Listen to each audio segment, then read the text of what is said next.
This audiobook contains 5 censored sentences and 132 modified sentences to make it suitable for all audiences. Visit our website to listen to the original version without censorship or modifications. Link in the channel bio. They looked at the screen before them. Your Majesty, why is the price thrice as high if we don't use merit to pay? Someone asked. Merit became more common in this era, so a market with clear values was created for the exchange, and the dream world served as a platform and guarantee for the price and the process. What do you think? Wang Wei replied back. This guy acted as if he did not know good business practices. Everyone was speechless. The grandeur and generosity of the banquet made these people forget that their supreme emperor was a shameless business at his core. People sighed before buying the information. Most bought the basic tier, since most immortals were not ascending. They only wanted to be informed of the situation, since it might also affect their lineage. A few wise ones gritted their teeth to buy the advanced edition. Only people like Su Shi and Ao Shen knew the importance of Wang Wei's deduction and bought the ultimate edition. Then, a torrent of killing intent flashed in the room before disappearing. These people had just learned that a group of 7 people was blocking their cultivation path. According to his news, they would be lucky to become Empyrean, but the path of Paragon was cut off to them. Your Majesty, this does not make sense. How can 7 people control the upper dimension? How about our ancestors? Has no one become a Paragon? Your cheap ass bought the most basic tier, so of course you're not privy to the truth. Wang Wei replied. The person who asked the question turned red in embarrassment before gritting his teeth to buy the ultimate edition. Many people followed him and either bought the advance or the ultimate edition. However, they now had to pay for 2 tiers since it was written in bold that they had to pay full price because of their stupid decision. That's more like it. Wang Wei nodded, very satisfied as he looked that everyone had at least bought 1 tier. He thought someone like Shishangyan would not be interested, but the latter did not hesitate to buy the ultimate edition. He waved his hand to collect his merit and the Emperor materials from those who chose that payment method. This is it for now, Wang Wei announced. We will meet in the upper dimension. I hope you're alive by then. More importantly, I hope you're on the right side of history. These cultivators felt a chill down their sides as they immediately understood what side the Supreme Emperor was. Your Majesty, is there a chance for us to work together again? Huh, I thought you would be sick of me by now. The female emperor who asked this question chuckled. Although His Majesty is, well, quirky, you always follow the principle that everyone benefits. You never abused your power and left us with absolutely nothing, even though you always had the power. I think most people would trust you more than, I don't know, the rebellion. I didn't know I was this good. Wang Wei's narcissism activated. He then looked at this woman, thinking how ambitious she was. I can tell you honestly that I want to ascend until I reach the next realm, and that will take some time for many of you to change your mind. So, let's wait until I ascend to have this kind of conversation. I understand. Thank you, Your Majesty, for entertaining me. Wang Wei nodded. Everyone can leave except for Sage Duanru and Shishangyan. The participants swiftly glanced at these two before rapidly departing. Today's event had too many consequences, and they needed time to digest and plan their future. Your Majesty, thank you for everything, Sage Duanru bowed. No need, since you deserve it. Wang Wei replied before getting into the topic. He isolated sounds from their conversation before asking. You're planning to reincarnate and start cultivating? That is correct. Have you thought of an alternate method of proving the Tao? Are you talking about merit? No, I mean to stay immortal and continue understanding mortal arts and crafts until you're on par with an eternal emperor. Is that possible? You would need to reincarnate a few times, but once you succeed, Heavenly Tao will lower a heaven will for you, and you'll become a unique emperor that has created a new path. I never thought of that, Duanru replied with shining eyes. This path seems perfect for me. Duanru never believed mortals were inferior to cultivators, so he never used his success and power to acquire an arc and cultivate in this generation. He wanted to have great accomplishments in this life as a mortal and start the next as a cultivator. Are you sure? This path won't be easy. Wang Wei was relieved he would not need to convince him. But he also wanted to remind him that this was not a simple feat to accomplish. I understand and am willing. Good. They'll give you a blessing so that you're born with the memories of your past life, and a curse so that you're always born as a mortal. We don't want to ruin everything due to temptation or someone forcing you to cultivate. I understand and am thankful. Duanru bowed. Wang Wei released a black and white light into his body. Do you want to see your family before reincarnating? No need. Duanru had expected he would not return home and had settled his affairs. Wang Wei nodded, and with a wave of his hand, a portal from samsara manifested and swallowed Sage Duanru. Chapter 1193 Final Preparations Before Retreating 2. 1193 Final Preparations Before Retreating 2. They'll be brief, Wang Wei stated, looking directly into Shi Scanjian's eyes. I heard rumors that the Celestial Clan secretly sells potent Emperor Kiss. Is that true? Shi Shanyan frowned. The clan did not tell me much about their actions, but it's very likely. We've used similar methods throughout history, especially during periods of chaos and strife. It seems she's telling the truth, but why is the Celestial Clan leaving her out of such information? Wang Wei thought, is it some kind of tactic to protect her? Or because she's too weak and not part of the clan's core? It then suddenly dawned on him that the cultivation realms of the Great Emperor are considered upper middle class and not privileged to be the leaders of these top lineages. Even if Shi Shangyan is extremely talented among the celestial race, she will not be treated as a leader unless it is a special occasion. Currently, the power ceiling of most lineages is the Empyrean realm, meaning great emperors have become much more valuable. It could be a problem if the celestial race has not changed their mindset to adapt to the current situation. However, Wang Wei did not immediately accept this deduction of the celestial race, as it was still possible that Shi Shangyan did not have access to such high-level knowledge because of her location in the lower dimension. Are you interested in continuing our alliance after ascending? Wang Wei asked. You want us to sell special key directly to you? Correct. No problem. Shi Shangyan directly agreed. She would have brought up continuing the alliance if he didn't. After all, her main objective was to find the destined individual to end the era and form strong ties with him. That was quick. It's a beneficial deal for both of us, so I don't see why not. Good point. Wang Wei nodded. They chatted for a few seconds before Shi Shangyan left. Truth be told, Wang Wei was not that interested in the celestial race's kiss. With his key flower ability, he could do the same business and take a decent portion of the market. However, he was interested in getting to know the celestial race. He wanted to get close to them to determine what role they would play in the upcoming events. Wang Wei glanced at the Tao rhymes on the entire sect. He had felt there would be a sudden change in these things, but stopped the process now that so many people were around. Everybody knew the Tao opening sect was the most powerful and wondrous lineage in the lower dimension. However, he still wanted to reduce people's jealousy and desire for his sect's foundation. He watched as these Tao rhymes condensed into a secret realm, creating the perfect environment for cultivating, especially comprehending the laws of heaven and earth. He pointed at the secret realm to mold it into a towering mountain with 10,000 stairs. The higher the stairs, the more intense the benefit of the Tao rhymes became.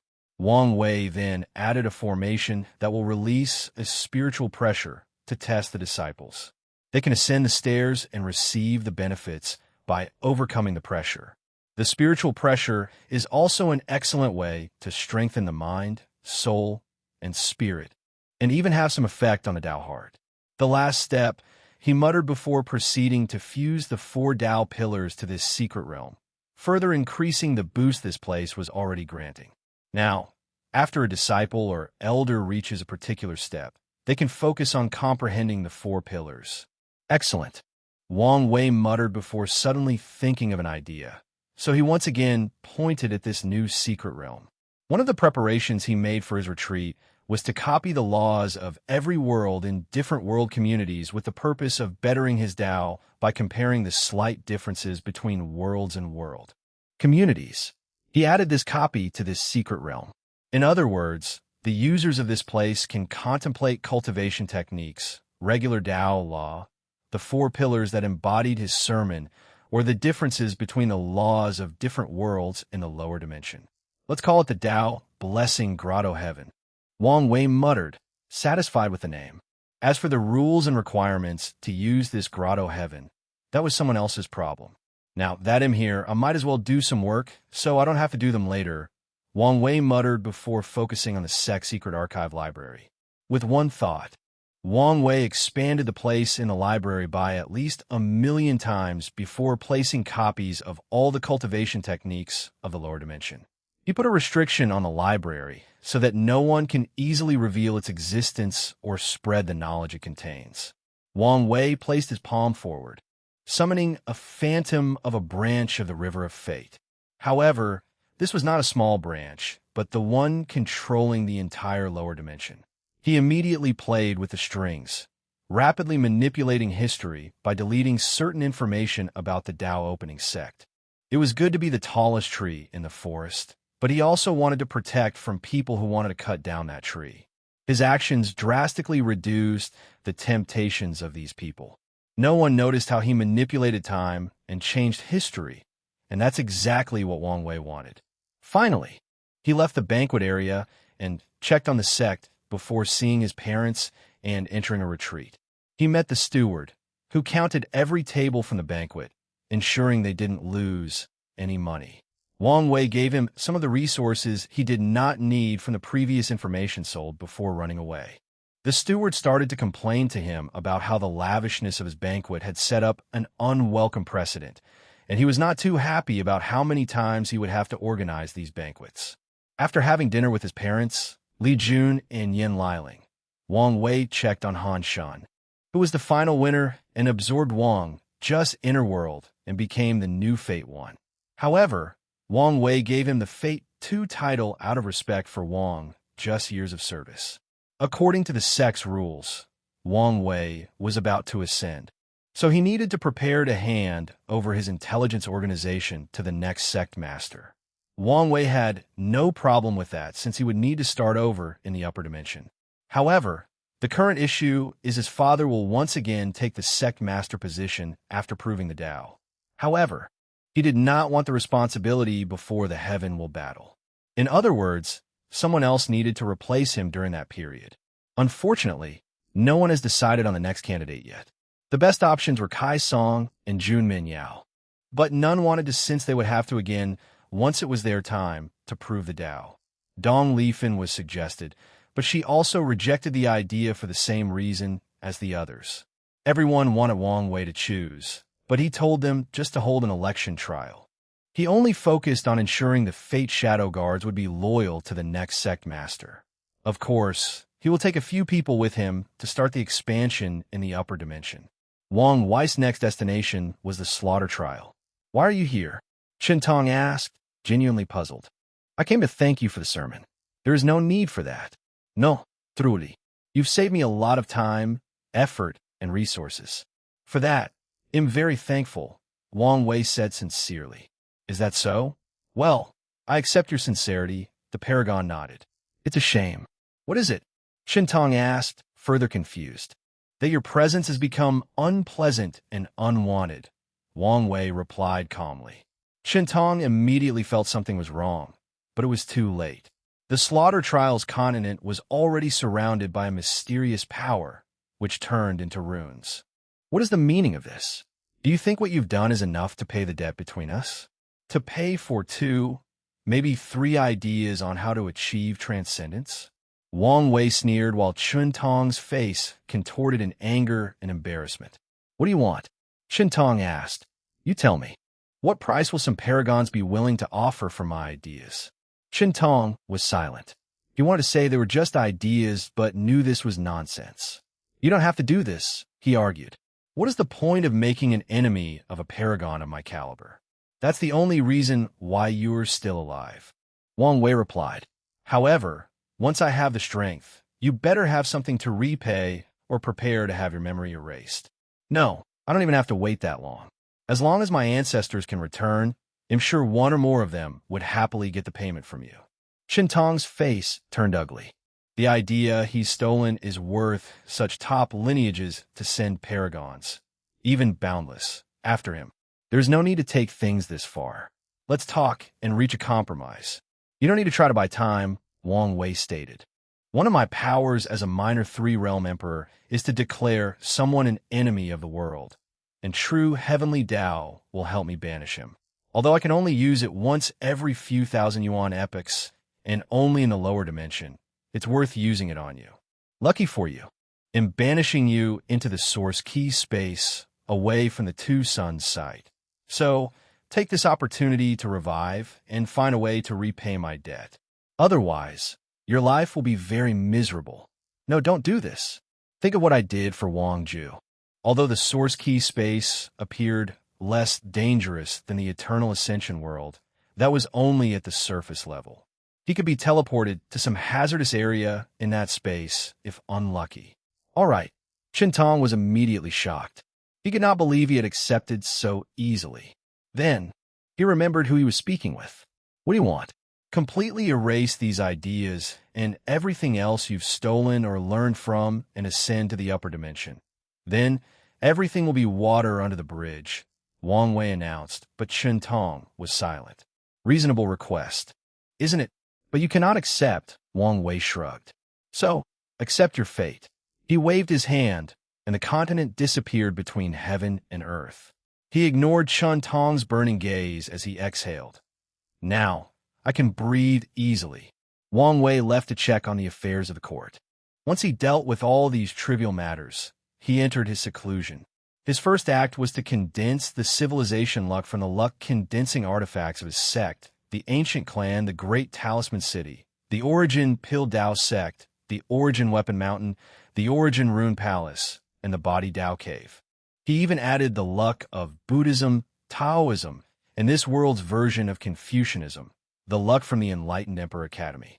Wang Wei did not have the luck artifacts of all these factions, but once he asked to borrow them, who dared refuse? After fusing all these luck artifacts, they turned into a white flame. Wang Wei's eyes shone brightly as he sensed the blessing of an entire cultivation civilization. Fascinating. Maybe I can make this even more interesting, he thought. Wang Wei sent a message to all factions in the lower dimension. I'm borrowing this. With a thought, he teleported all the luck artifacts that symbolized the cultivation civilization of all 3,800 heavenworld worlds and fused them into a silver flame. The myriad emperor world is considered the center of the lower dimension, he muttered as he looked at the white flame. This flame is symbolic of the old era and civilization. He raised his hand to gather the luck of the heavenly emperor era and condensed it into a golden flame, and Wang Wei immediately felt the luck boost of these three flames. And this is not even the end, since there is still the mortal civilization. He condensed the luck from all the enlightening temples into a bronze flame. The four flames then turned into jewels of their respective color and a crown that Wang Wei placed on his head. He grinned as he sensed the power he held. Chapter 1194 Ascension After Ascension 1194 Ascension After Ascension Primordial Chaos. Mithria and Supreme Unity clashed, each of their attacks causing catastrophic shockwaves. Luckily, they were ensured they fought in an area devoid of any life or worlds. These two focused on their fight, and since they were relative in strength, they'd been at a stalemate for heaven knows how long. Boom! Mithria caught an opening and punched Supreme Unity's chest. The latter's upper torso suddenly aged and became old and frail as he flew a few hundred light years away. Supreme Unity coldly looked at his body as it rapidly returned to normal. You're weakening, Mithria declared. This can only mean one thing. The kid has successfully revived the lower dimension, and true heavenly Tao has regained more control of its power. Supreme Unity did not respond, not even frowning. He's very calm, maybe even too calm, Mithria thought with squinted eyes. It's bothering me why he hasn't made his move, especially since the situation has been slowly tilted towards me. What is he planning? Her powerful mind deduced quintillions of possibilities every second, while her eyes simultaneously saw the same amount of futures every passing second. However, she could not find the answer she wanted. In this situation, the best move I can make is to ensure the kid is alive. No matter how dire things get, there is a chance to turn things around as long as he lives and grows, she concluded. Methriel rushed toward her opponent, fighting with even more enthusiasm. She wanted to push him into a corner and force him to reveal his card. Myriad Emperor World. Wang Wei was grinning at the blessing of this crown.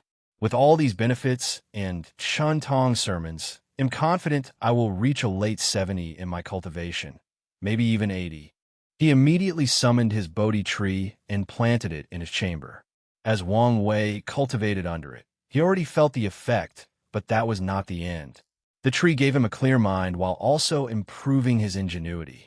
Wang Wei then summoned the law tree he stole from Dugu Jing's world. He first fused the immortal source into the tree to elevate its essence to a higher level. The result was better than he anticipated, since the tree could now accelerate the cultivation of immortal ki while helping people better understand the law. The second step was to rip out his heart and fuse it into the tree's core to provide it with an abundant amount of life force. The third step in his plan was to link the tree's root to the Grand Tao source, allowing it to absorb its properties and thus elevate itself into a Grand Tao source tree. The process was more challenging than stated. Wang Wei had to use his fate, Tao, to change the essence of the tree. Luckily, the immortal source immensely helped, but even then, he was not technically successful as the process would take too long by his calculations. The worst part is I can still predict the possibility of failure. He groaned as he looked at the final result. Thankfully, he was also prepared. He linked his body to the tree before using time, Tao, to summon echoes of himself from the past. Specifically, he summoned the version of himself about to take the first flesh tribulation of the Dragon Phoenix realm. As the echo experiences the first tribulation, the law tree also experiences the same tribulation. And with the heart providing it with energy, it was not destroyed. Time passed, and soon, the echo who passed the 1267th tribulation disappeared, and the tree had now caught up with Wang Wei's cultivation. I was right, he thought after checking the tree. The tribulations, which contained the essence of 3,800 Grand Tao, nourished the tree and made it more perfect. His plan was working. Wang Wei then focused on his fleshly body cultivation. He absorbed countless resources to increase his strength while passing challenging tribulations. The higher the tribulations, the higher the pain, and the more dangerous. Yet he still passes 3,800 tribulations for all main Taos. By now, his second gate shone with luster, indicating he could open at any time. However, this was not his current priority. Wang Wei looked at the new Grand Tao source tree and sighed deeply. Still not finished. He summoned the River of Time to send the tree back in time. Such blatant change in time should have negative effects, but Wang Wei was smarter than that. His purpose was for the tree to silently absorb as much power as possible from the Grand Tao source to become complete. So, he needed to hide it from sight and not influence history in the slightest. Wang Wei had to be careful. He observed the tree's development from the chaos era to the present, ensuring no one discovered its existence, including Heavenly Tao. As he summoned the tree to his presence, he was excited. It was pure white, with 3,800 fruits surrounded by rune chains. Its aura was magnificent and noble. It can only help me until the pinnacle of the Emperor realm, but that's more than enough, Wang Wei thought before suddenly feeling a cold chill running down his spine. He sensed a pair of terrifying eyes gazing at him, which seemed very hostile. Time Wraith? I didn't even do anything. His actions were inconsequential as he only accelerated the tree's growth. The gaze disappeared, and Wang Wei sighed before continuing his retreat. After countless resources and consuming the Dragon Phoenix pill, he had reached the 10th level of the Dragon Phoenix realm. After passing all 3,800 tribulations, Wang Wei could open the gate of power, enter the adult fiend god realm, and become an indestructible Empyrean. However, he would not accept such a measly foundation. He started combining all these Daos, which increased the number of tribulations and suffering he had to endure. While Wang Wei was in retreat, things outside started to change. Less than 50 years after his retreat, Ji Lanfang ascended. He did not wish to make a big deal out of it, so he turned into a brilliant side before disappearing into the sky. Less than 10 years after him, Hong Meilin also left. 150 years after the banquet, a golden light enveloped the world from the western continent. Feng Hung, the mighty Buddha, condensed a peak level 1 golden body of merit before riding a lotus into the sky and ascending. 200 years after the banquet, more people started to ascend, especially the non-Eternals who did not have to create their secret vaults. However, except for the professional ones, the Eternals began to ascend at the 500-year mark. They received Tong Rubing's invitation and stayed a little longer. After 800 years, they held their small banquet with many professionals present. They discussed this with the Tao opening sect, and after agreeing, the small banquet was broadcast, which allowed the non-participating Yan Liling to benefit immensely. By the 1,000-year mark, almost everyone had ascended. The demon race celebrated and cried at the departure of their greatest chief, Ao Shun. Hu Fenghuang's departure was rather quiet, which was unlike her personality. Another quiet departure was Shi Shangyan. Meanwhile, Shirkian received praise from the light race. Su Shi ascended 1,100 years after the banquet, but was not quiet. She played a beautiful zither piece that spread through every corner of the endless void, showing visions of everything in this era. It showed everything that occurred, every major event, including the deaths of mortals like Kai Renshu or the death of influential emperors like Emperor Jia. The song perfectly encapsulated the vicissitude of this era, so true Heavenly Tao accepted it as the defining song. It lowered great merit to Su Shi, and she ascended afterward on top of a cloud composed of primordial chaos. Time flows like a river. After more than 1,500 years, only a few people remain in the lower dimension. The first one is the Demon Suppression Emperor. She wanted to converse with Wang Wei one last time before ascending.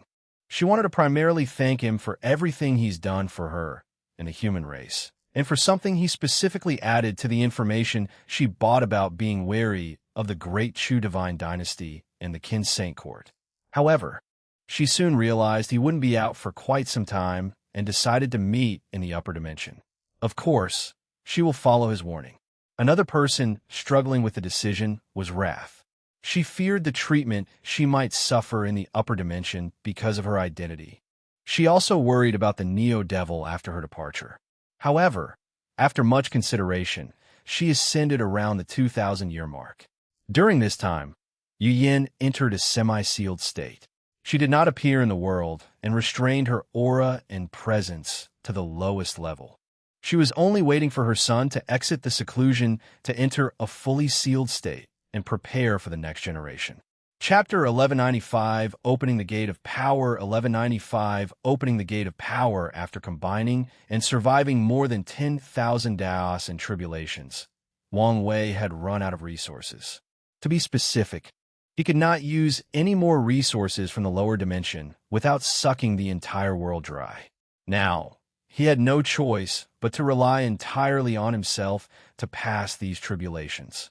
Sadly for him, the process was a nightmare after these tribulations had stacked, especially for someone of his willpower. He gritted his teeth and continued. His body was constantly destroyed by Daos like Fire Thunder Dao, Wind Ice Dao, and Vibration Suppression Dao. As time passed, he started testing high-level Daos like Chaos Time Dao, Destruction Création Dao, Killing Fate Dao, etc. Wang Wei could not feel the passage of time. However, he knew that a long time had passed, but unfortunately, the only sensation he could feel was pain.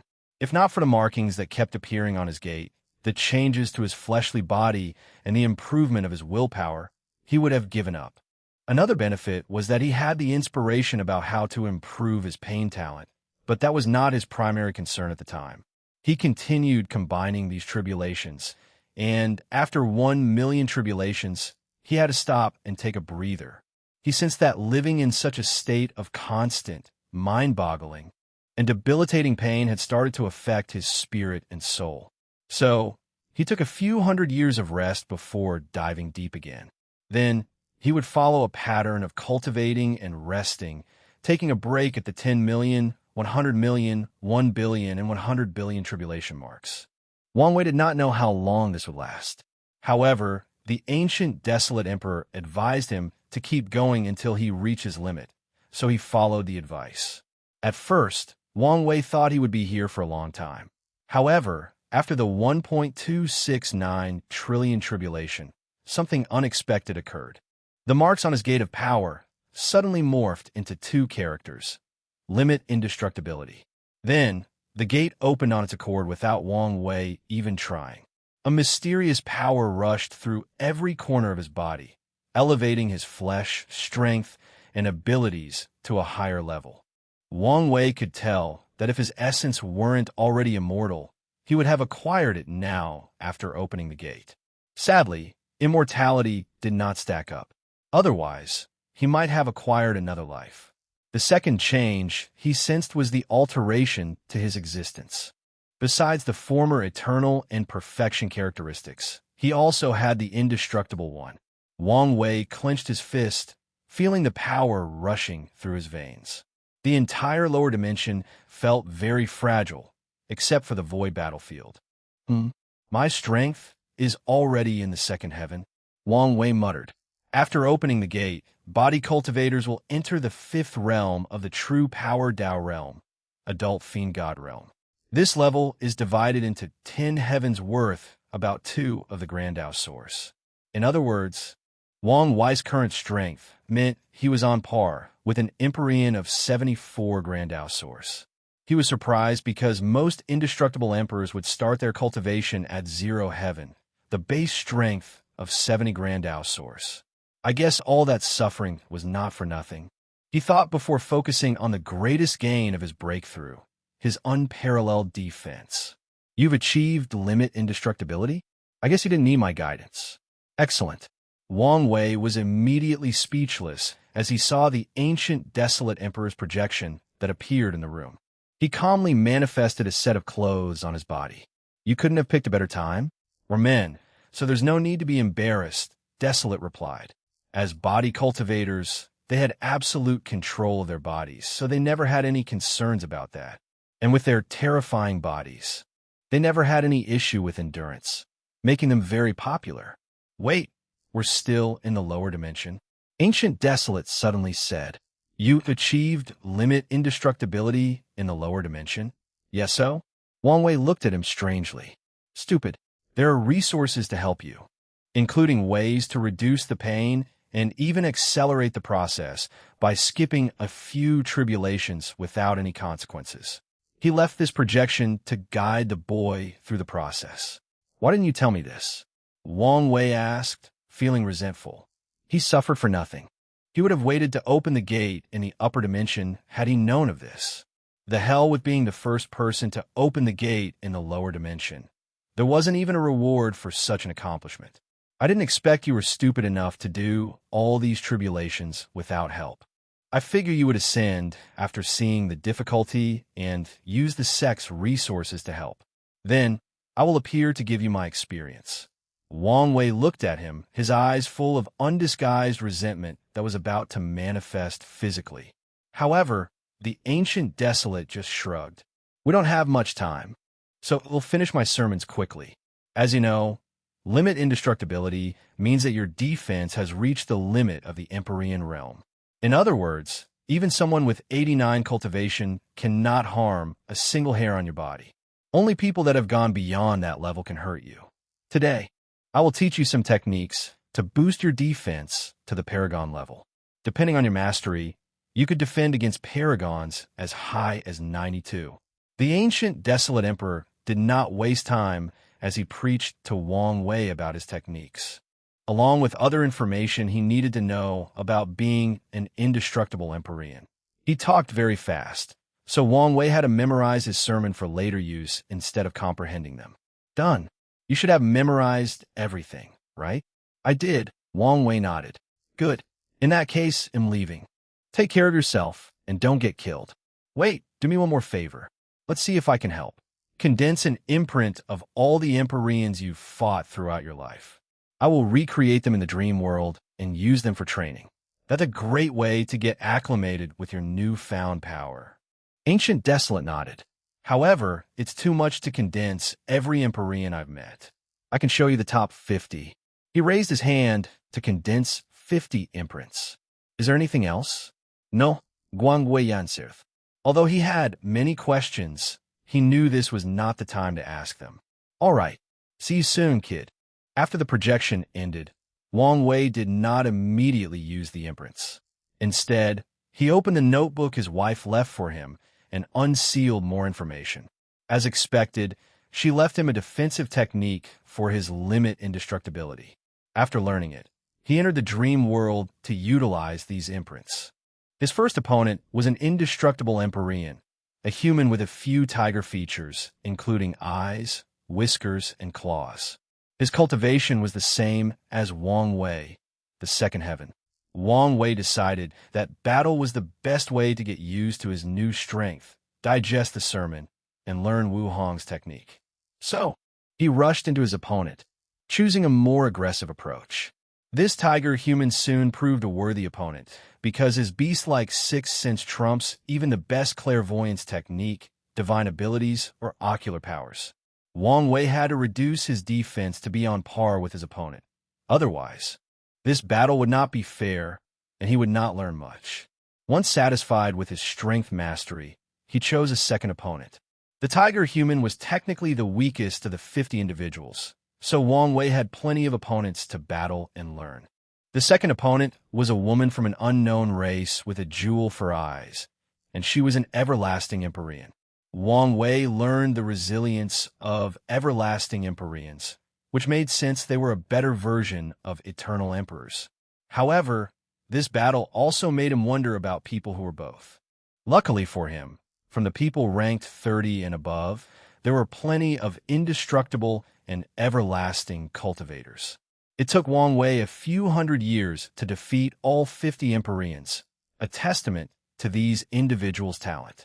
Afterward, he recreated these people using his dream battle technique and passively fought all of them to continue increasing his battle IQ and experience. As Wang Wei left the dream world, he took a moment to reflect and plan forward. He has not mastered any of the 2 defensive techniques yet because those things will take a long time, and he is in a hurry. Meanwhile, his cultivation had a small problem. My flesh has reached tier 11, but my bloodline is still technically tier 10. This meant he could not rely on his human fiend god bloodline to cultivate and reach higher heavens. So his next course of action will be to find the 11th and 12th revolutions of his technique or create them. Wang Wei took a moment to check on the outside. 120,000 years had passed since the banquet, and the world was tranquil. Anyone who wanted to ascend already did so, and everyone else was waiting for him to leave and start the next generation. Chapter 1196, Everlasting Empyrean 1196, Everlasting Empyrean. Wang Wei shook his head, thinking these people had nothing better to do than just wait. Maybe I should create a countdown clock to my departure, giving them hope and something to do. He immediately gave up the idea when it popped into his head for 2 reasons. Firstly, he did not know when his cultivation would finish and he could ascend. Secondly, limiting his presence in the world was essential to prevent true heavenly Tao from exiling him to the upper dimension. So, after checking that there were no problems with the world, he continued his retreat. Wang Wei was already under the Bodhi tree, so he summoned the Grand Tao Source Tree before putting on the Civilization Crown as assistance. He was still in awe of how much luck he had condensed and how potent it was. He then activated his 3 Paths 3 Selves art for a second boost in his cultivation. The future Buddha selves looked into the future. The Taoist self used their quantum computer deduction ability, and the devil selves started using various means to boost their cultivation, including optimizing the use of the crown. The devil selves then accessed all the incense, spiritual power, dream power, and world source for their boost. Wang Wei also took out the fate essence he was condensing from secretly manipulating the fates of the lower dimension.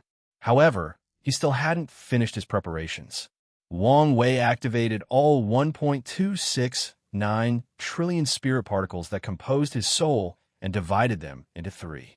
One part focused on using the fruits from the Grandao source tree. The second part focused on Chuntong sermon, and the last third started comprehending all the cultivation techniques of the lower dimension. Once that is finished, that section will focus on the different laws of the endless void and converting all the other sermons in the banquet into his cultivation. Finally, Wang Wei used his last preparation merit. One of the main effects of his golden body was to increase cultivation speed, and he still had plenty more merit in reserve.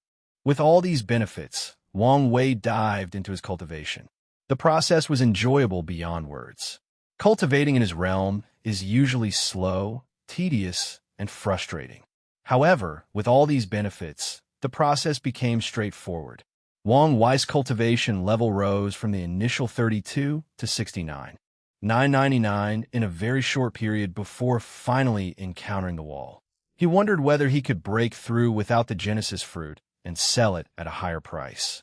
Sadly, even with his talent and perfect foundation, the bottleneck stopped him. He could tell he would not break it without a few hundred yuan epics. And such timing could be described as monstrous. He no longer hesitated and swallowed the fruit. A potent herbal power rushed through his body and soul, making him feel lighter, carefree, and in tune with heaven and earth.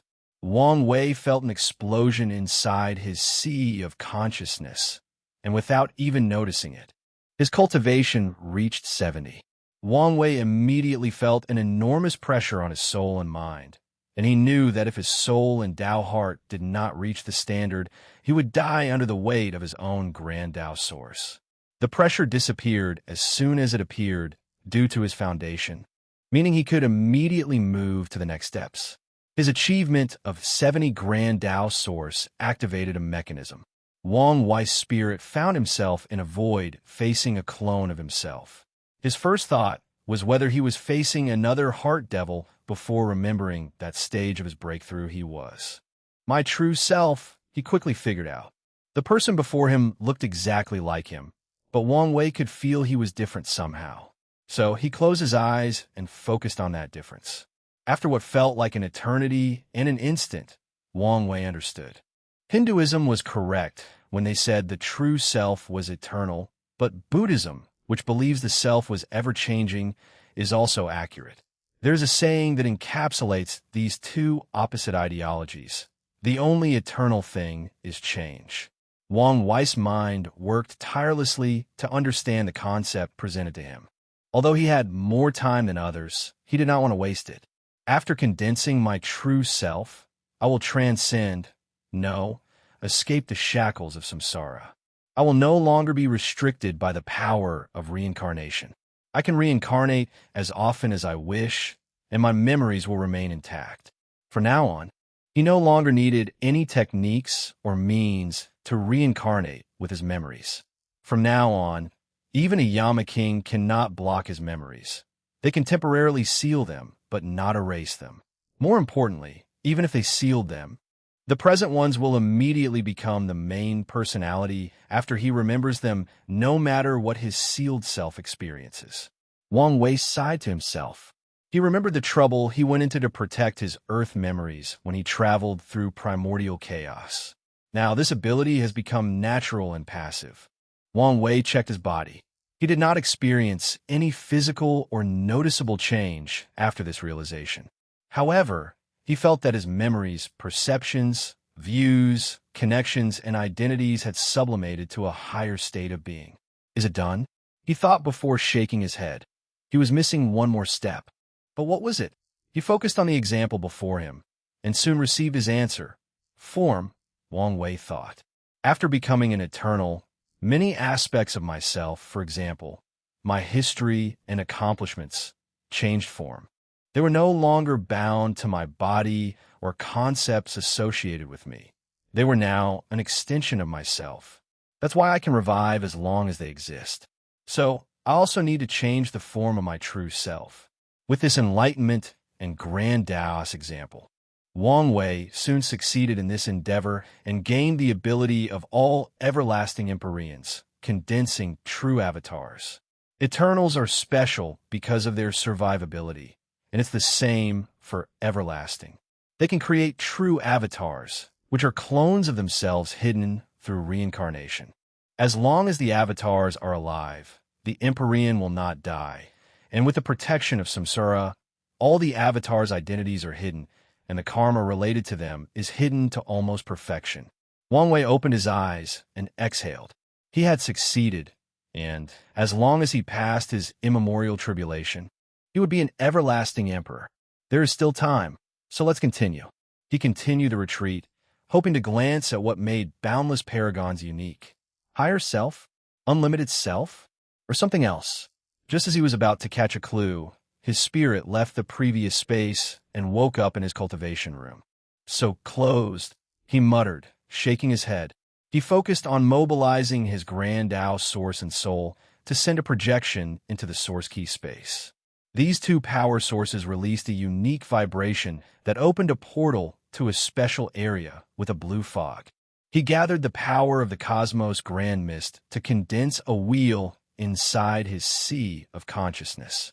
Wang Wei had an idea and fused the power of nothingness in his flesh into the wheel. However, nothing exceptional happens after the thing absorbs a tiny portion. He tried again without success and stopped after noticing the only effect was accelerating the wheel condensing process. His wheel reached the everlasting Empyrean's standard size of 12 zhang before stopping growing. I guess I should be happy since it saved me some time. The process of condensing the wheel was a little time-consuming, but it was a good thing to save time. Wang Wei summoned the blue energy from his sea of consciousness. He felt its power of creation. With a single thought, he can create worlds with a perfect system of all the laws of heaven and earth, and mold life as he pleases. Although there appeared not much difference between the Grand Mist Wheel of Empyreans, the application of this energy power is crucial. His force control skill meant he could utilize the Grand Mist Wheel to its limit and beyond, which 99 of Empyreans cannot say. Okay, for the last step, Wang Wei muttered, looking in the distance. He teleported to the void battlefield and spent some time preparing. Finally, clouds appeared in this endless space with 36 red lightning bolts. The 36 red, lightning, immemorial thunder tribulation? I guess that makes sense with my third-level golden body of merit. The Empyrean tribulation was divided into 36, 72, 81, and 108 red thunder, and 36 was the lowest, reserved for people with excellent merit, luck, and karma. So Wang Wei, who condensed a third-level golden body during his retreat, only had to pass the lowest level. Meanwhile, some people who commit heinous acts must pass the 108th thunder tribulation. I wonder what true heavenly Tao considers a heinous act. Emperors and Empyreans have high karmic resistance, so the mindless killing of mortals or weak cultivators was nothing to such a cold existence. Probably someone who breaks the rules or affects the balance of things. Wang Wei concluded before realizing that he was talking about himself. True heavenly Tao would probably have used the highest tribulation on him, if not for his merit and accomplishment. Wang Wei shook his head to focus. A red bolt of lightning descended on Wang Wei, but nothing occurred. The fearsome red immemorial thunder had zero effect on him due to his peak defensive capability. Despite the circumstance, Wang Wei was on high alert. He did not antagonize the tribulation with words or try to collect it to be used later. He could not be idle after the 9th lightning bolt since he sensed a Tao while on the thunder. Tao wills, willpower manifestations, and true wills were the only things that could negate his limit indestructibility and injure him. He activated his willpower manifestation to defend. After the 18th bolt, the tribulations contained Tao will and willpower manifestation, each attacking in a different location. Wang Wei's Tao will had not evolved yet, so he had to expertly manipulate his willpower manifestation to block these attacks and ensure he was not injured. The process became more difficult after the 27th bolt, when the tribulation used true will. Wang Wei had to use his taboo battle realm to elevate his Tao to the Empyrean tier before creating his true will. With this brilliant method, he passed the tribulation without any injuries. He then calmly watched the red clouds dissipate. This was the best chance to make a move, yet nothing, Wang Wei thought with a frown. Supreme Unity's lack of movement had started to worry him. Could there be a party waiting for me when I ascend? Or is he planning something else? Wang Wei exhaled deeply before sitting cross-legged in the void. He had officially reached Tier 11 on the Emperor Path and calmed down to experience the Grand Tao Source Baptism. He felt all aspects of his cultivation elevated, including his awakening, Tao Will, and even Tao Imprint. Chapter 1197, A System of Conformity, 1197, A System of Conformity, and I've retconned the previous chapter. Wang Wei is still in the second level of the golden body of merit. The Grand Tao Source manifested before Wang Wei, and he calmly watched his Tao imprint change. There were more runes, and the imprint was embedded deeper into his Tao, but all the changes had occurred on a surface level. It's harder to detect and erase, Wang Wei thought. More importantly, it now has the ability of motion. Before dying, all Empyreans could activate motion, and their Tao imprint would detach them from their Tao and move around the Grand Tao Source, making it harder for anyone to find it and kill them. Everlasting Empyreans do not have to use this ability since it's passive for them actively. It will immediately activate as long as their bodies and souls dissipate or stop working. Wang Wei then summoned his Tao Will, feeling the slight change in essence. He could now suppress lower-tier Tao Wills or even render them useless. Now that the Tao imprint had strengthened, the Tao Will followed, since one of its primary purposes was to grant Eternals and Everlasting an advantage over the lower Emperor class. Zoning, Wang Wei muttered. His Tao will gain this new ability to counter the motion, which allowed his will to search for a person's Tao imprint in a vast sea that is the Grand Tao Source. Wang Wei created his true will to test it out, and he was immediately satisfied with the result. More importantly, the zoning ability improved drastically. Once he adds his Karma Tao, tracking and eliminating people's imprints will be relatively easier. Once these two aspects finished elevating, Wang Wei felt the baptism headed for the next step, his awakening.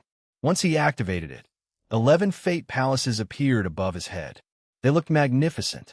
They appeared less ethereal than before. It seems they are no longer a decoration, and I can use them in battles, Wang Wei noticed. His mind went on overdrive, thinking about using them directly as weapons, or better yet, creating techniques that fit with the palaces. I guess that's better than nothing, he muttered before focusing on the remaining baptism. Nothing significant occurred until the flesh baptism. Third heaven, he muttered as he clenched his fist. His cultivation increased by 1 layer, a great benefit given his realm. This should be the effect of the Yuan Dao root. According to his calculations, the baptism should have only increased his strength by half of a heaven, meaning his flesh would increase from 74 to 75 Grand Tao Source. However, the effect of the Yuan Dao root was added for the last half. I'm now an Empyrean, but the process felt underwhelming. He shook his head. Despite this thought, he was happy with his strength, especially since he reached this realm at the young age of 1.5 Yuan epoch. It would have been much earlier had he not spent so much time on becoming an indestructible emperor. As he calmed down, Wang Wei started brewing an idea, but he still needed some data. Before that, he needed to get acclimated to his newfound power. He accessed the dream world and started fighting with the 50 Empyreans again, this time only using his cultivation and not his flesh. It took Wang Wei no time to acclimate to fighting with most of his abilities, except for the Grand Mist Wheel. The wheel by itself had no bearings in battle despite its size disparity between Empyreans. Ordinary Empyreans had a wheel between 6 to 9 zhong, while Everlasting went from 10 to 12. However, their size only indicates their advantages in creating worlds and life to help them cultivate. In simple terms, the bigger the wheel, the faster the cultivation. Despite the inherited classification of the Grand Mist Wheel, sentient beings are intelligent and innovative. As such, through the development of civilization, many ways have been created for the Grand Mist Wheel to be helpful in combat. The most common ones are using the world created as explosions or weapons, creating unique life forms that can fight side by side with their creator, or better yet, fuse with the creator to boost their strength. Lastly, reverse the Cosmos Grand Mist into the final Grand Mist to kill people. Wang Wei needed time to understand and use these tactics in battles, so he spent a few years fighting with these imprints. He did not waste much time, since these 50 individuals were the perfect teachers. All of them have lived for so long that they've mastered these basic tactics. After opening his eyes, Wang Wei started deducing information and deriving new ideas. His purpose? How to make his Empyrean realm unique. He thought something new and unexpected would occur, since he was an immeasurable emperor. Still, nothing happened. No new ability, blessing from the heavens, or even a simple reward of merit. After an unknown amount of time, he opened his eyes with disappointment and realization. So, that's how it is, a system of conformity. No wonder I've had no success with the 2 Tao imprints experiment. Grand Tao encourages innovation and improvement during the realms of mortality, 0 to 9. That's how people get new cultivation systems in the Dui realm, pseudo-Tao will. However, from tier 10 to 12, everyone's cultivation must conform and follow a similar path. Wang Wei broke the mold in the Great Emperor realm by becoming an immeasurable emperor. But that was as far as he could go, as far as Grand Tao would permit uniqueness and exceptionalism. Grand Tao wants everyone to conform and, through the slow and tedious process of cultivation, lose their ingenuity and innovative spirit. However, once you've reached the peak of the Paragon realm, a cultivator must either regain that spirit or preserve it if they want the slightest chance at glancing at transcendence, he thought. Wang Wei was momentarily speechless.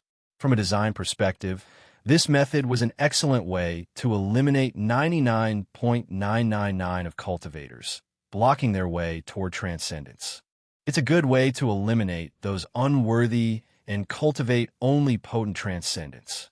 However, as someone forced to conform and live in a specific way, he was far from happy or understanding. Cultivators have achieved immortality and think they've escaped the shackles of time. But in truth, it is their biggest enemy. Wang Wei sighed before becoming slightly angry. If he still had access to his science and technology world, he might have found a way to bypass Grand Tao's restrictions and remain unique in all 12 cultivation realms. There is no point in crying over spilled milk, he uttered. Anyways, I've always known that I needed to play the game before I could win it. He composed himself before continuing with the process of uncovering his strength. Wang Wei controlled his Tao imprint to begin stacking his Grand Tao boosts. Most of his previous boosts did not need an upgrade, so he started the process. The battle realm functioned the same way as the ancient Fiend God realm. Every 2 of strength was 1-fold. Wang Wei had no issue with stacking until 5-fold when he received an immediate warning from heaven and earth that his power was too strong, even though he sealed the Boy battlefield. He had no choice but to enter the source key space to continue. As he expected, Wang Wei reached the 10-fold battle realm, or a fighting prowess of 89.999. However, he did not immediately reach Taboo as he needed a key. So, he did a quick divination and knew the answer. I need to absorb another perfect tier or perfect energy on par with it. His lips twitched as he remembered something. Su Junia, is fate already scheming my meeting with her? He knew how rare perfect tier was. And who else would have perfect energy in the upper dimension besides Su Junyao? Wang Wei resisted the urge to swear. Forget it. He'll use the power of nothingness this time around to achieve Taboo. He already had an idea of how he would do that, so there was no problem. His body began to release a golden light, and he calmly watched it. Wang Wei experienced a few disappointments during his retreat and breakthrough, and another one was his peak second-level golden body of merit. He thought he would achieve the third level after absorbing the rest of his merit, but he could not be more wrong. The difference between the third and second levels seems so vast that it appears impossible for anyone to achieve. He now understood that if not for the threat of that eldritch monster, he would never have achieved a peak second level. If I want to achieve the third level, I'll need to fulfill my destiny and get rid of the parasites, Wang Wei muttered with a frown. So, how the hell am I going to reach the unknown fourth level? He immediately realizes his plan will not work, meaning he needs another way to protect or hide from any half-step transcendence. Then, his mind went into overdrive. A heaven-deceiving formation should work, but supreme unity and Methriya are not true heavenly Tao. They don't need to play by the rules and accept the deception from someone weaker than them. So if I want this method to work, I need something of similar essence to use as the formation's core. Wang Wei's eyes shone brightly. The Devil Primogenitor's broken half-step transcendence artifact. He was immediately excited as this could work. The only issue was how to get to the trial in primordial chaos without these two knowing or interfering. Wang Wei did not mind such difficulty, since he at least had a working direction. However, just as the joy was about to settle in, he suddenly thought of something, and his complexion turned dastardly ugly. Chapter 1198, Playing God 1198, Playing God Red Mist Forbidden Land. Heavenly Book Paragon opened his eyes, sensing another nexus of time. He opened his book, and, as expected, countless new pages now contained writing. He read patiently before a smile formed on the corner of his mouth. A broken half-step transcendence artifact? Finally, a decent fortunate opportunity, he muttered. He started to think that Grand Dao was doing poorly at sending him information and that Grand Dao-san would be the only person to give him benefits. Heavenly Book Paragon pondered. The exact place is only briefly described, making the location unclear. But with the information at hand, and knowing it's from the Devil Primogenitor, I should be able to deduce the exact location. His eyes turned completely white as he activated his Heaven Grand Dao Source. His gaze scanned through the secrets and truths of the universe, as if he were looking at a record with knowledge from the entire chaos universe. Found it, Heavenly Book murmured before condensing a clone and sending it to the trial's location in primordial chaos. This is a good start, he thought calmly. However, his growth rate is way faster than I anticipated. Heavenly Book Paragon wished he could deal with a not fully realized Wang Wei or Grand Dao's son. Although he feared no one in confrontation, he did not like extra work. Maybe it's time I consider eliminating these two. His eyes squinted, hiding an intense ferocity. It might be impossible to kill these two, but getting them out of the way temporarily so he can get a Wang Wei may not be impossible. He'll need to play my cards right if I want an opportunity. Heavenly Book closed his book while his mind was still scheming and planning. Myriad Emperor World, Void Battlefield. Shit. Wang Wei thought. There's a high chance that the bastard, Heavenly Book, knows about my future and took away my fortunate encounters, including the artifact. He was immediately in a bad mood after thinking about this. I need to hurry. Wang Wei realized his focus should not be entirely on these parasites or the two sons, but also Heavenly Book. The latter's motives are unknown to him, and the lack of information on the latter does not sit well with him. If I cannot rely on that artifact, I need to have a plan B, he grunted. He stood there silent for a few hours before regaining his bearing. Let's focus on the present for now. Wang Wei summoned a blue fog before pausing. Should I go with the classic Let There Be Light? Forget it. Let's just imitate Pangu. He spread the blue fog throughout the battlefield before manifesting an axe. He swung downward, not ashamed of his actions of imitating the opening of heaven and earth. After the first strike, the blue fog created a vast, desolate space that seemed to embody darkness. Wang Wei swung his axe a second time, and the sky and earth appeared. However, the clouds were not blue but gray, and the earth was pitch black with red lines rushing through as if they were fire veins. The chaos era, Wang Wei muttered as he looked at this new world he was creating, finding the process slightly fascinating despite the fact it was not the first time. Should I create a group of life that can survive in this terrible world? Well, why not? He controlled the turbid key and disordered chaos key in this realm to create these enormous creatures. Wang Wei controlled his grand mist wheel to speed up time and observe how this world developed. As expected, these abominations that embody chaos fought constantly with each other to the point of extinction. All right, let's choose a leader with great intelligence to lead them. He chose the most pleasant-looking one, a volcano in humanoid form. From now on, you'll be known as Yuan, and your destiny is to unite and lead your people. A hint of clarity appeared in Yuan's eyes before its more than million-kilometer-tall body slowly knelt before Wang Wei. Then, Yuan flew into the distance and started an all-out war. With its newfound power, Yuan conquered all the remaining members of his clan. He suppressed their chaotic nature, awakened their spiritual intelligence, and eventually created the Chaos God Dynasty. Not bad, Wang Wei nodded. However, your era has ended. Under his control, the chaos energy in the world rapidly decreased, and the turbid key fused with the earth, revealing the clear key of heaven and earth that fuse with the sky. The so-called Chaos God felt their strength rapidly declining, and it seemed they could do nothing. Luckily, their emperor received a revelation from the Creator, telling them to fuse with the earth and the sky to save themselves. The majority did so, and thus, these creatures turned into mountains, forests, rivers, the sea, volcanoes, the moon, the sun, and countless stars. Interesting, Wang Wei commented. I could have used my grand mist to create these things, but this method saves me a lot of time. Such a slight difference might seem insignificant, but it revealed the essence of utilizing the grand mist wheel to someone like him. So what should this new era be? Start with innate life before transitioning to acquired. Directly skip to acquire? Or only create innate life? Maybe go in a completely different direction. Wang Wei was in thought. He could do all these since this world can be molded as he pleases. If he wished, he could just start over. However, he needed a purpose for creating this world.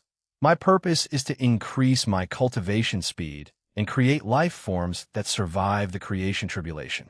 In that case, Wang Wei pointed at the sky to manifest a chain composed of runes, which was a manifestation of his grand Tao source. He used it as the foundation of the laws of this world to create his version of the grand Tao source. Wang Wei had absolute control over this world, meaning he could have made the grand Tao source as he wished. However, he replicated the one in the real world to ensure these people could survive the creation tribulation and help him cultivate. The only problem with this method is that his cultivation is only 70, and this world only has fate. Next, he'll use the fate of myriad Tao to replicate the grand Tao source of all 3,800 Taos. With his words, countless new chains formed a grand river that ran through this new world's very fabric of existence. Of course, most of these Taos were on par with 5 grand Tao source, and Wang Wei's sub-Taos were at best 25, but that was more than enough. The people can complete these Taos, Wang Wei muttered. He understood now how it was possible for someone to cultivate Chaos Tao. Using the Grand Mist Wheel was instrumental. Otherwise, it would have taken way too long to develop all 3,800 Grand Tao sources. The next step is the creatures. Wang Wei pondered briefly before dividing the world into 5 continents. The first continent was the Fate continent, and all life forms living there would cultivate Fate Tao and all the other components of his Fate dominating Tao. This continent is the center, the largest, and the one with the most luck, destiny, and resources. The second continent will cultivate his soul sub-Tao along with his professional Tao. This continent also had ample resources. The third continent would cultivate his other sub-Taos, like destruction, 5 elements, and lightning. The fourth continent cultivated all other Taos, and the fifth continent was all body refiners. Wang Wei moved his arm to mold his first life form. He did not choose an innate or acquire and fuse them. His creations will have a lifespan of 10,000 years, but they will all be born weak, and must be cultivated. As he finished his creation, Wang Wei nodded in satisfaction. I have created you in my image, meaning you have unparalleled talent, Wang Wei stated. Lord Creator, the man, wearing a coarse brown bag as clothes, immediately knelt. Your surname will be Wang, the same as mine, and your first name will be Chuangxing, meaning first creation. I have high hopes for you, so do not disappoint me. Never, my lord. Wang Wei nodded before creating more creatures, a total of 1.269 million, to be exact. He ensured the diversity of races and species. Finally, he left a clone to teach them about basic survival guides before preaching to them about cultivation. The main body traveled to the other continents to spread life, and he ended his creation session by building systems like samsara, luck, and even fate. Now let's just watch. He fast-forwards time. The process was interesting, to say the least. Everything was moving rapidly, the continents became populated, people were born and reincarnated, the barrier between continents dissipated, and war and destruction spread, followed by a period of peace before the cycle repeated. However, Wang Wei was not affected in the slightest. It was like he had a remote control and was moving things along to a designated part of whatever he was watching. After more than 1,000,000 yuan epoch, Wang Chuangxing is finally prepared to pass the creation tribulation and become my first Empyrean tier subordinate. Wang Wei thought with a smile. Chapter 1199 Learning Experience, 1199 Learning Experience, and another retcon. Wang Wei did not become an Empyrean at the age of 1.5 yuan epoch, but 5.5. Lord Creator, Wang Chuangxing said before kneeling. He had reached the pinnacle of this world, but even then, the Lord Creator seemed unfathomable to him. Wang Wei, who was floating in the air with his hands behind his back, nodded. You did not disappoint me, becoming the first Empyrean of this world. I tried my best to be worthy of the talent you granted me. Your life has been challenging, and you've survived many things. Have you ever wondered why I've allowed so many things to happen when I have the power to stop it? I wouldn't dare question your Lord, Wang Chuangxing swiftly replied. Since his creation, he has indeed experienced many great things. There was the division of race, where all the original 1,269 million creations and their descendants formed clans and races before starting a war between them. After years of fighting, Wang Chuangxing rose as the leader of the human race and, eventually, the ruler of the fate-dominating continent. After a short period of peace, he had to face the continent war. Everything was peaceful when the 5 continents first encountered each other. They exchanged knowledge and resources. However, such peace did not last long before an all-out war started, devastating the entire world. Once that was settled, it did not take long for the Destruction Lore invasion. A powerful cultivator appeared in the Destruction continent and started another invasion. The man was fierce, and one of his 3 generals was also an expert of Death Dao, leading a legion of undead to ravage the world. Wang Chuangxing almost died confronting the Destruction Lord. Luckily, he was the final winner, bringing peace and prosperity to the land. Of course, as always, such peace was fleeting. The next catastrophe was the fanatic war, in which someone calling themselves the divine priest gathered power using the Lord Creator's name and tried to conquer the world. This event was a stain on Wang Chuangxing's honor and legacy, as he believed the divine priest that he was the emissary of the Lord Creator. So he joined his side as the sacred son of the religion, helping them in their conquest. Luckily, Wang Chuangxing learned the truth eventually and put an end to everything. After that event, Wang Chuangxing became a recluse, not paying attention to the outside world. Unfortunately, the people had to ask him to return due to an event now labeled as the Chaos God Rebellion. Someone woke one of the sleeping chaos gods from antiquity, and the latter went on a killing spree. It absorbed people's blood, flesh, and soul to maintain its power and even become stronger. By the time people discovered Wang Chuangxing's location, the Chaos God was already too powerful. So many heroes fought and died to seal this catastrophe. Now, Wang Chuanxing had reached the end of the Tao and was the most powerful entity in this world, thus hailing a time of peace and prosperity. You're an intelligent being, so it would be weird if you didn't question it. Wang Wei knew the fanatic war happened because of Wang Chuanxing's crisis of faith and questioning his existence and purpose. Lord, I'm not here to blame you, just to provide an answer, Wang Wei continued. You needed to have a hard life and be tested to be prepared for the creation tribulation. Creation tribulation. You're limited by this world. I'm sure you've already sensed that your strength can no longer increase. Indeed, if you wish to leave this place and exist in the same universe that I do, you must survive a terrifying tribulation. And when I say terrifying, I mean terrifying. Wang Chuanxing's heart skipped a beat as he understood the underlying implications behind these words. Many things he had previously thought, deduced, and guessed became the truth in this short conversation. Do you want some last-minute preparation? Or do you want to leave now? I would love to say a few words with my family, but Lord, could you give more information about this tribulation? No problem.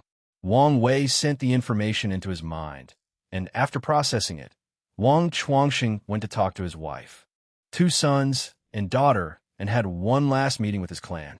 He did not tell them the truth, but just reassured them. All right, let's go.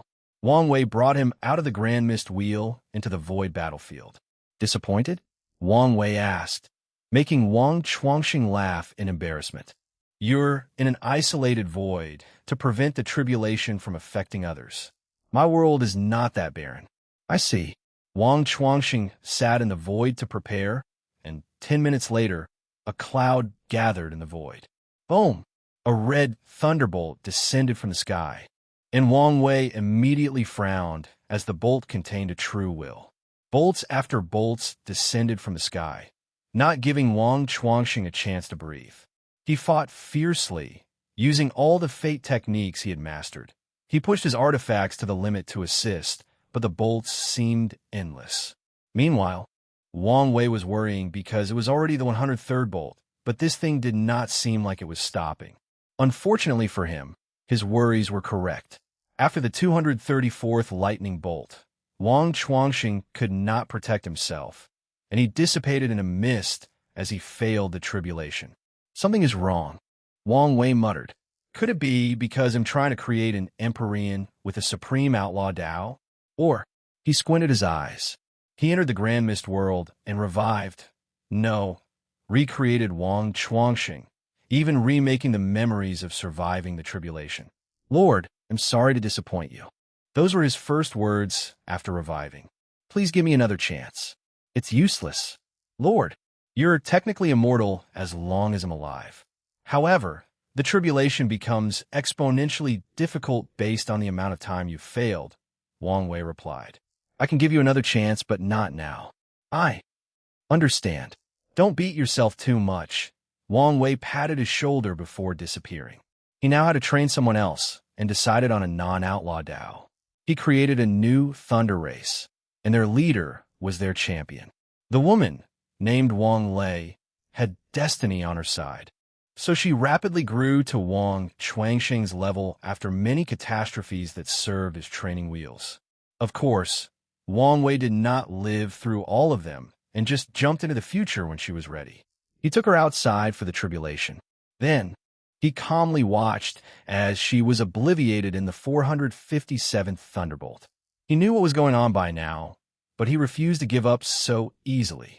So, he started again. His next champion was someone other than someone who cultivated the Grand Tao Source. No, he opted for an insurgent Empyrean. He created triplets based on essence, ki, and spirit. One cultivated their bodies to the pinnacle, the second cultivated ki, and the other focused on their souls. Finally, they fused once they reached the Empyrean tier. Sadly, Wang Shun died after the 786th thunderbolt. Wang Wei immediately started on another attempt. He knew why these people failed, and the answer was simple. True heavenly Tao did not want any creation life forms in the lower dimension. But Wang Wei wanted to leave one for his sect, and he also saw these events as a training method for future creation. For this attempt, he created the 6th continent, the ability continent. In this continent, people did not cultivate. Instead, they would awaken a talent ability and develop it to a higher level. The upside of this method was that the abilities were powerful, weird, and even considered balance-breaking. The downside is that the people in this continent had weak bodies between Tier 0 and Tier 3 and shorter lifespans. Wang Wei's champion for this round was Ability User with a power called Survival. This ability was similar to the X-Men character, Darwin, whose ability was to evolve to adapt to any situation, including death. Sadly, Wang Dong did not survive long. After the first thunderbolt, he adopted and became immune to it, so the tribulation changed to flame after the fourth bolt, which he also immediately adopted. But on the fifth attack, a multicolored lightning bolt contained power from all 3,800 DAOs. Wang Dong's body could not quickly adapt to all these powerful concepts and ideas, and he exploded. Well, at least this was educational, Wang Wei thought as he shook his head. He stopped this pointless struggle and returned to his retreat. He closed his eyes to enter his cultivation state, and his mouth twitched. So slow, he thought. His previous cultivation speed was like a state-of-the-art spaceship with quantum drive, allowing faster-than-light travel. But now it could only be compared to an obese child with short legs. Luckily, this was the base cultivation speed, so he immediately added all his advantages. But even then, Wang Wei was not entirely pleased as his speed was only on par with the fastest bullet train in the world. Besides the merit, the effect of everything else has drastically decreased, especially the Grand Dao Source Tree. This thing is now useless, Wang Wei thought with a frown. If only I could elevate the Bodhi tree to Tier 11. He sent a clone to the source key space to find a key that could improve the tree's quality. However, he knew the tree would take too long to evolve, even with the key. Wang Wei connected to all the souls in his Grand Mist Wheel, borrowing their power to help cultivate. He noticed he could no longer accelerate time inside the Grand Mist world while cultivating, which was a shame. Regardless, he now fully understood the need for the Grand Mist Wheel. His cultivation speed now could be described as a modern-day rocket. Although less than it used to be in the Emperor realm, most of his peers still need to gain this level of speed. He improved the time acceleration formation in his room, pushing it to the absolute limit before focusing solely on his retreat. After what felt like an instant, he opened his eyes. 77. I thought I could reach 80 and more, he sighed. He had underestimated how difficult cultivating in the higher realms was. It's time to leave. Wang Wei checked outside, and 350,000 years had passed since the banquet, and he was now over 200 yuan epic in age. The people in the upper dimension would freak out if they knew of this. For example, Emperor Kong became an Empyrean in the 3 yuan epoch, but that was the time that passed on the outside. No one knew exactly how much time he spent, but his success in the 3 yuan epochs is a testament to how good his time acceleration formation artifact was.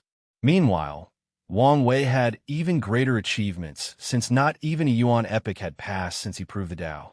Chapter 1200 Ascension. 1200 Ascension. Let's start with my true avatars. Wang Wei muttered. He gathered his existence to condense countless unique countless. All everlasting Empyreans can have a total of 1.269 trillion true avatars, but Wang Wei did not create all of them. The true avatars will remain mortal as they experience reincarnation after reincarnation. Their purpose is to be backups or revival means for their main body. Based on the rules of heaven and earth, the higher the cultivation of a true avatar, the easier it is to recognize them. Empyreans are then forced to keep their avatars as mortals to prevent discovery. However, they will also select a few avatars to hide themselves and cultivate. These avatars will have a cultivation level of 69.999, so that if they die, the avatar can immediately become the main body and inherit all the main Bodhis powers.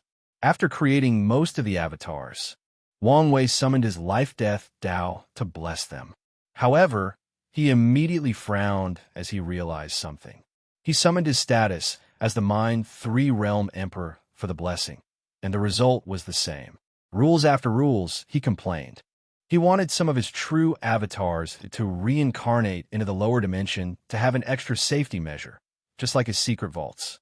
Unfortunately, the rules stated they could only be reincarnated into the upper dimension and the eternal ascension world. Wang Wei waved his hand to send these things into reincarnation, and he was once again surprised. As soon as these avatars arrived, he sensed they had already reincarnated. The processing speed astonished him. It seems the rules still provided some advantage, he muttered. Although it was something small, it was better than nothing. His next step was refining his Proving Tao artifact. He summoned a ball of compressed strings glowing with a golden aura. The artifact was a part of him, meaning his grand Tao source nourished it during his breakthrough. As such, this artifact is now classified as an Empyrean artifact embryo, meaning he only needs to fuse material of the same level to finish it.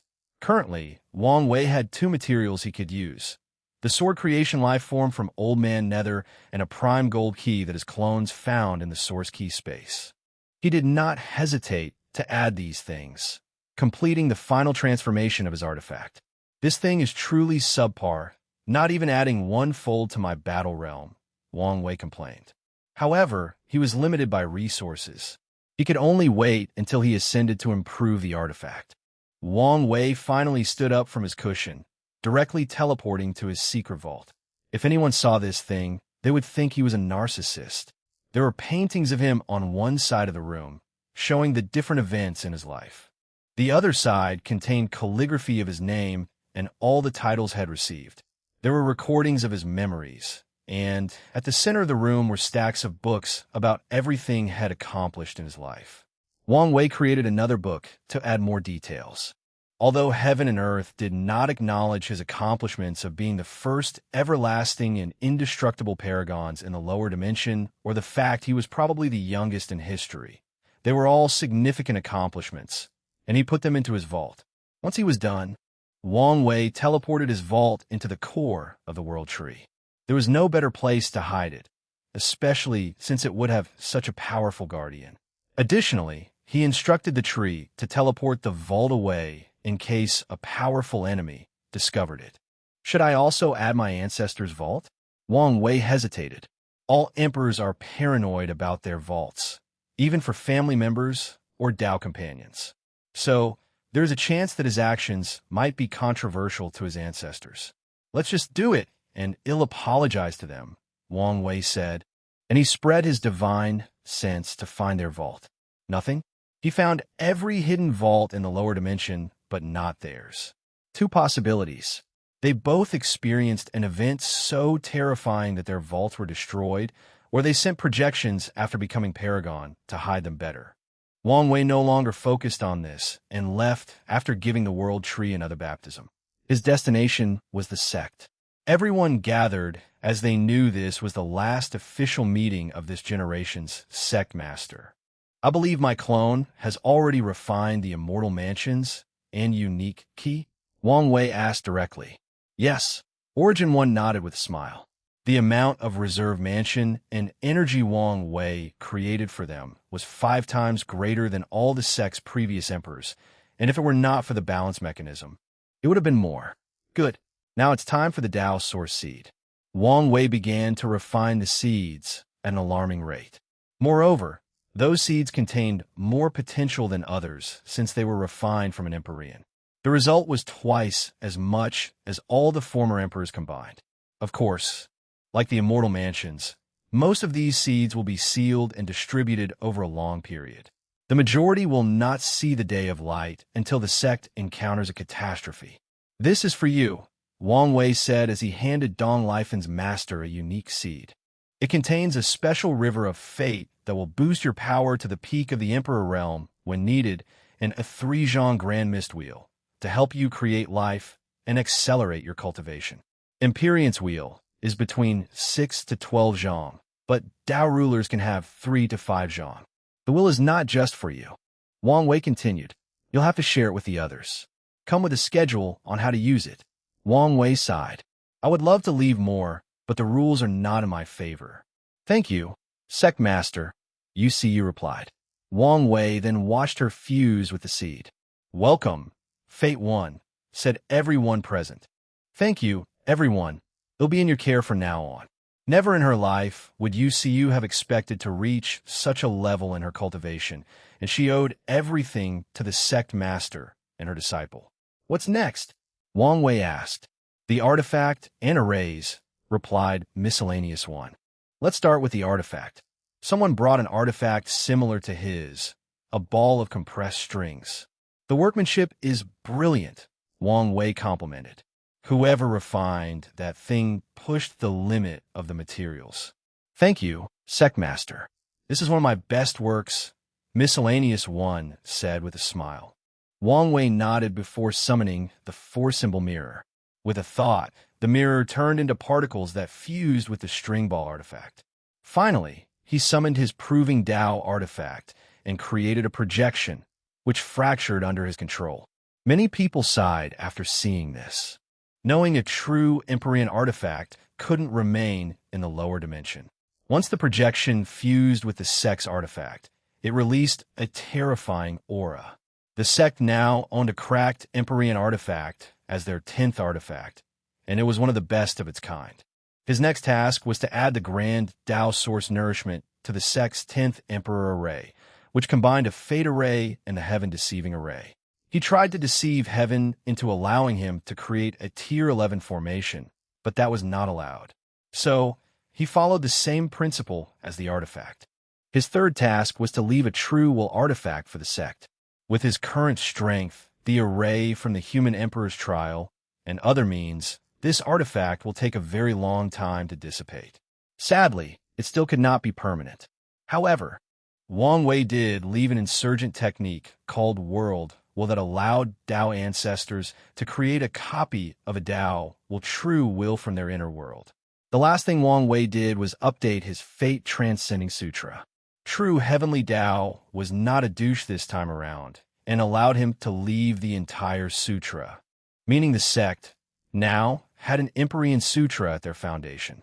Once Wang Wei finished everything, he had a small goodbye dinner with all the sect's leaders and upper echelons. Near the end of the party, he secretly drank with Yin Shun and Ancestor Wuching. "A toast to the two of you. You've protected me throughout my cultivation journey and even died for my safety. I would not be here without the two of you.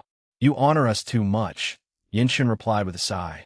He always felt he did not do much as a Tao protector, so he only accepted being a normal Tao ancestor instead of the sect wasting resources on him to become a first-class or even eternal insurgent. "No need to go easy on this kid. As he said, I died for him, and he'll mooch off this fact for the rest of my life," replied Wang Wuching. "You know him now, technically older than you. The time inside formation doesn't count," Wang Wuching replied shamelessly. "As shameless as always," Wang Wei said with a smile, and the two drank until late at night. Chapter 12:01 Ascension 2. 12:01 Ascension 2. The next day, Wang Wei decided to visit a few acquaintances. Most of his friends' acquaintances had already ascended, but there were a few he could still say goodbye. He first checked on Wu Ming, who had sealed himself. This man did not ascend, but sealed himself to be a guide and protector of the Wu clan and the Origin Rune Palace. He plans to ascend only after the clan cultivates their first heavenly emperor. Wu Ming had the talent and destiny to be like Yin Liling and Tong Ruobing. Sadly, his obsession with his family ruined him, Wang Wei thought. Maybe ruin was not the right word, but this man delayed his blessings and accomplishments. And based on how the future goes, he indeed might be ruined. Wang Wei checked on Dong Lifen, who was also sealed. She had already prepared for the invasion of the Heaven Will world. However, she needed the right time for the invasion, and according to divination, the best time would be a few generations later. As such, she sealed herself to pass the time and wait for her husband's reincarnation. Wang Wei checked on the others, like Kai Song, and as expected, they were already sealed as well. So, he teleported to the only acquaintance waiting for him, Tai Gang. "You're finally here," Tai Gang said. "Is there a reason you've waited for so long? I think one of my clones could have helped you reincarnate. Wang Wei said as he sat opposite him and calmly received the wine he served. I figure the more powerful you become, the easier it would be for me to reincarnate without any problems and maybe accelerate the process. Do you have something in mind? It has to be the myriad emperor world, a top supreme land, so that I don't completely start from scratch, and it would be best to be in the next 50 generations. Wang Wei nodded before looking in the distance. His eyes rotated between black and white as he activated his Samsara Dao. I have a spot for you in the 12th generation. So close? Tai Gang asked. Yes. The competition is intense, but no one from the sect will compete. And you want to encounter people like Suya and Di Jiaying. That sounds perfect, Tai Gang nodded, unable to contain his excitement. The Iron Fist dynasty was about to see the light of day again. This time, it was more brilliant than anyone could have ever imagined. Then it's decided. Wang Wei agreed before they touched wine bowls. Thank you for your years of servitude. He remembered how he chose to spare and recruit Tai Gang on a whim. And over the years, the latter had proven to be a worthy investment. Thank you for investing in me, for never treating me differently because of my background, and for being magnanimous about my reincarnation, Tai Gang toasted. His life has been exciting and rewarding, and he owed all of it to his boss. I hope the next time we meet, we can work together again as partners, Wang Wei declared, and these words pleased Tai Gang. Once they finished drinking, Wang Wei helped him with his reincarnation. Firstly, Tai Gang had to strip away his inner world and lose his immortality. Afterward, Wang Wei guided his soul to reincarnation, ensuring he kept his memories, his innate talent, an artifact for protection, and Shuntong's sermon that he engraved on his soul. Lastly, he protected the secret dimensions that Tai Gang left that contained the resources he needed to rise. Wang Wei even added a little bit to them. He did not give Tai Gang a title, as he did for Wang Ju, because the latter would have too much karmic connection with him if he did so. However, he did bless him with some non-karmic binding luck to ensure his success in the next life. Once that was done, Wang Wei's next destination was the Heavenly Tree Village. Wang Wei did not show up, but remained invisible as he observed. This village was now a top Dao lineages and probably the strongest of its kind due to the World Tree Seed he granted them. Their minimalist lifestyle, in which cultivators lived and blended to refine the Dao heart, became the core of their lineage, resulting in mortal crafts and arts flourishing in that village. After observing for a while, he teleported to a secret dimension with an ancestral shrine for him. After so long, the village still considered him one of its founders and held worshipping ceremonies occasionally. He smiled as he looked at his handsome picture on the shrine. He first lit incense before leaving a hidden top-tier emperor array for the village. No one would know of it, and it would only activate in an emergency. With the protection of the Dao opening sect, no one would dare mess with the village after knowing its origin. However, he wanted to give them additional protection in case something went wrong. Wang Wei teleported away, and not long after, the disciples watching the shrine immediately noticed the incense and warned the village elders.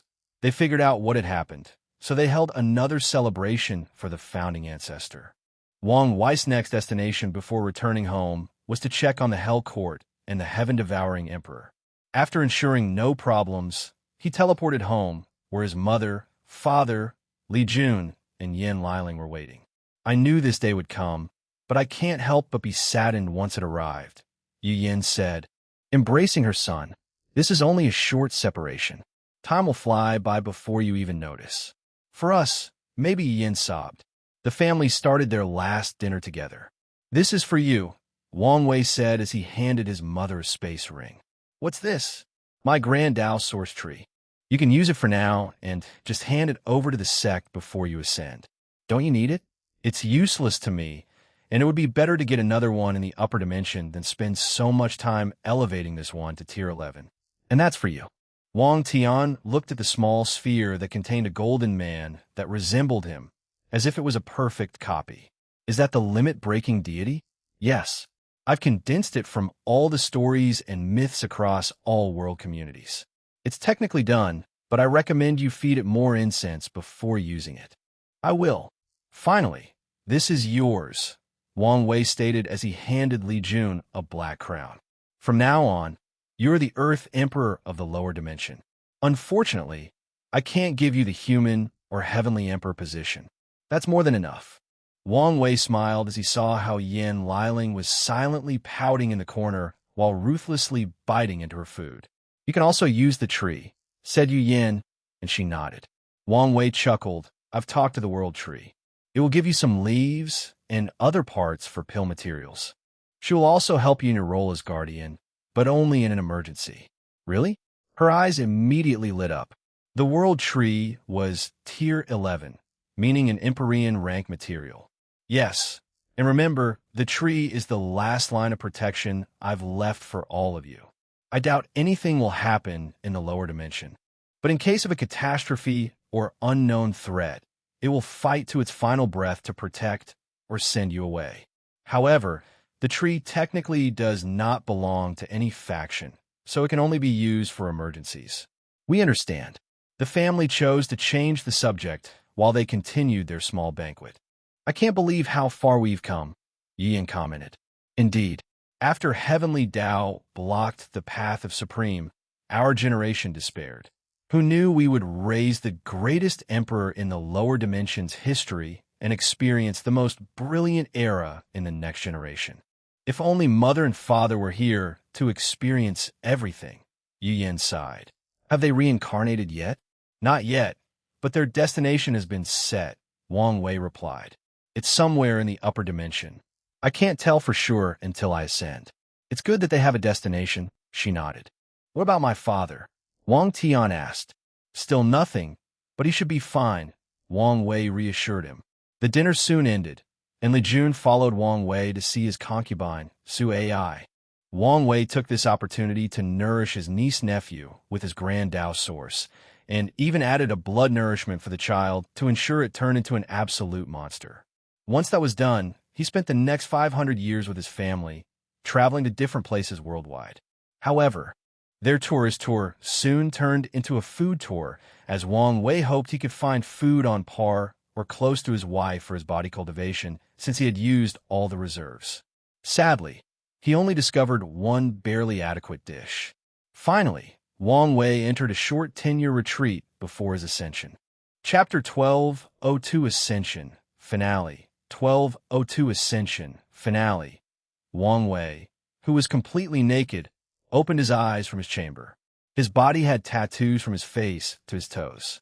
With a thought, the tattoos became alive and rushed into his head or sea of consciousness. All preparations are done, he muttered before dressing and standing up. He gazed at his cultivation room, knowing this would be the last time. Should I leave this room for the sect? As a place head used to cultivate since he proved the Tao, this place was precious due to his aura and Tao rhyme. Forget it. I already left them enough. He had already drastically increased the sect's foundation, including leaving a blood pool from his blood essence to nourish future body cultivators. They did not need any more. However, I should also leave a rule to prevent these future heavenly emperors from taking away the room. Additionally, this room will become even more valuable as more emperors use it. Once he's gone, he won't be able to control some of these people's greed. Wang Wei pointed at the room to leave his power. He also condensed a talisman that would allow the Tao opening sect to secretly use this room when no one is occupying the court. Let's also leave it in a written record, Wang Wei muttered.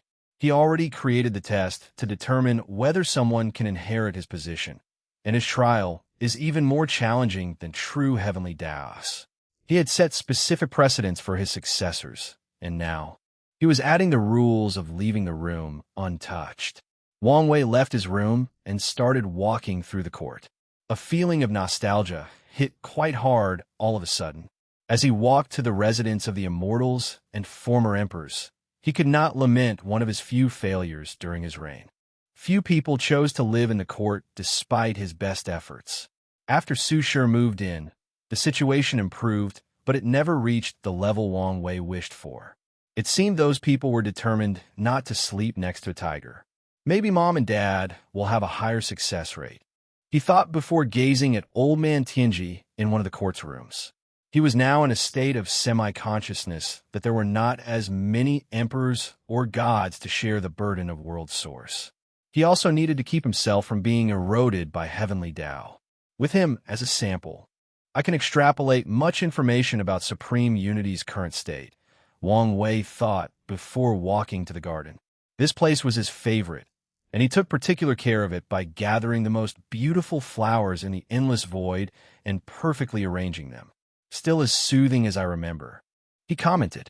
Wang Wei spent a few hours in the garden, knowing it would be his last. Finally, he teleported him to say goodbye. I'm worried about him, Wang Wei heard his mother saying. There is no need. Our son is someone blessed and loved by fate. Although he will suffer a little, he will be fine eventually. That's not my main concern. I fear he'll lose himself and his humanity without us tethering him. That is indeed concerning. However, he'll have our daughter-in-law and the ancestors to keep him grounded. You're probably right, but I can't help but overthink. Wang Wei smiled and waited a while before making his presence known. He hugged his family after entering, and his mother immediately started tearing up. I promised myself I wouldn't cry, but look at me. Like I said, the blink of an eye, Wang Wei stated. I know. After hugging for a while, they separated. However, Wang Wei detected a few people outside. Kumin, Origin 1, Sword 1, and a few others entered the room. Wang Wuqing said you might leave without saying goodbye. So we came here as soon as we sensed your presence. Wang Wei sighed. Wang Wuqing was correct since he did not like partings.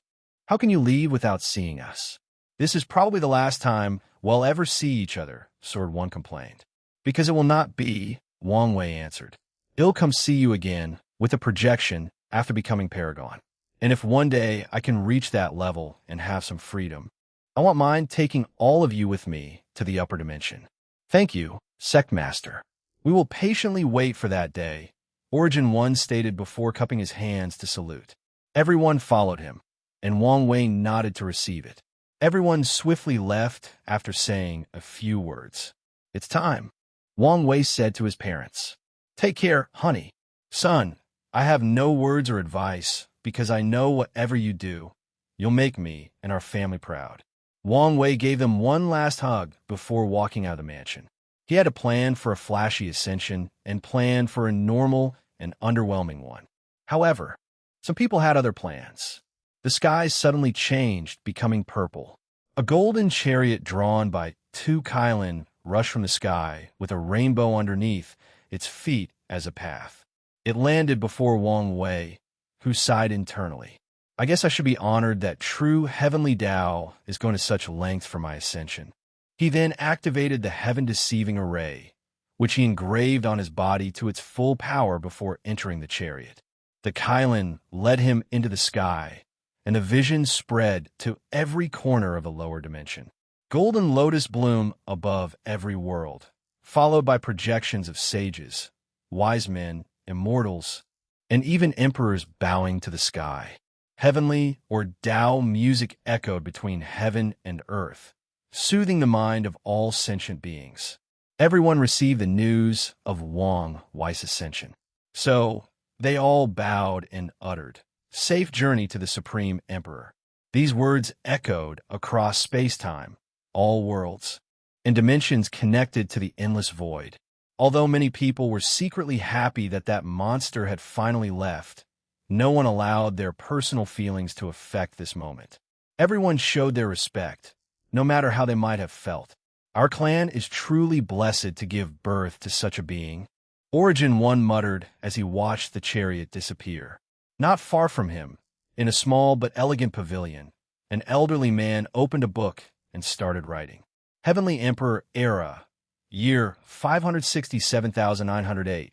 The Supreme Emperor ascended with a golden chariot that descended from heaven, bringing an end to possibly the greatest generation of this world and the lower dimensions history. A brief history of a few significant emperors of the Heavenly Emperor era. In the second generation, the Supreme Emperor's father, Wang Tian, proved the Tao with absolute force and became the Absolute Cut Emperor. He ruled over the court with his wife, the Eternal Darkness Empress. Many people believe their reigns would be uneventful and unmemorable, that they would ride on their son's success. However, everything changed when the Sword Dao River and the Darkness World were created. The Absolute Cut Emperor gathered the sword intent, sword wills, and sword skills of all sword cultivators since the dawn of time and placed them in one place, the Sword Dao River. His actions boosted the strength and popularity of Sword Dao to an even higher peak, while also making the ultimate sword path the orthodox way by replacing the extreme sword path. Meanwhile, everyone else benefited from the willpower and Dao heart tempering from the Darkness World. The exciting thing about this creation was that it could absorb the darkness from somebody's mind and body, making them a better person, which would help them in their cultivation. These creations made the reign of these two widely successful, and future emperors followed in their footsteps. The third generation was a fierce competition between Suya and Di Jiaying, and Suya was the final winner, becoming the sole Desire Empress. Her legacy was controversial. She created the Sixth Desire, Seven Emotions Pillars, another tool to help cultivate the Tao heart by regulating emotions. This invention could be said to be even better than Shiner at dealing with the affairs of the heart. However, it did not only help regulate emotions, but also lost in them. So, many lives, including emperors, lost themselves due to the lust pillar, which allowed them to experience the wildest sexual fantasies imaginable. The fourth emperor was Di Jiaying. She washed her karma from the rewards in the Heaven Chosen's list and fought in the next generation. Her reign was terrible by all historical accounts. She was a tyrant, so she did not share resources and took almost everything herself. Besides a few lineages that she respected or feared due to their predecessors, she screwed everybody. Even in her banquet, she forced people to attend and charged a fee. The exciting thing is that the D clan never stops supporting her despite how many enemies she has made. There were many revolts in her reign, but she suppressed all of them. Many people asked the Dao opening sect to sanction or something, but since she did not touch their benefit, the sect remained neutral. The fifth generation only had a note in history because that person was the first non-true eternal emperor, and that reign was peaceful and uneventful. The sixth generation crowned the Heavenly Tree Emperor from the Heavenly Tree Village. His legacy was 3,800 world trees, all fused with a world community to ensure the spatial integrity of these worlds and the entire lower dimension. The seventh generation emperor originated from the Wu clan or the Origin Rune Palace. He was the first emperor and eternal of the totem path. His legacy was pushing totem marking as a new profession. The 10th generation emperor was the Nightmare Empress, Dong Lifen. Before proving the Tao, she single-handedly conquered a heaven will, shocking the world. Although it was a newly ascended heaven will world, it was still a shock. Her legacy was the creation of two new species, the Dream and Nightmare race, with heavenly Tao's blessing. Additionally, she created the Nightmare world, which absorbed the evil and negativity of the lower dimension before fusing them with her own dream world. Her actions, inspired by the effect of the Darkness world, essentially purified the lower dimension from evil, negativity, and yin energy. During her reign, people were the happiest and the most morally upright, and cultivation was truly enjoyable due to a clear mind. The 11th generation made history because they were the first emperors to fail the Supreme Emperor's trial and could not sit on that throne despite being a fairly powerful pseudo-eternal. The 12th generation saw the birth of the first emperor and eternal, not from a top lineage. The Iron First Emperor, whose identity was eventually revealed as one of the Supreme Emperor's generals, Tai Gang, proved the Tao and created the Iron Fist dynasty. His legacy was the Vibration world, a dimension not ruled by laws, but by countless strings in which each vibration corresponds to a Tao or some aspect of reality. The Iron Fist Emperor asked the world to help create some of these strings. Once it was created, some people felt cheated since he left the Vibration world as a foundation for his dynasty. However, these voices were a minority since the Iron Fist Emperor did not hide the fact that this was a private creation he asked for help with. The Heavenly Emperor era was long and gave birth to countless brilliant talents, including the ultimate puppet empress, the spear domination emperor, the time-skipping emperor, and the resurgence of the Crimson Blood Emperor and the Pill Sage Empress. And those were merely the brilliant ones from the Myriad Emperor world, which gave birth to the most unique emperors. However, a few other worlds also gave birth to emperors with great legacies. End of volume. Chapter 1203 The Destined One's Arrival. Chapter 1203 The Destined One's Arrival. 1203 The Destined One's Arrival. Emperor Kong, dressed in scholarly clothes, was preaching to three people: Lin Fan, Su Shi, and his son Bai Hai. It was a privilege for these three to receive sermons from such a cultivator, except Su Shi, who had the fortune to receive one from a top-of-the-line paragon. Then, Emperor Kong suddenly stopped and looked in the distance with a frown. "Father, is something wrong?" "He's here." "Who?" "The Destined One. The one who will end this terrible era." "You're talking about Wang Wei?" Lin Fan asked. "Most likely. Empereur Kong did." All information he's learned about Wang Wei showed that this particular destiny went to him, but he could not confirm this fact 100% until he met the latter. "How do you know he's here?" "Bai Hai asked. I noticed a slight shift to the world's destiny, a sign that fate has started its machination." "Then what should we do?"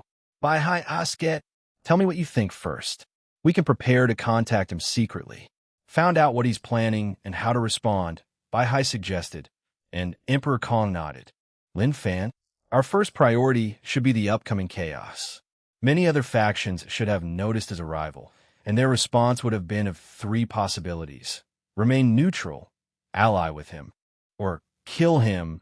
And the people wishing to kill him are not just the enemy, but people with ambition who want to take the destiny from him. However, regardless of how these factions react, the current chaos and turmoil will drastically intensify, so we need to prepare to deal with that first." Empereur Kong nodded, not adding any comment. "So see, while they both make excellent points, they fail to see the crux of the problem. Our main priority is how to prevent Wang Wei from swallowing our foundation." Lin Fan was listening, but Bai Hai frowned. "Aren't you exaggerating? This is not the lower dimension. The situation here is complex, and he cannot rely on his sect since they are sealed and are under constant watch. Tell me what's on your mind, and no need to mince your words," Emperor Kong encouraged. "Yes, Academy Master," Su Shi nodded. "Since Wang Wei ascended, it can only mean one thing. He succeeded in becoming an Empyrean in the lower dimension." Empereur Kong squinted. Su Shi had already told him this news, and he initially thought such a thing was impossible. However, after hearing all the advantages Wang Wei had and all the merits Su Shi arrived with, he had to believe it. He achieved the taboo battle realm in the lower dimension, meaning as an Empyrean, he's most likely already tenfold. Even if he's not, his strength is at least between 8 to 9-fold, meaning his combat power is already at the top of the current political climate, Su Shi continued. "From what I know about his character and behavior, he will have three main goals during his time here. The first is to increase his strength, so he should plan on achieving tenfold, or even the taboo battle realm.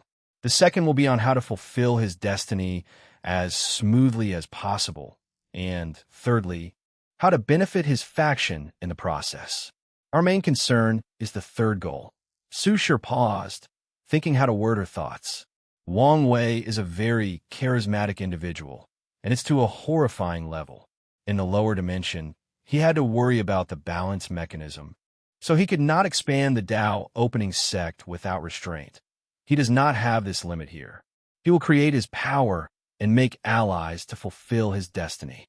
However, with his personality, he will swallow these allies and turn them into his own foundation. If we decide to work with him, our priority is retaining our sovereignty and not being swallowed. And believe me, when I say this task will be harder than you expect." The room was quiet, leaving Emperor Kong to his thoughts. He took Su Shi's words seriously for two reasons. Firstly, she was friends with Wang Wei and knew him the best out of everyone present. Secondly, he understood how scary a Tao overlord was during a time of chaos and strife. Such periods of instability are the perfect ground for them to grow and wreak havoc. It seems like we must make early preparations, Emperor Kong uttered. Origins seal continent. Wuhong opened her eyes to look in the distance, lost in thought. Are you happy that your husband is here? Roared a distant voice. She shook her head and sealed the room before continuing her retreat. Heavenly Beauty Palace was an enormous palace floating on the clouds. A pair of phoenix eyes suddenly opened and walked out of the room to gaze over the balcony. So, you're finally here? I wonder what kind of person you are. Maybe we'll meet at my celebration, she muttered before sending news that her celebration would be in advance. The exact date is 500,000 years from today. Tao opening sect. A young disciple was dozing off in a large dimension full of statues when he suddenly felt something. He woke up to gaze at the podium before him. The podium was divided into 4 layers. The lowest layer contained the most statues, and the top contained only 4. The disciple looked at the second layer as a new golden statue rapidly formed. Gold in the second layer? An everlasting Empyrean? Who in the sect made a breakthrough? As he was about to report this change, the disciple felt dizzy and passed out. An elderly man appeared in this dimension and looked at the statue. He's finally here, he muttered before pointing at the statue and making it disappear. He then gazed at the disciple and, with one thought, erased his memory. Wang Wei's arrival was felt by the entire world, causing a small commotion that would soon snowball into an avalanche. Meanwhile, he had just arrived at an unknown location and finished witnessing his chariot disappearing. No attack, so that's good news, Wang Wei muttered as he looked around him. He was on high alert during the entire ordeal. He looked at the sky, and his lips twitched. The world's destiny has shifted, meaning everyone with decent cultivation knows him here. Well, know the destined one is here. He looked around and scanned his surroundings. Am I on a planet? No, this entire area is a starry sky universe. All right, let's adapt to this place first. He took one step to teleport to his sun a few trillion light years away and created a cultivation cave. This place's space is so strong. More importantly, it felt alive as it was constantly fighting against my teleportation, Wang Wei commented. More importantly, the effect of my time acceleration array has drastically decreased compared to the lower dimension. He sighed before entering a deep state of cultivation and immediately felt a difference. The energy called Dao Qi in the environment is an excellent boost for comprehension. Does it exist to balance the lower effect of time acceleration? Honestly, I would rather have my formation. The adapting process was extremely short, so short that Wang Wei did not need a formation. He spent 3 months adapting and 3 minutes passed outside. The good news is my cultivation is now 78. This should be the benefit of first-time ascendees. It's a shame my body is too powerful, and there were no effects, not that I could use it if there were. Wang Wei was now in the 3rd heaven of the adult fiend god realm, and once he reached the 4th, he needed to pass this realm's tribulation. Right now, he was not prepared for that. Wang Wei stood up and was about to leave when he stopped himself and frowned. A terrifying divine sense was scanning the area. No, not the area, the entire world, Wang Wei thought as he observed. The divine sense passed through him as if he had never existed. And Wang Wei was not surprised. He was a fateless, meaning it was extremely hard to deduce or divine any information about him. Additionally, he had the protection of the heaven-deceiving array, the effect of his spirit flower ability. And his 10-fold battle realm indicated he was very close to the Paragon Ream in power, the protection of his golden body of merit, and the protection of fate or destiny. This divine sense is not someone who's in the lower tier of the Paragon realm, so it's most likely the world of the Time Eater, Wang Wei analyzed. Did he come back, only use his divine sense from the outside, or was this some kind of mechanism he already left in place? Wang Wei did not have an answer, but he did know that there was not much time for him. The good news is neither Mithria nor Supreme Unity suddenly appeared out of nowhere and obliterated me. He thought. However, what is this odd feeling? Wang Wei closed his eyes as he felt a deep connection somewhere far away. At first, he thought it was his connection to his wife, but upon focusing, he realized the connection seemed out of reach. Is that my connection to Earth? He was right as he now sensed a deep connection to somewhere in primordial chaos, which could only be the prehistoric world. It seems I was too weak before. The isolation of the lower dimension should have also helped. Chapter 1204, let's start. Chapter 1204, let's start. 1204, let's start. Wang Wei had a moment of nostalgia as he thought of his life on Earth. He had a few regrets from there, so he would love the chance to make it up. However, his current connection had no real purpose or ability. Maybe I can send a projection through the connection after becoming a paragon. Anyway, I might need answers from Hong Jun, and it's not a good idea to show up with my real body. He composed himself before planning his next move.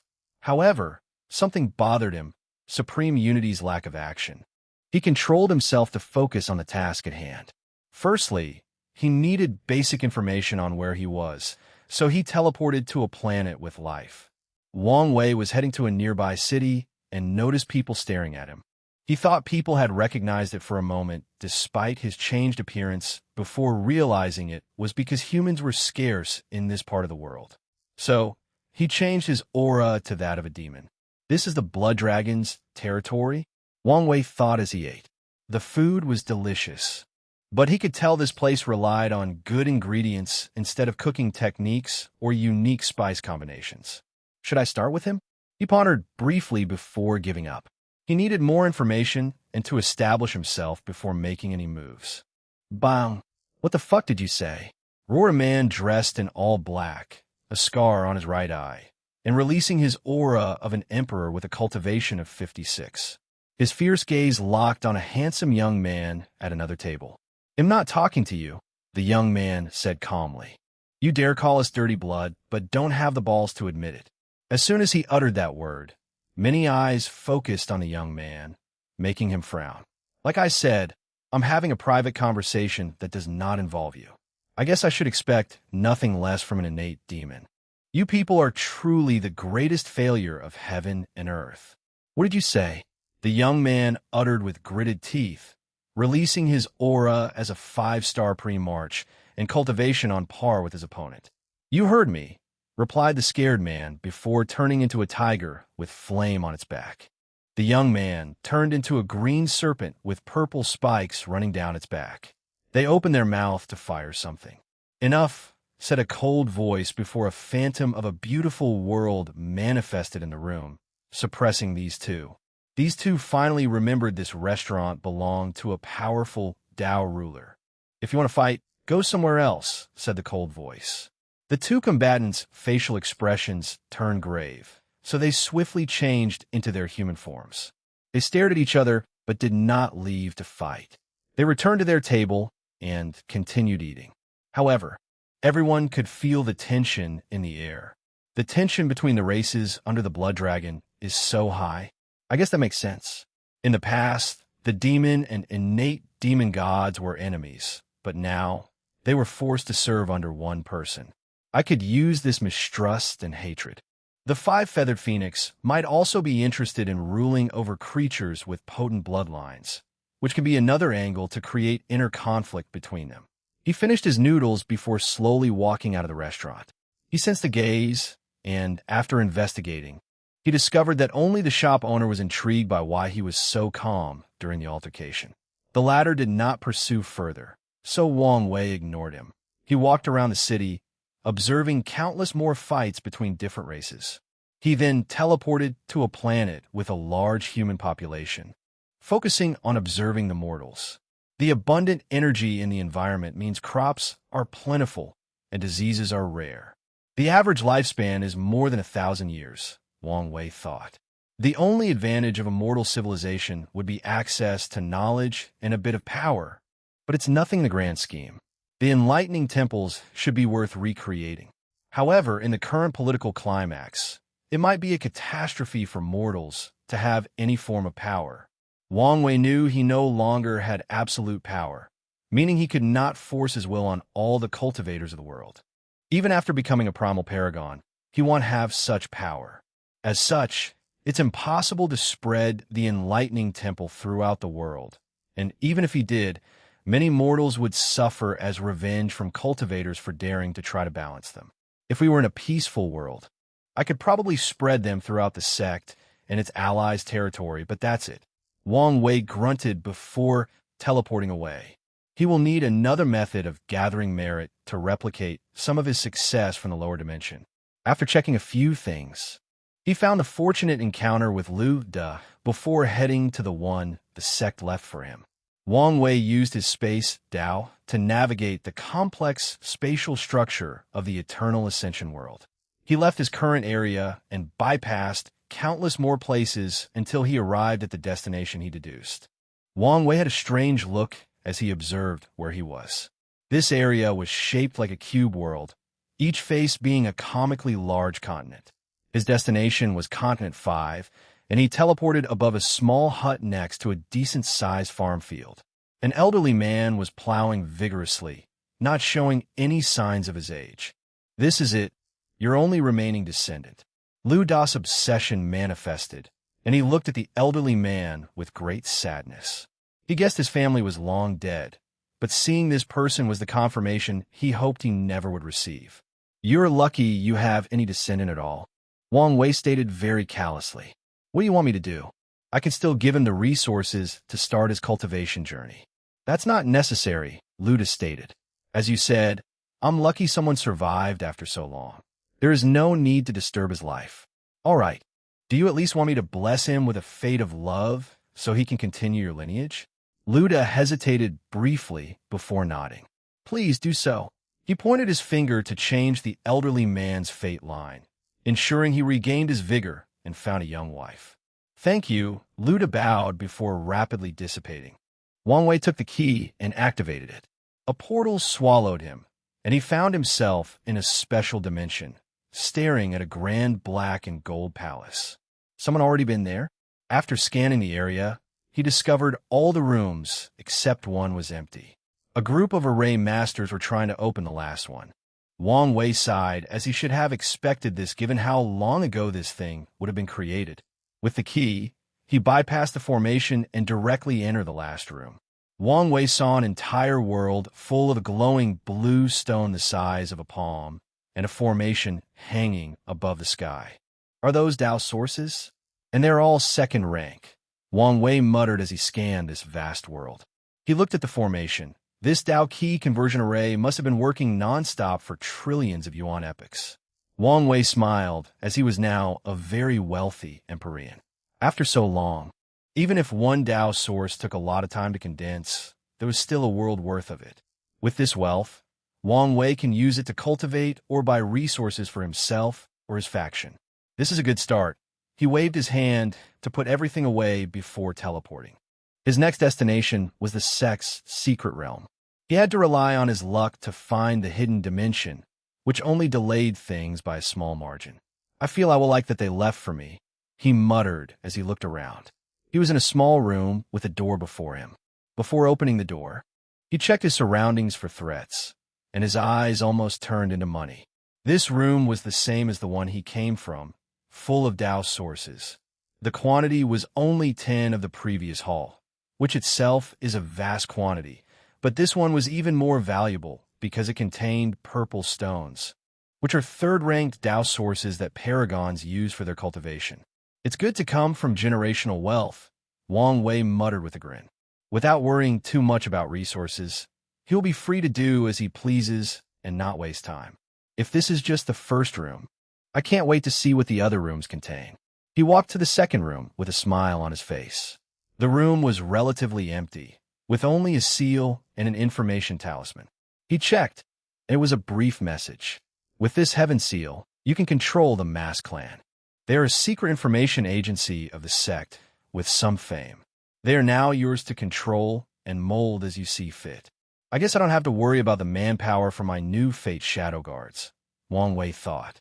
Chapter 12:05 The Sect's Investment. Chapter 12:05 The Sect's Investment. 12:05 The Sect's Investment. Wang Wei walked into the next room, and he immediately noticed the 3 separate piles.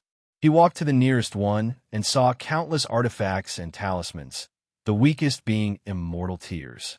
thousands of Emperor artifacts and hundreds of Empyrean artifacts, Wang Wei counted. And that's not counting the unrefined material. Wang Wei smiled as he now no longer had to worry about the material for his proving Tao artifact. His gaze shifted to two things at the center of the pile. It was hard to ignore them, given how they were the only thing levitating or releasing any lights. He immediately recognized one of these items as an information talisman, and the other resembled a piece of thick gray glass the size of his palm. The power of fate? He thought as he sensed the glass aura. He did not hesitate to receive the information in the talisman, which was more extensive than he expected. Luckily, such information was only a small burden to his soul, and only because he absorbed everything at once. An encyclopedia of all the Eternal Ascension world's materials, ores, and spiritual herbs. It even includes unique materials in the source key space and primordial chaos. Wang Wei nodded as this talisman once again saved him a lot of time. He also knew what the primary material floating before him was. Such a large piece of fake glass. The sect is indeed rich, he commented. Fake glass is a rare material created from condensing another rare material. Primal fate sand. With only this thing, I can elevate my artifact to the ultimate realm, meaning a boost of twofold. Although Wang Wei did not need the artifact to achieve a 10-fold battle realm, it would still be helpful, especially in the upper dimension where powerful weapons or artifacts are even more valuable than before. Without heavenly Daos limitation, a top emperor can survive or fight an Empyrean with a tier 11 artifact. Of course, the backlash is also no joke. Wang Wei has already planned to find a way for his proving Tao artifact to be on par with Paragon, so that it won't be a problem for him after achieving Taboo Realm again. He walked to the second pile, which contained pills of different varieties and levels. He put them away with a smile before walking to the last pile. A spiritual garden with raw herbs. Wang Wei realized the garden itself was a supreme innate treasure used to accelerate the cultivation of all kinds of herbs, including Emperor and Empyrean tier. Wang Wei walked to the third room, which was a vast library with countless cultivation techniques.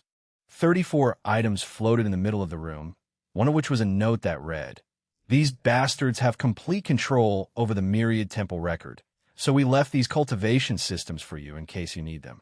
We also chose the 33 best and most unique scriptures from our sect for you." Wang Wei had heard of the Myriad Temple record, a place that housed all the cultivation systems of the Eternal Ascension world.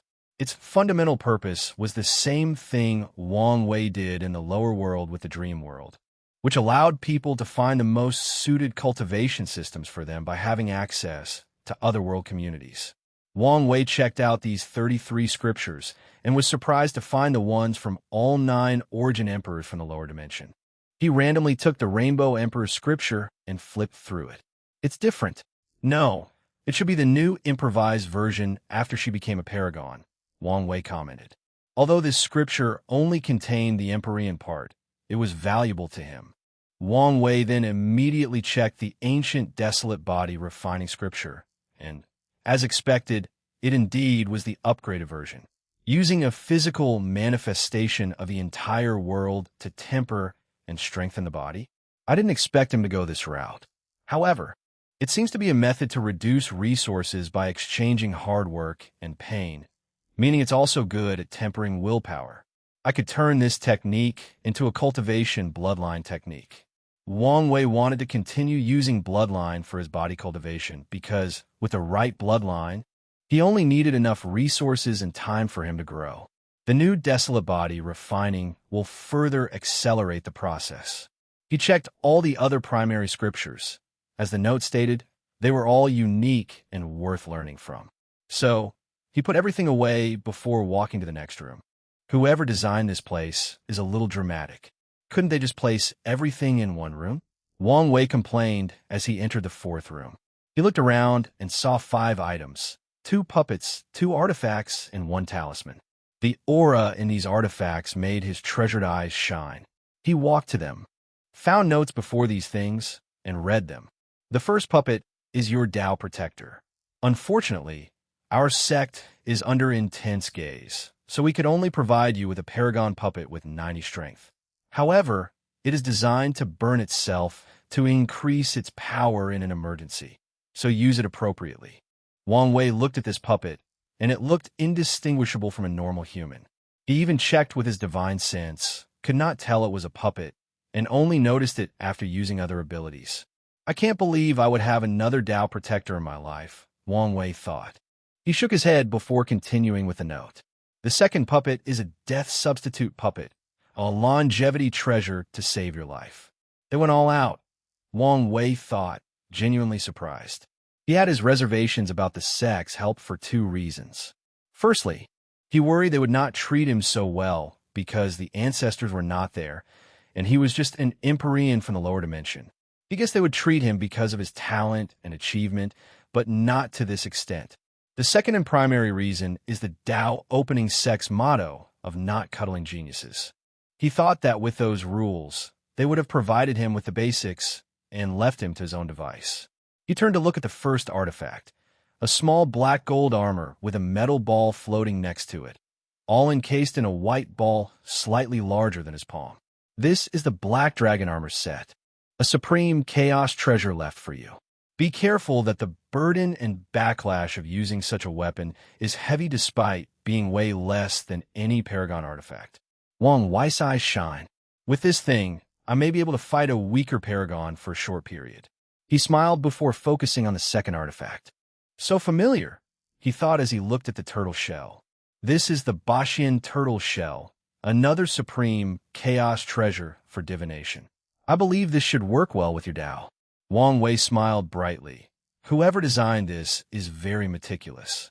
He looked at the last item, the talisman. A Tier 12 void, rushing talisman to run away against these parasites. I don't think I need to say this, but there is no shame in running away. Pick your battles, since your life matters more than even this so-called destiny. And once again, use this with caution. Wang Wei put everything away before walking to the last room. This one contained a note and a talisman. Sadly, this is all the help we can currently provide. However, the situation is truly dire, and you have no more hope or options. You can return to the sect, and we will protect you, even at the cost of our destruction. We have held back ourselves and endured the humiliation ever since these people came to power. But if they push us too far, we do not mind dying in a blaze of glory. What a powerful will, Wang Wei thought. He could tell the person who wrote this note truly felt this way. Although it was not guaranteed that this was the whole sect's attitude, it was still impressive. Lastly, the talisman contained ways for you to contact us. You only need to leave a mark at these recorded locations, and we will find a way to bypass our surveillance and contact you. Wang Wei checked the talisman, and it contained many areas all over the world considered safe spots to initiate contact. I don't plan to drag you guys into this, so you may have hope of plausible deniability in case everything goes wrong. Wang Wei thought as he annihilated this secret dimension, leaving no traces.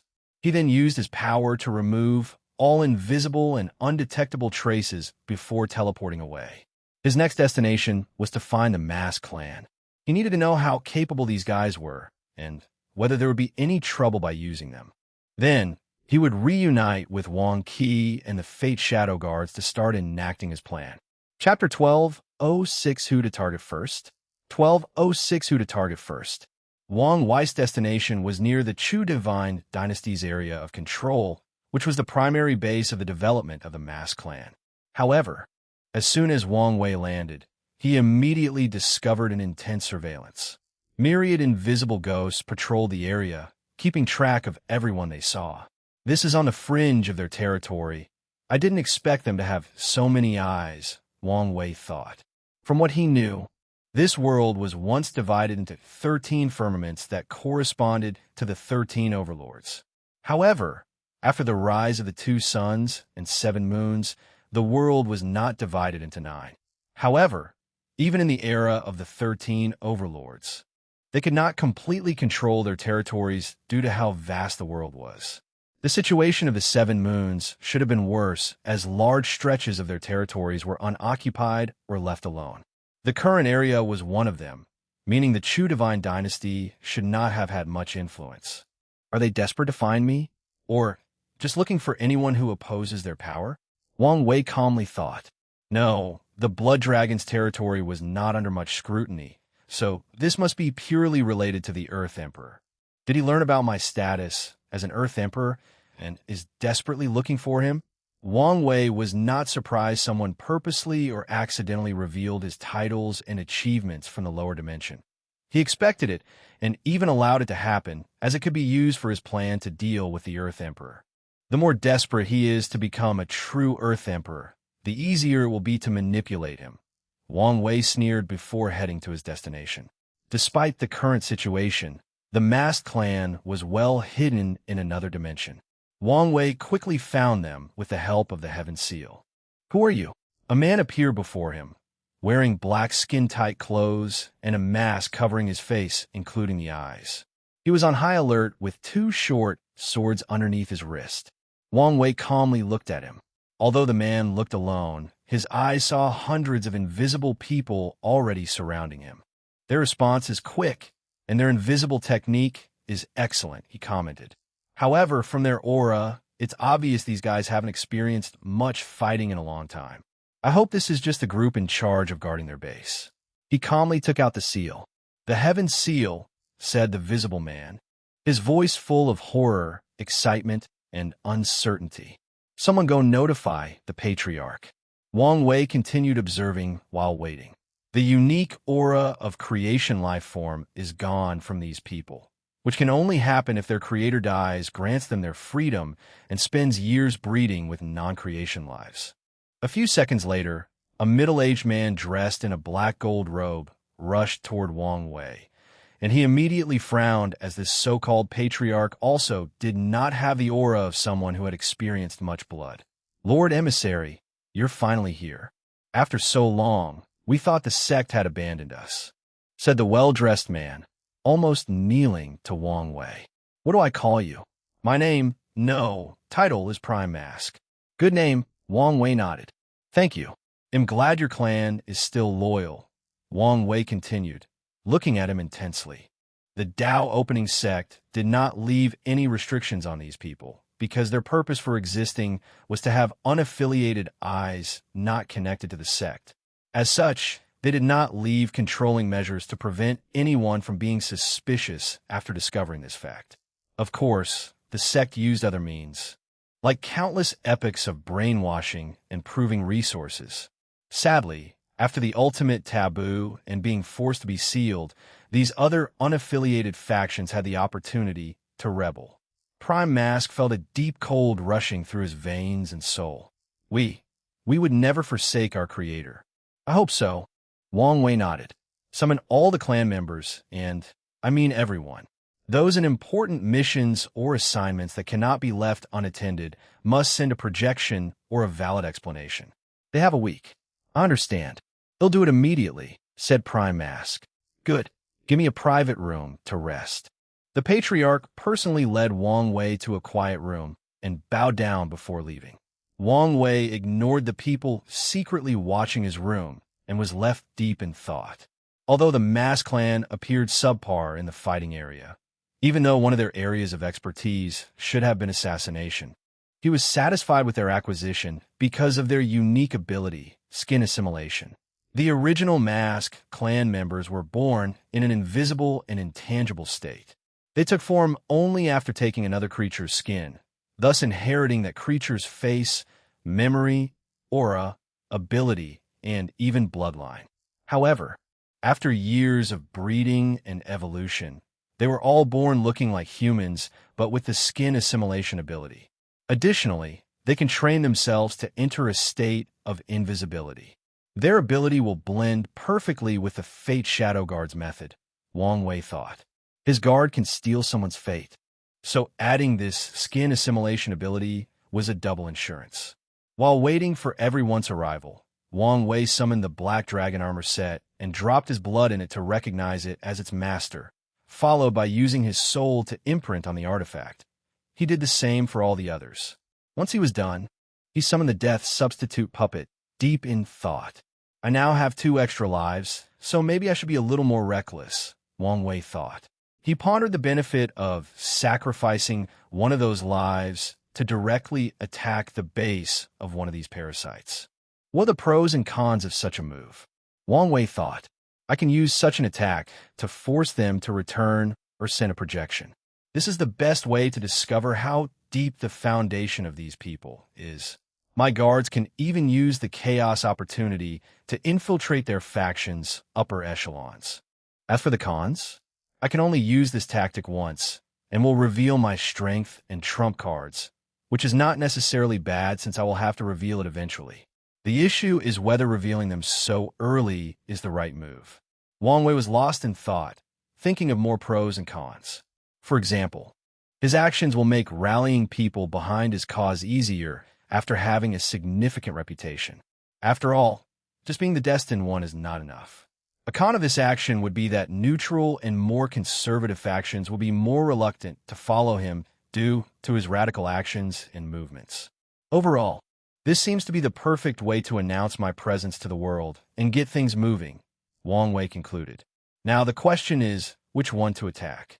With a thought, he created a chessboard with 10 carved pieces, a Buddha, 1 floating eye, an hourglass, a red dragon, a multicolored phoenix, a black phoenix, a king in a black crown, a lightning bolt, a monk laughing lasciviously, and a Taoist priest. Disaster is not part of the equation. Wang Wei flipped the lightning bolt to its size before stopping. Maybe I can turn him to my side. He put the lightning bolt to the side. He then separated the Buddha and eye from the rest, as they were not in consideration. He looked at the board for a while before picking up the hourglass. Time Eater is the greatest threat, making him an ideal candidate since I would love to strip off all that mystery. However, the only way I would have a chance to confront him would be to achieve Taboo Battle Realm and unlock all my soul powers and willpower. Wang Wei could now use his soul power and willpower for an extended period with his current cultivation realm and fleshly body cultivation. However, there was still something stopping him, karma backlash. Whatever he did in the void amassed him a severe amount of karma, which was not wholly washed off even after reincarnation. Let's eliminate Time Eater for now, he thought before putting the piece back. He observed the board for a while before sighing. He looked at the Buddha and the eye, focusing on the former. Ultimately, none of my plans are useful without knowing on which side she stands, Wang Wei thought. He could plan as he wants, but the game is over as long as one of the 2 sons interferes. Before anything else, I must meet Mithriya to gauge her personality, thoughts, goals, and allegiance. He understood that he was only alive now because of her protection. Although he did not like this fact, it was true. Despite knowing this, he also needed to know what kind of person she was and her possible motive. Otherwise, he might become a pawn she used to deal with these parasites and supreme unity. In that case, my first move is to talk to her, he thought firmly. Chapter 12:07 Revelations 12:07 Revelations. Now that he had made a decision, Wang Wei needed to think how to approach her. He could try to hide in the source key space and send a projection, but since he can navigate that thing, he did not think that a half-step transcendence could not do the same. Should I use the plan I have for supreme unity? No.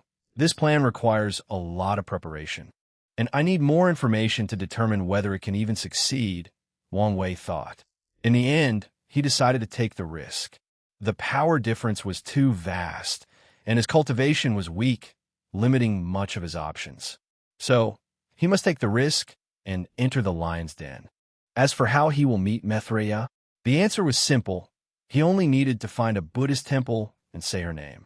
Wang Wei did not believe for a second these 2 did not have ways to contact or influence the world during their fight.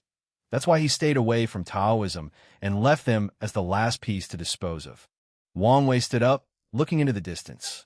If he could get Mithriya's support, he would have more freedom and less restraint on his actions. If she's his enemy and plans to use him as a pawn, he can prepare now. In the worst-case scenario, she determined him an unstable factor and decided to eliminate me. Wang Wei thought, if that happens, the only move I can make is to try to summon Hong Jun for help. Wang Wei grunted, not liking how he had to rely on others for his survival. However, his current weak self cannot be helped. In fact, he has other options, for example, accepting his status as a fate seed.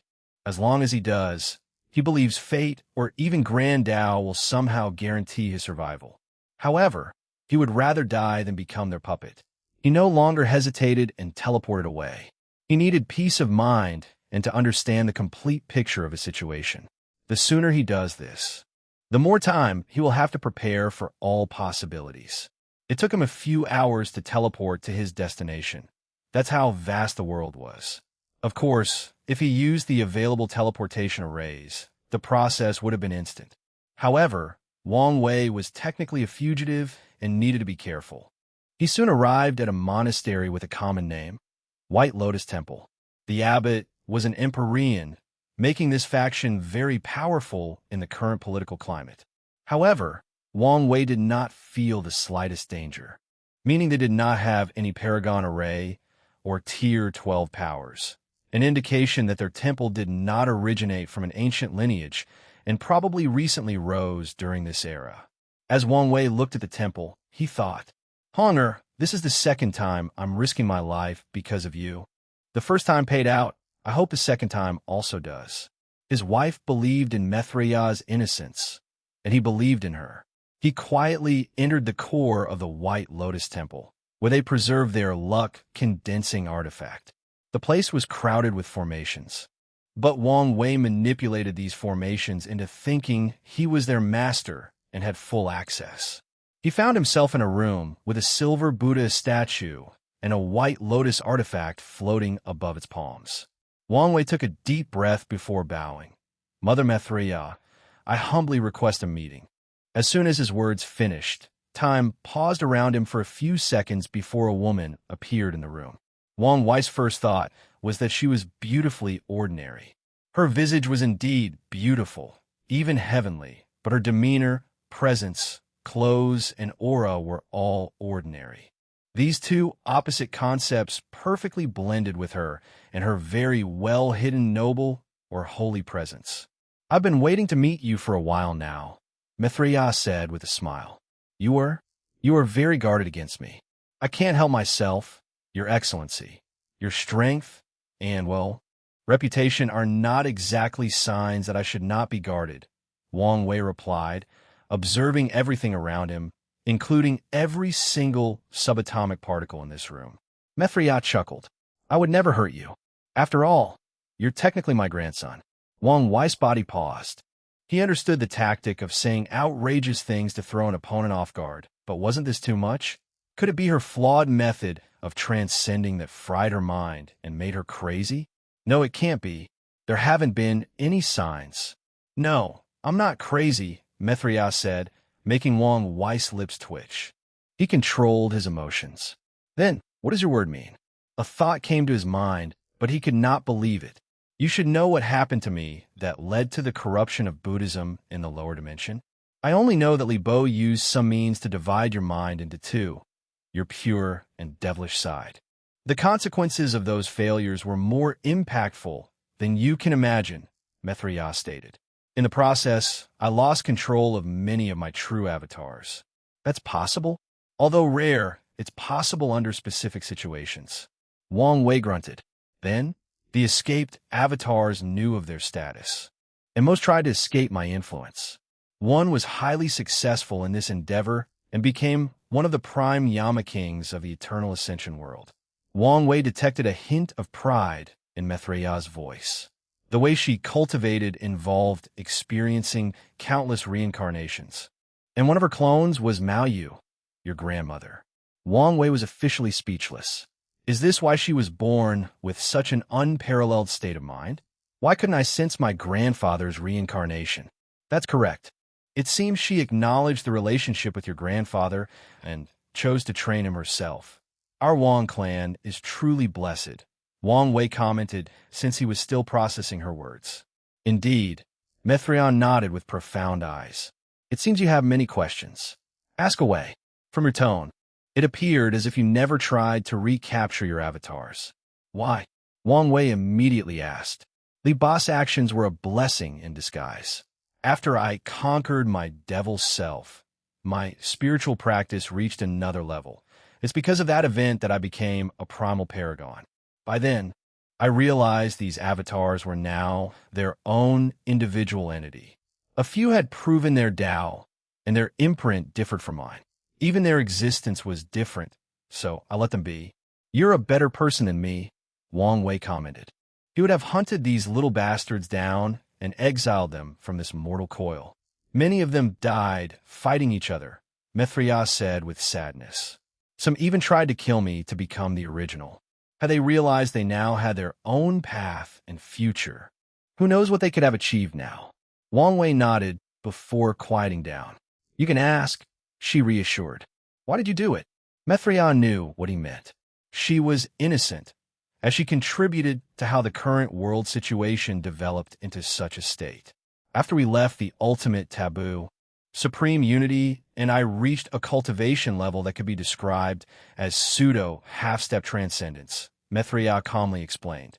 If we wanted to reach that level truly, we needed the world to be highly peaceful with no disturbance. We then worked together to eliminate all the paragons that did not participate in the taboo and the other Tier 12 from other paths, and prevented anyone from reviving from limbo. Mithriya sighed deeply. "I would like to excuse my action by saying that I preserved the Tao imprint of all these paragons. But I still caused the deaths of countless people, including my own." Wang Wei had many thoughts, but he needed a quiet place to organize and digest them. What about these parasites? Any reason they were chosen? Originally, everyone should have been killed. However, just as we were about to eliminate Time Eater, he convinced us that we needed stewards to keep the world calm and orderly. He suggested most of the others because they were weak and incompetent but ambitious, making them easier to control. We agreed and chose someone from our factions to be part of this new council before retreating. By the time we finished, the situation became like this. The worst part is that Supreme Unity's personality has changed. He became colder and more indifferent and reneged on our agreement. Agreement? We were supposed to reverse everything after the breakthrough, Mithriya explained. Allow our old friend to return and share progress. Share? You're willing to share such a technique? Wang Wei asked. Of course, Mithriya replied without hesitation. I was stuck in a Paragon realm for a long time. Then, Wang Qixin appeared and told us about his plan. He organized the Second Origin War that summoned the ultimate taboo. Although there were some problems throughout everything, my newfound strength was the proof that the plan worked.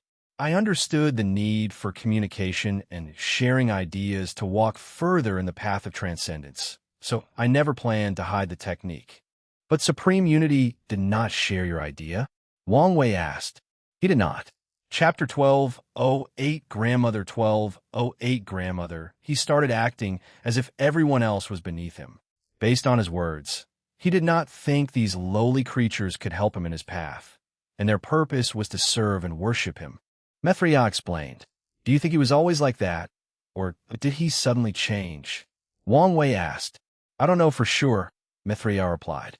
Before the ultimate taboo, Supreme Unity was an odd man, for sure, but he never showed any signs that his personality was this twisted. Maybe he's been hiding for so long, or maybe his oddness made him susceptible to change or influence. Ultimately, I don't think that matters for now. True, Wang Wei nodded. One more question. What exactly is your realm? How do you achieve it? It'll tell you everything after this mess is cleaned up and you've become a paragon. I guess I should have expected this. There is certain information you cannot contact until you're of a certain strength or realm. This rule is not as strict for you because you've deduced these secrets on your own, but it still exists. These words brought Wang Wei to his time in the lower dimension when he could ask his wife about many secrets of heaven and earth. Sometimes, Heavenly Tao or even Grand Tao would stop their conversation. Sadly, he was forced to rely on his brain to get these secrets after she left. Any more questions? One last question. Do I call you Grandma? Wang Wei asked without shame, making Mithriya laugh. Grandma, I remember years ago, when I was a mortal, I always wanted a family, she reminisced. However, I've renounced these sectarian concepts after so long. So, that's a no. Do you want to call me Grandma? Who wouldn't want such powerful and hopefully doting grandparents? Wang Wei replied cheekily. Mithria's smile widened. As much as I would love for us to be this close, you should reserve that title for Mao Yu. She might indeed see it as a sign of disrespect. Wang Wei agreed, so he did not bring it on anymore. Now, let me ask you something. Oh, I think I'm an open book before someone of your level. On the contrary, you're a mystery, Mithria responded. How? For example, I'm still baffled about your birth. Wang Wei frowned, but he did not speak and listened. You were born with a paragon quality and quantity soul. Even if they were sealed during your reincarnation, there is no way that supreme unity or I would not have noticed your birth. However, neither of us noticed until your final trial in the pagoda. Why? Wang Wei was genuinely surprised by this question. I actually never thought of that. The best answer I can give you is fate protected me, but something tells me it may not be that simple. Indeed, Mithria nodded. She opened her mouth to say something, and her body suddenly became transparent like a phantom. She looked at the sky.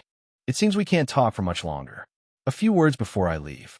First, Supreme Unity will be doing something significant. I don't know what it is, but his silence is worrying.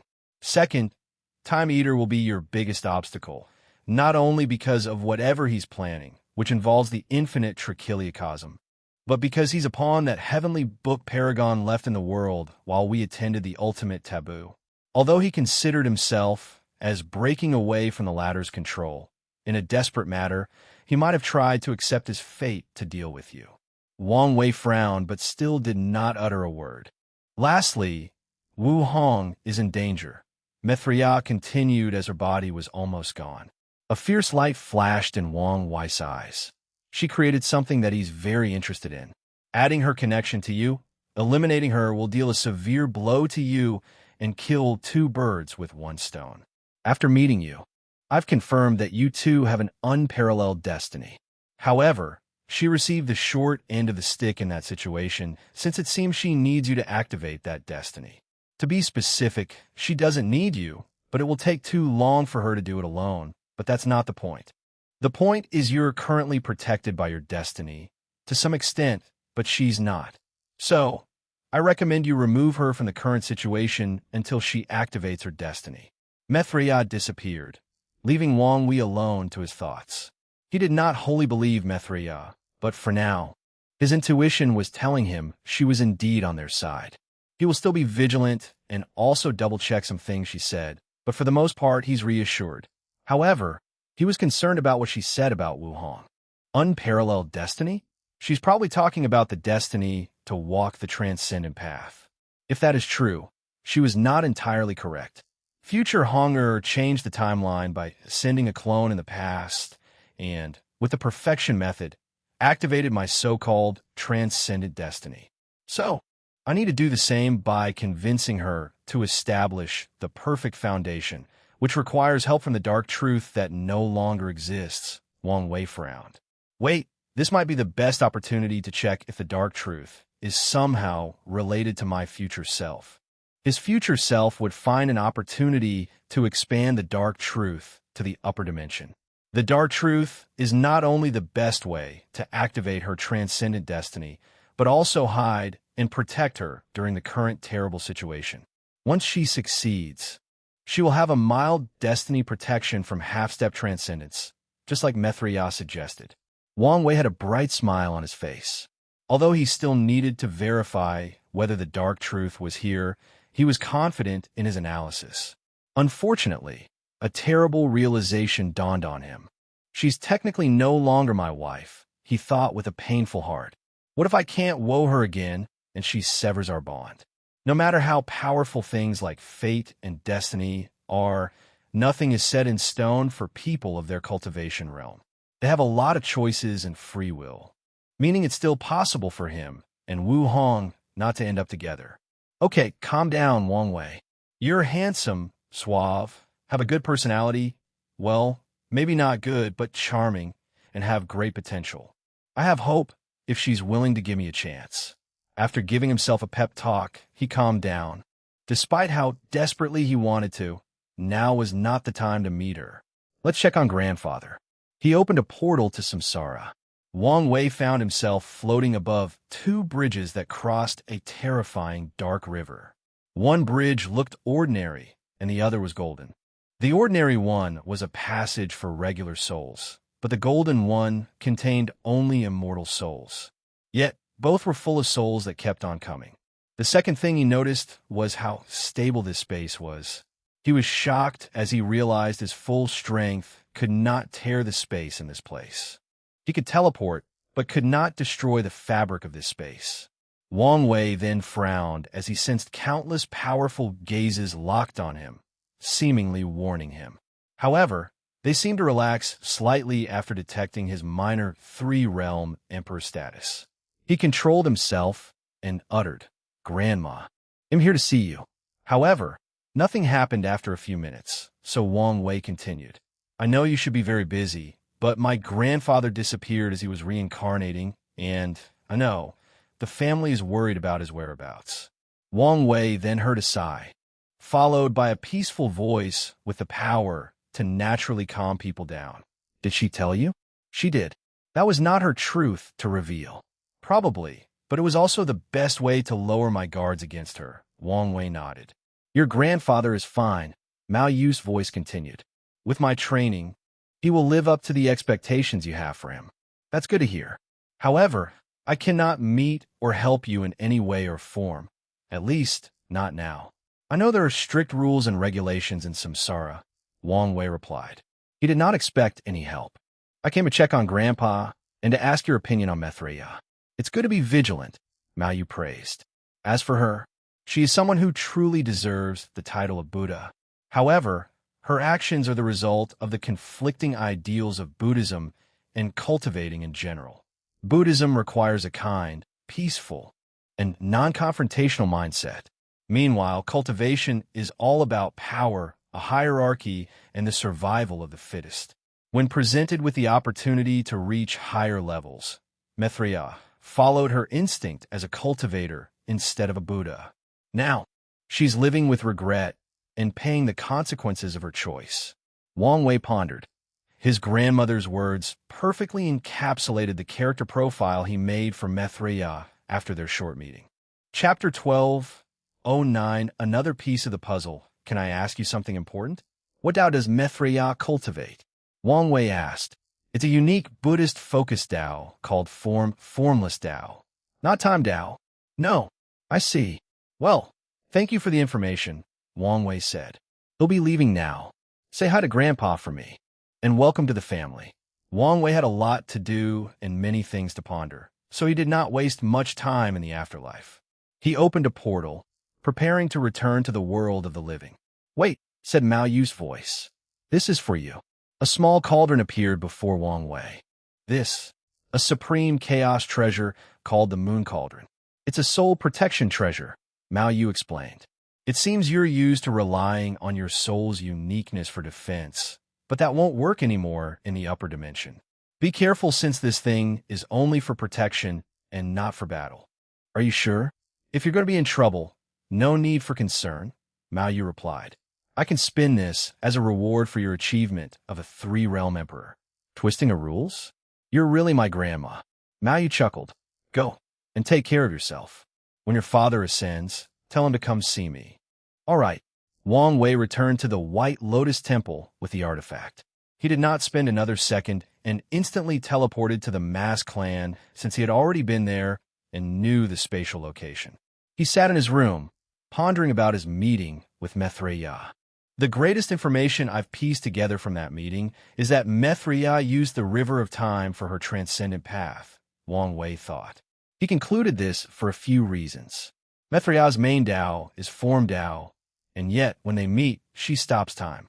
Wang Wei reviewed the experience in his mind repeatedly and concluded it was not something she did on purpose or some utilization of law, but an instinct.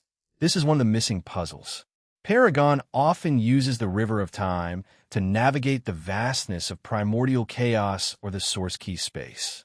Their battle usually involved traveling to the past, eliminating their opponent when they were weak, and on rare occasions, exploring the infinite Trichiliachasm. Supreme Unity wanted paragons, or their breakthrough, to affect the eternal ascension world, while Mithria focused on protecting this world's branch of the River of Time. His eyes lit up. How to use the River of Time to become transcendent. Do you just absorb the enormous power from it? Or is it something like imitating its essence in our soul's sea of consciousness? Both were possible, but they could also be far from the truth. There's no point in thinking about this now. If she's telling the truth, they'll eventually know which method she used. An idea for achieving transcendence is one thing, and a concrete technique with specific instructions is another. Wang Wei then shifted his attention to what Mithria said about his birth. He found another anomaly in his life, and now he wanted answers. I could try to go back and experience it after becoming a paragon. This was the only way he could think of, but that might not work. After all, if a power is involved that can even slip through Mithria in Supreme Unity's eyes, the chances of him discovering it are almost zero. Why is my life so complicated? Wang Wei complained before summoning the moon cauldron. Habit is a terrifying thing. I would have suffered tremendously had she not reminded him. Wang Wei was so used to not having to worry about his soul that he almost suffered a terrible loss before learning from this mistake. From now on, I must gather Paragon Tier's soul cultivation techniques and resources. He imprinted on the artifact before waiting for everyone from the mass clan to gather. He spent his time reviewing all the clan's information and assessing their information-gathering capabilities. A month later, Wang Wei stood before a large field with countless members of the mass clan kneeling before him. He glanced at the prime mask at the front. Is that everyone? Yes, Lord. But from what I know, this is only 70 of your clan. It's like this. Our. Wang Wei raised his hand to stop him. He looked in the distance, and with a thought, a countless karmic thread manifested from his palm. He tugged them, dragging countless more members into this dimension. Their leader was a confused woman baffled by how she suddenly returned to the clan against her will. Why did you betray the clan? Wang Wei asked. Who are you? She asked. Red Elder Mask. This is the lord from the main sect, coming to regain control of the clan, Prime Mask swiftly said. A slight surprise flashed in Red Elder Mask's face, but she remained stoic as she stared at Wang Wei. What are you doing? Quickly acknowledge your mistake. The Red Elder Mask remained unmoved. I see, Wang Wei uttered. You're an ambitious individual. So you resented that such an incompetent person was chosen as patriarch instead of you. She gritted her teeth. Our assassination branch performs the most demanding tasks with a low survival rate, while these bastards stay comfortably in their position. Yet, we are looked over for the patriarch position every generation. Don't talk nonsense, yelled Prime Mask. No, let her speak, Wang Wei said. We simply refuse to be overlooked anymore, she finished. Wang Wei's eyes suddenly became profound, as if the fate of all sentient beings existed in them. Red Elder Mask's face turned pale. With that single gaze, she felt so tiny and weak. It was as if she was a bug facing not a human, but a towering dragon. Her first instinct was to activate her inner world to resist, but her battle senses as a Tao ruler warned her that she would die faster if she did. As she was about to explode from the pressure, it suddenly dissipated. Wang Wei smiled. I like ambitious people, but only when they are competent. Luckily, your group is the only one I consider barely competent in this clan. He raised his palm, and the fate lines of all the mass clan members wrapped around his finger and palm. A rune emanated from his soul and fused with the line. Your fates are now mine, he declared before fixing his gaze on another Elder of the Black. This one was the Yellow Elder Mask. Have a problem with what I did? The Yellow Elder Mask's body trembled, and he swiftly lowered his head. You didn't have a problem when the sect supported you for who knows how long. Didn't you already know your fate from the day of your inception? No one said a word, so Wang Wei focused on the group at large. As I said, only the assassin squad is barely competent, meaning you'll need to undergo training, Wang Wei announced. From now on, you're members of my Fate Shadow Guard. I'll advise you to abandon all ideas and notions about your previous life. Do not cling to your former status and power, since they are meaningless. This is the mindset you'll need to survive, grow stronger, and regain your honor and dignity. Do you understand? Yes, sir. Everyone replied in unison. That's the spirit. Go prepare, he ordered. We will leave here in a few days. Wang Wei walked away, waiting for Wang Qis' arrival. Red Elder Mask looked at his back, deep in thought. Maybe this is not a bad thing. All she wanted was an opportunity to display her talent and receive the power and honor she deserves. The Mask Clan's corruption blocked her path, but she might have a chance with this new leader and system. 3 days later, Wang Qi arrived at the Mask Clan and was directly teleported to Wang Wei's room. You're late. He contacted Wang Qi a month ago as soon as he arrived. Patriarch, you don't understand how chaotic the situation is, Wang Qi replied. Everyone is looking for you. There are random checks in almost every territory, so it was difficult to get here while hiding my identity. Is that so? Wang Wei muttered. It seems we will need an independent transportation system. That is a must, Wang Qi swiftly nodded. Otherwise, our work will be 100 times more challenging. We can create a subspace system for our people to travel, like the ones we build for mortals? Exactly, Wang Wei nodded. The only issue is how to hide it from everyone else. If we had a Space Chaos Supreme treasure, we could use it, even adding the heaven-deceiving array. However, such treasure is rare. Wang Qis' eyes suddenly lit up. Should we ask the sect for support? No need to involve them, especially since we have a better option. Better option? You mean our base and the former residents of the Dao Burial Ground? Exactly. We used the ascending treasure key you provided, evolving the treasure from chaos to supreme innate treasure.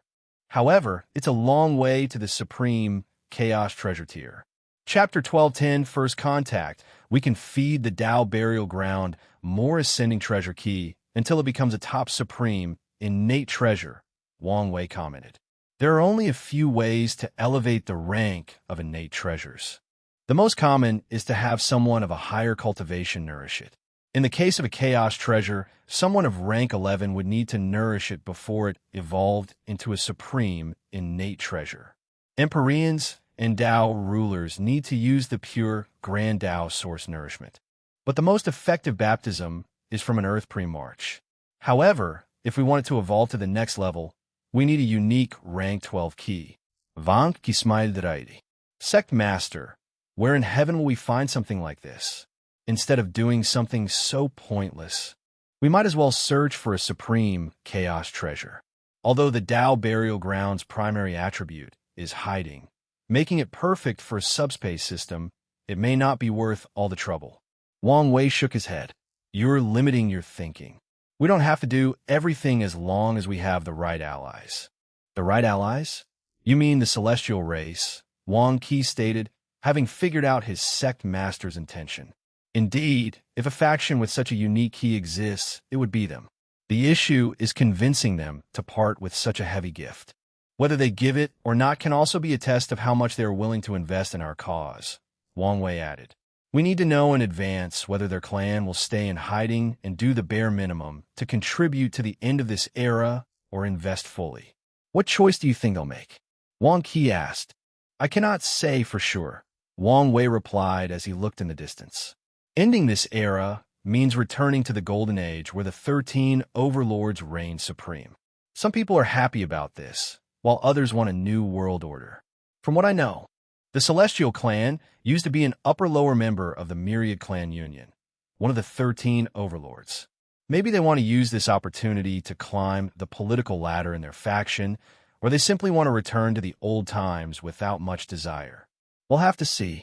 Van Kisait, feeling how inadequate he was at looking at the overall situation compared to his sect master. All right, let's not talk about this anymore. I'll contact the celestial race only after settling our base and start expanding the Fate Shadow Guard, Wang Wei stated. Now, tell me of the current situation. This is the information you want, Wang Qi said as he handed him a jade talisman. As you ordered, I focus on establishing the base, gathering more members for the guards, and maintaining our relationship with the rebellion. Wang Wei shifted through the information. So, The new rising member was indeed Xiao Tiandi. It seems he's gotten his life together. Did my words get to him? Or did something else happen? And Purple Chaos Emperor? Did he choose Chaos Dao? With his talent, it's fitting. He's an interesting character, Wang Qi commented. Many people still talk about his so-called redemption, even today. A disappointing genius that finally shows its brilliance is worthy of gossiping about, especially since his master has such fame. Wang Wei nodded. He frowned a few seconds later. What about the news about the Fiend God Blood or Dao Monarch Qianwu? I didn't mention them in the briefing because I've only gathered unconfirmed and probably unreliable rumors. Wang Qi explained. What rumors? The rumor is that 2 of the parasites had an altercation more than 10,000 yuan epoch ago over a body refining inheritance. I tried to confirm the rumor, but some said it was between Five Feather and Undead Phoenix, while others said it was between Time Eater and Blood Dragon. Wang Wei grunted. What about the Tier 11 Fiend God Blood? This rumor has more substance, Wang Qi replied. There is a chance that the treasury of the Divine Chu dynasty has some in reserve. Them? It seems I may have to visit Shirulan. Wang Wei remembered that kind and enthusiastic girl that can instantly change into an overbearing and domineering ruler during battle. Secmaster, is this wise? After all, she is the Earth Emperor's daughter. If she has the slightest ambitions, she'll understand that her father is a blocking stone in her path, Wang Wei remarked. I only need to nudge her in the right direction, and she might turn on him. That could work. All right, let's leave, Wang Wei stated. He did not waste time and teleported everybody to the Dao burial ground. As soon as Wang Wei arrived, 2 people teleported before him, all on guard. I'm pleased with your response time, Wang Wei praised. Master. The 2 guards immediately knelt on the floor. He was about to tell them to get up when he suddenly frowned. Who's in charge of security? That would be Yin Wingzhu, codenamed Bright Shadow, replied one of the guards. Summon her. A petite woman dressed in black appeared a few seconds later, and she immediately knelt after seeing Wang Wei. Master, you've disappointed me. Bright Shadow's body trembled after hearing these words. There are 2 things that all guards fear and hate the most. Mission failures, which are sometimes unavoidable, and the Master's disappointment. Master, what did I do wrong? She swiftly asked. Someone has infiltrated our base. And it's an Empyrean, Wang Wei stated calmly while looking in the distance. The base contained countless hidden dimensions that were mainly used for training. Bright Fate's face turned pale, and the situation worsened when Wang Wei's gaze shifted to all of them. You're also to blame for not discovering the intruder. The other already had sweat on their backs. We will accept punishment. The worst thing a guard can do is make excuses for its failure. They'll forgive you this time, since you are still adapting to how things operate in the upper dimension. However, there should not be a second time, understand? We do. Good. Wang Wei nodded before pointing to the quiet mass clan members behind him. These are the recruits I brought. They have a special talent. So try incorporating it into our system. Your will shall be done, replied Wen Deming, codename Fate Virtue. Since he's in charge of training, while Plum Fate runs all outside operations. In other words, they will serve under him once these people are appropriately trained. As Wang Wei watched these people disperse, he secretly shook his head. He chose these 3 because of their abilities. He even spent years tracking unique insurgent ki for them to ensure their strength would be helpful after ascending. Yet this happened. I miss Wangju, he thought. He desperately needed someone competent to lead his guard. Maybe that Red Elder mask will prove to be what I need. Otherwise, he'll need to search for someone else. Master, what should we do about the spy? Wang Qi asked, his face also pale. Although this was not his job, he blamed himself for such an enormous blunder. They'll deal with him, Wang Wei said before disappearing. He entered the source key space with an ordinary-looking man bound by golden chains. The man looked at him fiercely. He did not expect for him to be discovered and captured so easily. Such overwhelming strength scared him, but his training allowed him to compose himself. You're very well trained, Wang Wei commented. I'm guessing you won't say anything. The spy continued staring at him. To cultivate an Empyrean as a spy and even train him to immediately try to eliminate himself after being captured. I'm very curious about your master. He entered this man's sea of consciousness to look at his soul. As expected, a potent restriction that leaves me useless. He sighed as he glanced at the complex magic circle above the sky and this spy's soul. I guess we're doing this the old-fashioned way. He returned to the material world and looked this man in the eyes. You should have trained to resist torture. But how high is your pain threshold? The spy stared at him, and Wang Wei smiled. He activated his pain innate talent and had this man experience the pain of his tribulation. Not a second had passed before the man's shriek echoed in this infinite space full of pure energy. Wang Wei tuned out all the noise, focusing on preventing this man's spirit or psyche from collapsing while also not activating the restriction in his soul. Ready to talk? Wang Wei asked, but all he received was that intense stare. I forgot you're a tough guy. Well, this first session was only 10 seconds. Let's try to triple the time for the second one. The spy's face turned deathly pale. He felt like he lived in a world of pain for an eternity before it stopped. Now, this devilish bastard told him only 10 seconds had passed. Chapter 1211, Welcome Message File, Speak. Please make it stop, said the spy, his eyes devoid of hope. By now, he only wanted one thing, relief brought by sweet death. Sadly, he knew this devil would never grant him his wish unless he spoke. Luckily, speaking is another way to fulfill his desire. Good, Wang Wei nodded. I'm going to ask you a question, and I want you to answer it exactly as I asked. Understand? The spy barely nodded. Let's see. I need to be subtle to prevent triggering the restriction, which will most likely result in his self-explosion, Wang Wei thought.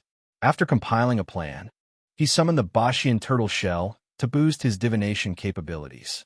His eyes turned all gray as he channeled the power of fate. Will he explode if I ask him what organization he works for? Yes, what about the name of a useless or abandoned base? Yes, a mission with no relevance to his employer? Yes. What if I ask him about his code name? Maybe? Wang Wei thought as he focused. This bastard will actively use a triggering word to commit suicide? I need to watch out for that. He continued his divination for a few seconds before asking the first question. Tell me all the places you've been to before arriving at our base. No need to be specific. Just state the overall area, city, continent, or area. Such a strange question momentarily disoriented the spy, but he answered. Right before teleporting to the base, I was in Sunset City. Wang Wei nodded while observing this man intensely. Sunset City was one of the places where the Fate Shadow Guards recruited new members. Before that, I was on the Black Earth continent. There's a SESAR. Silence. Wang Wei cut him off. Do you want to experience it a fourth time? The spy's body trembled as he shut his mouth. He hesitated for a moment, but he saw Wang Wei's eyes. He told the latter of the last two places he was in before arriving here. If I follow his trajectory, he came from one of Taoism's territories. Is he from a faction under the Seven Cauldron, or directly from Supreme Unity's core power? Wang Wei was deep in thought before asking the second question. Recount verbatim how a typical conversation with your subordinate usually goes. No need to mention any classified information or phrase. The spy was again puzzled, but he followed orders. It was odd to reenact a conversation, but whatever prevented him from suffering.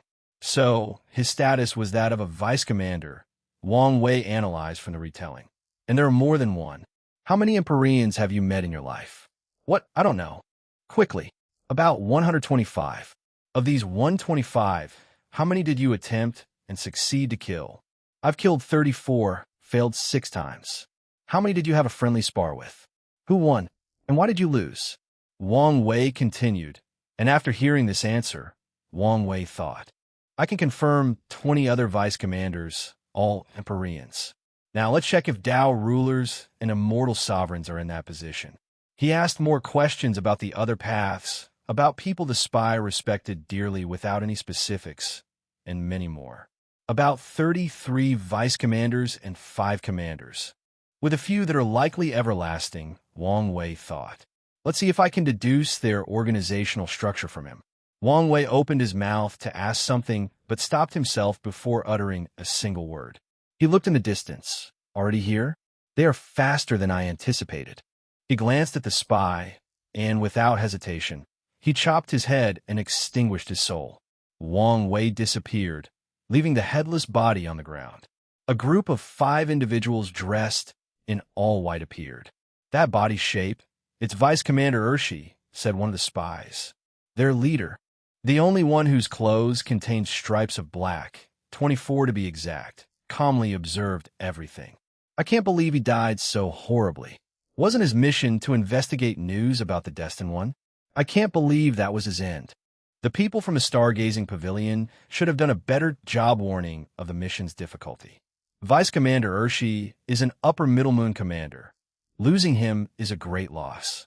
Their leader frowned as he looked at the body. He suddenly felt something was wrong, but could not pinpoint what exactly.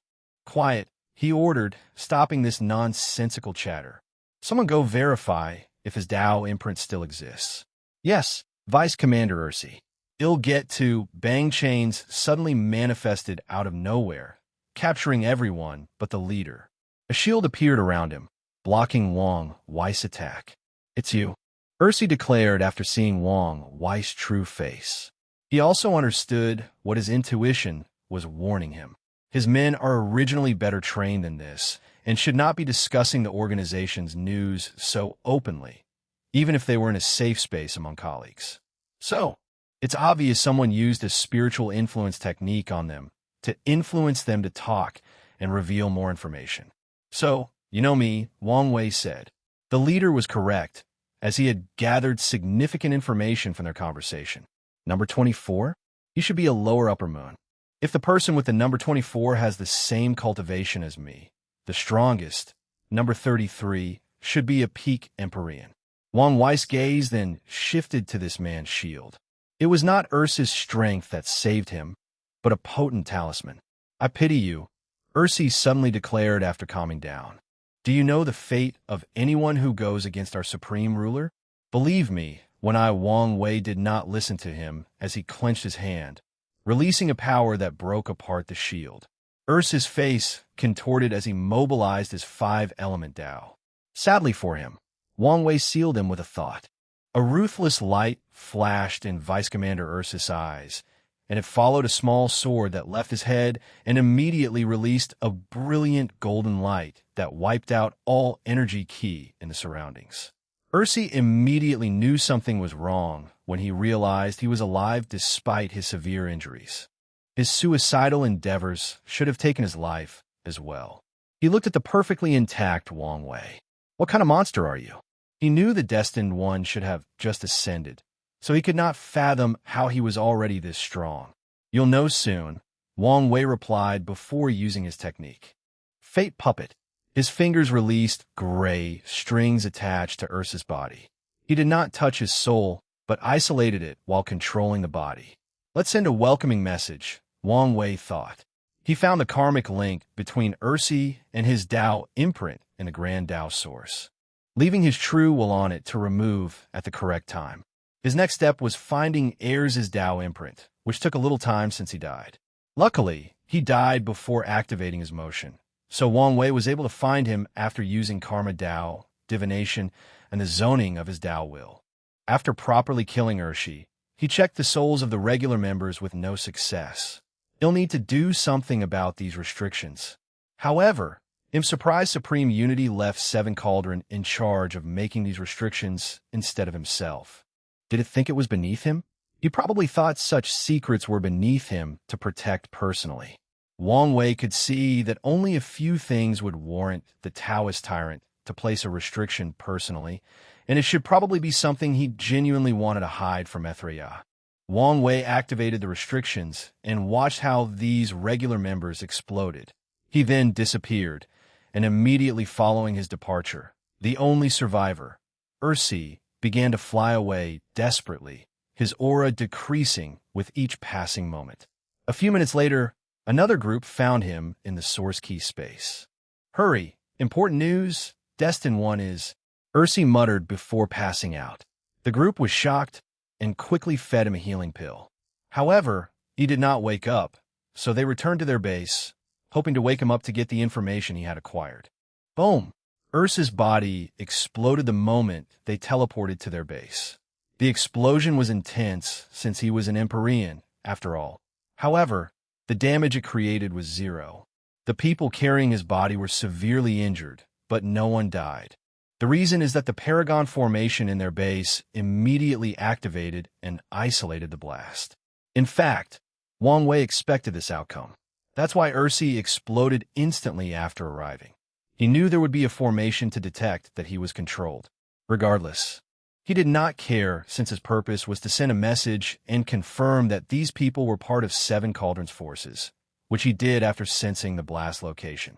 Once that was done, he removed Ursa's Tao imprint before returning to his base. Chapter 12, Recruiting, unedited chapter. It took Wang Wei a few minutes before he could return to his base, and that's because of the new location.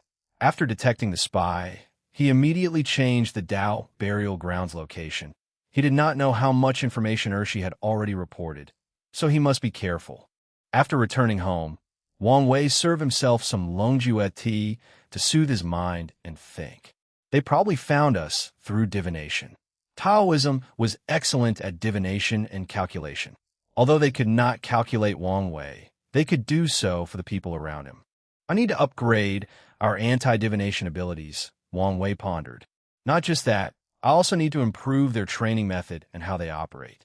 He realized that his Fate Shadow Guards were not the only ones who needed to change and adapt to how things operated in the upper dimension. It seems like there are too many things to do with very little time, Wang Wei thought as he sipped his drink. No, I feel this way because my mindset hasn't changed from the lower dimension. This war will not end in a few thousand years or even a few million years. This battle could take epochs, and I need to accept that and take things slowly. Wang Wei calmed down, readjusting his mindset and his plan. Once he finished the tea, he summoned Wang Qi. Sect Master, go ask the rebellion for their information on Seven Cauldrons Spy Agency.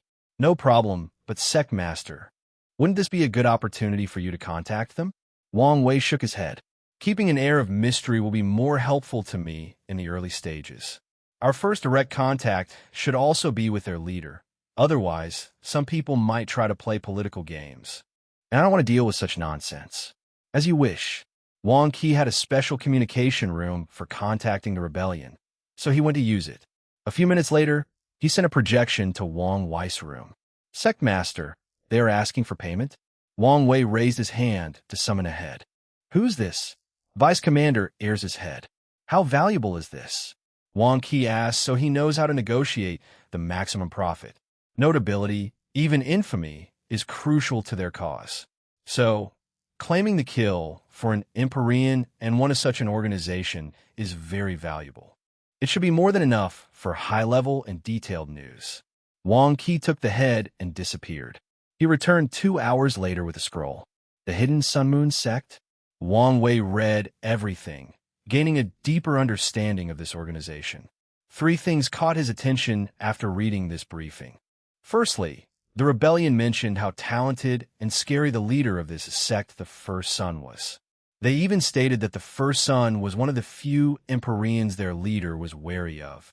Secondly, a brief passage mentions how the Hidden Sun Moon Sect was the second most powerful spy agency amongst the parasites, at least regarding information gathering ability and assassination. Wang Wei was intrigued about who had the best shadow guards under their control. But that was not the main point he noticed from this briefing. After Mithriya and Supreme Unity's rise, people should refrain from using the word sun or any iconography related to the sun, just like rulers or kings cannot call themselves emperors in the lower dimension. It's the same for the 7 moons, but on a much lower level. However, Seven Cauldron not only named his faction after the sun and moon, he even named their commander the First Son. So, either I'm overthinking this small detail, or there's something more behind such choices. Wang Wei did not believe he was overthinking. The higher the cultivation, the bigger a cultivator's ego usually is, making them care about such insignificant things. The only way for Seven Cauldron to make such a blunder would be if he were indeed politically illiterate, But even if that were the case, someone would have reminded him. With their high self-esteem, the other moons would have definitely confronted him because his vice commanders are classified using the moon. They might even have pressured him to change it, yet the name remains. The more I think about it, the more significant this small detail seems. Wang Wei concluded, "Let's see if this information will go somewhere." He looked at Wang Qi. "You did an excellent job." The information revealed was way more than Wang Wei expected. "Thank you for the praise, Sect Master, but I'm just doing my job. It's good that you take your duty seriously and are good at it.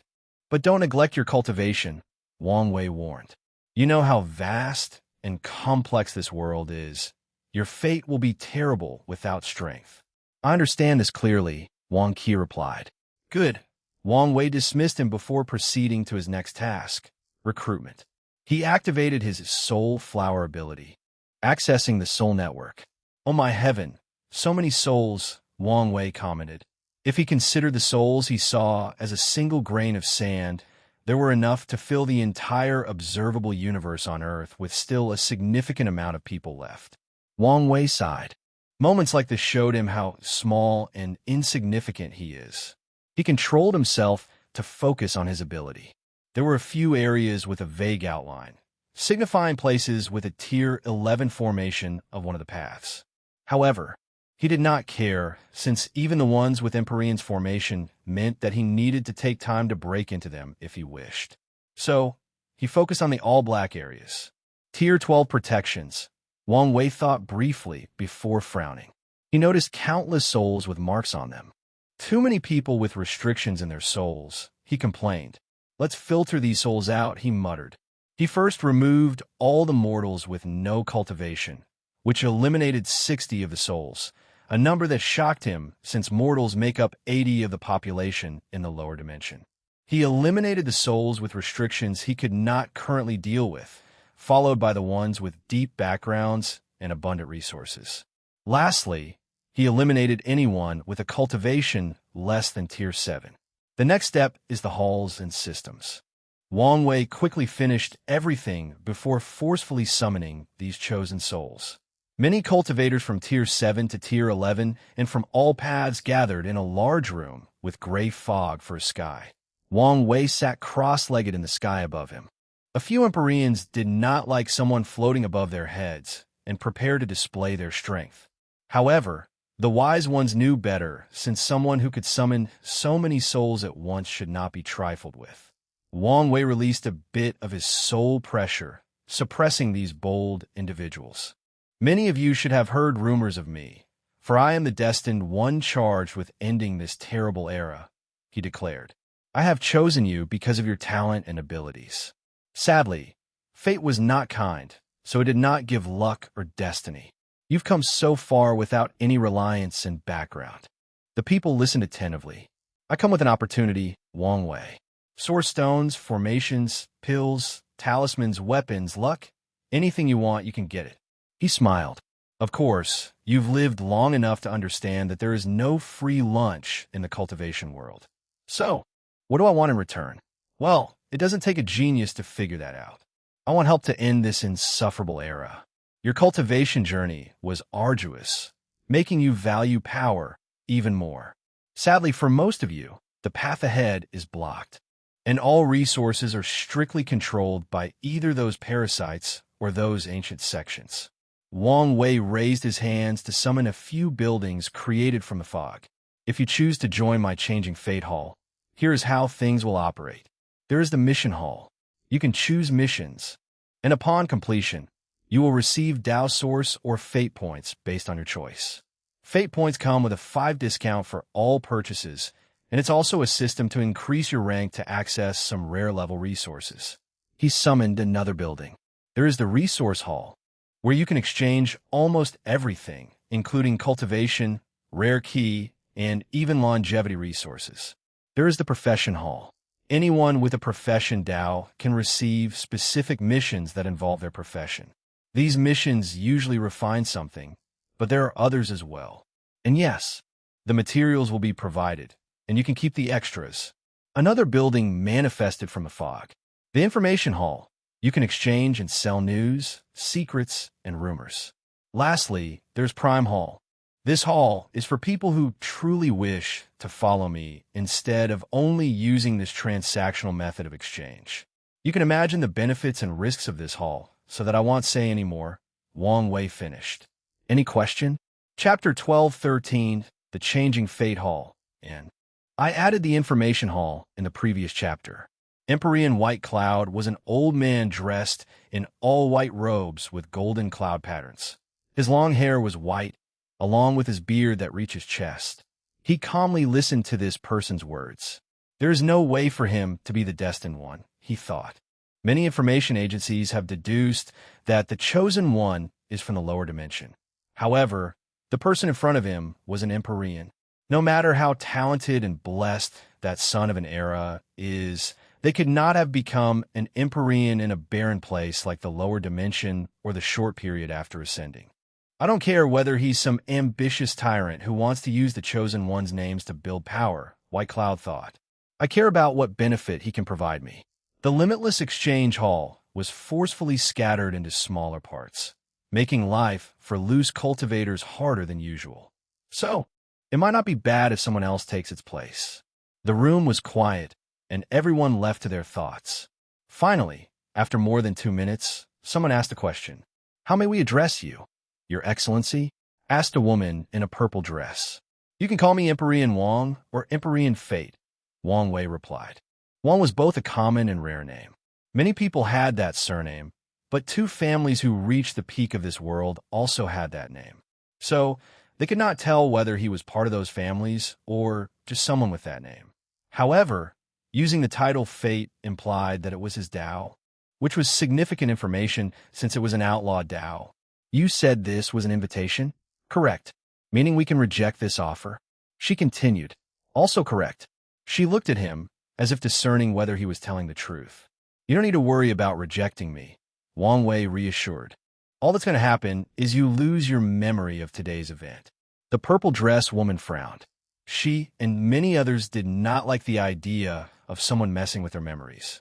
Why should we allow such a thing? Someone suddenly yelled. Because the alternative is death. Wong Wei replied calmly before releasing his Paragon's soul pressure, suppressing all the trillions of cultivators present in the room, forcing them to their knees. That's definitely a Paragon soul, Empyrean White Cloud thought. This bastard is a Paragon who either survived the cleaning or just broke through secretly and began building his power. He was sure of his analysis. However, he still hadn't figured out why this guy was masquerading as an Empyrean. I am an advocate for free will and choices, Wong Wei calmly stated. I believe someone who chooses to do something is better than one who is forced to do so. That's why I showed my kindness by giving you the choice. But do not ever mistake my kindness for weakness. Now, make your choice. Accept my offer and take this opportunity. Or continue your life of struggling and competing for the scraps of the elite. After hearing that sentence, many of these cultivators felt a fiery light flash in their eyes, as it was too close to home. They had no choice but to fight for their resources, but in this era, said resources were the things these top lineages did not want to care about. The Limitless Exchange Hall was the only faction amongst the 13 overlord dedicated to loose cultivators. However, after its founder disappeared in the ultimate taboo, this era's rulers almost destroyed their headquarters. They forced all the branches to operate independently, thus drastically weakening them in the process. After contemplating, many people chose to leave for various reasons, mainly because they didn't want to face the 7 moons and 2 suns. Although the current situation showed things were not looking good for them, they still did not want to be the enemy of these cruel and heartless bastards. As for the so-called chosen one, well, these people did not care. Throughout history, there have been countless sons, daughters of Era who died horribly before achieving their destiny or had it stolen by others. Wong Wei did not say anything more to the people who chose to leave. He waved his hand to teleport them away with their memories missing. He kept his word and did not kill them, at least not now. He knew some cultivators would check on these rejects to ensure he kept his promise. The Changing Fate Hall had just been established and needed a positive brand or image. So, Wang Wei plans to monitor them before slowly killing them over time. He did not want to do that, but this world is vast and full of possibilities. Although he used some power of his Paragon soul to erase their memories, he could not guarantee that someone would not be able to retrieve them. Unfortunately, their death will drastically reduce that possibility. I'm glad that so many of you stayed. I promise you that the future will prove how correct your choice is, Wang Wei stated before pointing at these people, leaving a mark on their souls. No one said a word since they expected this. After all, they were joining a secret society, so secrecy and control were everything the people who could not accept that had already left. Wang Wei left, and the recruits took a moment to review the ability of the mark and the message it left them about how things operated in this hall. After a few minutes, everybody flew to different halls. While most people headed to the mission hall, Empyrean White Cloud chose the information hall. He found himself in a booth with one person before him and a sign above with a few rules. 1. If you sell information, we have ways of determining the truth and the value of the information. 2. If you sell rumors, you will be compensated after we verify the truth. Some news might also require time for verification. 3. Some leniency will be allocated for selling rumors. However, you will be deducted fate points if you sell rumors as accurate information. 4. Selling false information will result in your capture and investigation. It seems they encourage selling rumors with some validity behind them, White Cloud thought. He walked to the young man behind the booth, who had a naturally lazy aura. I'm guessing you're here to sell instead of buying? Yes. Okay. What is it? Can you tell me what's valuable? Empyrean White Cloud asked. Currently, news about the parasites are the most valued. White Cloud immediately noticed the word parasite, as this was the most widespread derogatory word used to describe the current rulers.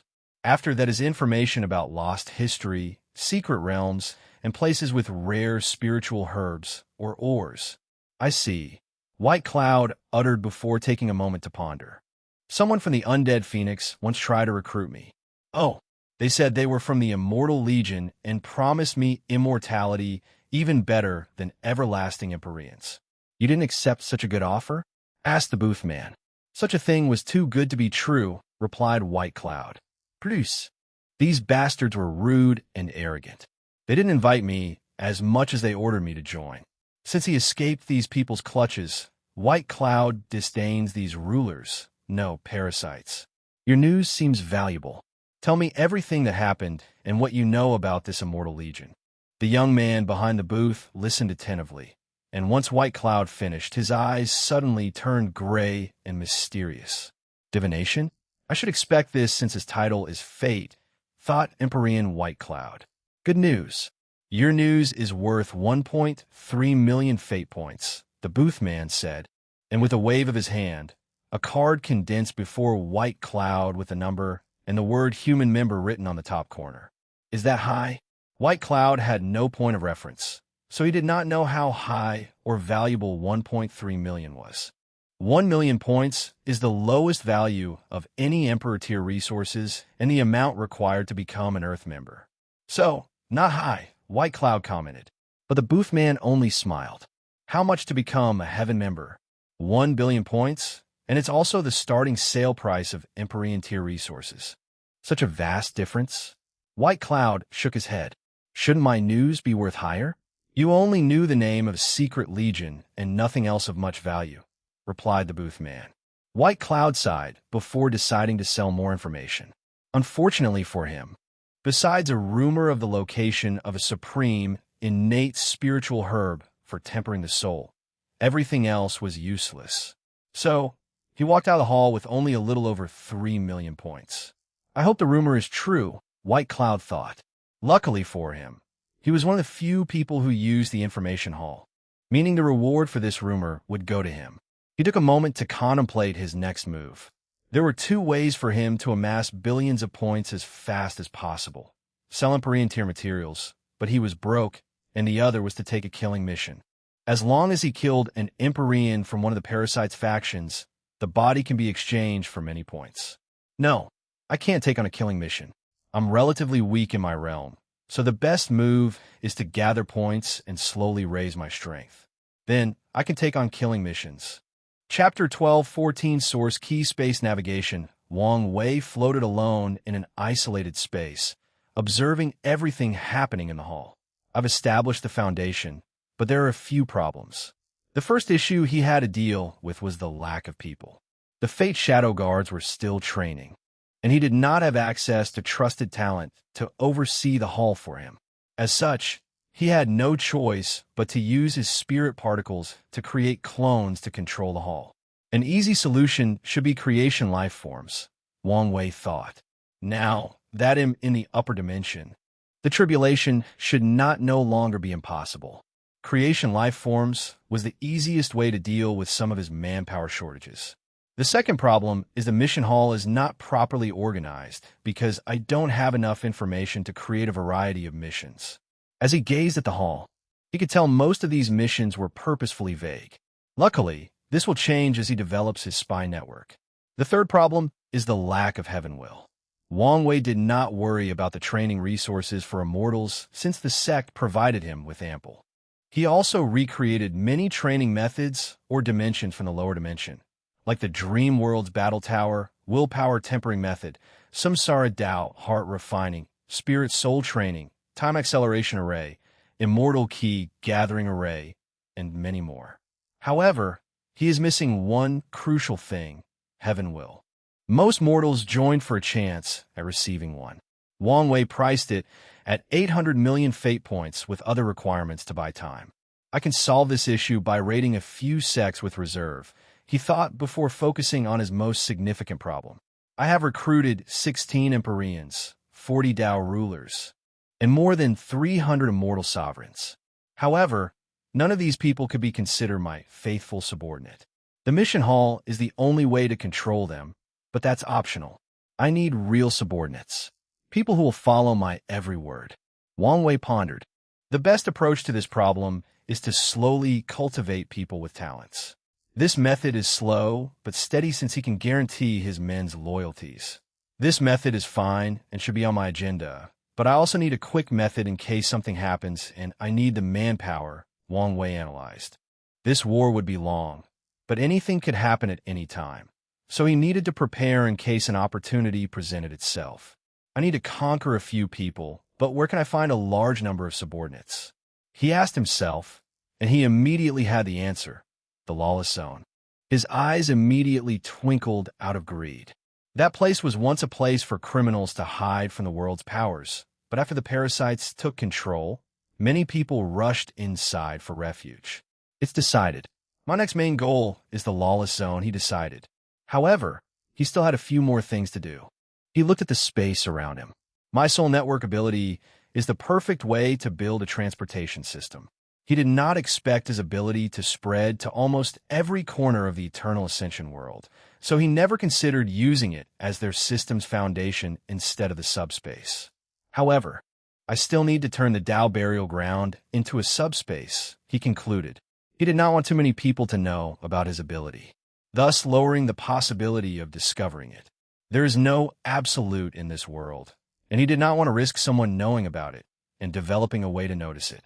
Additionally, he still wanted to turn the Tao burial ground into a supreme chaos treasure. The subspace will be our primary method of communication and teleportation, and the soul network will be our backup plan in case something goes awry. As the saying goes, a crafty rabbit has more than one hiding spot. Wang Wei returned homeland and immediately summoned Fate Virtue and Plum Fate. Master, they knelt. Fate Virtue, you should have trained a few batches since you've arrived, correct? Yes, Master. Where are they? Most of them are operational while a few remain on standby. Summon the ones on standby. Fate Virtue whistled, and countless shadows materialized behind him. Wang Wei sent information directly into their minds before teleporting them to the changing Fate Hall. His gaze then shifted to Plum Fate. I have a mission for you, Wang Wei said before pausing. His eyes turned all gray as he manipulated the fabric of fate itself. He condensed an information talisman that he handed over. This is a list of sects with secret reserves of heaven wills. Some have no affiliation with the parasites, so you only need to steal theirs. You can eliminate everyone else. It will be done. Wang Wei dismissed everybody, leaving Wang Qi alone. Why are you here? Wang Wei asked. I don't think I even called you. Sect Master, I think I may have found a way to get you the fiend god blood. Oh, I'm listening. The sect madam. Wang Wei's lips twitched. Don't you think I know many of our problems can be solved if I ask her? There's a reason I haven't asked her. Sect Master, permit me to speak candidly. I notice you lose a lot of your boldness and overthinking regarding things with the madam, Wang Qi said. Exchanging gifts is an excellent way to communicate and get to know someone. I'm sure the madam and you would not want to start the relationship by being indebted to each other. You previously sent her a gift, so it's normal for her to reciprocate.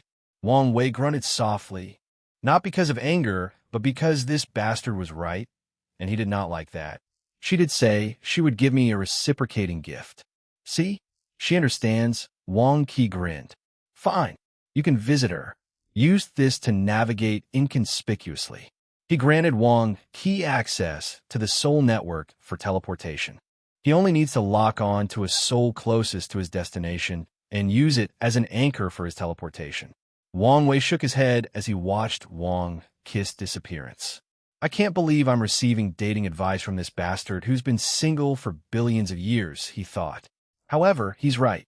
If I want a chance at wooing her, I need to stop overthinking, be bolder, and be more direct with my approach. He stood up and glanced toward the Origin Seal continent for a few minutes. Then, he entered the Source Key space again. He activated his Key Flower ability, and an invisible lotus manifested before him. Ascending Treasure Key, he thought, making the lotus tremble before flying in the distance. Wang Wei flew after it.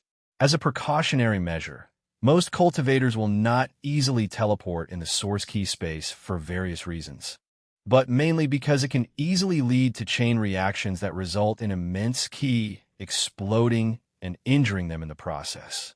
As Wang Wei flew to his destination, everything was all blue, including the ground, the grass, the mountains, the forests, the clouds, and the sky. This was the case for most of his journey. But at some point, he reached an area that appeared to be an endless white lake. Swish! A giant white hand flew from the lake, trying to catch him. The hand contained a power directly affecting the soul, rendering it dull and unresponsive. If it were any ordinary cultivators, they might have fallen into the lake even if they evaded the hand. However, Wang Wei did not do anything. As the hand touched his body, a powerful force rebounded it, and a minor scream sounded from the lake. Countless more hands tried to drag Wang Wei, but he ignored them all, except for the last. As he was about to leave this lake area, he felt a slight dread, so he skipped a few seconds into the future to arrive at his destination and evade that attack. After the empty lake, Wang Wei found himself in a green area. He could see a towering palace radiating with a luster of gold, jewels, and precious ores from a distance. He immediately knew this was his destination and rushed over. He entered the first layer of this palace and saw a group of humanoid creatures with white bodies, claws, hideous faces, and weapons protruding from their backs. Source beasts? No, those are just key creatures. He waved his hand to eradicate them. Although there were 100,000 of them, and their cultivation was on par with immortal sovereigns, they were light work for him. He headed to the second layer and found no creatures, just traps involving weapons. The subsequent layers were the same, involving being attacked by weapons of various strengths. By the time he reached the final layer, Wang Wei had to fight a spear with its own ego and the strength of Empyrean with 80 Grand Dao Source. Once he dealt with it, he took the ascending treasure key in the next layer, which resulted in this castle collapsing. To the next one, he muttered. Chapter 12:15 Source Beast Wang Wei found 4 more kiss, which he believed should be enough for the Dao burial ground. As he was satisfied and about to return home, the green sky above his head turned dark, and his complexion became severe. A source beast? And a 3rd rank at that? His first instinct was to run away. After all, this beast was on par with a paragon. However, he stopped himself and analyzed the situation. He checked the beast's strength and was relieved when he realized he was probably on par with a newborn paragon. This is a good way to test my strength, Wang Wei thought before controlling his body to release a few drops of blood into the ground.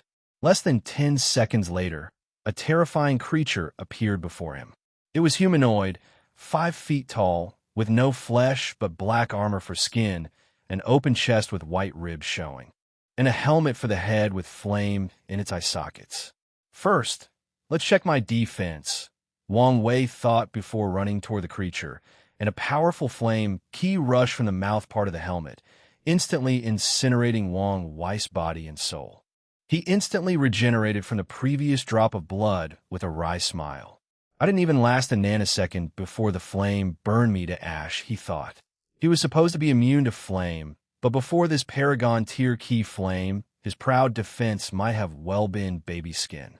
I already knew the difference between Empyreans and Emperors, but the difference between Paragons and Empyreans is truly something else, Wang Wei analyzed.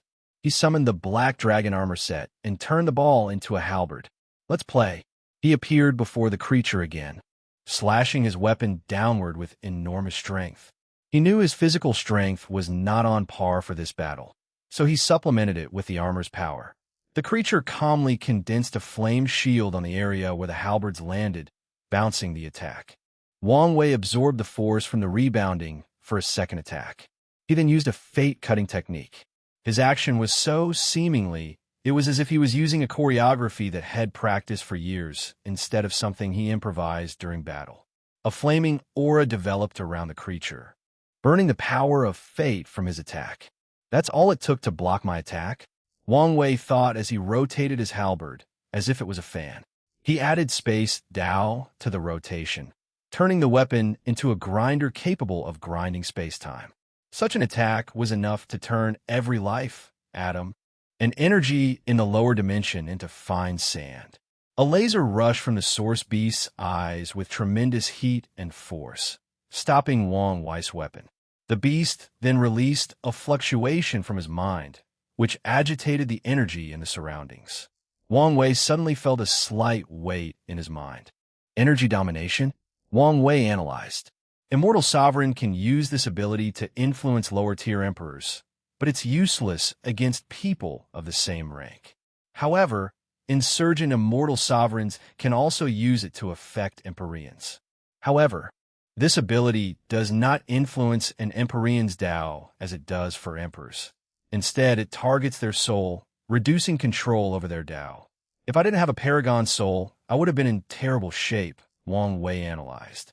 However, where did it get so much energy? I haven't detected an immortal mansion or key storage organ. Wang Wei observed his surroundings and immediately found the answer. The source key space was the beast's key storage organ. It can draw energy from the environment and has an infinite amount. Its only restriction is the amount its soul can bear. The coldness of fate is fate cold? Yes, and in every sense of the word. The universe is full of pain, suffering, and atrocious tragedies, and the main culprit behind these things is fate. It ruthlessly created certain lives and gave them such fates. A terrifying chill, even worse than the coldness from hell, rushed from Wang Wei's halberd. He used the creature's opposite element to attack it, which should have worked. However, the creatures manifested a cold blue flame with the same characteristic. The worst part was its flame rapidly absorbed Wang Wei's coldness. Shackles of fate Wang Wei appeared behind the creature, releasing a gray chain composed of strings. The beast tried to burn it, but it bypassed him and entered its body. The creature's fate was rapidly changed and reduced to a pinnacle-ranked 2 source beast.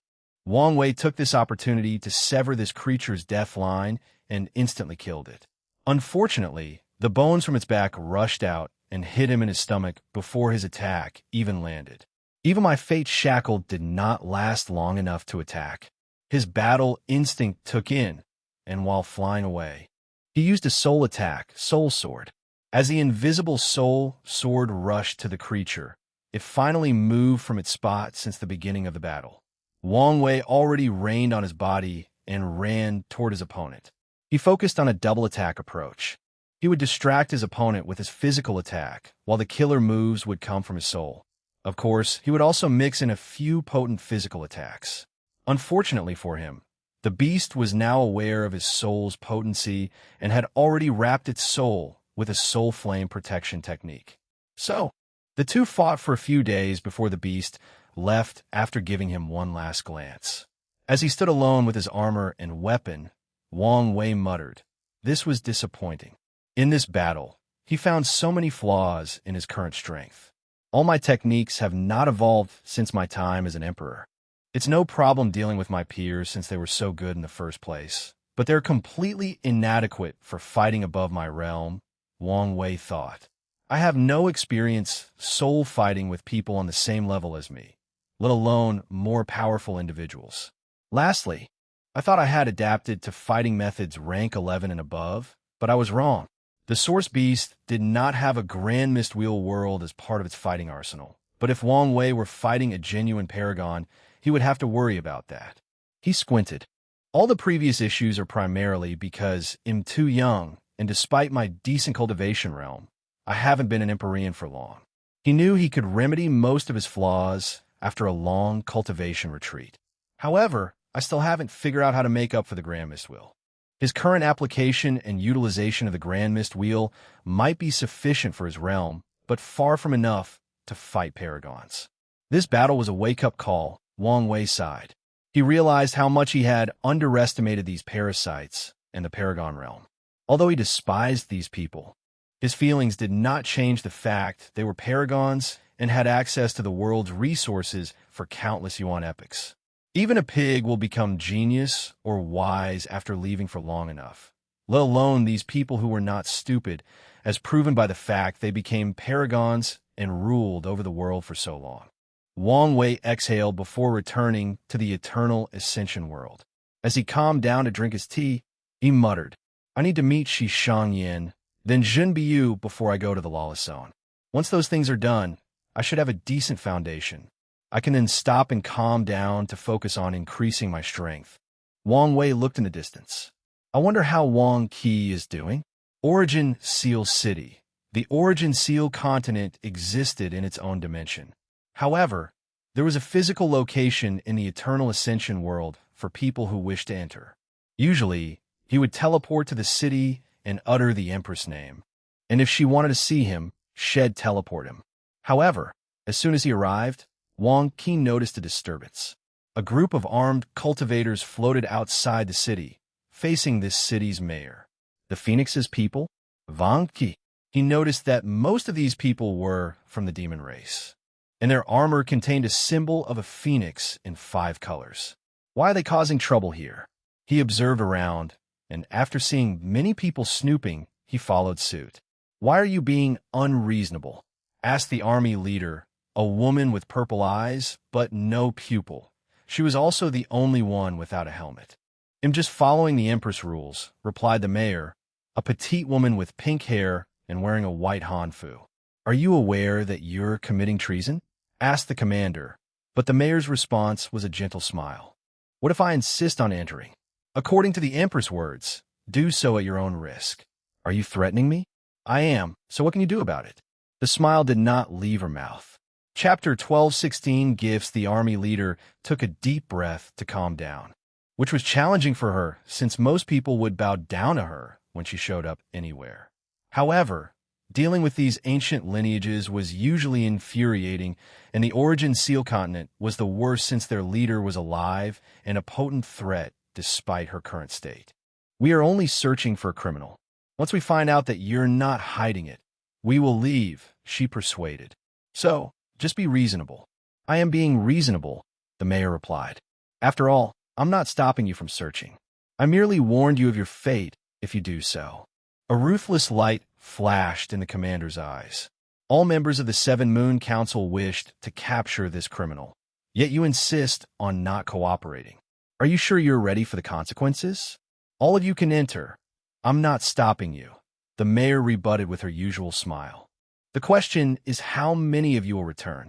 The commander clenched her fists so hard that sparks flew due to the friction of the metal from her armor. The council ignored the Origin Seal continent because of this fear. Even if all of them besieged her, many of them would die in the process. One of the Sun Rulers also placed her on the protection list, meaning that Twin Flower would never fight against her. The Hidden Moon was too cowardly to make an enemy out of her. Lastly, the others would not want to risk their lives to eliminate her, so they just ignored her as long as she didn't go too far.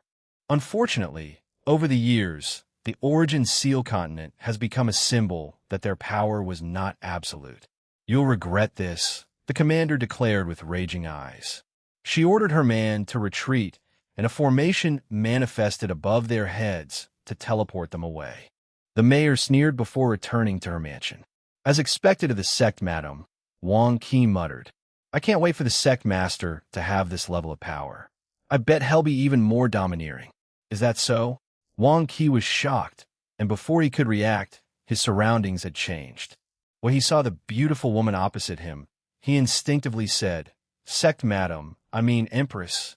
He quickly bowed to show his respect. "You can be at ease," Wu Hong stated calmly. "Why are you here?"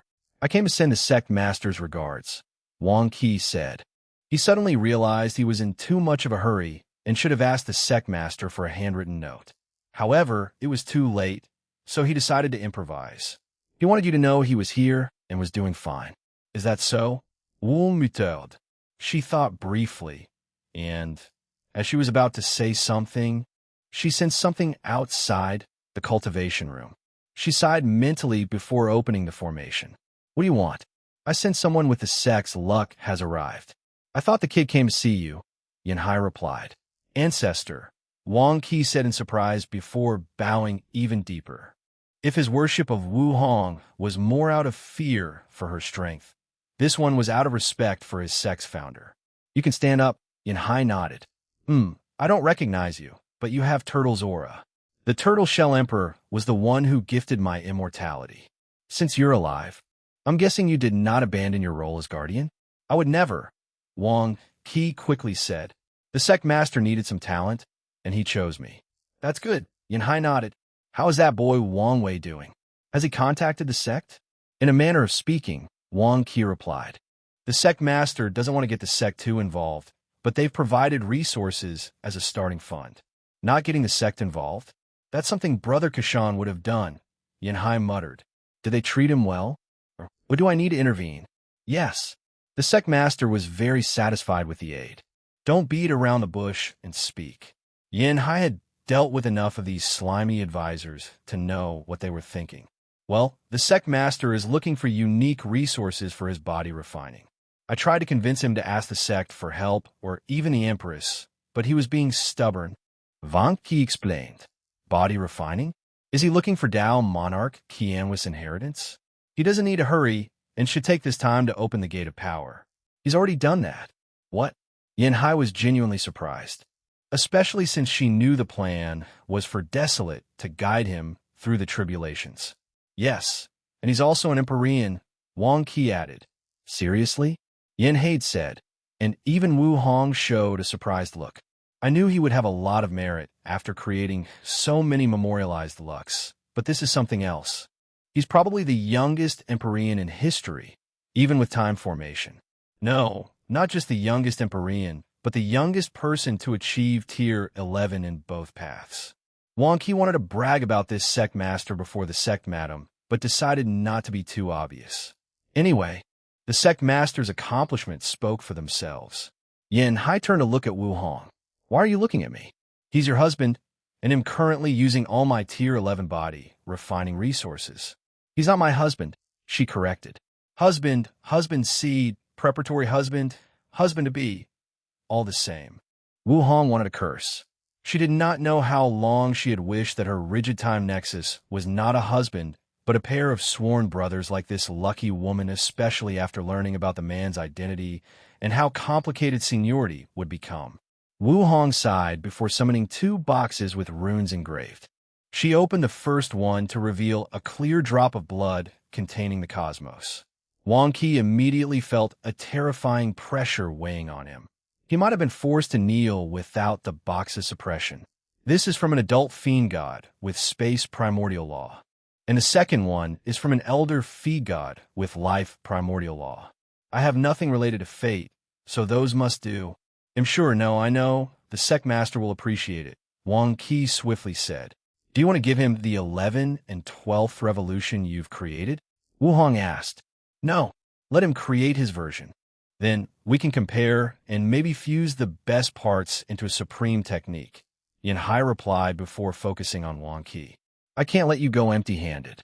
I don't want that boy to start saying his ancestor is cheap. Yin Hai summoned a small tree on her palm, surrounded by golden light. This is a peach tree of wisdom. Its function is the same as the Bodhi tree, and its rank is tier 12. Tell him I'm not giving it to him, but lending it since the tree is not mine, but the sect's public property. She took this thing to ultimate taboo to help her understand if they found a transcendent method. As such, she never had a chance to return it. I will tell him. Wang Qi nodded as he carefully put the tree away. Anything else? Yin Hai asked. If he needs any help, you can ask now. I think that's it for now, Wang Qi replied. The sect master has a plan and is executing them. So, I think everything will be fine. That's good to hear, Yin Hai nodded. If he can kill these bastards, our people can return, and we can work together to find a way to kill or exile Supreme Unity. Things can return to normal again. What if he fails? Wu Hong asked. Then, we'll use Plan B. Which is, when I go on a rampage and kill these bastards, Yin Hai said. We might die, but it will be worth it since the others can find a way to revive us from limbo. You make it sound so simple, isn't it? Most of us had our existence damaged, so even reviving, our strength will be weakened. Wu explained. We can use abundant resources to fix the problem, but it will still take time. How many people will revive knowing they will be weakened and someone as powerful as Supreme Unity above their heads? Not to mention Maitreya. You might believe her, but many others won't. In their eyes, she might be as bad as him. The problem was never these 8 parasites, but the other 2. You may be correct, but you also can't disagree that removing these 8 will make the situation much less complicated, especially that slimy time eater, Yin Hai replied. I don't know what he's planning, but my intuition tells me I won't like it. Wang Qi stood silently to the side, wondering whether he should be listening to these things. However, he realized this was significant news he could bring to the Patriarch. Chapter 12:17 Divided Love. Why are you still here? Yin Hai asked, making Wang Qi smile wryly. Ancestor, I can't leave by myself, he replied. Plus, I would like to ask the Empress and the ancestors if you have any words you would like me to pass to the Patriarch. Just tell him to be careful. This world is way more dangerous than the lower dimension. Yin Hai answered with a frown. It was like she thought of something unpleasant. Maybe I should give him some of my sword slaves for protection. No, his life can't be too comfortable. Otherwise, he'll turn into a waste. Yin Hai made her decision, so she looked at her old friend. Tell him we'll meet at Su Junyo's banquet, Wu Hong replied briefly. Wang Qi's body suddenly visibly paused. Is there a problem? No, no problem, Wang Qi swiftly said. We'll make sure he gets the news. Wu Hong scrutinized him for a few seconds, but did not say anything. She waved his hand, and he disappeared from the room. You were actually thinking about lending him your sword slaves? Wu Hong asked. Since when were you so soft? The sword slaves are, without a doubt, the Tao opening sect's greatest military power. Yin Hai gathered people across the globe with swordsmanship talent and trained them herself. However, that's not why they are so influential or renowned despite the terrible name. Countless lineages will pay the Tao opening sect an excessive amount to allow their swordsmen to experience the sword slave training. Additionally, whenever someone challenged Yin Hai for the sword Tao position, she would force that person into the sword slave if their strength did not meet her standard.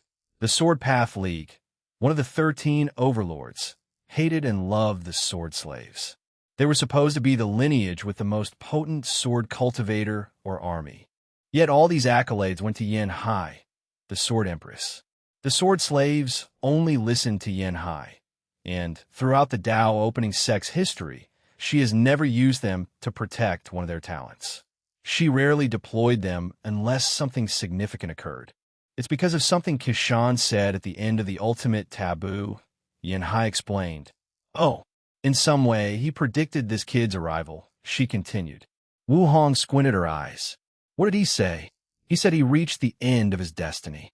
He brought the world to the age of half-step transcendent, but went about it incorrectly, thus cutting his path forward. Destiny was no longer on his side. Yanhai sighed. He predicted someone else would come along to properly finish what he started.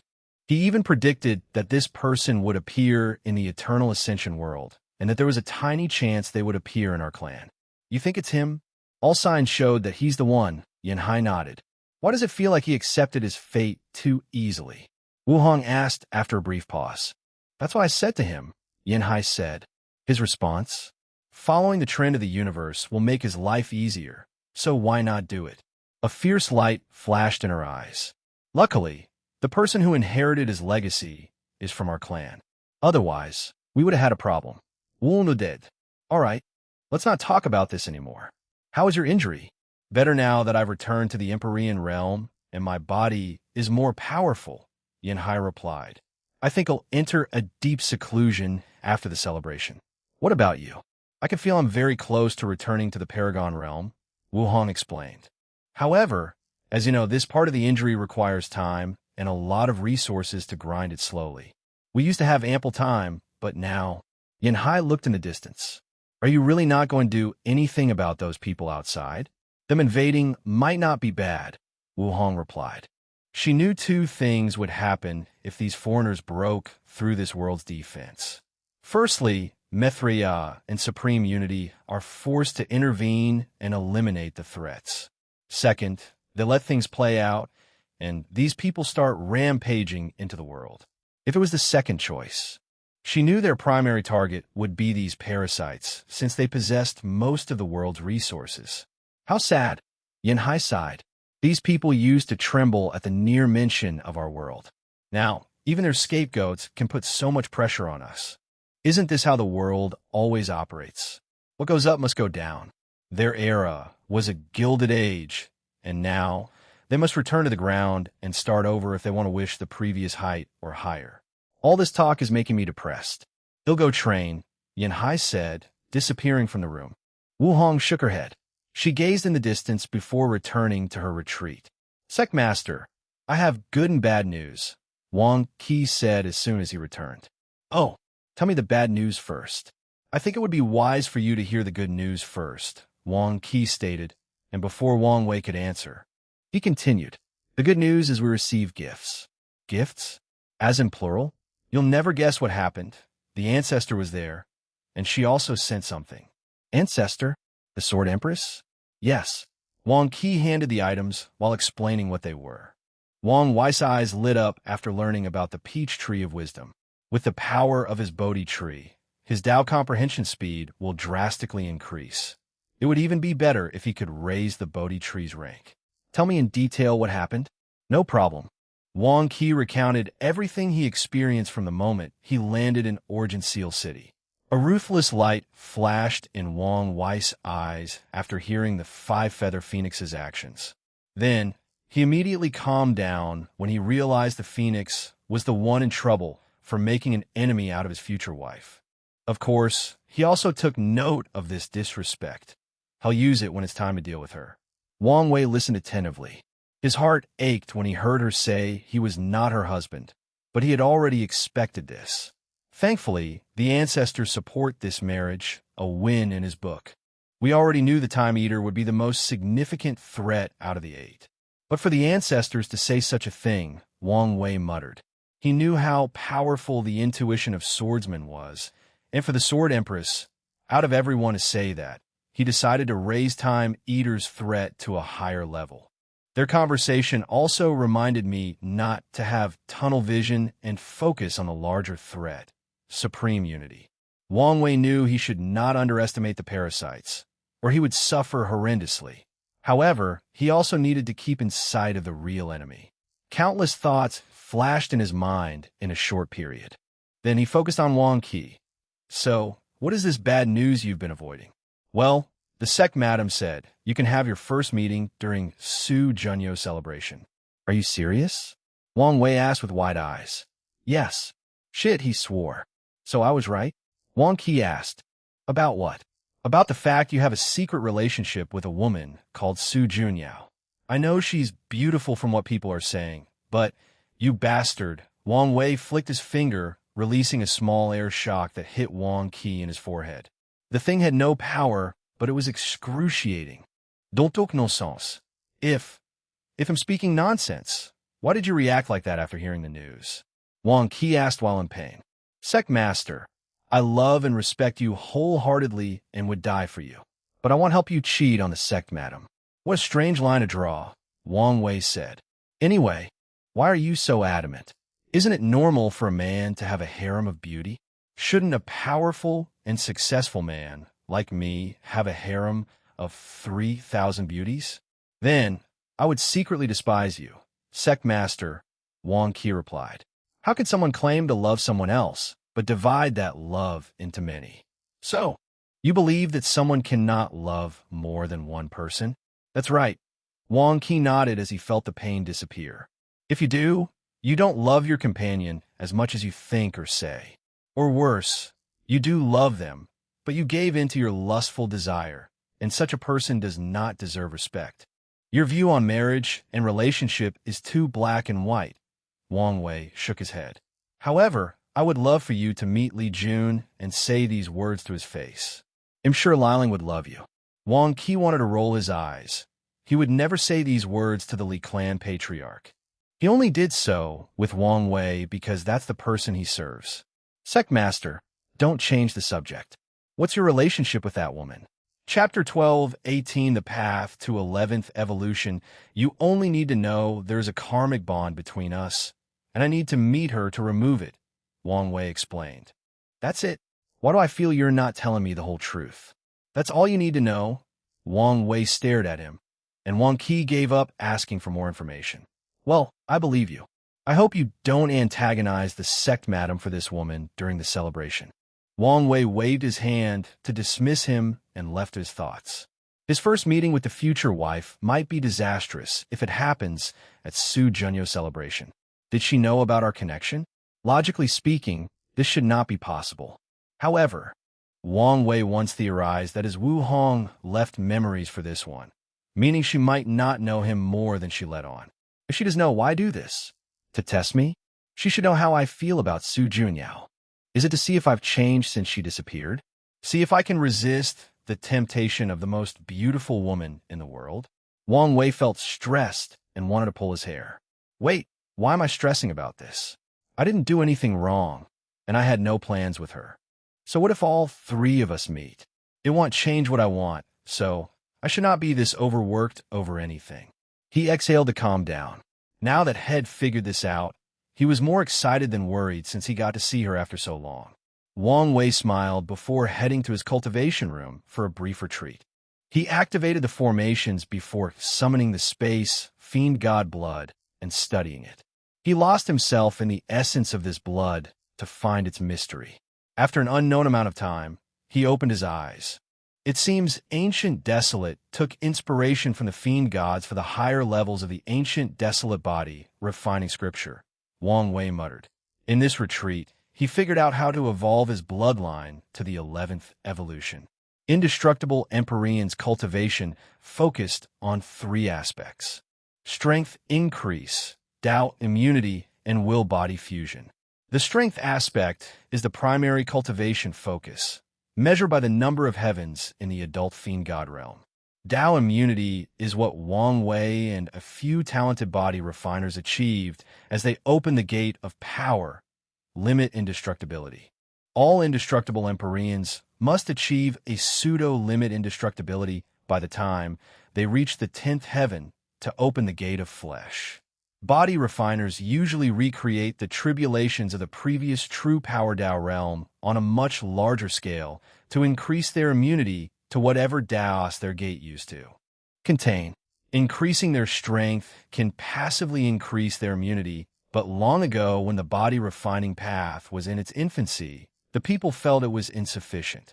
So they began actively training these defensive capabilities, primarily by absorbing rare resources. and eventually created techniques to accelerate the process. Sadly, heaven and earth restricted this path as a way to divide people into a strict hierarchy based on their foundation and achievements. For example, body refiners are limited by the number of tribulations they survive. The minimum requirement to open the gate was 1267, meaning such a body refiner can only increase the immunity to these 1267 Taos, and not anymore. People who survive the 3,800 Tao tribulations have a second chance at achieving true limit indestructibility. But most fail the second attempt and can only condense a pseudo one. The third cultivation aspect of indestructible Empyreans is the most important, the will-body fusion. As the name implies, body refiners must increase their willpower before fusing it with their bodies. Once that process is completed, they'll meet the requirements to open the gate of flesh and acquire the ability that granted inextinguishable paragons their titles, will immortality. As long as an inextinguishable paragon's willpower remained solid and unbroken, they could not be killed. In other words, once Wang Wei enters the elder fiend god realm, to kill him, someone must capture him and find a way to break his spirit and willpower so that he gives up on life. And that's the only way to prevent him from reviving. Wang Wei closed his eyes to access his bloodline seed. After analyzing the bloodline, he figured out a few things. Firstly, adult fiend god's primary attribute is not whatever Tao their primordial law is, but primordial chaos.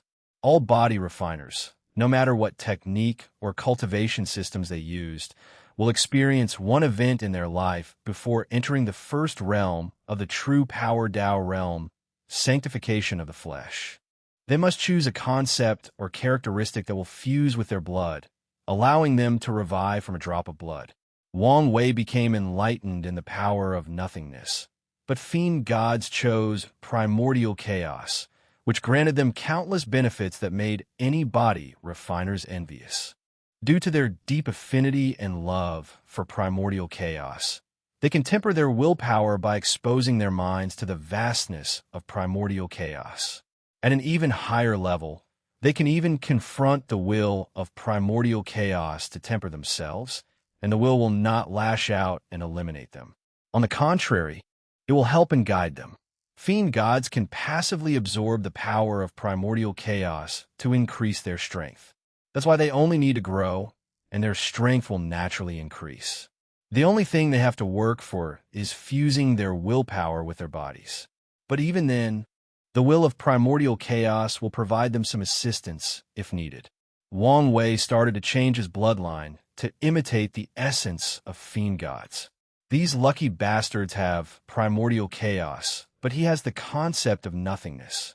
In the process, his spirit found himself in a space he could not describe, as it embodied the idea of nothing.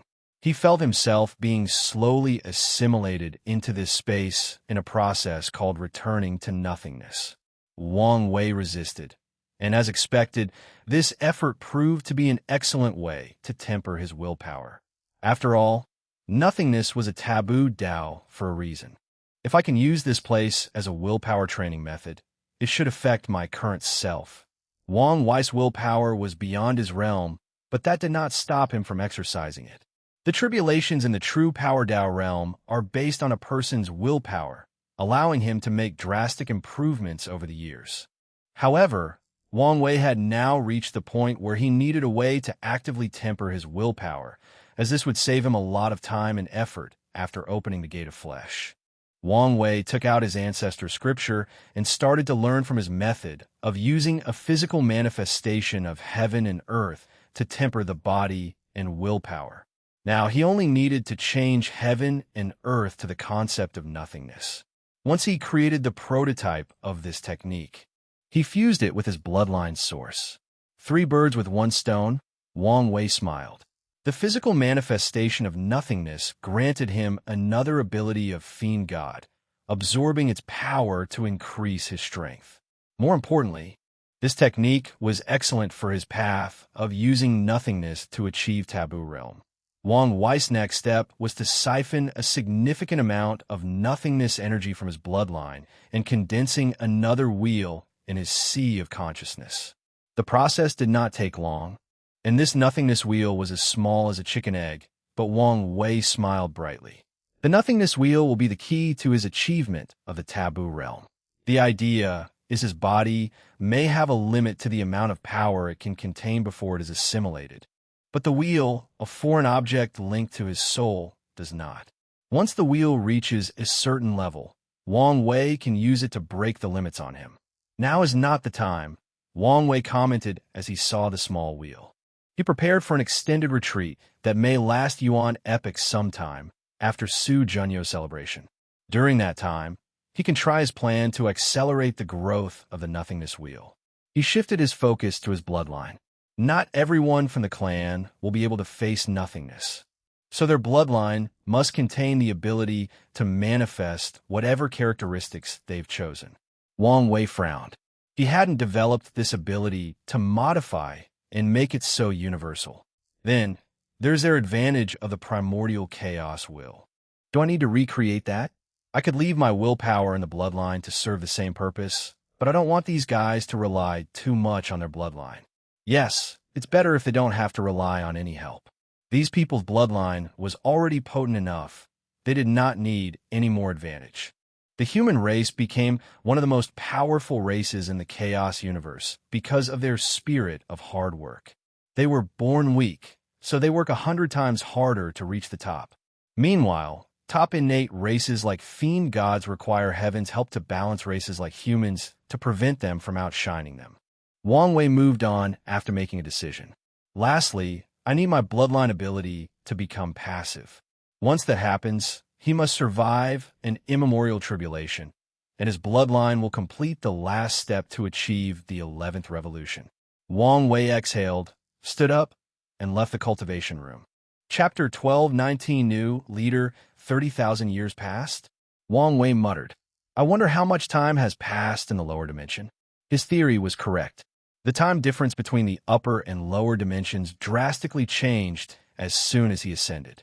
As such, he would not be surprised if less than a week had passed in the lower dimension. Wang Wei did not focus too much on this and closed his eyes to access the changing Fate Hall. He first checked the mission hall records and nodded in satisfaction after seeing the number of missions completed in this short period. It seems these mortals were motivated, Wang Wei nodded. Many people have exchanged a heaven will, meaning his guards did not disappoint him a second time. The casualty is a little high, Wang Wei noticed next. Many people died during missions, including from being captured and the restrictions he placed on their souls activating. It won't be long before I need a second round of recruitment, he summarized before checking on the news gathered. With so many people selling information and a newly trained Fate Shadow Guard, he now had a decent spy network. It was far from good, or even at the level of unparalleled in the lower dimension, but it was decent, especially considering how long they started. There were many pieces of news or information that Wang Wei found vital, so he reviewed all of them. Firstly, the guards did an excellent job of slowly killing the people who rejected his offer. They made most of them look like accidents or the result of disputes with other loose cultivators. More importantly, no one has suspected anything so far, including the people who checked on these individuals to see if Wang Wei was telling the truth. Wang Wei nodded in praise at the result before continuing to sip through all this data. Is that where Jin Bu is? Wang Wei held a piece of paper with a pondering look. He put it aside before continuing his work. His eyes finally focused on a piece of news from the Lawless Zone. This place was usually a place for people to hide from the world, but one of the members accidentally discovered a merchant running away from the Lawless Zone. Out of curiosity, they saved him and brought the merchant to this place, and the Fate Shadow Guard protected them because the information was valuable. Why is there no detailed information about the Lawless Zone? His men should have interrogated the merchant and learned more about that place. Wang Wei searched for the answer and soon found it. The merchant was an unlucky individual. He went to the Lawless Zone to work at the Azure Sky Pavilion, and he wasn't there for a week when he accidentally learned something he should not have and had to run away while being hunted. It's unfortunate, but I guess I can get detailed information once I'm there, Wang Wei thought before finishing his duty. He opened his eyes in his room and summoned 2 people, with Wang Qi being the first. As he waited, he checked the status of the Dao burial ground after absorbing more than 4 ascending treasure key. It won't be long before it reaches a peak supreme innate treasure, Wang Wei thought. After knowing this, he hoped his meeting with Shi Shangyan would be productive. Wang Wei focused in the distance as he noticed a few familiar faces. Sectmaster, anything significant happened during my absence? His gaze shifted. Nothing extraordinary except the fact that the world has become quiet because of how much these people are searching for you, Wang Qi replied. Even the rebellion had reduced their activities due to the high security in all these parasites' territory. Wang Wei nodded. It was indeed wise not to antagonize these people in the current state. One of the reasons Wang Wei chose to hide himself is because he feared his presence might force one of them to return from the front line. One more thing, Wang Qi added. You must prepare a gift for Su Junyo's celebration and fight for an attending spot. I understand the gift, but what's with the attending spot? From what I gathered, everyone is welcome to this celebration, but if you want to be in the room present with her, you must have a VIP card, and there are 3 ways to get one. Personal invitation, a battle ring to display your strength, and lastly, spend lavishly to receive one. I see, Wang Wei nodded. However, there is no need to fight for one. He'll contact Xiao Tiandi. He should provide one. Given your history, will he? I can be very persuasive, Wang Wei replied, making Wang Qi secretly pray for Xiao Tiandi. All right, you can leave. However, Wang Qi did not leave. Is there something else? There is, but I don't know if I'm being too cautious or if there's something wrong, Wang Qi said. Tell me, and he'll decide. It's like this. I contacted the ascending emperors and immortals without connection or association with a powerful lineage to see if they would work for us, and many accepted the offer. However, I haven't found the demon-suppressing emperor, Wang Qi revealed. During the process, I learned that many of these people were captured to get information from you, and I fear the same might have happened to her. Of course, there's also a chance she found an excellent hiding place. Wang Wei's eyes turned all gray as he checked on her. He soon frowned before summoning his Bashian turtle shell. No, something did happen to her. Her fate is odd. It's a perfect balance. What does that mean? It means things could go exceptionally well for her or extremely bad. There is no in-between. Can you tell where she is? Unfortunately, no. Only Paragon and above power can block your divination. Does that mean she's really captured by these people? Wang Qi asked.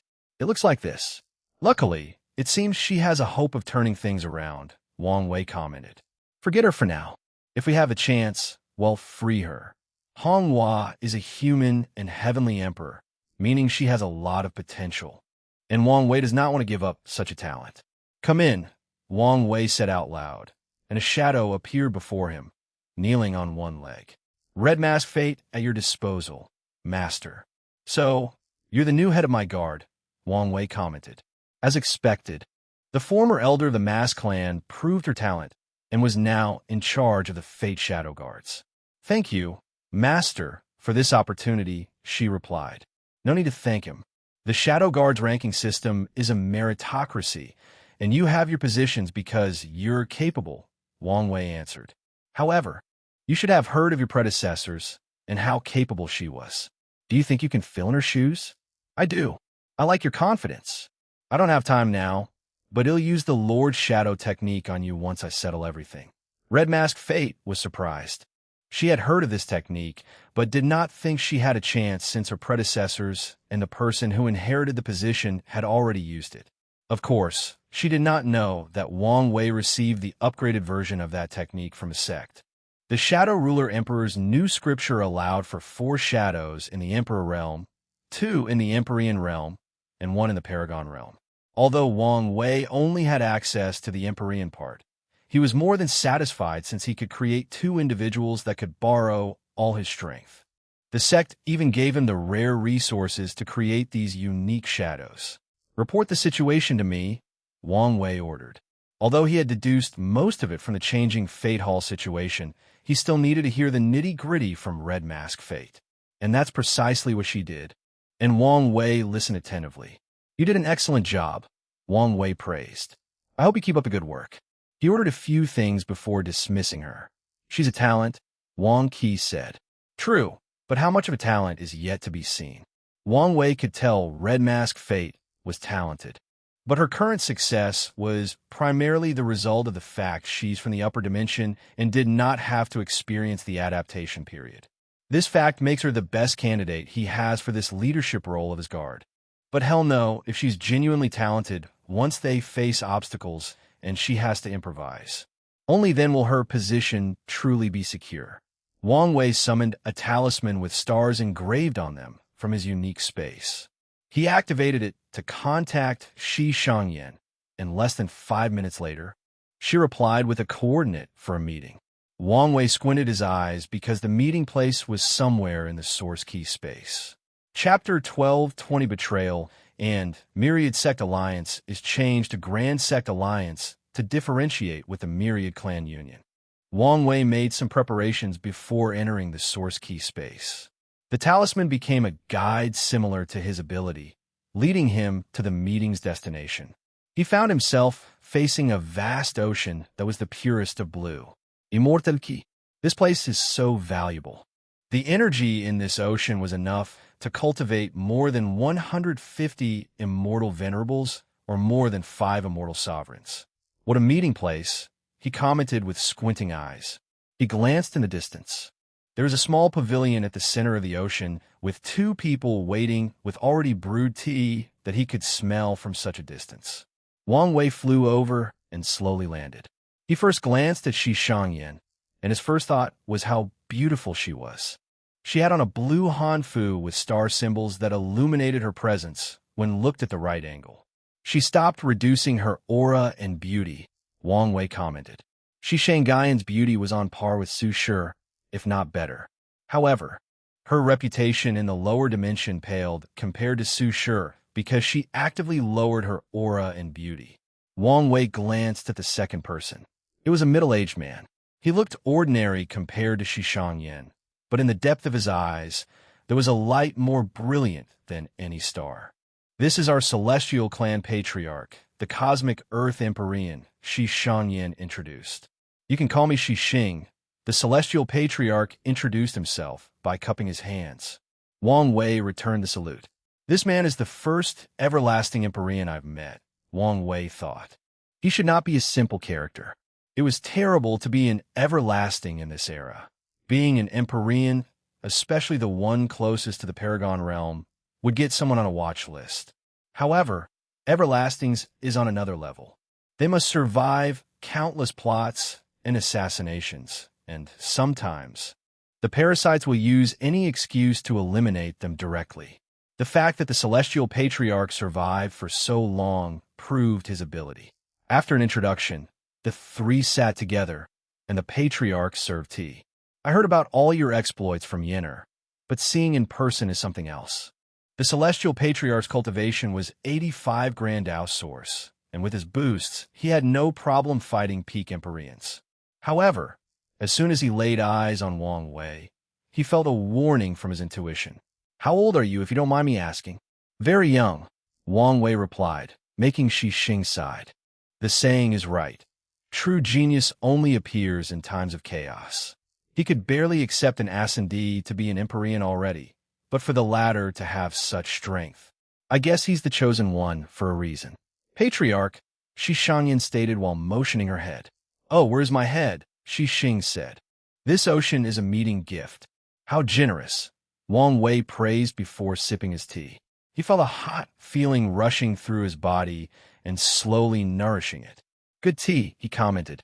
This tea would have benefited him immensely if he were in the 0 or 1st heaven. However, the effect was still applicable to him on a smaller scale. Maybe a little too generous. "We wanted to start this meeting on a good note," Shi Xing replied. "That's good to hear. Yenner told me you like to do things directly. So let's do that," Shi Xing stated. "Have you come to garner our support?" "That's correct. We intended to support you from the beginning." Hence this gift, and why we sent one of our most talented members to make contact, Shi Xing continued. However, we also want to benefit from this ordeal. So, to be straightforward, what can we get from you? Wang Wei put his teacup on the table. Before I answer, let me ask, who decided to serve the Five-Feather Phoenix? Was it your clan's personal decision, or one from the Myriad Clan Union? Why does that matter? It seems it was your decision, Wang Wei deduced.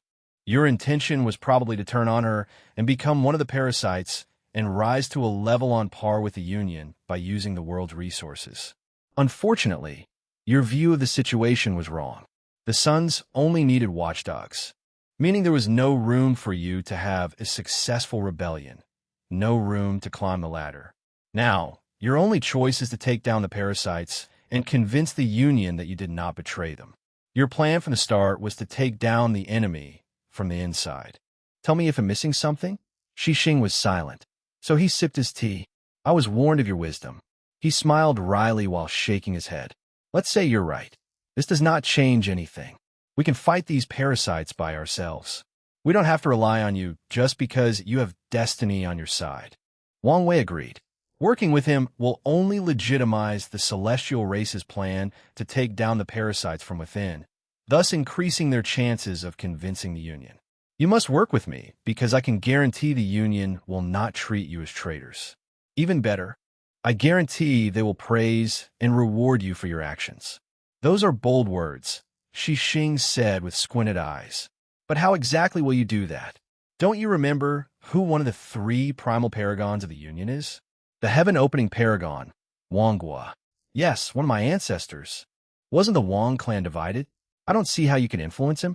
Our relationship is closer than you think, Wang Wei said. However, we know the backlash that would occur if the world knew how close or united we were. Indeed, no one wants a truly united Wang clan, Shi Xing commented. He had to admit, this proposition was alluring. As long as one of the primal paragons spoke, the others would have no choice but to give him face, and that would solve all of the celestial race's problems. Are you sure your words are so valuable? Shi Xing asked. What do you think is my most valuable aspect? Wang Wei asked instead of answering. Do you think it's my destiny? No, that's worthless in the eyes of many people. My greatest asset is my talent and the fact that I can be considered a primal paragon seed. Can you imagine how much the Tao opening sect and my ancestors value me? As long as I say something, they will listen and value my opinion. Indeed, Shi Xing thought.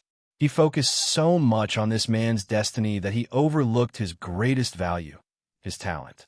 Very few people can receive the title or position of a primal paragon seed, and are all supremely talented individuals. Shi Xing had to admit that Wang Wei's talent trumped all the seeds he's read about in records. I have to say, I'm convinced, Shi Xing stated. The celestial race will be more than happy to ally with you. However, are you interested in establishing deeper bonds through marriage? He motioned to Shi Shangyan. Yenner is our clan's most beautiful woman, and she has unparalleled talent. Usually, such a woman would be the core of our clan, but for you, we're willing to make an exception. Wang Wei looked at the calm Shi Shangyan. By her demeanor, it appeared she knew of this before and was prepared. As appealing as your offer is, I have to decline. My heart belongs to one woman. Shi Xing gritted his teeth. We don't mind if she's not the main wife, as long as you promise to treat her fairly. The answer is still the same. Su Xing looked at his clear eyes and knew this man would not budge. It's a shame, he sighed. Let's discuss the terms of the alliance. They spent the next few hours discussing the nitty-gritty before coming to an agreement, which primarily involved resources and manpower. The celestial race will send powerhouses for certain battles or missions once Wang Wei requests them. Secondly, they will provide him with unique kits to help him build his power. But there is a limit. However, Wang Wei will have priority in buying them. Wang Wei convinced them to donate the Treasure King Key, which can evolve a supreme innate treasure into a supreme chaos treasure. However, he needed to negotiate and buy rank 12 key since the clan had a small quantity and wanted to rebuild their powers. After signing the agreement, Wang Wei took this ocean of immortal key away, leaving the two alone. Once again, I apologize, Xing stated. I know someone of your talent should have the power to choose your Tao companion, but we had to risk it for such a talent. Chapter 12:21 blank, Check Wang Wei was in deep thought after returning home. He had technically written an empty check for the celestial race. His relationship with the heaven-opening emperor was not so close. He now knew the man wasn't as bad as history, or he believed him to be, but that was the extent of their relationship or communication. His promise relied entirely on his talent prospect, as he told the patriarch, his ancestors' words or power, and his interest in taking the celestial race in case the heaven-opening paragon proved stubborn.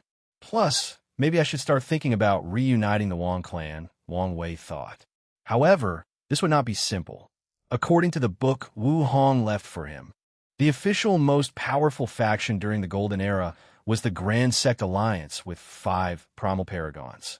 These bastards would never allow for the Wang clan reunion, since that would mean the Tao opening sect catching up to them. Additionally, the Myriad clan union would lose 1 primal paragon, so they would also fight tooth and nail to prevent this union. The other factions may also be dragged. For example, Wu Hong's origin seal continent was one of the 13 overlords and an ally of the Tao opening sect. Their presence, which contains 2 primal paragons, could shift the balance. However, the Skill Tao Association, another overlord with all the profession Tao, had a rocky relationship with the origin seal continent, and they might intervene to counter Wu Hong. They also have 2 primal paragons, and I'm not even considering the other factions that will secretly intervene and ensure the Tao opening sect does not get stronger and break the balance, Wang Wei summarized. However, this is not the Golden Era. The balance is already broken, with Taoism and Buddhism now being the most powerful factions of the original 13 overlords. In the upcoming era, primal paragons will no longer determine the standing of a faction or lineage transcendence will. So, as long as I can become the 3rd half-step transcendence of the eternal ascension world, no one can stop the Wang clan's reunification, Wang Wei thought with a smile. Although this plan is far away, I can lay out the foundation now by establishing a good relationship with the heaven-opening emperor, get to know what kind of person he is. Wang Wei teleported to an isolated mountain and created a cave.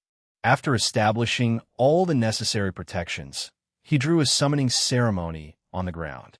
He activated it by dropping his blood and muttering the heaven-opening emperor's name and title. Wang Wei had to wait a while before getting an answer, but soon enough, the summoning circle shone, and a muscular elderly man appeared at the center. Ancestor, Wang Wei bowed politely. It's you? Wang was scrutinized Wang Wei. Why are you suddenly so polite and sincere? Isn't this the normal attitude of a descendant facing their ancestors? Wang Wei replied, greatly puzzled. His tone hinted that it was the greatest travesty for his ancestors to have such a terrible opinion of him. The last time we met, you were polite, but that was only on the surface. You were on guard against, and even had a hidden disdain, Wang was stated. These old monsters are really keen. Wang Wei complained to himself. You can't blame me, ancestor. I had a lot of misinformation about you. After our discussions, I researched your life more closely and learned how our family's recorded history wronged you. Wang will look in the eyes. This brat wants something or is planning something. Maybe both. He smiled internally. He is like Qiyuan, especially with his weird destiny. Maybe it's not such a bad idea to have a relationship with him. Brat, I've lived too long. And one of the side effects is that I've grown to despise people who spoke like politicians with flower tongues, speaking in a roundabout way and never getting to the point. So, state your intention directly. Wang Wei sighed internally.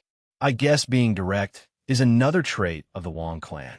Fine, but I do like to point out that I wasn't lying about researching your life and getting a new perspective, Wang Wei stated before explaining the entire situation with the celestial race.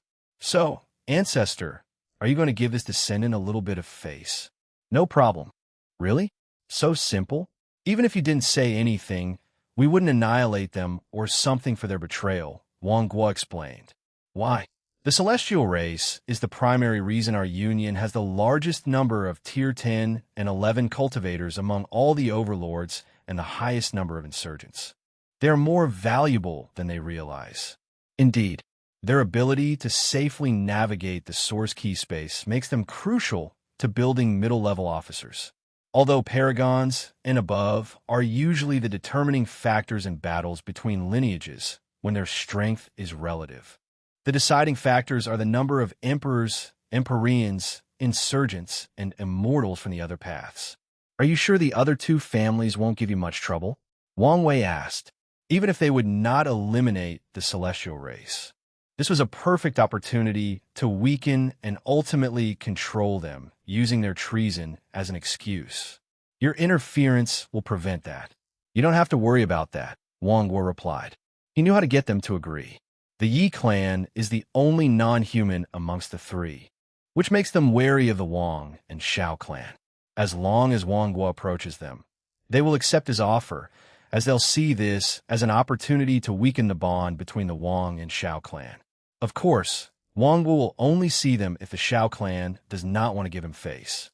Okay, now is my time to be direct, Wang Wei stated. Your unilateral cooperation is suspicious. Even the political implications behind Wang Guo's actions cannot wholly explain why he agreed so readily. Wang Guo chuckled. You can think of it as a way for me to repay you. Repay me? For what? For the human fiend god bloodline, Wang Guo revealed. It is an excellent way to push the Wang clan's bloodline to another level. Another bastard that stole my idea, and this time, without me even knowing, Wang Wei thought while sighing. I guess I should be glad it remains in the family. I guess that makes sense. Is there anything else? Huh, no, but we can have tea if you want. I'm a dead man. Where can I enjoy tea? Plus, I hate tea, Wang was stated. Since there is nothing more, I'm leaving. Here. He raised his hand to condense a necklace with a blood-red crystal. What's this? It's to hide your bloodline fluctuation, Wang Guo explained. We don't want others to notice its uniqueness and have ideas. As far as these people are concerned, they only need to know our Wang clan's bloodline is unique, nothing more. Although he knew not everyone had the knowledge, capabilities, and luck to elevate their bloodline to be on par with fiend gods, Wang Guo did not even want these people even have the thought. Wang Wei's lips twitched. The bastard stole his idea and wanted to protect him from others stealing. Wang Wei took the necklace while secretly complaining. He wished the patent system he created in the lower dimension would apply to the upper dimension. No, he wanted it to be even more strict. Thank you, ancestor, Wang Wei said as he put the necklace on. You're welcome, and clean this mess up as soon as possible, Wang Wei added. Being dead is not a fun experience. I will. After the heaven-opening emperor's limbo projection disappeared, Wang Wei eliminated all traces of his presence in the mountain before returning home. He removed the necklace and temporarily unsealed his soul to access most of its power. He scanned the necklace to its subatomic particle, but found nothing wrong. Wang Qi he summoned. Sectmaster, take this necklace and ask her if something is wrong. Wang Qi held the necklace and observed it briefly. Sectmaster, do you want me to ask the sect madam for a communication talisman? He did not mind being the intermediary between those two lovebirds, but he also felt it might be time for them to start communicating directly now that they were in the same place and not separated by dimensions. No need, Wang Wei replied. We can establish communication after meeting during the celebration. If you say so, Wang Qi left and returned a few hours later. The sect madam said there is nothing wrong with the necklace. Its purpose is to hide bloodline, and whoever created it has an extreme understanding of genetics. However, she added her own seal to reassure you.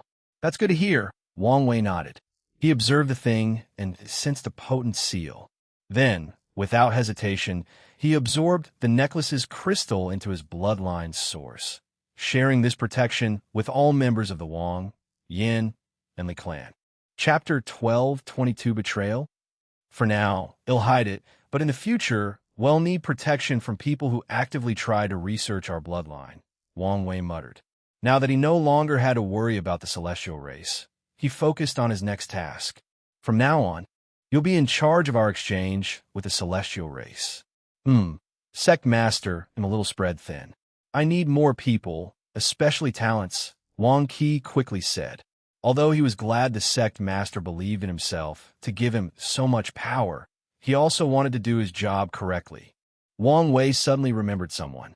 Go find the brilliant Smile Emperor and have him join our cause. Wang Wei condensed a guiding talisman connected to the latter's fate. One last thing, Wang Wei said. He raised his hand to create a new dimension to house the ocean of immortal key he received as a gift. Use this place to increase your cultivation once everything temporarily calms down. I will. Wang Qi left, and Wang Wei followed soon. He teleported near the corner of Taoism's territory before changing his clothes, hair, and demeanor to that of a Taoist priest. He used his yin-yang Dao to accentuate the Taoist vibe he wanted to portray. For the next few days, Wang Wei traveled in this territory, observing and listening. Nothing happened to him, which was good and bad news. The bad news is Supreme Unity's lack of action, despite gallivanting in his territory, made him wary. The good news is he may not have to worry too much when dealing with Taoism and Seven Cauldron.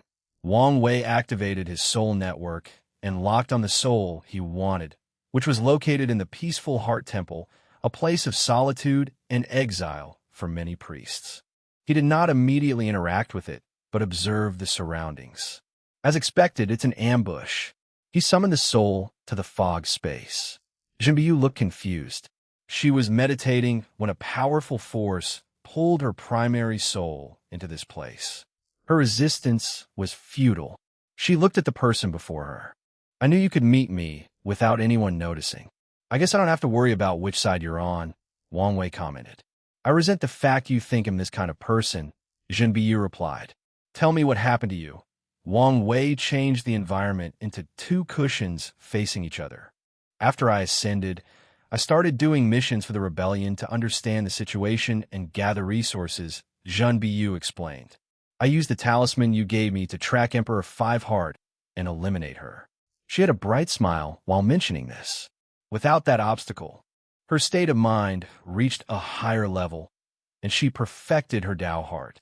These achievements made her more joyful, and her cultivation speed increased significantly. Then, two people from the Five-Element Balance Palace came to see me. They asked me why I didn't return to the sect, and I told them I had personal matters to attend to. They wanted me to return immediately, and one of them was even rude about it. Luckily, I had prepared for this. I told the rebellion of my background, and they suggested I become a double spy, so they gave me something called a false mind pill, which would allow me to hide my thoughts and lie to an Empyrean. They even helped me clean up my aura.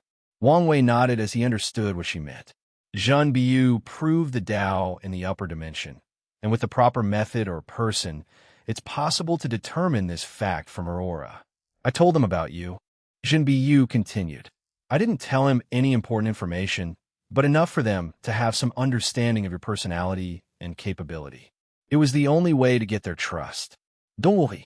I understand, Wang Wei reassured. Jinbiyu sighed in relief. He'll hand over Emperor Five Hearts artifact to you. No need. This thing has no destiny with me, so you can keep it. You can repay your debt later on with something else. Are you sure? I've come to learn that this thing is valuable. Oh, how valuable? It's a supreme chaos treasure embryo, Jinbiyu explained. Although its power is only on par with a chaos treasure now, as long as you provide it with enough resources, it can grow to such heights. Moreover, you don't have to feed it unique resources, just a certain quantity, and it will condense into shape. That's indeed valuable. So, have you changed your mind? Not at all, Wang Wei replied calmly. Your personality is indeed odd. What makes you say so? You're obviously greedy, but you can also give up on such a rare item without hesitation. What can I say? I'm an enigma, Wang Wei schlugt. This artifact had a similar effect as the Tao burial ground, so there was no point in having it now. Additionally, his intuition told him the best use of it was with her. Tell me about your sex situation or Taoism in general. Heavily divided, Jinbiyu answered. A small and new faction supported by the supreme ruler and Seven Cauldron ruled the sect, while the majority faction, which originated from ancient times, is very dissatisfied with the current situation. I haven't figured out exactly why the old faction is unhappy, but my deduction is something to do with the restrictions that there can be no paragons born in the world. And from what I gathered, most other Taoist lineages are similar to ours. Wang Wei pondered. He could deduce the source of these people's dissatisfaction. Supreme Unity and Mithriya killed all their previous paragons and prevented them from reviving or creating more. Additionally, the resources they used to control were not drastically reduced and were in the hands of Seven Cauldron. It would be weird if these factions were not dissatisfied. Why are you in this place? Wang Wei asked. It was a big deal after you ascended, so I approached the sect and said I owe you karma, and there's a chance you may contact me. They agreed to this ambush operation, but I just wanted an opportunity to contact the outside world. You have something you want me to pass to the rebellion? Yes, I've gathered valuable information, and unfortunately, I still have a debt to pay them for the Heaven Will, Zhen Biu explained. You can read it before passing it on. Her soul condensed a talisman, and Wang Wei took it. You don't have to worry about them. They'll pay your contract, so from now on, you report directly to me, Wang Wei said. That's fine. Zhen Biu would rather deal with Wang Wei than the rebellion because he knew what kind of person the latter was. However, the rebellion was an assembly of all types of individuals, many with different ideals and goals from their primary cause. If you want to contact me, leave the sect to an area not covered by Paragon Formation, and I can reach you anytime and anywhere, Wang Wei added. I understand. I'll give you a parting gift. Wang Wei condensed his soul network ability into a seed that manifested as a lotus flower on his palm.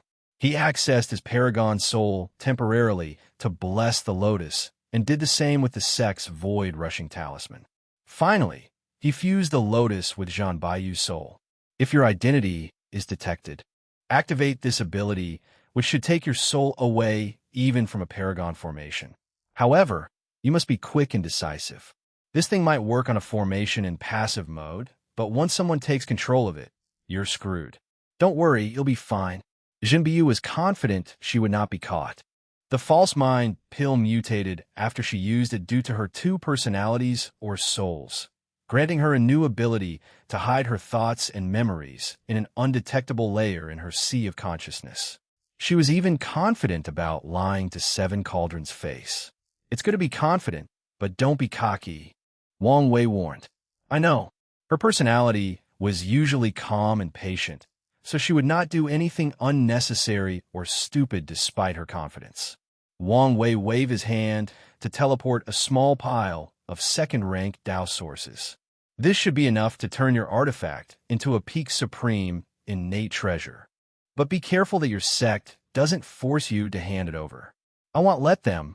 Zhen Biu nodded with determination.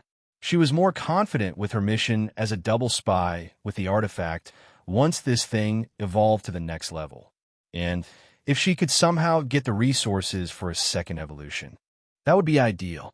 That's good to hear. However, I'm now more indebted to you. I'm sure one day they'll need you to return the favor, Wang Wei stated. Now, let's put on a little show to increase these people's trust in you. Chapter 1223, The Lawless Zone.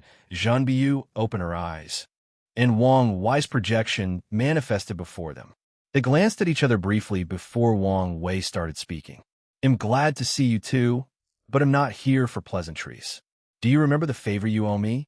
Well, I'm here to bang. The space around him trembled, and everything turned black and white. He immediately noticed someone teleported the room to another space. Wang Wei raised his head to see a yin-yang formation above his head, and his expression turned ugly. You betrayed me? TCHH, this guy is the destined one? Said an annoying and arrogant voice. Fate is blind to choose such a stupid person.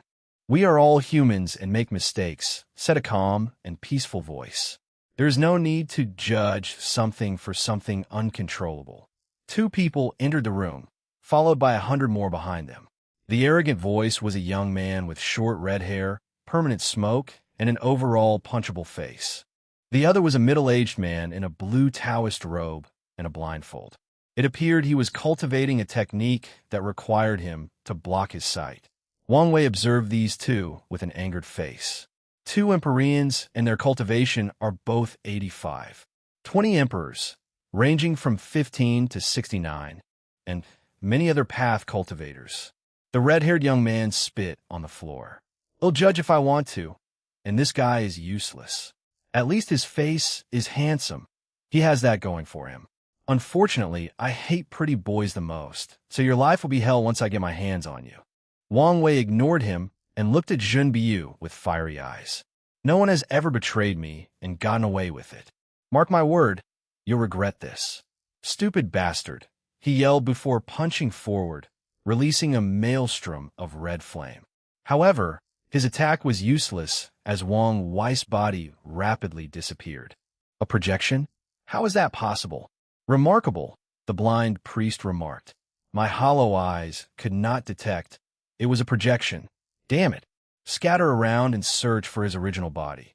It might be close, the red-haired youth yelled, and all his men followed orders. He also flew away. Using all detecting means he knew to scan the surrounding territories. In a short period, the team covered an area about 100,000 times more extensive than the lower dimension. But they did not find Wang Wei. Fuck, this is all your fault, the red hair yelled, pointing at Zhun Biyu. He bypassed your surveillance, and I had to call you secretly, but it's fault. That makes sense, she replied straight-faced. Are you trying to be snarky with me? The red hair released his powerful aura, trying to suppress her. Enough. The priest stopped his companion's actions. This bastard knows Zhun Biyu is a rare talent sought by both factions, but he does something stupid like this. What if he pushes her to those old antiques? He cupped his hands to Zhun Biyu. I apologize on his behalf. This is our mistake, and our mistake alone. The blind priest sensed his partner was about to say something stupid again, and he gave him a deep glare, sending chills down his spine. Despite their similar cultivation realm, the red-haired youth knew he was weaker than the latter. It's fine, Zhun Biyu. Let's return to the sect and report the situation. She then pretended to pause before saying, let's go slow. Is there a reason?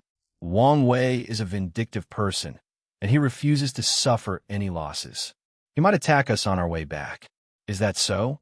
Then, we will do as you say. Soul Network Space.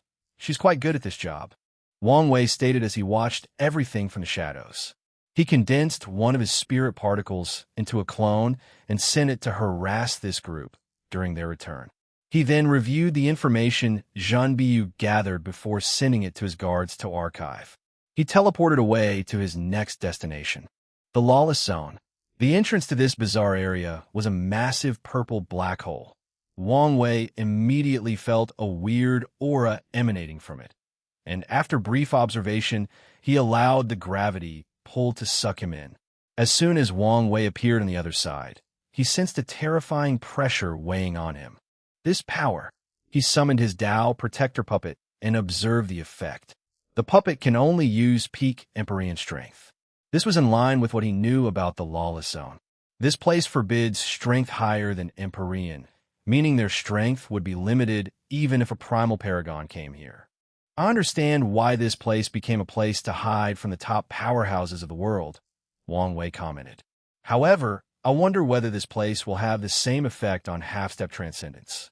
The Lawless Zone has existed for a long time, so long that no records of its origin are left. As such, there are many rumors about how this place came to be, and the most popular theory is true heavenly Tao created this place as a haven for loose cultivators and balanced out the top lineages of the world. Wang Wei did not believe in this theory. In his opinion, true heavenly Tao operates much more cruelly in the upper dimension, meaning it would not care if top lineages hoard all the wealth and resources, especially if they keep cultivating top talents and cultivators. Wang Wei put away the puppet and looked at his surroundings. He was in a desolate field with dark red earth. The world around him was not clear, but slightly dark, and it was not due to the purple sun above his head. Someone with karmic ties with me is here? He closed his eyes to focus on the thread. Empyrean Blackheart? Oh, bastard. Your time of reckoning is coming. He still remembered one of the few times he came so close to death, and it was all due to that bastard.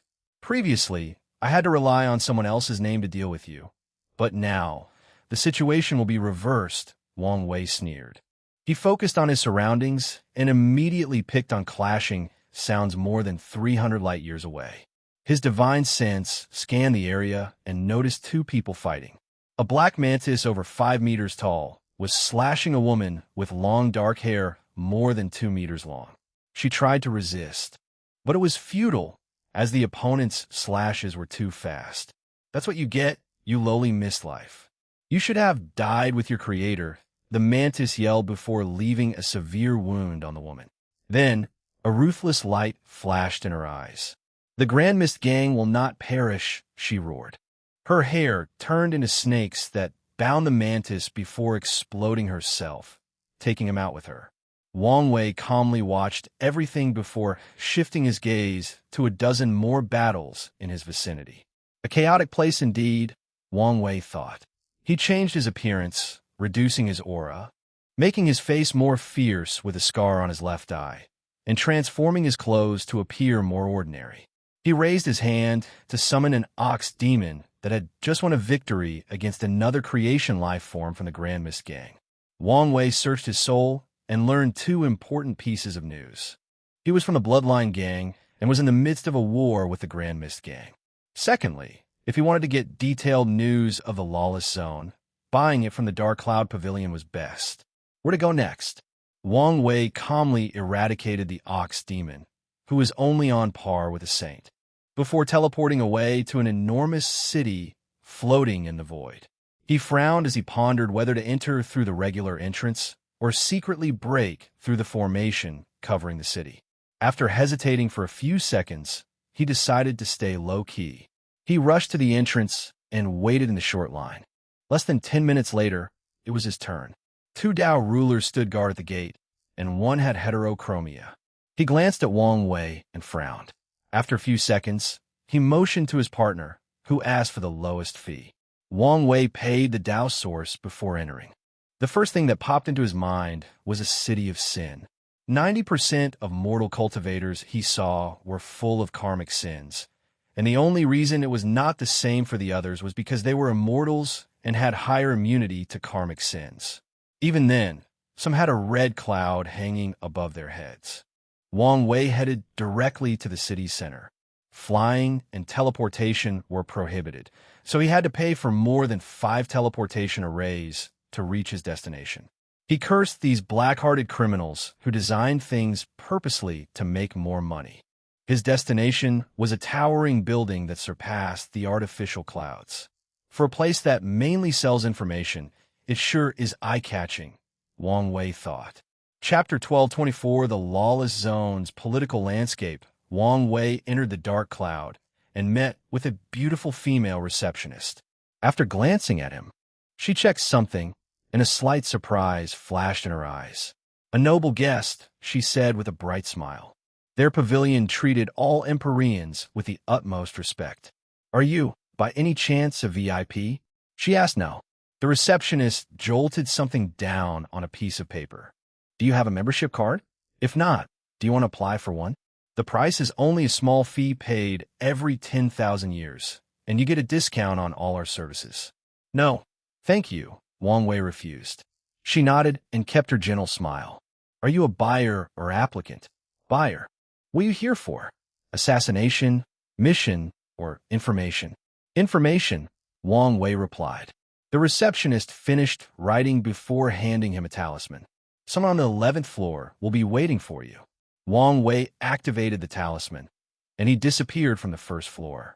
The smile on the receptionist's face disappeared. Is that a new Empyrean?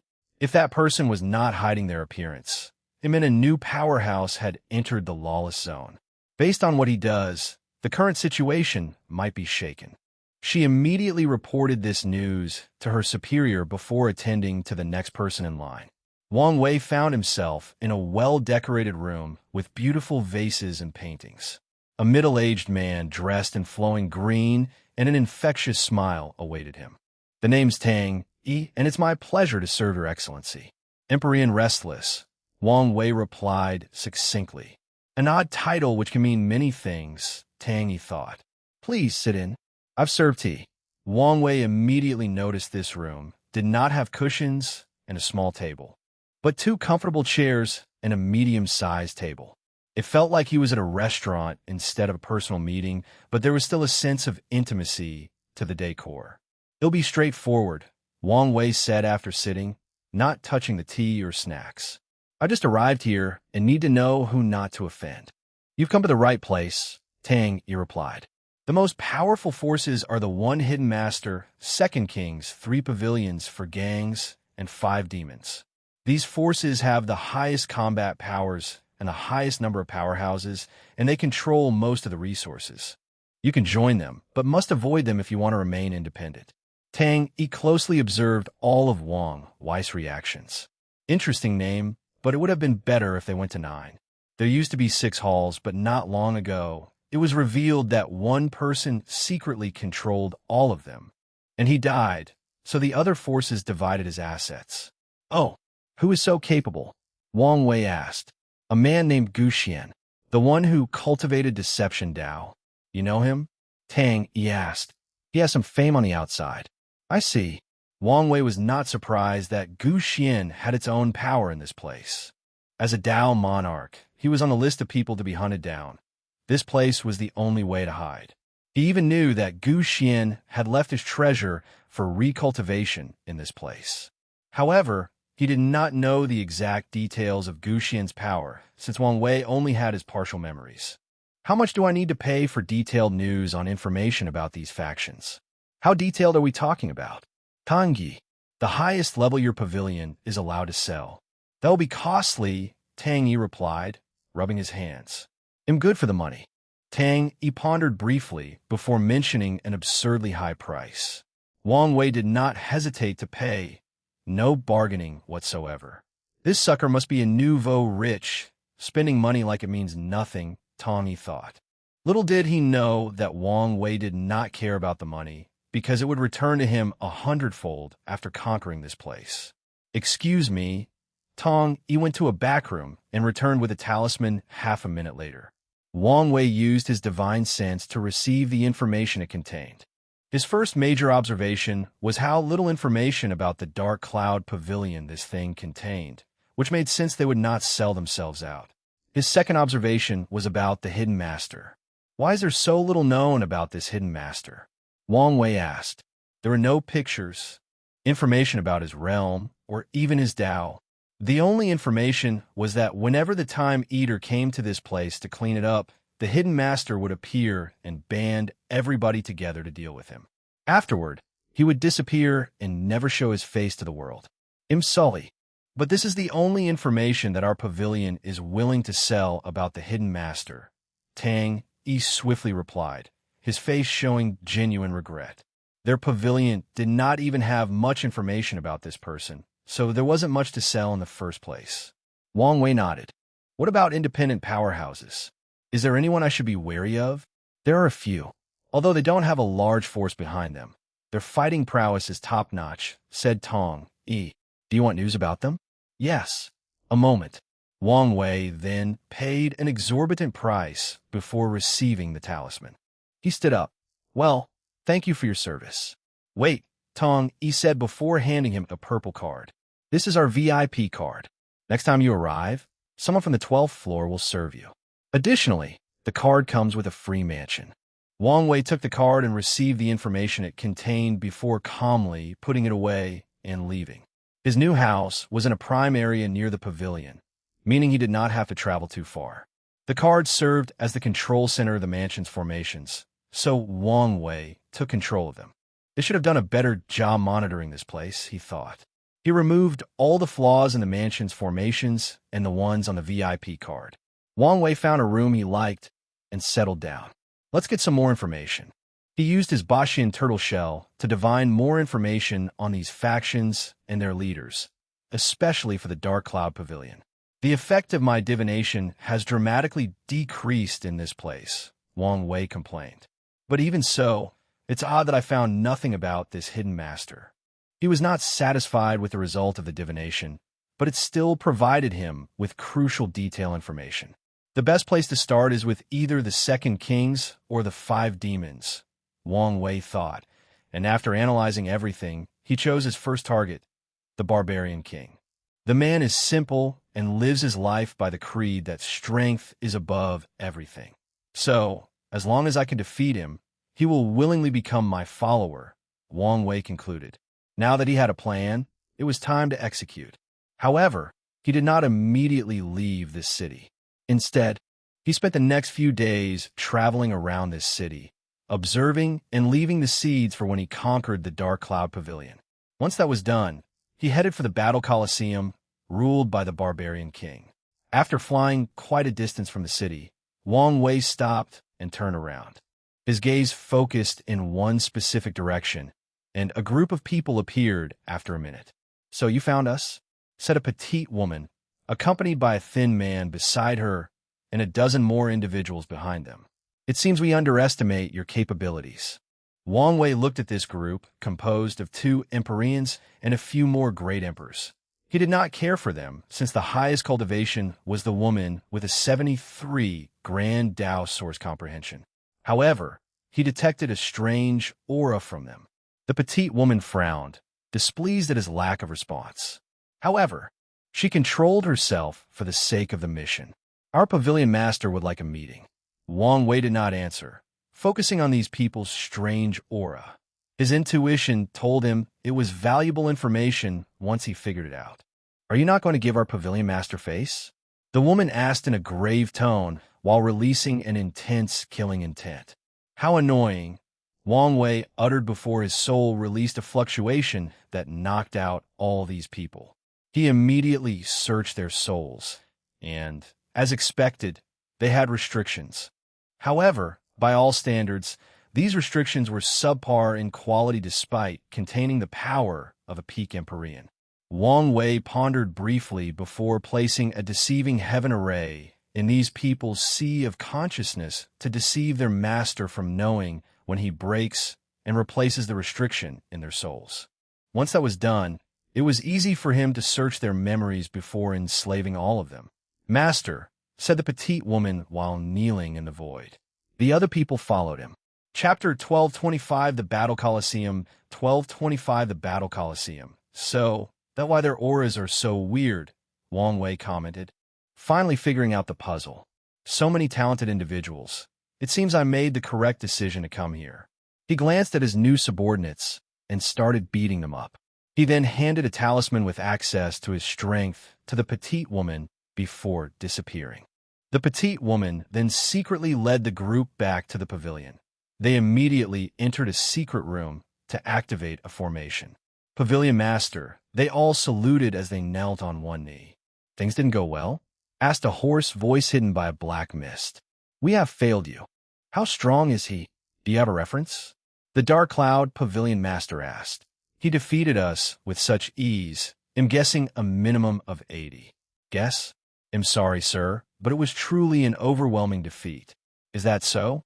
the shadowy figure muttered. "One last question. Why are you still alive?" "He wanted us to send a message," the petite woman replied. "A message? What a bold fellow," the pavilion master sneered, not hiding his slight irritation. "What message?" the petite woman hesitated. "Speak." The hesitation did not abate. "Do you want me to repeat myself?" the pavilion master asked sternly. "So," she quickly answered, "he said the next time you people play such tricks on him, he will burn our pavilion down." The pavilion master laughed, his voice containing a hidden chill. "I can't remember the last time an overconfident brat has entered this place." He exhaled deeply. "Maybe this is good news. We've been a little too quiet lately, and I need someone to make an example of. You're dismissed, and don't forget to head to the law enforcement for your punishment." "Yes, Pavilion Master." The communication ended, leaving the mysterious figure alone with his thoughts. "I need to start moving." The Dark Cloud Pavilion's current situation was not ideal, especially compared to the other pavilions.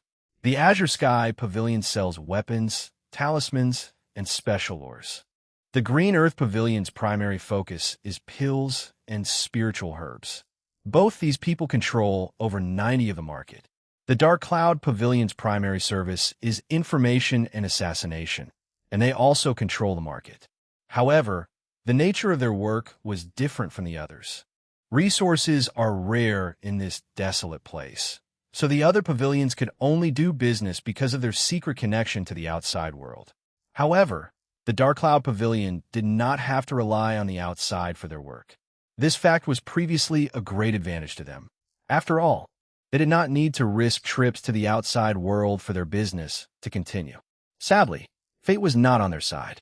The situation on the outside drastically changed, leading to fewer people coming to the lawless zone and more people leaving. The other pavilion's business became easier to conduct, leading to a drastic increase in profit. The pavilion master even suspects these pavilions have already established a footing in the outside world, preparing to possibly leave this place. Meanwhile, he's stuck here. His information network was useless on the outside, and his previous attempts at establishing one failed miserably. The situation has reached the point where he needs to make drastic changes to maintain his power and maybe even increase it. Wang Wei soon arrived before a floating continent with a towering pagoda at the center. These people seemed to enjoy tall buildings. Wang Wei remarked. There were no entrance guards or fees, so he casually entered. The process was easy as the formation did not even stop him. However, Wang Wei immediately felt another formation scanning his body. Once that was done, a few characters appeared above his head in Korean. Victory, 0, loss, 0. Then, a spatial power enveloped him, teleporting him to the east side of the continent. Wang Wei looked around, and everyone was the same, with their cultivation and win-loss ratio written above their heads. The information so far is correct. The east side is for immortal cultivators, and the west side is for mortals. Wang Wei thought. He suddenly took a deep breath and inhaled. The energy in the environment can accelerate healing, but it also makes it easier for people to be violent and start fights. This barbarian king truly worshipped the art of combat. Hey, you over there. Yes? Wang Wei replied. I like your clothes. Give them to me, said a middle-aged man with a lion mane for a beard. Wang Wei looked above his head in Korean. Victory, 31-34. Loss, 12. No, he declined. Ballsy, aren't you? I like your kind. Come, let's decide the ownership of your clothes with combat, the middle-aged man declared with a grin. Do you want regular or killing battle? In this place, you cannot refuse another person's challenge unless you're a titled individual, in which case only other people with titles can challenge you. Of course, people with higher cultivation can challenge lower cultivation, but only in regular combat. I choose killing battle. The middle-aged man's smile froze. Do you understand what you're doing?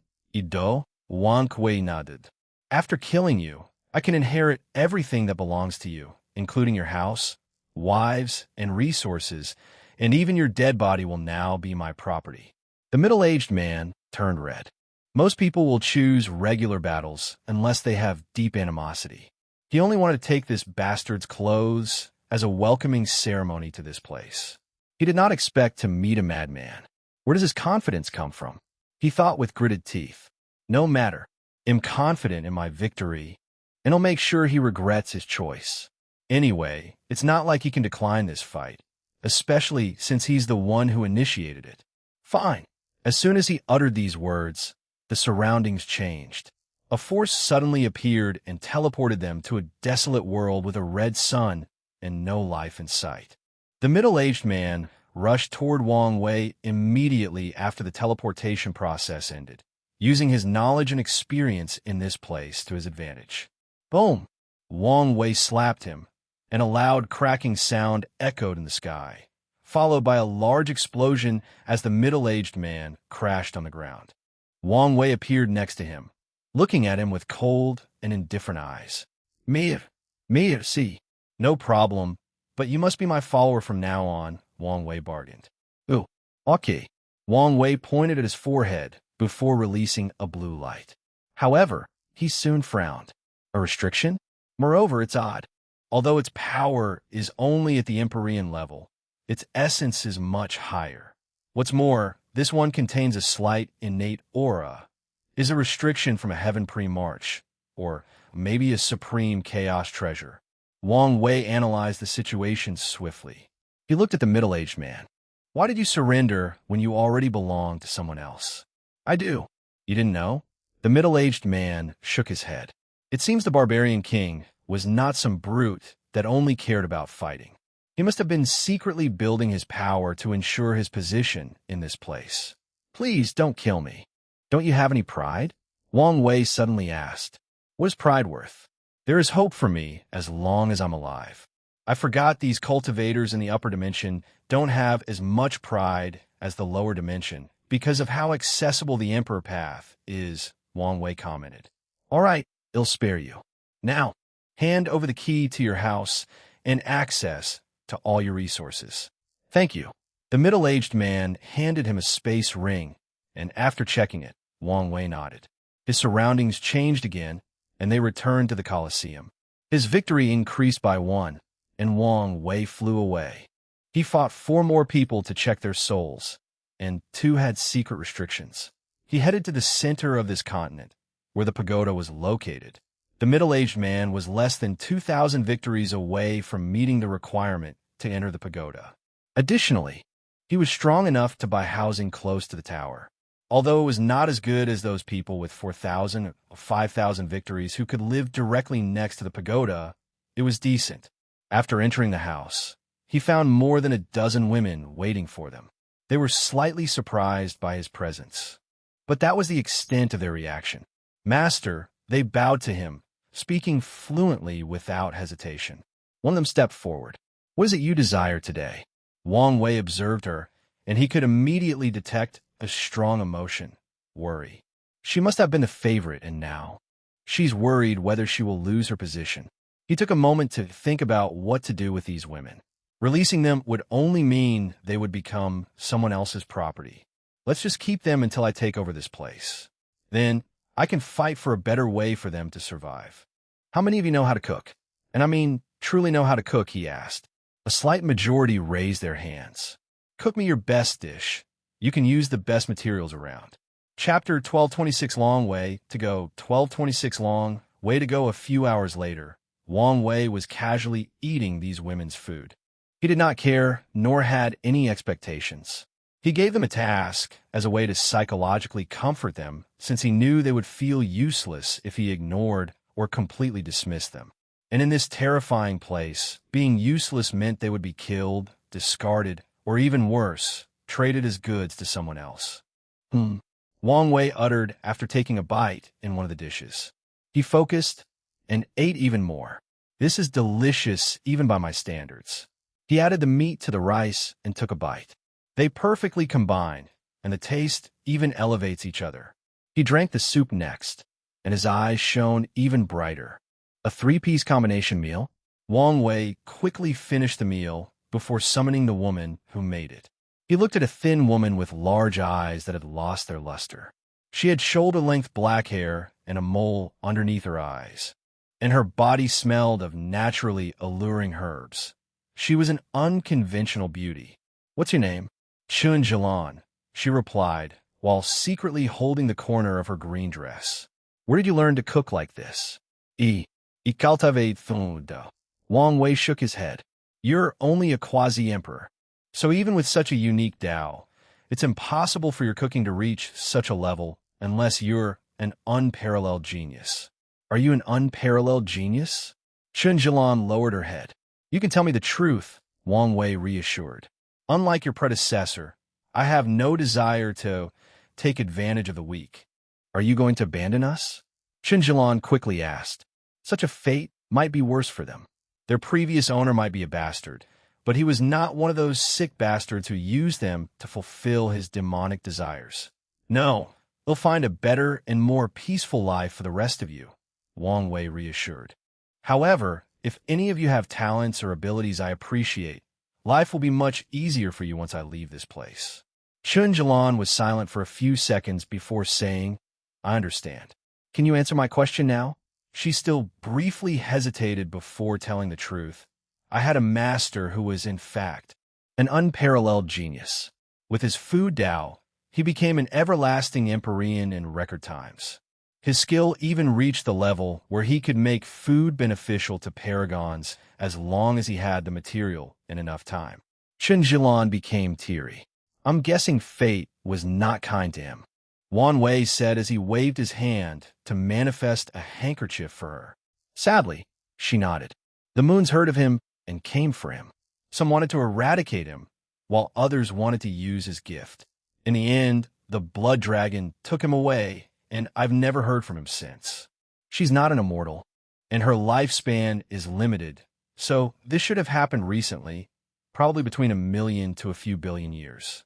Wang Wei leaned on the ladder because the main events that occurred in the past few million years mainly involved the lower dimension. If anything had happened before, his guard should have records of it. What happened to you afterward? Many of the master's apprentices died or scattered during the confrontation, Chun Jilan explained. I was one of the lucky ones who escaped. She wiped out her tears. Life was hard after that, but with my cooking, I could live a decent life, even in hiding. Unfortunately, I was caught by slave traders and brought to this place, and I understand, Wang Wei nodded. Well, you don't have to worry anymore. It'll even help you find your master. Thank you for the offer, but I doubt he's still alive. She's not that bright. Is she? Wang Wei thought. Maybe just ignorant. You said your master was an everlasting Empyrean, correct? That's right. In that case, he's definitely alive.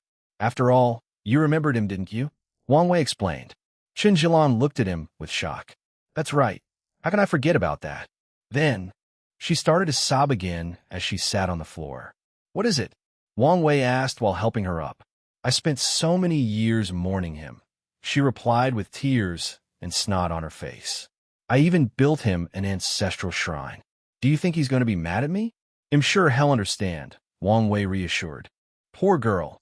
All that trauma must have severely affected her spirit. His mind released a unique fluctuation, making Chun Zhilan pass out as her body and mind completely relaxed. Then, her body flew to her room. What a strange girl. Wang Wei shook his head as he walked to his room. However, he suddenly stopped. I did something on a whim, but found a pair of talented master disciples with a rare food Dao. Is my luck this good? His essence flower ability required him to consume delicious food, which was a welcome surprise. However, Wang Wei felt something suspicious. His luck was excellent, but many good things happened recently, meaning it was time for him to calm down. Could it be that fate realized it might be a while before I can taste the future wife's food and sent me a temporary replacement? Wang Wei thought, but soon shook his head. It loved me, but not to this extent. He looked at Chen Zhilan, peacefully sleeping, and his eyes changed. She's related to Su Junyao? Wang Wei's lips twitched as he put the pieces together. He had a fated love connection with Su Junyao, meaning they must experience many events to build an emotional bond naturally. Chen Zhilan and her master are part of those events. Wang Wei exhaled deeply. It's horrifying if you think about it logically. For this event regarding his love life, fate involved 3 Empyreans and a Paragon, Blood Dragon, as the primary participants. The power of the participants is not even the most impressive aspect. The scale of fate's operation is. Wang Wei, Su Junyao, Chen Xilan's master, and Blood Dragon are only 4 individuals in an infinitely large world. Fate has absolute control over the mortals of this world and weaves its influence amongst all the cultivators, who are considered gods and demons.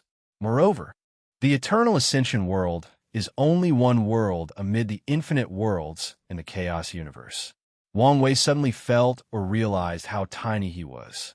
His fate manipulation is a joke compared to the river of fate or its guardian manager, the adjudicator of fate. There is no need to beat myself down, he thought, inhaling and exhaling to calm down. This only means I have a long way to go to attain my freedom. Look, he has an invincible streak. That's nothing. It will only be impressive if he can keep it while battling the tower. The next day, Chun Zhilan woke up refreshed, having had the best sleep since her master's disappearance. She quickly went to apologize to Wang Wei for how she behaved yesterday, and the latter reassured her. After breakfast, Wang Wei warned the other women, who were already displaying hidden jealousy toward Chen Zhilan, before leaving to start his challenge. According to the rules, as long as a cultivator in this continent leaves their house, considered a sacred and protective place, they must experience a minimum of 5 battles and a maximum of 1,000 battles. Wang Wei challenged all the Empyreans, but there were only 210 of them. He was not surprised since most of them had already entered the pagoda. Regardless, he won his matches as quickly as possible, usually with one punch. After that, he challenged the Dao rulers, which was even easier and quicker. Although a few insurgents were among them, most were just regular Dao rulers. In fact, they exercised their right to give up this battle once they encountered Wang Wei, and he was okay with it since it still counted as his win. In 5 days, Wang Wei met the requirements and took everyone from his room to enter the pagoda. As soon as he stepped inside, a golden crown condensed above his head, alarming everyone in the lobby. Wang Wei sensed countless gazes focusing on him, but he remained calm. "Someone who's going to get title?" murmured an emperor on the corner. "Look, he has an invincible streak." "That's nothing. It will only be impressive if he can keep it while battling the tower. Look at this man's face. I think he might keep it." Keep dreaming. Only a few people can remain undefeated as they climb the tower, and they all lose that streak anyway after fighting the barbarian king, sneered another bystander. "Either way, I have a good feeling about this one, so I'll bet on him." "That's what you said, but the person you chose was defeated on the 3rd floor. I'm telling you, my intuition is telling me this person is the real deal." Wang Wei calmly observed and listened. An administrator from the pagoda came to lead him to a private room.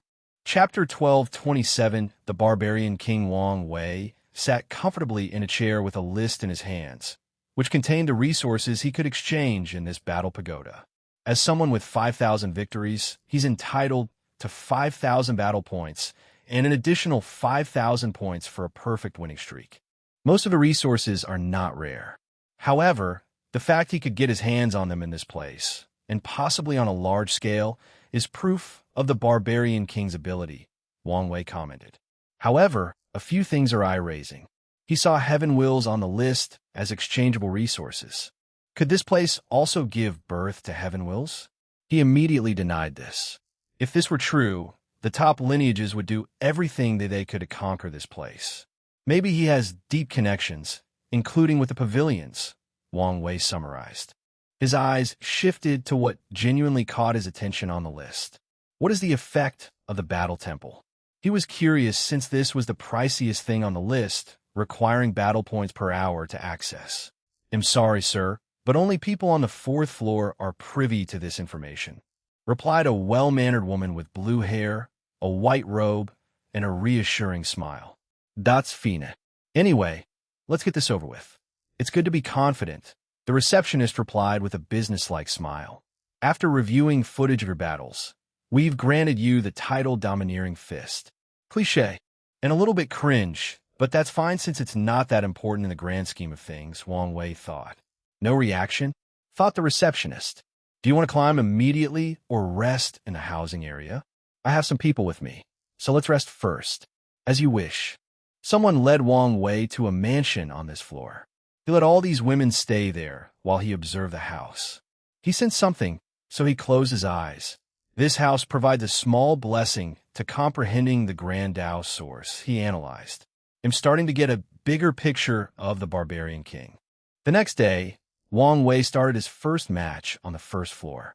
According to the rules, he might have to experience one or multiple battles to determine whether to ascend to the 2nd floor, and the exact criteria are unknown to anyone. Although this seems unfair, Wang Wei had no complaints. His first opponent was a strange Dao ancestor insurgent who held a shield in his left hand and a curved sword in his right with the title of the Elusive Guard. The two stared at each other as a number manifested between heaven and earth to serve as a countdown. 3, 2, 1, begin. Wang Wei appeared before the man and punched him. You actually evaded it?" Although he was not trying, not just anybody could evade his attack. "How did you do it?" The elusive guard's body trembled as these two gray eyes looked at him up and down. He felt naked as all his secrets became an open book. "Reading the electrical impulses of my body to predict my movements? No, not just the electrical impulses, but a unique aura that they create. Wang Wei uttered quite the decent technique. Wang Wei moved, and before his opponent could react, he knocked him out. His win ratio increased, and after waiting for a few seconds, he ascended to the second layer. In this battle, he faced an insurgent immortal sovereign with a unique key called the Immortal Army Key, which allowed him to summon a large quantity of immortal venerables. Of course, someone of Wang Wei's caliber does not care about numbers. However, this key was not so simple, as it allowed its user to fuse these summons into more powerful entities, and the summons were immortal as long as their summoners were alive, conscious, and had enough ki. Additionally, the summons also had decent techniques similar to the first floor.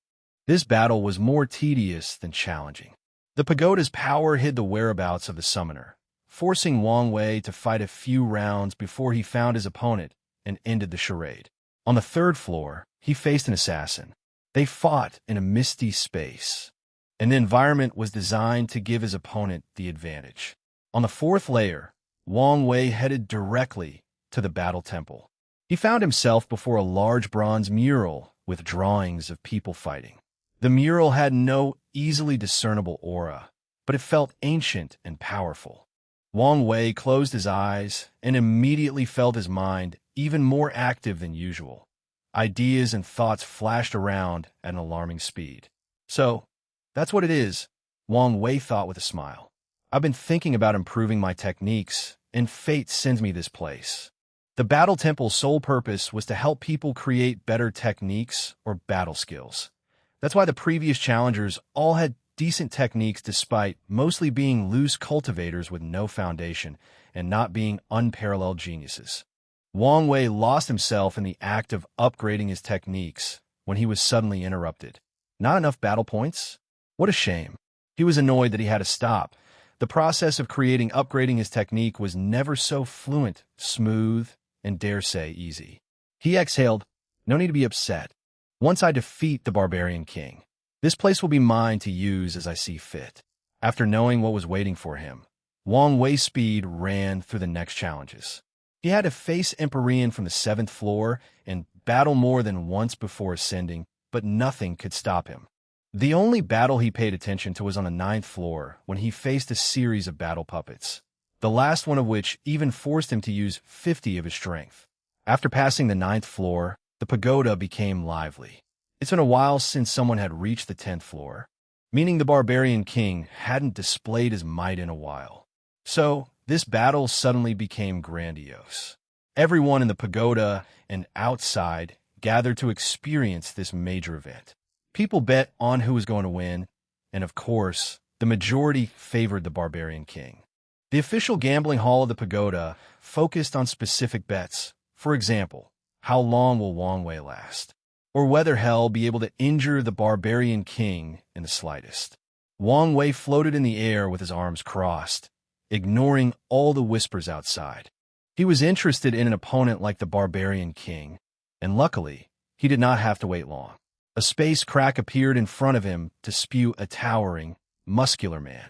The Barbarian King was 3.5 meters, making him a small giant compared to Wang Wei's 1.95 meters. His braided hair made his face fierce but with a hint of suaveness. The Barbarian King wore a simple black robe but did not put on the top, leaving his upper torso bare, showing his intimidating physique. His muscles were so defined that it could be said his muscles had muscles. Above him, a win-lose ratio of 2,349 to 0 manifested. This ratio might appear small, but considering the high requirements for the 9th floor, it was actually impressive that so many people finally received the opportunity to face him. A barbarian with a giant race bloodline? Wang Wei commented. What a strange combination. This battle might be interesting. As soon as he laid eyes on this person, he knew he was a worthy adversary. The Barbarian King was a peak indestructible Empyrean that achieved limit indestructibility. His body will fusion is already in the advanced stage, one step from perfection. Wang Wei thought, and his eyes immediately shone. This man is an unparalleled genius. Interesting indeed, The barbarian king spoke, his voice deep but also reassuring. I thought this would just be a match to display my power after so long. But you might be a truly worthy opponent. I'm honored, Wang Wei said without any signs of respect whatsoever. He released his aura, and the barbarian king grinned, showing his rows of white teeth before also doing the same. Their aura clash twisted the void, and the crowd watching went wild. The battle countdown ended, and Wang Wei rushed forward. Boom! His body flew backward, crashing through a few mountains. He had to use his superb control of force to reduce the attack's effect and stop himself from continuing.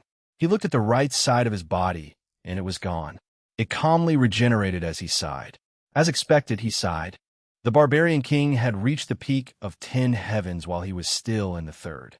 Additionally, this monster had the bloodline of the giant race while being a barbarian, meaning strength was his strong suit. The barbarian king laughed as he appeared before Wang Wei. You have it. The madness of truly talented body refiners who wish to test the limit of their bodies against anything and anyone. It's been a while since I met another kin. Chapter 1228, A Battle of True. Well, Wang Wei smiled at this comment. Few body refiners can reach their level without being masochists and mad. After his body regenerated, he clenched his fist. His body had high immunity to all Tao, including the power Tao. So, he had to deactivate that immunity to test his strength, which is why he was hurt. However, he was prepared for a real battle after learning about the wide gap between the 3rd and 10th heavens. He activated all his Grand Tao boosts. He raised his hand to summon a purple bolt of lightning before throwing them. The barbarian king casually swapped the attack away, and Wang Wei appeared before him, plunging his hand into the latter's stomach. He used his 5 fingers as a spear, and normally, such an attack could pierce a universe, breaking it into 2 parts. However, it did not even scratch the barbarian king's skin. The king responded by dropping his massive elbow on Wang Wei's cranium. The viewers expected to see a headless corpse with blood spilling, but the attack merely created a massive shockwave that destroyed the surroundings. As for Wang Wei, he was perfectly intact. The two stared at each other before clashing repeatedly. Wang Wei mostly used elemental attacks, while the barbarian king was direct, using his fist and powerful body to annihilate anyone or anything in his path. After clashing for over a minute, the two stopped. They immediately knew that with their limit indestructibility, no attack would work on each other. There is only one way to determine the victor. Willpower manifestation Tao, true will. Only this power that negates defense and regeneration can injure them and decide the fate of this battle. As such, red lightning manifested around these two eyes. I thought he would reject using a Dao artifact, Wang Wei thought. His initial assessment of the barbarian king was that he was similar to those headstrong swordsmen of the extreme path, but for body refining. Such a person should only use willpower manifestation and reject the power of true will despite it being objectively better. He's powerful, has a scheming mind, and is not headstrong or pedantic. He's truly a talent. He was genuinely excited about acquiring such a talent. In a lower dimension, he had to mold the people around him into talents, while the other talents were either his enemy or too prideful to serve under him. But today, he did not have to worry about that. The barbarian king went on the offensive with a palm attack. He appeared before Wang Wei and slapped downward with his enormous hand. Wang Wei's eyes squinted before punching. He sensed it as soon as their attacks touched. The palm contained an invisible swirling power that could grind even a black hole into a fine paste. However, the more impressive aspect of this technique was not its strength, but the fact that the barbarian king's true will was also rotating at an alarming rate. If Wang Wei was not careful, his true will would be dispersed, and he would be injured for real. Unfortunately for the barbarian king, he met an expert. Wang Wei's true will seemingly assimilated with his opponent before reverting the rotating force, turning it into a backlash. The barbarian king's huge body moved with terrifying speed a few kilometers away, and he glanced at a tiny red part of his palm. He was injured. I haven't bled since I fought that old man, he commented, his voice trying to contain his excitement. Then, he grinned. It seems I still underestimate you.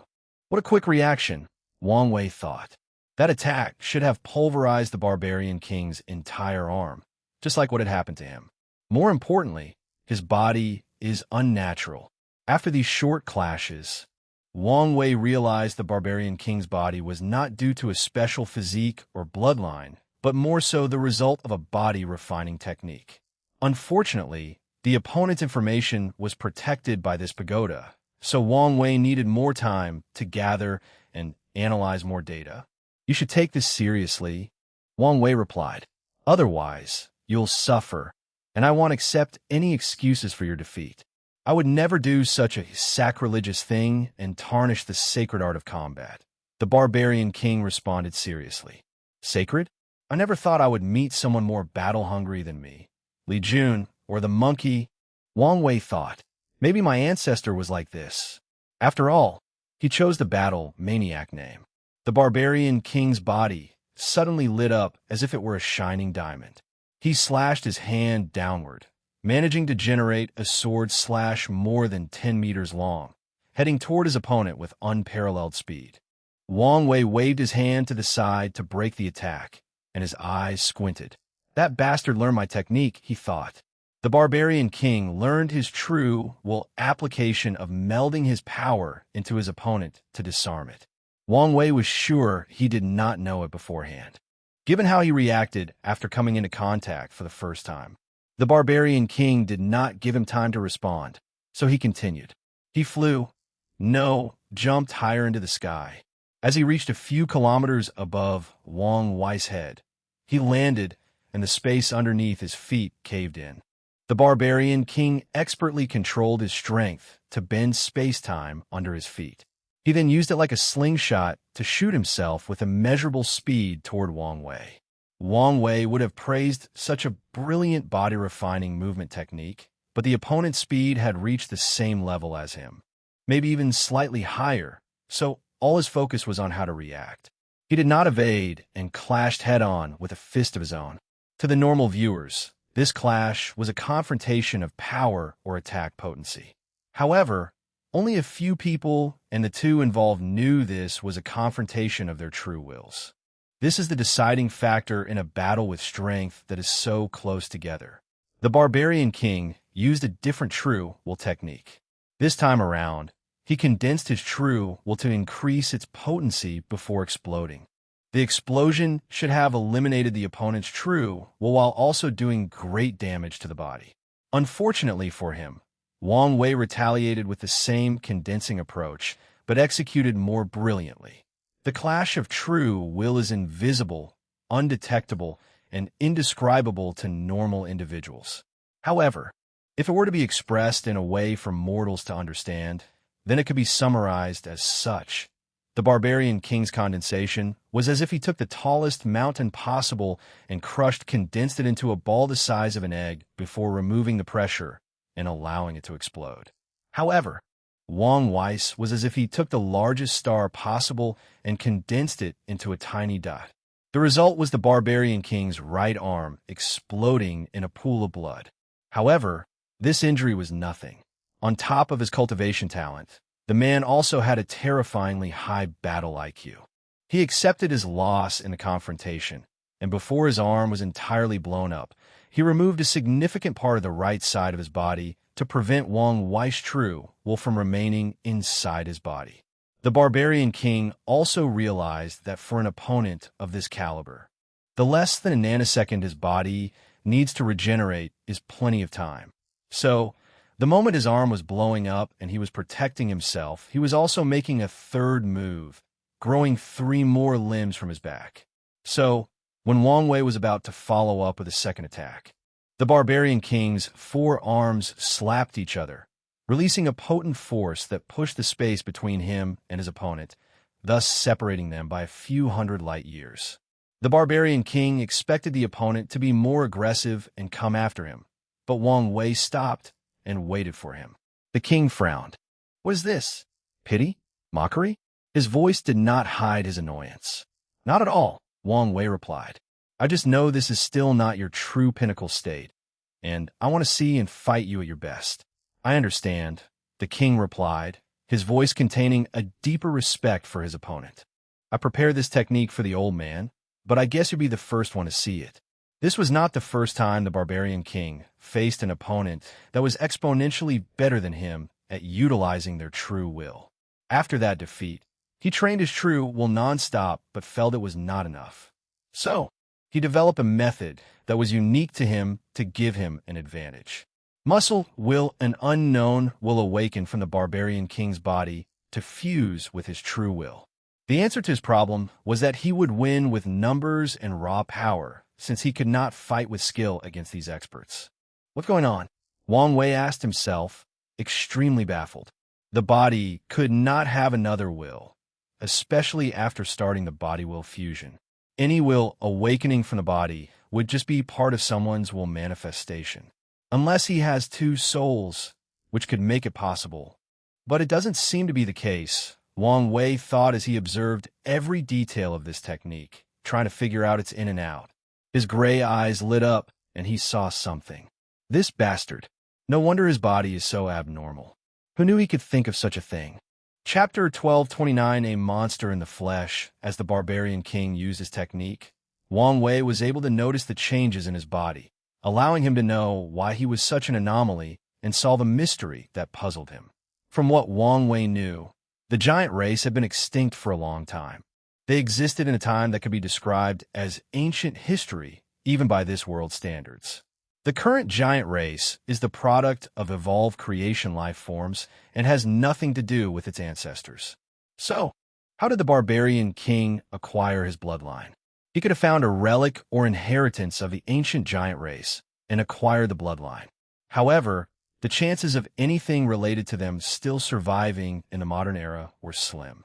The only other explanation is that one of the barbarian king's distant ancestors had some affairs with the giant race, and the barbarian king accidentally won the bloodline lottery, awakening that giant bloodline countless Yuan epochs later.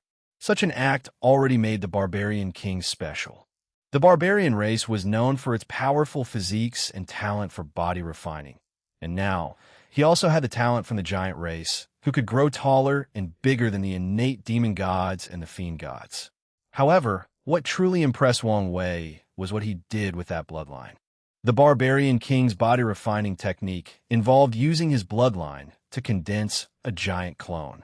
He would cultivate that clone to be as big or strong as possible before fusing them into himself. This technique was like an origin cultivator had cultivated hundreds of Dharma bodies to fuse with. Wang Wei could tell that the barbarian king's skin, muscles, flesh, bones, organs, and blood were fused with hundreds of giant clones, turning his physique into the monstrous entity that it is currently. One giant already takes so many resources to cultivate, but he fused with hundreds of them, Wang Wei lamented. The barbarian race must have dedicated so much effort to train this bastard. But why was he living in this desolate place? As soon as he asked his questions, Wang Wei had an answer, so he could only shake his head. The barbarian king awakened the will of all the giant clones he had previously absorbed, fusing them into one before combining them into his true will. The lightning around his eyes was no longer red, but purple. "Now I'm at my best," the barbarian king declared. "Indeed. In that case, let's get the show started." Wang Wei used his fate escape technique to appear before his opponent and punched him in the stomach. The barbarian king responded by blocking with his left elbow. This attack was an initial test, so Wang Wei used the previous condensing technique. As expected, the barbarian king learned from the previous battle and drastically improved, but he was still not in the same league as Wang Wei. However, he did not need to. His muscle will made up for the parts he was lacking, allowing him to make up for the gap. Invincible aura, a golden shade, enveloped the barbarian king's body, and his overall atmosphere changed. Anyone looking at him would know he was a man of indomitable spirit. Yes, he had an invincible battle streak, but that was not why he was invincible. He was invincible because of his nature to never give up no matter the situation. He was invincible because he believed that no one could stop his path forward. The barbarian king's power increased since this technique could grant a Grandao boost. He went from a strength of 89.99 of Grandao source to 89.999, climbing closer to the strength of the Paragon realm. His right hand then went directly to Wang Wei's head, but the latter responded appropriately. Determinism aura, a dark gray hue emanated from his body and enveloped the world, turning into a dark shade. The golden light around the barbarian king's body faltered as a terrifying feeling of fatalism. The barbarian king's mind was suddenly full of the idea that a higher power determined everything in his life. And all his accomplishments, including his battle victories, were not the result of his actions or capabilities, but determined by fate. These thoughts almost destroyed his belief system. Luckily, he was a man with incredible willpower, so he soon overcame these thoughts and feelings. Unfortunately for him, the effect of his aura was rendered useless, allowing Wang Wei to evade his punch while counterattacking with another punch to the chest. The barbarian king took a dozen steps back with a hole in his stomach. Wang Wei had finally used the true trump card of his true will technique, versatility and change. So, in this attack, his true will started with a condensing method to lure his enemy into a sense of complacency before turning into a twisting attack, which caught the barbarian king off guard. However, the talented body refiner also made the correct choice in this situation. He used his two wills to force the opponent's power from his body, allowing him to continue this battle. Wang Wei was more aggressive since he was now taking this battle seriously, so he teleported before his opponent and used one of his old techniques. He gathered vibrations from every aspect of his otherworldly body, his skin, muscles, bones, cells, and even every atom of his existence, and condensed them into a force that he released through his hand. Such an attack should have been devastating, but the barbarian king had an answer. A white projection of a giant manifested behind him, and the creature embraced the barbarian king as if it were a mother protecting her child. Cracks spread throughout the projection as soon as Wang Wei's fist touched it. But the technique still granted its user a moment of respite as it blocked most of the attack's strength. Wang Wei's eyes suddenly released a beam of chaos flame as a follow-up, and the barbarian king responded by opening his mouth and swallowing it. His mouth was like its own black hole, and this was not far from the truth. After fusing so many giants, the barbarian king's body had mutated. His stomach was like a condensed version of a giant's stomach, meaning it contained its own dimension to make up for the size. Wang Wei manifested strings that swiftly attached themselves to the barbarian king's limbs, but the big man escaped this technique by a surprising means. In a matter of less than an attosecond, he shrunk his body to the size of a particle before returning to its original size after escaping the immediate range of the strings. War God's 3 talents, the barbarian king created 3 projections clones with the same strength as him. He decided to use numbers to give himself the advantage in this battle. So he ordered the projections to attack as he waited on the side to assist or make use of an opportunity. The clones immediately surrounded Wang Wei before attacking his head, all there first turning into a lion energy projection. Boom! The attack seems to have worked. Upon contact, Wang Wei exploded into a gray mist. But before anyone could rejoice, the mist enveloped the clones. The mist dissipated soon after, leaving an intact Wang Wei and the clones with a mark on their forehead. They then looked at their creators with undisguised malice. Of course, the barbarian king tried to secretly disperse his technique, but it was useless. Ancestral roar, he opened his mouth for a sonic attack with a wide area of effect. 2 phantoms, a barbarian and a giant, manifested behind the barbarian king and roared along with him. This sonic attack not only released a potent vibrational effect, but also contained an oppressive power that wanted to crush everything in its path. It also includes a 3rd characteristic, attacking the mind, spirit, soul.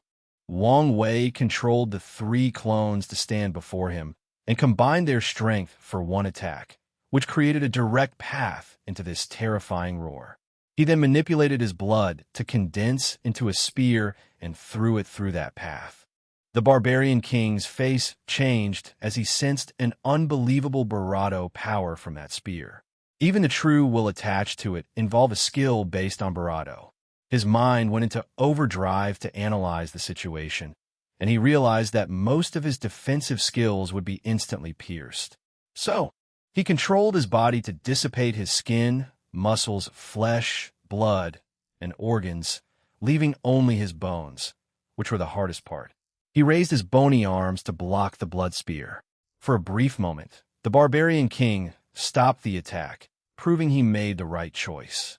Sadly, his opponent was thinking a few moves ahead of him. The blood spears suddenly exploded into blood needles with the same piercing potential, embedding themselves in all his 365 bones. The barbarian king's face changed as he realized the severity of his situation. The needles contained scattered true will, so he immediately tried to remove them. Unfortunately, there were so many of them that it would take him way too long to deal with every individual one. The king turned his attention to Wang Wei, who was already before him. As he was about to respond, the blood needles and true will exploded, temporarily paralyzing him. Then, Wang Wei calmly touched his bones and sealed his power. "You lose," he declared. Chapter 12:30 Monk indeed. The barbarian king nodded. This feeling is still terrible. Had only been defeated a handful of times in his life, and it was never a positive experience. "That's true." Wang Wei nodded. "You've tested defeat?" "Once, well, a few times, but only once that I truly acknowledged," he nodded. "Someone has defeated you? I would love to meet such a talent." "Dead." "That makes sense," the barbarian king nodded. He took a moment to break the seal from his body, as he did not like the sense of weakness he was currently feeling. "My intuition tells me you came here for a purpose, so let's talk some more private." He punched the air to create a space passage, and Wang Wei followed him. They soon arrived in a lavish palace. And as soon as they landed, a beautiful woman rushed into the barbarian king's arm. "Monk, are you all right?" Wang Wei looked at this woman. She wore an elegant dress that reminded him of Mongol royalty from Earth, especially with the over-the-top headdress. She was taller than him, but still looked tiny before the barbarian king. The barbarian race's culture and identity resembled Mongolia from Earth. Why is that? Could there be other races inspired by Eastern Asia? What is the connection with Earth? Why is Grand Tao allowing their existence, but not other races from the prehistoric world? Wang Wei had these thoughts for a while after meeting the barbarian twins during Gu Xian's trial. However, they resurfaced after today's meeting, and he hoped he could find some answers. "I'm fine," Monk reassured his wife. He then introduced her to Wang Wei. "This is my main wife, Dolgun." Main wife. Wang Wei thought, but he did not state that out loud. He saluted. "It's a pleasure to meet you, madam. You have defeated my husband in combat, meaning you are our honored guest. So, the pleasure is all mine," she saluted back. "Give us some privacy while I talk to him," Monk said, and his wife nodded. The barbarian king led him to a beautiful garden with a waterfall that spewed rainbow-colored water. Wang Wei's eyes lit up since this garden was even more marvelous than the one he built in his court. "Your wife's work?" he asked. "It looks so, doesn't it?" Monk laughed. "But no, I built this place to reduce my bloodlust and calm my mind." "That's a wise move," Wang Wei praised. "It's one thing to love battle, but another to be obsessed with it." The two sat down, and Monk served his best wine, reserved for opponents that he respects. "What did you want to talk about?" "Before that, I don't even know how to address you." "The name's Wang Wei, meaning great king. Immonka, representing eternity in our language," the barbarian king replied. Wang Wei nodded. "He'll be direct. Are you not completely cut off from the outside world?" "I know what's going on." "Then you should have heard of the son of Era, or the destined one." "You don't mean?" "That's right. That explains your monstrous talent," Monk muttered. "So, you came here to hide?" "No, the opposite. I came to conquer this place," Wang Wei admitted directly, making the barbarian king squint. He paused briefly before saying, "I have no issue serving under you," Monk replied. "However, I have two conditions, one being non-negotiable." "I'm listening." "The non-negotiable condition is that my servitude is temporary until we end this era, and you cannot enslave my soul." Wang Wei squinted his eyes. He mulled it over, but did not immediately reject such a condition. "Can I ask why?"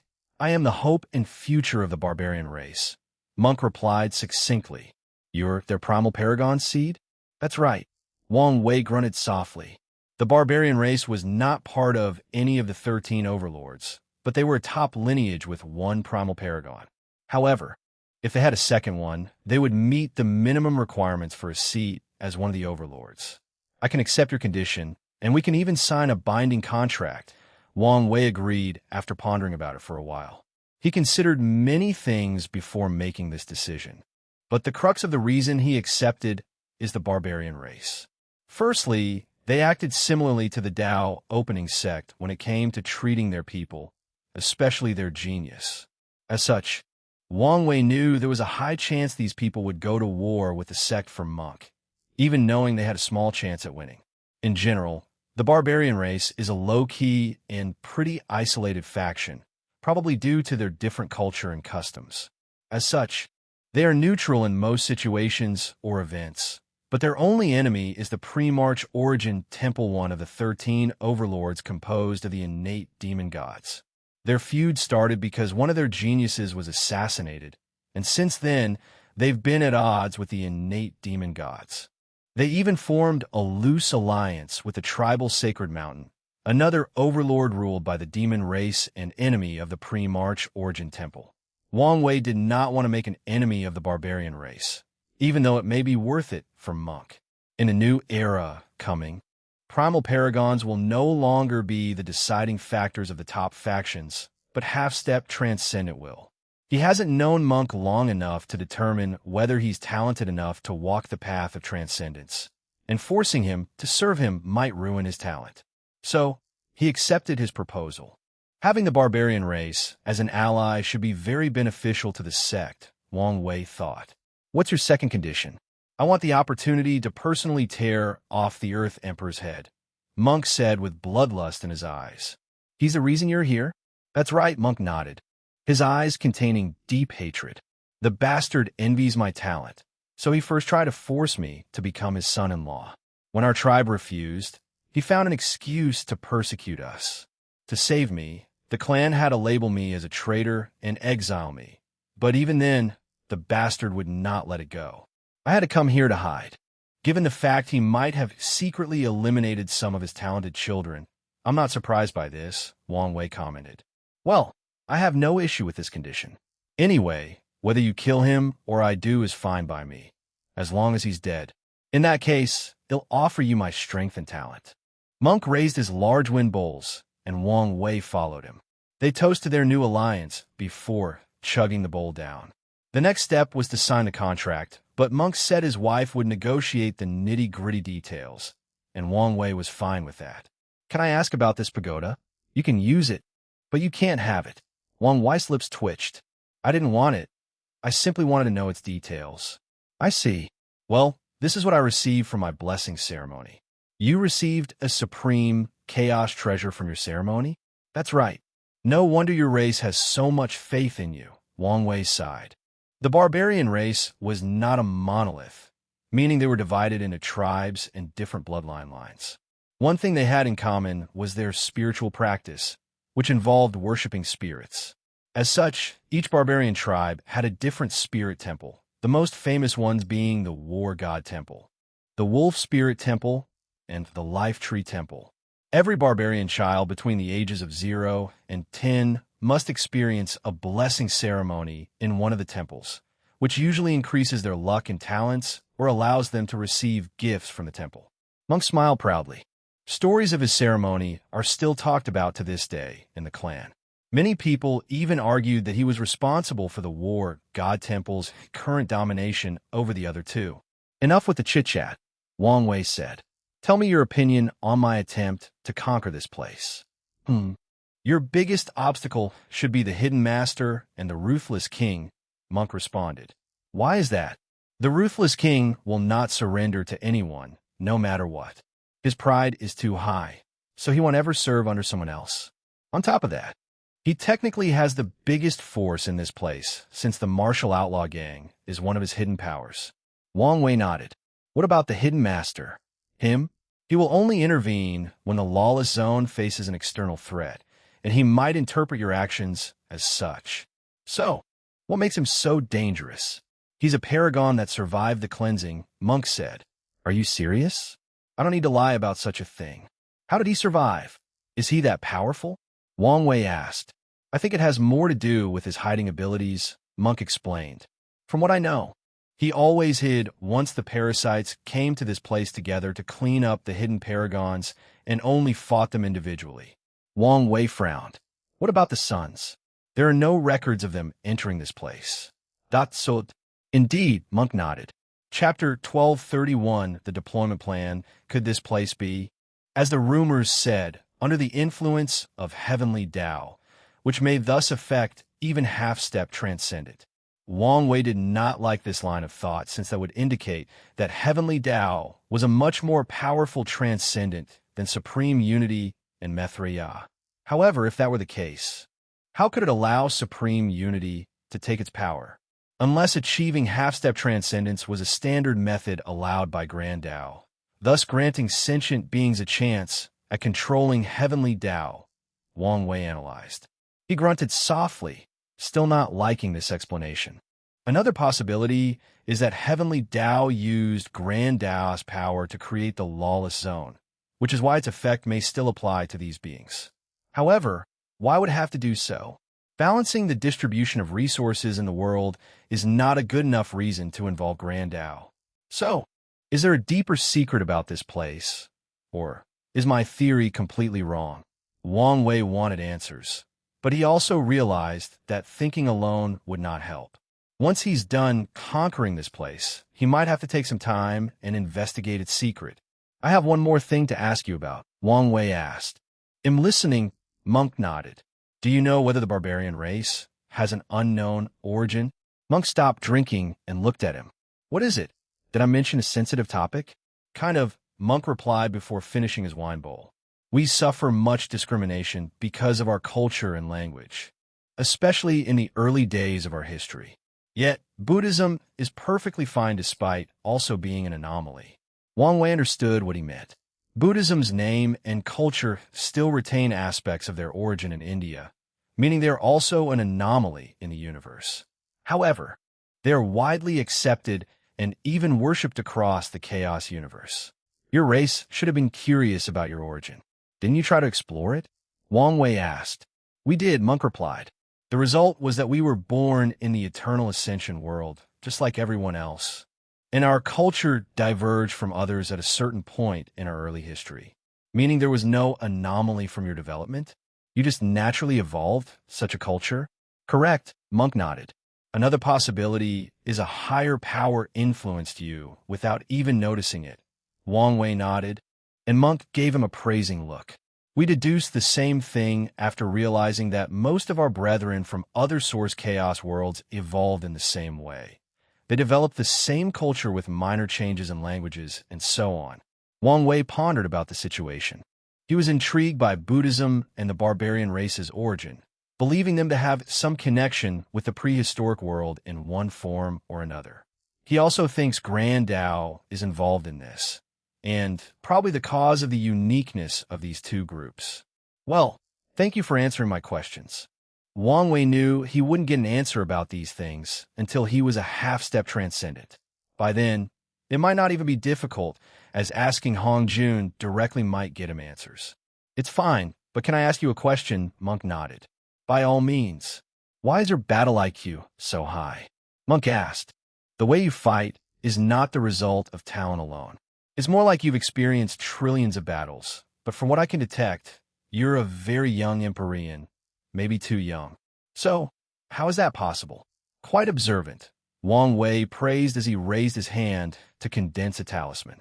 Consider a meeting gift. Dream combat, Monk uttered after detecting the information inside. He closed his eyes before opening them 5 minutes later. The big man did not hide his excitement. Thank you, he said sincerely. He could not fight and learn at all times. Even when awake or doing menial tasks, there was no greater gift for someone like him. No problem. I did not expect someone else to love battle as much as I do, Monk added. Such a brilliant technique. Why didn't I think of it before? I wasn't the sole creator, but we indeed enjoy the art of combat. But I doubt as devoted as you. Oh, there's someone else? Can I meet him? He's still in the lower dimension and probably won't ascend for a while. That's a shame. However, when he does, please notify me, and I will hold a grand banquet to welcome him. No problem. The two chatted briefly before ending this meeting. The outside world was shocked by the barbarian king's defeat, but the big man lay on his huge bed beside his wife. So what do you think? Only someone chosen by fate with such tremendous destiny could defeat you. Dulgun nodded. Then she asked, "You said his name was Wang Wei?" "Yes, why? Do you think he's from that Wang clan?" It's possible, but Wang is such a common surname. What do you think is most likely? That he's an extremely talented individual with great destiny with that surname, or chosen for that destiny, because he's from that Wang clan. You have a point, Monk nodded. If that's the case, our alliance doesn't have to end once we defeat these parasites. We can extend it to involve our respective factions. Are you sure about this? Dulgun asked. You should understand how our elders value their neutrality. Many people believe that once these parasites are removed, the world will return to the era of the 13 overlords. However, these people have not figured out that the two suns have broken the previous situation. The upcoming era is not a return of the old time, but a new competition to re-establish the game board. Whoever can reach the same realm as them will become the new chess player, Monk said. But can anyone achieve such a cultivation realm? Dulgun asked, not hiding her certainty. These two seem to be outliers. So many paragons and top powerhouse from this world participated in that event, but only those two survived. Being the first to do something is usually the hardest part, Monk commented. Now that everyone knows it is possible and can even observe the person who succeeded, it will become easier to recreate. More importantly, I don't believe all those participants who died in that event did learn or bring something with them from the experience. Monk had to think of his future. Once he perfected his body-will fusion, he can open the gate of flesh to become an inextinguishable paragon. With his talent and the support of the clan, he had complete confidence in attaining the title of a primal paragon. So, his vision must be wider and look beyond the paragon realm. You have a point, Dulgun nodded. The two discussed their future in the night, and the next morning, they started the negotiation. To their surprise, Wang Wei was not strict or difficult about the binding contract they needed to sign, making Dulgun, the master negotiator, suddenly feel a loss given how easy and smooth the entire thing was. Wang Wei could discern Monk's personality, and he was the loyal and honorable kind who would keep his word even if it meant his death. As such, he showed his charisma through this discussion by being lenient. This was an excellent way to show his trust and create a better relationship with such a talent as Monk. Since everything has been negotiated, let's discuss our next step, Wang Wei declared. The three of them pooled their knowledge together about this place before laying out a plan to sweep the place. The simplification of the plan was that Wang Wei would deal with the pavilions while Monk dealt with the demons. Then, they worked together to take down the gangs before facing the ruthless king and the hidden master. Once everyone had their roles, they deployed. Wang Wei went to the Dark Cloud Pavilion, Monk visited the Poison Demon, and his main wife, Dulgun, who was an everlasting Empyrean with a cultivation of 73, went to see the Puppet Demon. Wang Wei secretly returned to the Dark Cloud Pavilion City, and a few people were already waiting for him. He calmly looked at these assassins that he took control of. What is the situation? We've taken control over the law enforcement hall, replied the petite assassin. However, the most powerful members of the pavilion are the Dark Mist assassins, and they only serve the pavilion master. We could not even come close to them, let alone try to control them. You did more than enough, Wang Wei nodded. Anything else to report? The pavilion master may have been suspicious of our movements. He has always been suspicious by nature, the petite woman explained. Suspicions came with this job, so that was not surprising. However, lately, he's been ramping it up a little. It's fine if he's suspicious, since we can use that against him. The only problem Wang Wei feared was the pavilion master to hide and now show his face. forcing him to waste time and search for him. Chapter 1232, Experimental Material. The Dark Cloud Pavilion Master stood on the hidden 13 floors of his pavilion, overlooking the city. Although a mist still surrounded him, any discerning individual could detect his slightly restless mood. He suddenly sensed something somewhere in the city.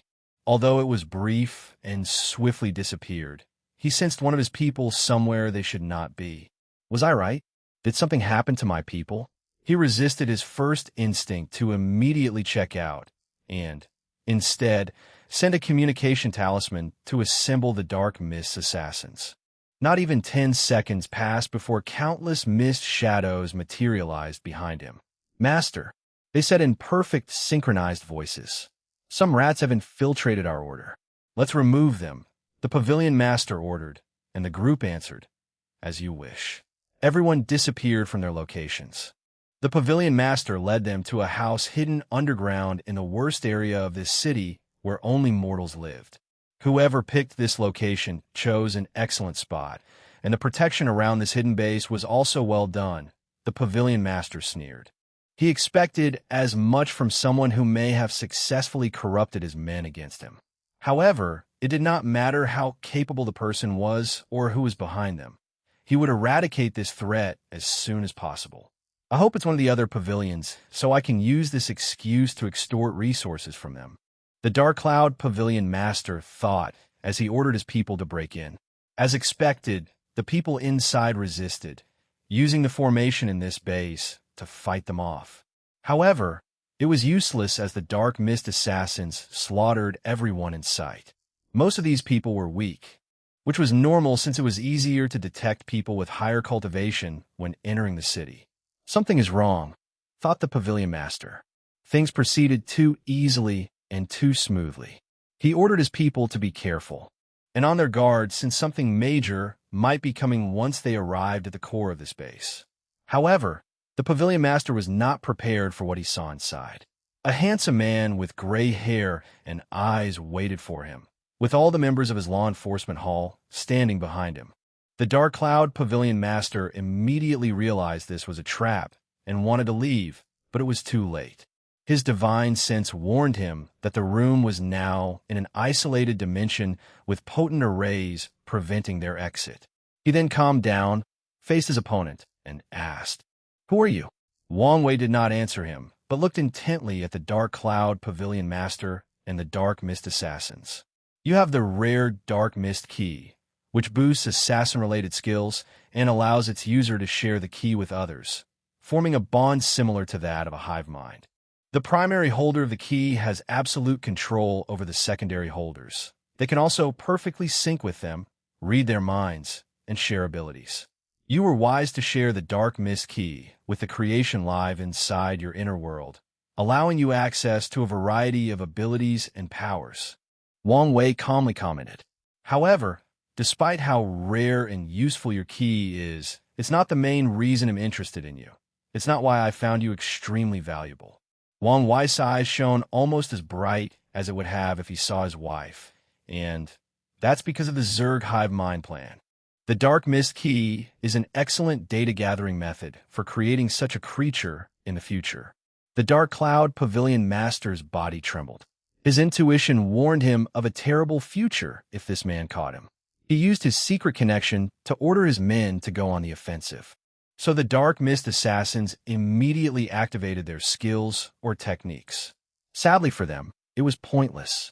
A projection of the River of Fate materialized above the room, releasing strings that immediately entered these assassins' foreheads and disarming them in the process.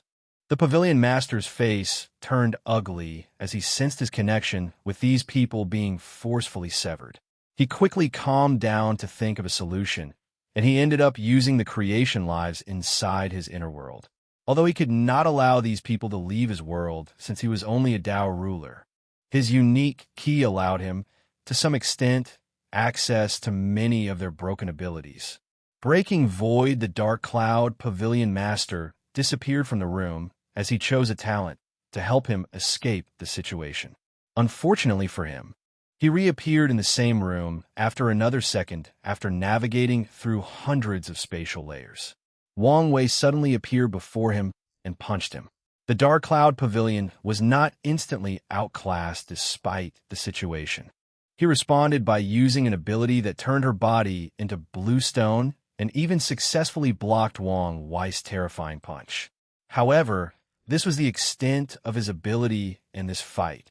As soon as his body touched Wang Wei's fist, his face changed because a powerful seal enveloped his inner world and sealed his power. The Pavilion Master still resisted, trying one last effort to remove that seal as swiftly as possible and continue this fight. But Wang Wei released a soul attack to knock him out. Wang Wei muttered as he looked at these people. It would be terrible if my Zerg could be dealt with so easily, especially the hive mind communication system.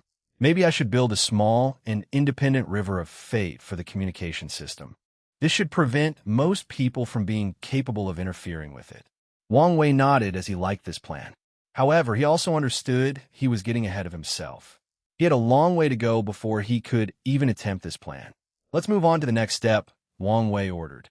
With the Dark Cloud Pavilion under his control, Wang Wei swiftly took control of over 80 of the pavilion before targeting the remaining 20. The pavilion had its own people for assassination tasks. However, the Pavilion Master was a wise man who still found a way to expand his numbers and preserve his strength in the process. He divided the assassination hall into the inner and outer halls.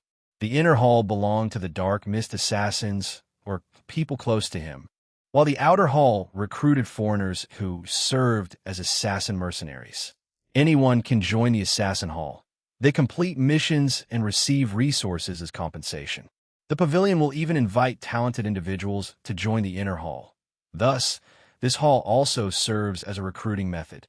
Wang Wei controlled the Pavilion Master to activate the Supreme Summon, which is a rare event in which the pavilion demanded all the outer members to show up for an important meeting. This was the only mandatory thing in the outer hall, and anyone who refused the call could forfeit their identity. Based on the situation, these people might be blacklisted from the entire lawless zone. With this massive summon, assassins as low as iron and as high as gold swiftly headed to the Dark Cloud Pavilion. Sadly, they were walking into a lion's den. Wang Wei showed no mercy and controlled these people, forcing them into his servitude.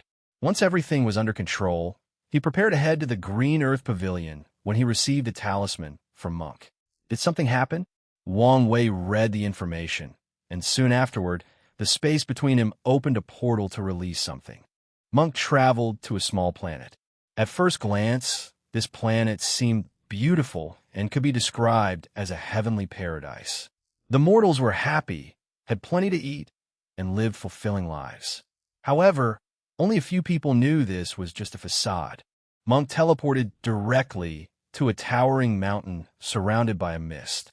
As soon as he arrived, the mist on top of the mountain receded, showing a woman who embodies the idea of a demoness. She wore a long white robe that trailed behind her, but her hair was abnormally dark. It could be described as Vanna Black. She used a dark green powder to shade her lips, and her pointy nails were purple-black. The poisoned demoness looked down the mountain with her violet eyes. "Barbarian King, why are you here?" she asked before suddenly remembering something. "I heard you were defeated yesterday." She did not hide the schadenfreude from her voice. "Are you here to get some poison from me to defeat your opponent? Do you think I'm that kind of person?" Monk rebutted. "True," nodded the demoness. "So, what's your purpose here? I haven't cultivated a new batch of poisons that are somewhat effective for your body tempering." Her voice contained a hint of annoyance and embarrassment at the last sentence. "I'm here on behalf of the new Lord I serve under," Monk said calmly, making the demoness squint her eyes. "Surrender or be forced to do so." Chapter 12:33 Death Root. "Are you serious?" the poisoned demoness asked. "Do I look like I'm joking? What the hell happened to you?" The poisoned demoness was truly baffled. She had a decent relationship with the Barbarian King, as he sold the latter unique poisons that helped him temper his willpower. However, he suddenly turned on her out of nowhere. "Aren't you tired of hiding in this tiny place?" Monk asked, forced to leave on the little resources and being alienated from the outside world. "Well, if you join us, you'll have an opportunity to live freely in the outside world. You're really crazy, the poison demoness stated. So is that a no? Monk asked his voice no longer as calm and reassuring as it used to be. The two looked at each other from across the mountain, and, after a few seconds, the demoness walked away, and the mist completely swallowed the mountain. Boom! The mountain trembled as Monk attacked the arrays. The mountain's defense force activated, releasing thousands of horrifying poisons, but they were useless to him. Damn it, I must run away. The poison demoness thought as she quickly flew to her palace at the center of the mountain. Although she was an Empyrean, and a scary one due to her high achievements in the Tao of poison, body refiners like Monk were her antithesis, rendering her abilities useless. The demoness heard a terrifying sound from a distance, and she knew the bastard easily dealt with her formation, meaning time was running out. She did not care about all the disciples' slaves around the mountain and activated the power from her palace, which was, in fact, her Empyrean artifact called the Poison Garden. The palace turned into a green light that flew into the sky, trying to leave this planet as swiftly as possible. However, the humongous hand of a giant manifested in the void and slapped the palace down, crashing it down to an ocean on the planet. Monk, do you think I'm scared of you? Do you take me for a soft persimmon? The demoness shrieked, her voice scattering the clouds and agitating the ocean. She immediately summoned the Tao Will artifact she had spent so much money on from the Azure Sky Pavilion. Her gaze barado the walls to see the intimidating small giant floating outside her palace. The demoness gritted her teeth before going on the offensive. Lust poison. She waved her hand to summon a pink fog that surrounded Monk. However, the barbarian king remained calm and composed. Although the enemy had boosted this poison with a Tao Will artifact, their utilization of this power was leagues apart. As such, the powerful illusions projections of beautiful women that he saw meant nothing to him. Additionally, his absolute control over his body prevented him from even reacting to this poison. So, this is a distraction? Monk thought, so he focused on the poison palace. As expected, the latter had applied another poison that could create illusions to hide herself and escape. His eyes turned red as he used his technique, the war god eyes, which was excellent for seeing through falsehood. Monk then saw everything. Instead of flying out of the planet while he was distracted, the palace hid deep underwater, hoping he would not notice it, forcing him to search for it mindlessly like a chicken who had lost its head. Monk secretly shook his head before opening his mouth and inhaling. He instantly swallowed all the water and sea life on the ocean, leaving the planet bare. You should realize I've been lenient so far, but this is my last warning. Surrender peacefully. Otherwise, it'll start to get rough. Do you think this is over? No, this is just the beginning. The poison demoness declared with gritted teeth.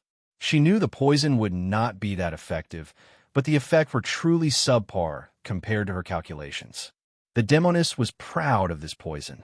She made the people of his planet so happy to absorb the 6 emotions and 7 desires from them to cultivate this poison, and yet it was such a major failure. She exhaled to calm down. Now that things had come to this, she had no choice but to use her last resort. A black, majestic, metallic dragon rushed out of her palace, looking at Monk with terrifying eyes. A metallic dragon? Monk asked. The creature was so lifelike, and even its aura was similar to the ones had read about. But his eyes quickly saw the truth. No, this is a puppet, probably the work of the puppet demon. Monk looked at the palace with a strange expression. It's common knowledge that the puppet demon lusts after your beauty. What did you do for him to build such a thing for you?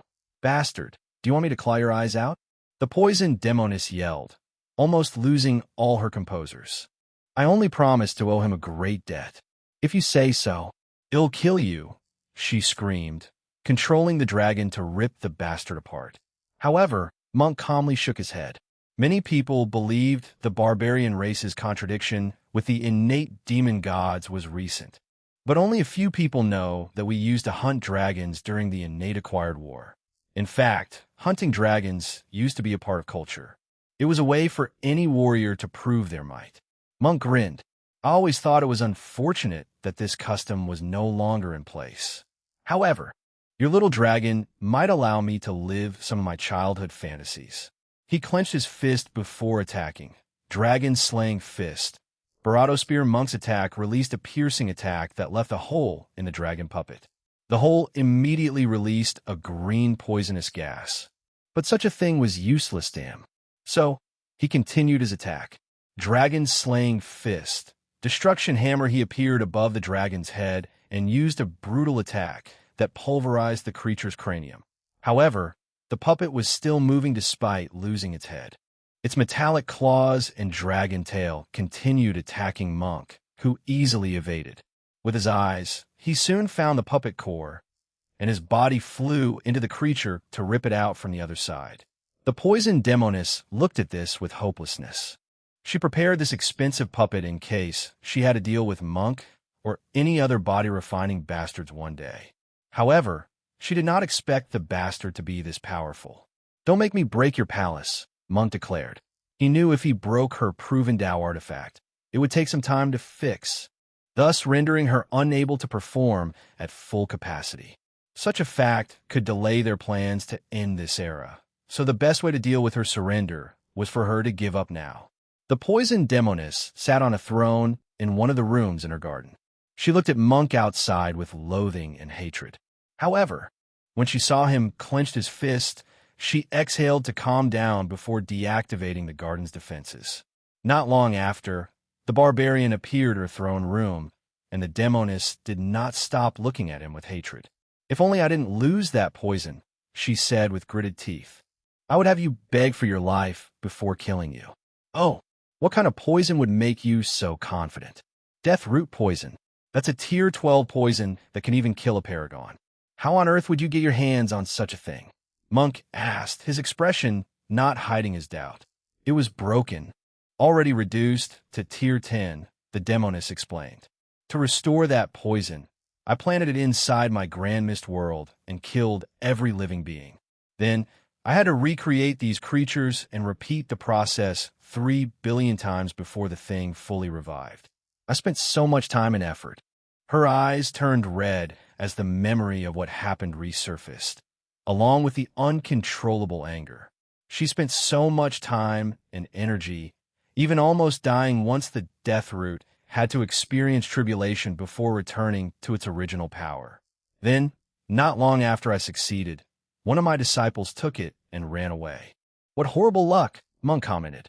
"If I still had it, this ending would have been different." "Not necessarily," Monk replied. "In a lawless zone, even tier 12 resources are affected, meaning the death root poison's power could not exceed that of the Empyrean realm.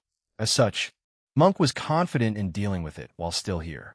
The information about the death root seems important, so let me tell Wang Wei." Monk's finger forced out a drop of blood that condensed into a communication talisman that flew into the distance. Then, he looked at the poisoned demoness. "Before meeting the new boss, I have a proposition for you." "What is it?" "Do you want to become my new wife?" Monk asked. "Bastard, what did you say?" "You heard me," Monk replied. "You're such a talent that it would be a waste not to try to have you." The barbarian race has cultivated poison masters for various reasons, including medicine, body tempering, and to use against their enemy. There are even a few tribes with a poison spirit temple.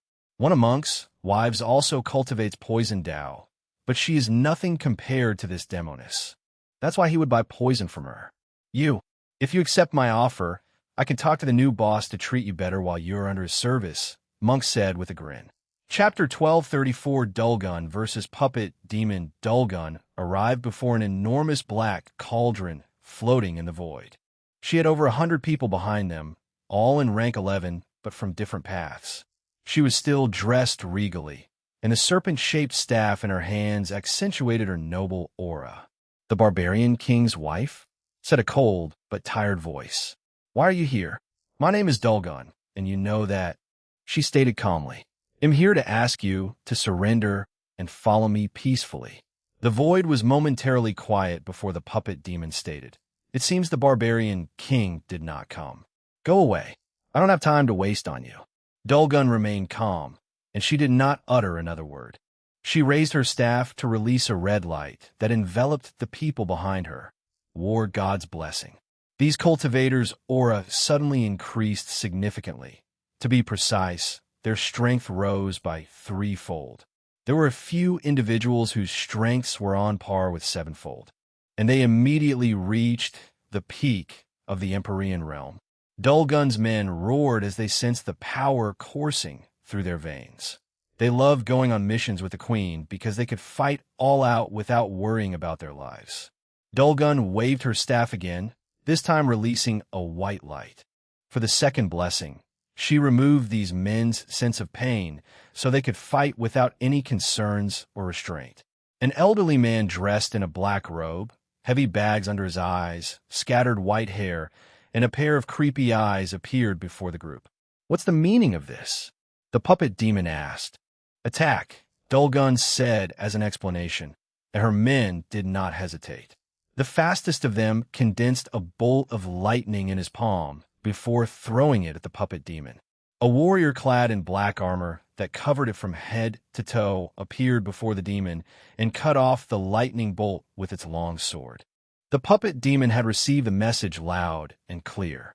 With a thought, he summoned an army of millions of puppets that looked exactly like the first warrior. This puppet legion was perfectly aligned like a well-trained military. As soon as they appeared, they activated an array that blessed all their strength to the commander or the first warrior who protected their master. The commander puppet's long blade released a dark light before slashing toward Dulgun. Her men came before her to erect a shield, but something unexpected occurred. The slash disappeared, and when it reappeared, it had already hit someone called the Fire Ash Empyrean, cutting her body and soul into 100%. However, the Fire Ash Empyrean did not scream in pain, nor did her eyes show any despair at the fact she was instantly killed. On the contrary, her eyes contained this obvious smirk, and it did not take long for the puppet demon to know why. Life Goddess Blessing Dulgun expertly used her Blessing Dao by releasing a green light from her staff that returned the Fire Ash Empyrean to her peak state. Anyone who looked at her would not know she was someone who had died less than a second ago. Her soldiers roared in excitement before rushing toward the opponent. Although they were heavily outnumbered, these men did not care and fought as if they were protecting their families. The word defense did not exist in their vocabulary, as they used one powerful attack after another. And every time they were severely injured, a green light would descend from the sky to return them to their peak state. There were rumors that the barbarian king's wife was behind his operation. However, who would have thought she was so capable? The puppet demon thought. However, little did he know how stupid his thoughts were. Dulgun was an everlasting Empyrean, and only talented individuals can achieve such a thing. As such, he should have immediately taken her seriously after laying eyes on her. It's probably best for me to end this fight as soon as possible in case the barbarian king is not far from here, he thought. If there was one person all the leaders of the lawless zone hated to fight the most, it would definitely be the barbarian king. The brute was extremely powerful, but on top of that, he was essentially unkillable.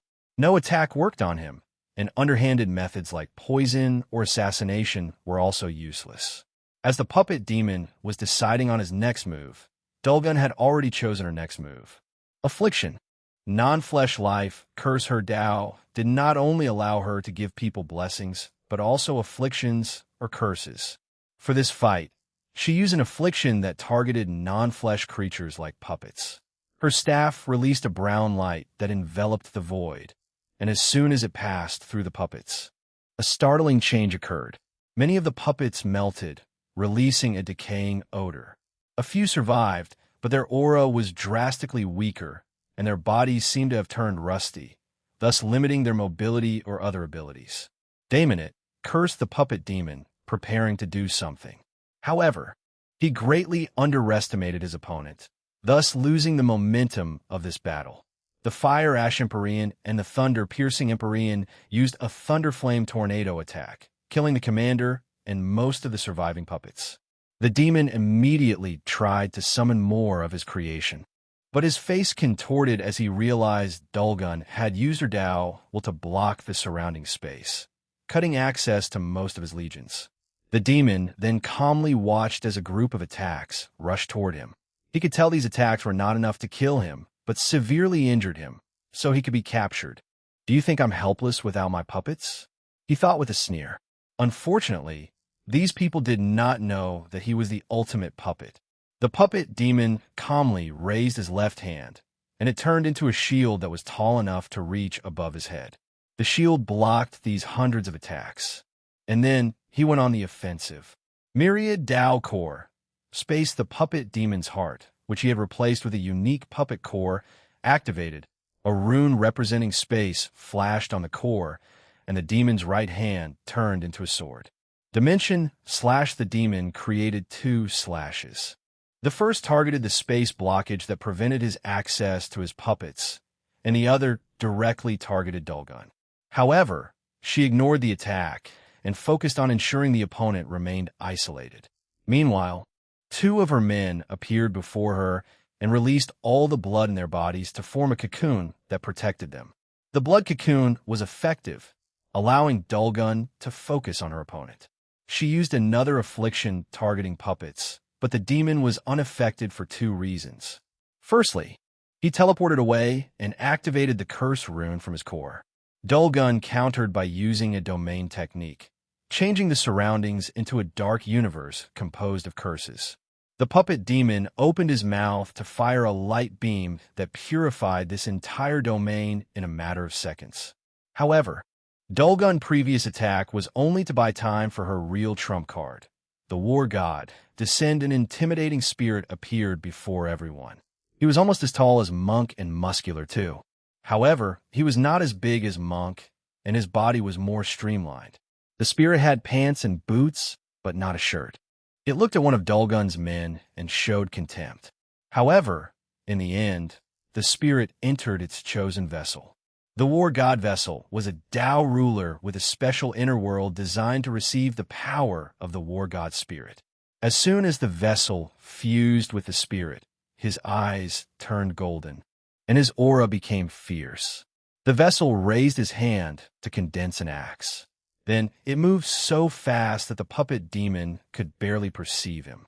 The vessel slammed its axe on its opponent with unparalleled force and terror. The demon reacted swiftly, turning his core to the gold rune and the defense rune.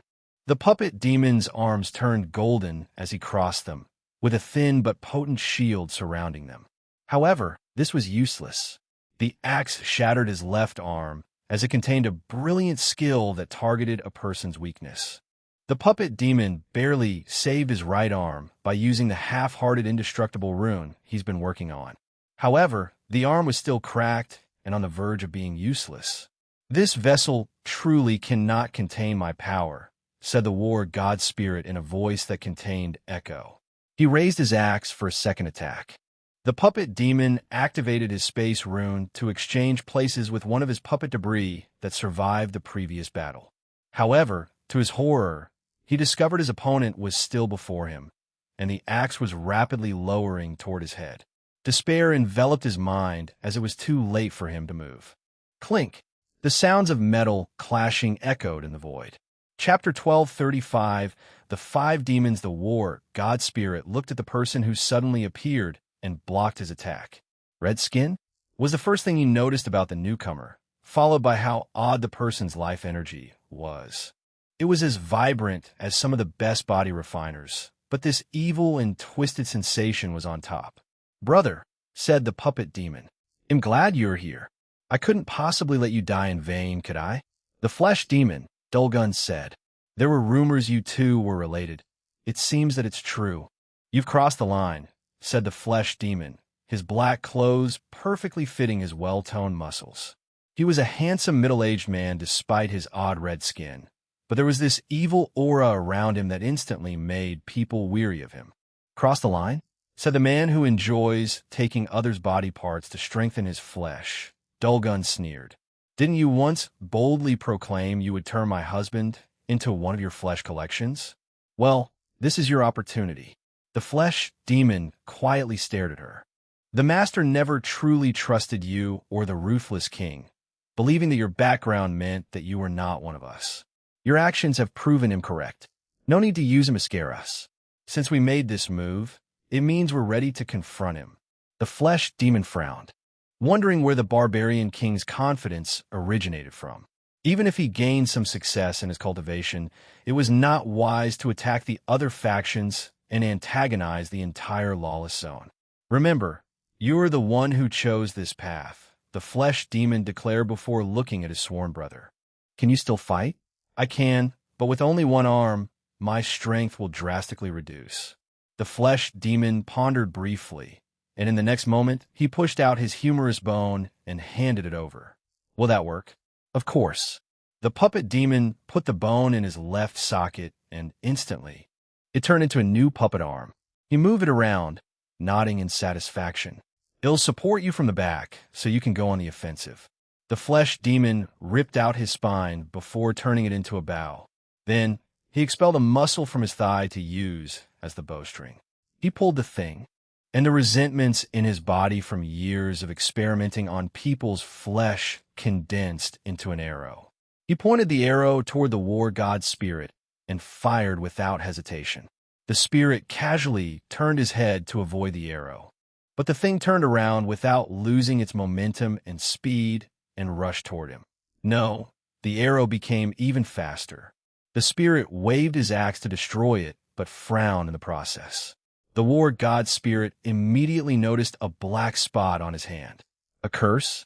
Moreover, it's a potent one based on resentment. A golden light descended from the sky, curing him of this curse. However, this was just the beginning. The flesh demon started to fire thousands of arrows, all moving at unreasonable speed and containing a terrifying curse that resents all life. The war god spirit could only evade while complaining about how weak his vessel was. Meanwhile, the other people Dulgun bought had to confront these arrows. With her help, they barely survived these powerful arrows. However, they were not useless, leaving the puppet demon ample time and opportunity to move on this battlefield as he saw fit. He activated his core and teleported a few meters away from her. The puppet demon looked at her with derision and hatred. You'll make an excellent piece in my collection, while your husband's body is the best material to upgrade my brother's body. It seems I must do this the hard way, Dulgun stated, and her staff released myriad color lights that entered her body. The puppet demon's face changed, and he rushed over for the kill, but she casually swung her staff to counter his sword. The puppet demon planned to go for a flurry of attacks. He even activated his speed rune to ensure he overwhelmed his opponent. However, he had to pause as he realized his sword had decayed after coming into contact with that staff. Dulgun took this opportunity to go on the offensive. She rushed toward him to punch him into oblivion. However, the demon was fast, so he moved backward. Dulgun moved her staff counterclockwise to release a potent pulling force that drew the demon to her before punching him through his chest and holding his heart. That idiot really left his core in the same place as his heart, she thought before putting a seal on the core, shutting down this puppet body. The puppet demon was decisive and immediately abandoned this body after realizing her intention. His soul flew out, trying to get away. Although this body was his greatest work, it did not matter. He could build another one as long as he was alive and free. Dulgun predicted his movement and acted. Her staff released a blue light that forced the puppet demon's soul back to the puppet. Simultaneously, she detected 5 terrifying arrows rushing toward her back. She gritted her teeth and held on. Boom! The moment she forced the soul back into the puppet, the arrows hit. Her defense broke apart, and she was hit. Black blood oozed from Dulgun's mouth, but she sighed in relief. She was in the infant fiend god realm, and she blessed her flesh, which allowed her to survive that attack. She gazed fiercely at that damn demon. What a stupid idiot, thought the flesh demon. It seems like I must run away. In that case, I need a distraction and cannon fodder. Blood suddenly spread from the pores in his skin, and each drop turned into these enormous red spiders. These flesh puppets should do the work, he thought. However, As soon as he had this thought, his sense of danger suddenly went haywire. The flesh demon trusted his instinct since he acquired it after grafting a genius brain into his body, which was born with a sixth sensibility. He looked in the distance, and his face paled. He immediately ordered his puppets to attack, while also using his bow to the limit. Sadly, the other people risked their lives to stop him. During this time, Dulgun had raised her staff to the sky and muttered, "The spirit of light, justice, and all that is pure. I wish to cleanse this world of an ultimate filth. So please give me your blessing." A golden light descended from the sky to envelop Dulgun. She then waved her staff, spreading the light to every corner of the battlefield. The flesh demon tried to run away, but it was useless. The light was fast, and it forcefully purified the resentment in his body. "No," he roared. His flesh grafting art requires resentment to keep his body intact. It's one of the keys to why he has a body on par with indestructible emperors without having to experience the pain and struggle of body refining. The flesh demon's body turned into a red goo similar to slime before turning into a vaguely humanoid shape. The process repeated a few times as he tried to prevent his collapse. Dulgun watched all of this with a frown, and after pondering briefly, she provided him with some resentment to prevent him from completely collapsing. She sealed him before putting him away. The flesh demon was supposed to be husband's target, but his presence saves us a lot of time, Dulgun thought. She sent a message to her husband before taking a moment to heal herself and her companions before heading to her next target, the ghost demoness. This person's way of fighting is similar to the puppet demon, as she relies on her vast army of ghosts. As such, she was the perfect counter to this kind of enemy. "Poison demoness garden. Repeat what you just said?" the demoness demanded, still baffled by what she heard. "You heard me," said Monk. "I knew all of you men were the same. Think about all the poison you can make from my blood," Monk persuaded. "The answer is still no," the poison demoness replied with a sneer. "That's a shame," Monk sighed. "It seems he will have to find another poison wife. Anyway, you should see the new boss." He pointed his finger before him to open a portal, and with a wave of his hand, he sent the demoness and her garden into it. "All right, cursed demon, here I come," Monk uttered before disappearing. The battle with the cursed demon will be like the poison demon. However, he looked forward to fighting the flesh demon since he heard he was an accomplished body refiner. Dark Cloud Pavilion. Wang Wei calmly looked at the woman before him while processing the information Monk sent him. A Paragon tier poison that has disappeared? That indeed might be valuable news. Chapter 1236 Green Earth Pavilion. Wang Wei pointed his finger to the woman's forehead, instantly souring her expression. As the seal entered her sea of consciousness and targeted her soul, a terrifying soul poison rushed from the poisoned demoness mind, targeting him. Although it appeared she had given, that was far from the truth. Someone of her cultivation level and status would never give up hope of freedom until she exhausted every possible measure. As such, when Monk did not kill or immediately control her, the demoness planned her escape. Sadly for her, she jumped from one monster's mouth to another. Ultimately, she sighed, resigning herself to her fate. "What can you tell me about the deathroot poison?" Wang Wei asked. "What is there to say? I spent so much time and effort cultivating the thing, but someone stole it." "Who stole it?" "It was an apprentice." "No, not even an apprentice, but a medicine slave I bought."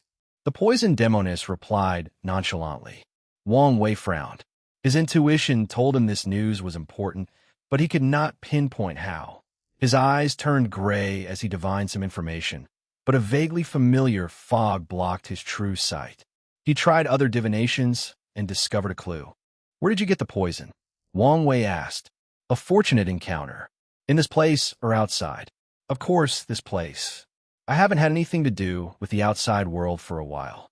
Wang Wei frowned, wondering whether the lawless zone could give birth to a fortunate encounter of such a level. Although rare, it should be possible if someone who came to hide in this place brought the poison and died, thus leaving it as a fortunate encounter. "You said you bought the medicine slave? From who?" he asked. "The Green Earth Pavilion," the demoness replied. "Them? They sell people? One of the biggest sources of wealth from the Green Earth and Azure Sky Pavilion is selling slaves, the poisoned demoness calmly explained. They even use the four gangs to help, especially the crazy thief gang.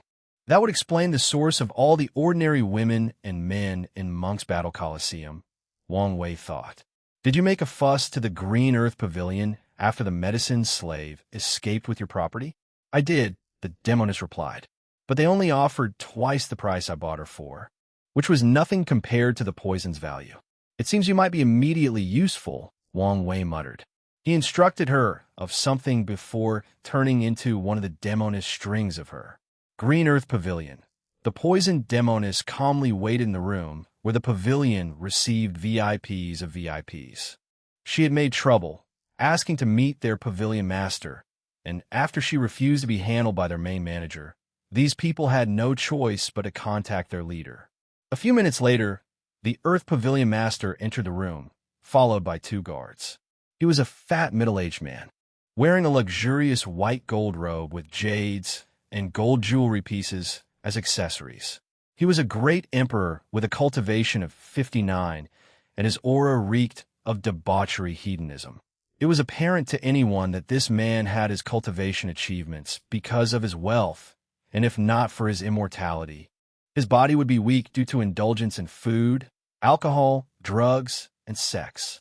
However, some credit should be granted to him since he could still use his power, meaning his Tao heart was intact, and his state of mind, no matter how twisted, had some sense of purpose and direction. A look of disdain flashed in the poisoned demoness eyes. However, she still gave the Earth Pavilion some respect, mainly because of the twin bodyguards accompanying him.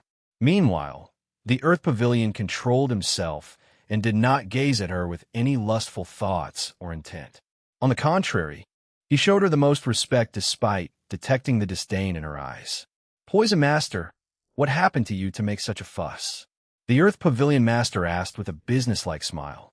The demoness was about to open her mouth and make a fuss about her poison, even demanding them to search for her medicine slave on the outside. However, Wang Wei did not give her, or anyone else, the time to react. A group of strings suddenly appeared out of nowhere to capture the Pavilion Master. The twins reacted and tried to protect him, but everything was sudden and fast. They did not react in time. As precautions to personally meeting the poisoned demoness, the Pavilion Master prepared numerous pills and talismans, mostly ways to deal with her poison. However, he also prepared if he needed to run away, so his talisman tried to take him away from the situation. Sadly for him, these strings contained the power of fate, thus blocking all possibilities of escape that he could think of. Wang Wei then appeared in the room with the Pavilion Master as his captive. How did you bypass our defenses? The fat businessman asked. It's not as hard as you imagine, Wang Wei replied casually.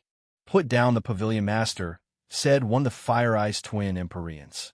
And you may still walk out of this room alive, finished the other. Wang Wei focused on them. False, everlasting Empyreans? And two of them. These two used to be eternal emperors but failed to become everlasting. However, they had a Tao will and secret vaults. Kill this bastard, said the Earth Pavilion Master. The twins hesitated. They could cultivate peacefully because the Pavilion Master was an excellent business. If they lost him, the Green Earth Pavilion would not last long despite being the most powerful martial force. Don't hesitate, the fat man continued. If you kill him swiftly enough, it won't matter whether he kills me, since he can revive me. The Pavilion Master was an emperor, so he had prepared plenty of resources for his fast revival. You're really the embodiment of not judging a book by its cover, Wang Wei commented, silently praising this man for his boldness and quick thinking. Maybe having such a capable merchant under his command was not bad. The twins glanced at each other before taking action. Their cultivation was 84 grand Tao source, but they used their boosting techniques. The first one was from their Empyrean artifact, which was a pair of red and blue throwing discs. The artifact gave them another 2 boost. They followed that with a soul-resonating technique, and since they were twins that did everything together since birth, including proving the Tao simultaneously, they had another 2 boost. Finally, they used their best skill, Tao Wolf Fusion, which boosted them to the limit of the Empyrean realm, 89.99. One twin released a terrifying heat, and the other turned the other half of the room into an ice tundra. They did not throw their artifact, but held it in their hands before rushing for a close combat attack. That Dowel fusion technique is actually brilliant, even better than the one monk used when he added his muscle will, Wang Wei calmly commented. He pointed at the twins to release a yin-yang symbol that rotated counterclockwise. Before the twins could react, their Tao was separated, and their soul resonance also dissipated. Even their artifacts, which were usually perfectly in sync, seemed out of balance. Then, before they could think of another solution to this situation, the yin-yang symbol turned into a seal that captured them. "It's over," the Earth Pavilion Master thought. After so many years, after countless battles and catastrophes, his life has ended today. He felt sad, but a part of him always knew this day would come. Factions in this place do not usually last long and have a cyclical nature, and sadly, it seems it was time for a new era. After taking control of the upper echelon of the Green Earth Pavilion, it was relatively easy for Wang Wei to secretly take over the rest. He did not spend long in this place before heading to the Azure Sky Pavilion. Time was of the essence, since he needed to control all these factions before the Hidden Master took note of the changes. Although he was confident in himself, he was unsure whether he could be victorious against the latter under these circumstances. Wang Wei took a moment to see if he could find any more information about the medicine slave that stole the death root. However, the pavilion's record only stated that it was a woman, and she was a loose cultivator with no family or background, hence why she was targeted. Without much to go on and divination failing him, Wang Wei headed for the Azure Sky Pavilion. His plan for them was slightly different. He detected one of the spies they had in the Green Earth Pavilion and released the news that he was a newcomer to the Lawless Zone. And he came to sell a piece of important news that involved the Azure Sky Pavilion. The information was about the secret routes they used to acquire resources from the outside. This news was, in fact, true, as Wang Wei had acquired it from the merchant that his Fate Shadow Guard accidentally saved. After setting the bait, Wang Wei waited. Chapter 1237 Lawless Iron Dam. These stupid people. I'm trying to sell them such valuable information, but they act as if I'm mad. Wang Wei cursed as he walked out of the Green Earth Pavilion. He looked around, sighing to himself. He searched around the city to buy a place to stay, but felt everything was too pricey. At first, he thought of just living inside his Grand Mist Wool, but thought this was too embarrassing. So, he gritted his teeth and found an inn. Despite being an inn, the room he rented was extremely large due to the use of space arrays.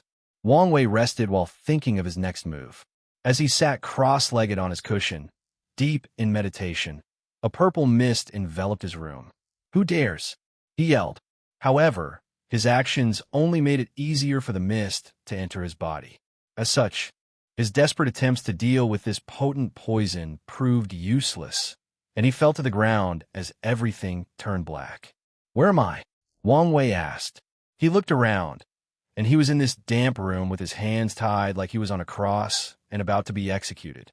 He noticed a potent sealing technique severely suppressed his cultivation, and the cuffs were also a sealing artifact that added another layer of seal.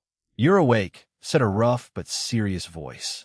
Wang Wei's eyes moved away from the torture devices in the room to a serious-looking man dressed in black and a scar over his left eye.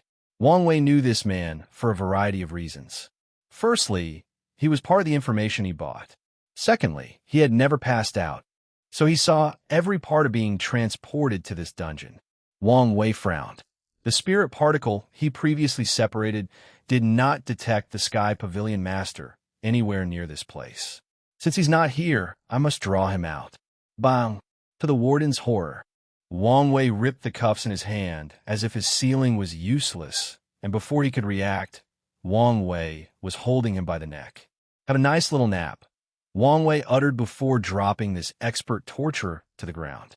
Then he started turning this place upside down, beating anyone who was in his way and freeing all the other prisoners.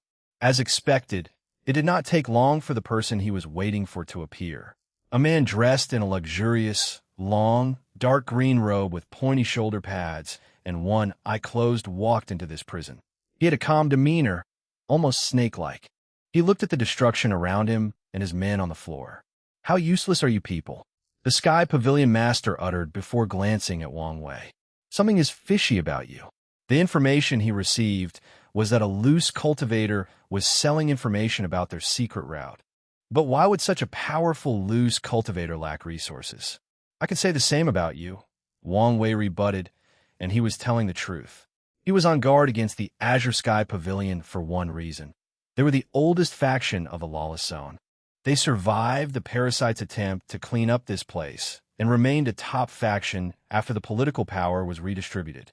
Such longevity meant they had a deeper foundation. A profound foundation meant unknown and unexpected trump cards. The information said he was an insurgent Tao ruler who fused his inner world with an Empyrean artifact that was perfectly suited for his Tao. However, they were wrong, Wang Wei thought. He fused with a broken Paragon artifact. Such a potent detection technique. The Sky Pavilion Master uttered after detecting that Wang Wei saw through his inner world. "Now, I'm more curious about your true identity."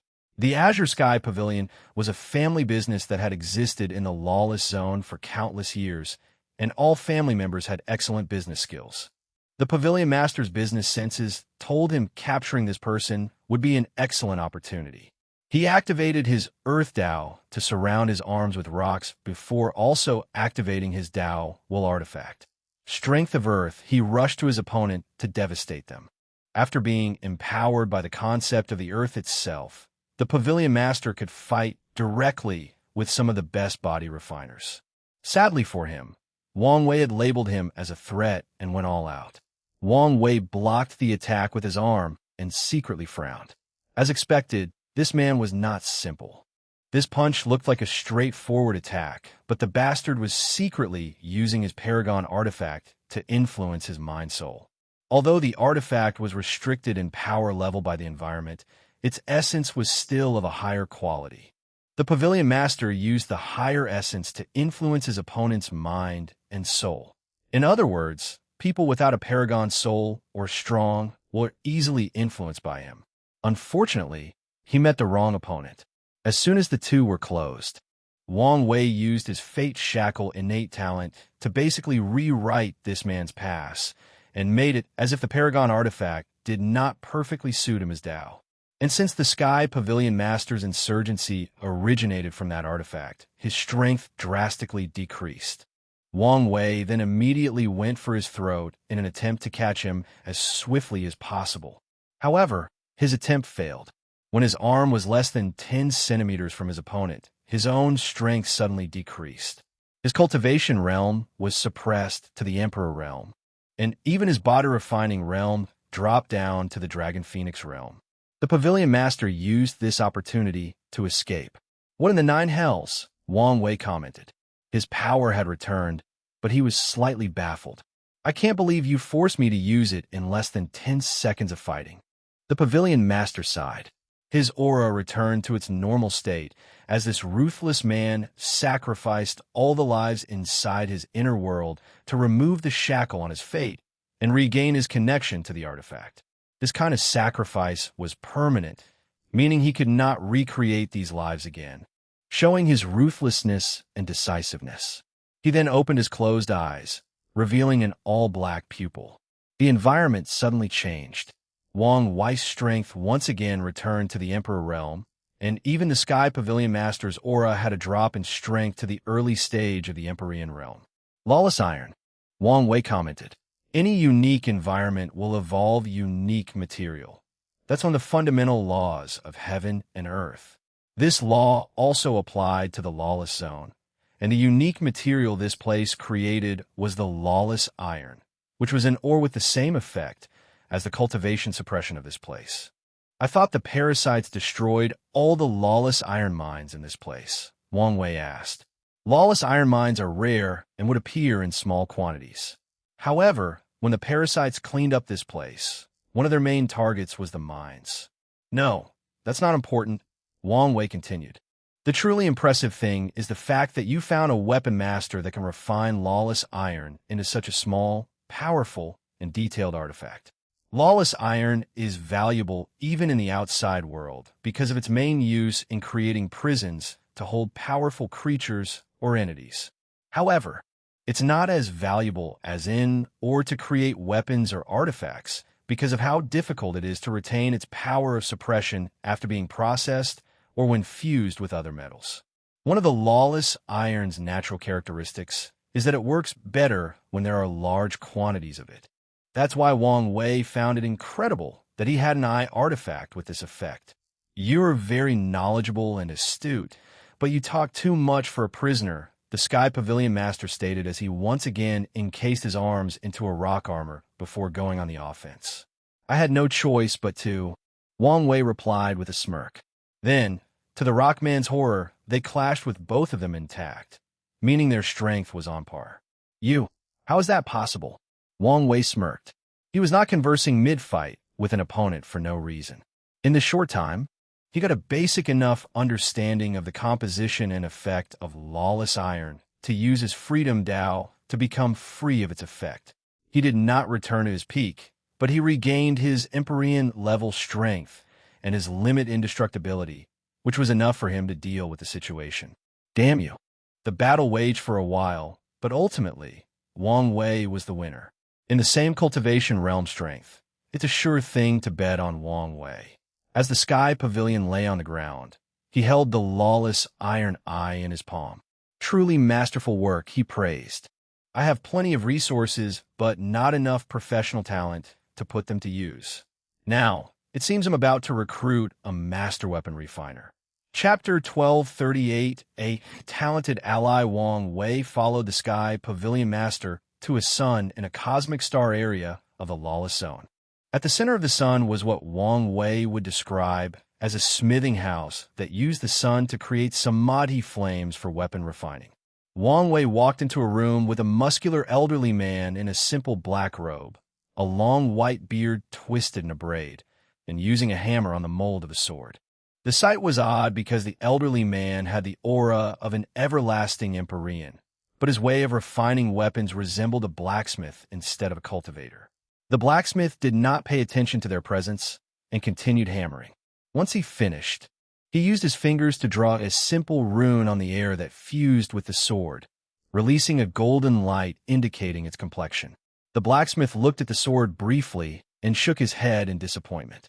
He threw it to the small weapon pile next to him before finally focusing on the people present. Pavilion Master, are you here for another unreasonable request?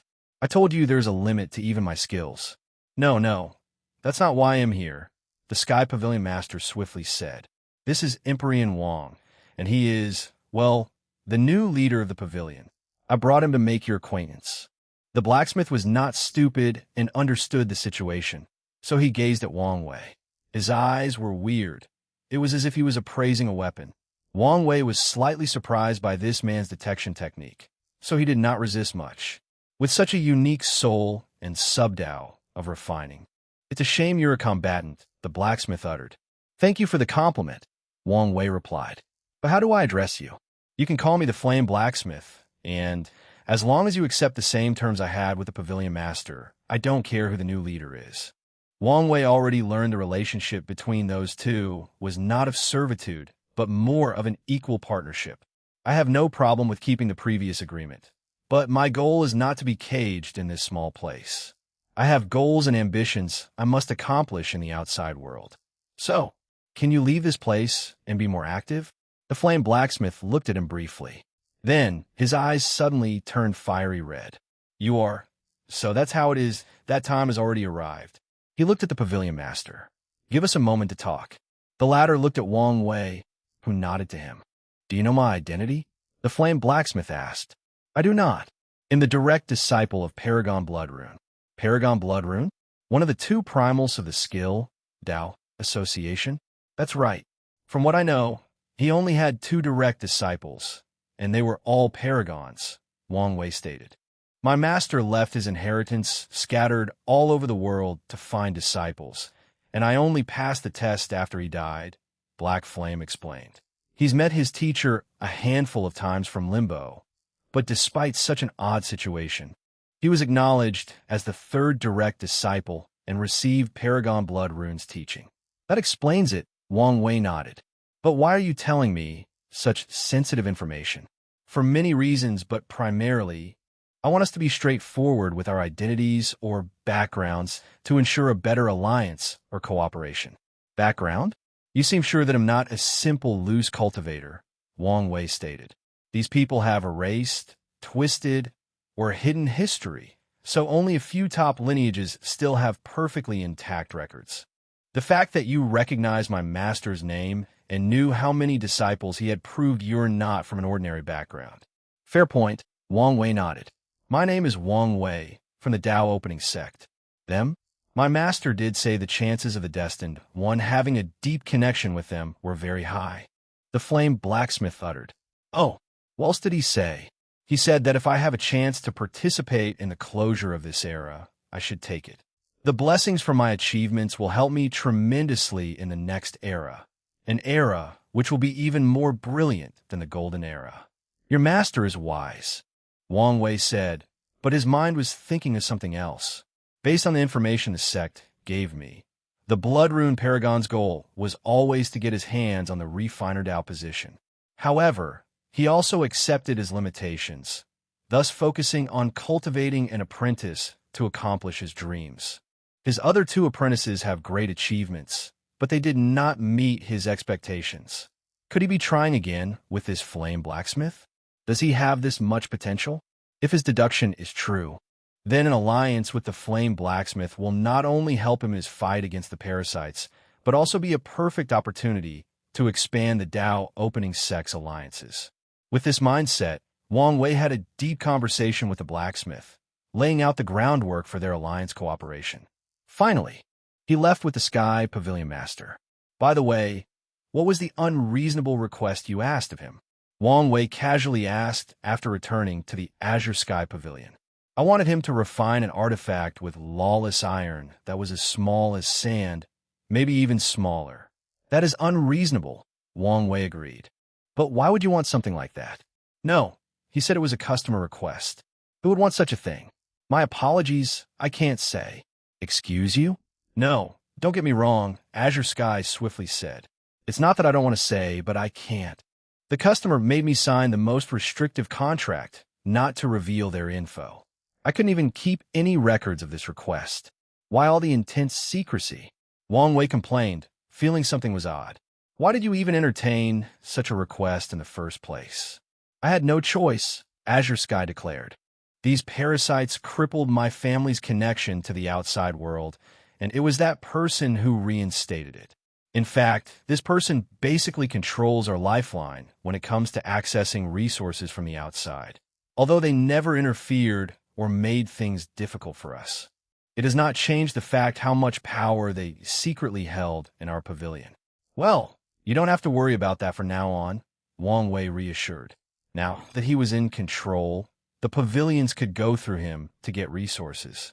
In fact, they will start to operate on a large scale in the outside world, while the branch in the lawless zone will become less important. Wang Wei detected Monk and Dulgun had returned, so he went to meet the demons since these people would be underneath him. He needed to assess their potential and know what to expect of them in the upcoming struggles.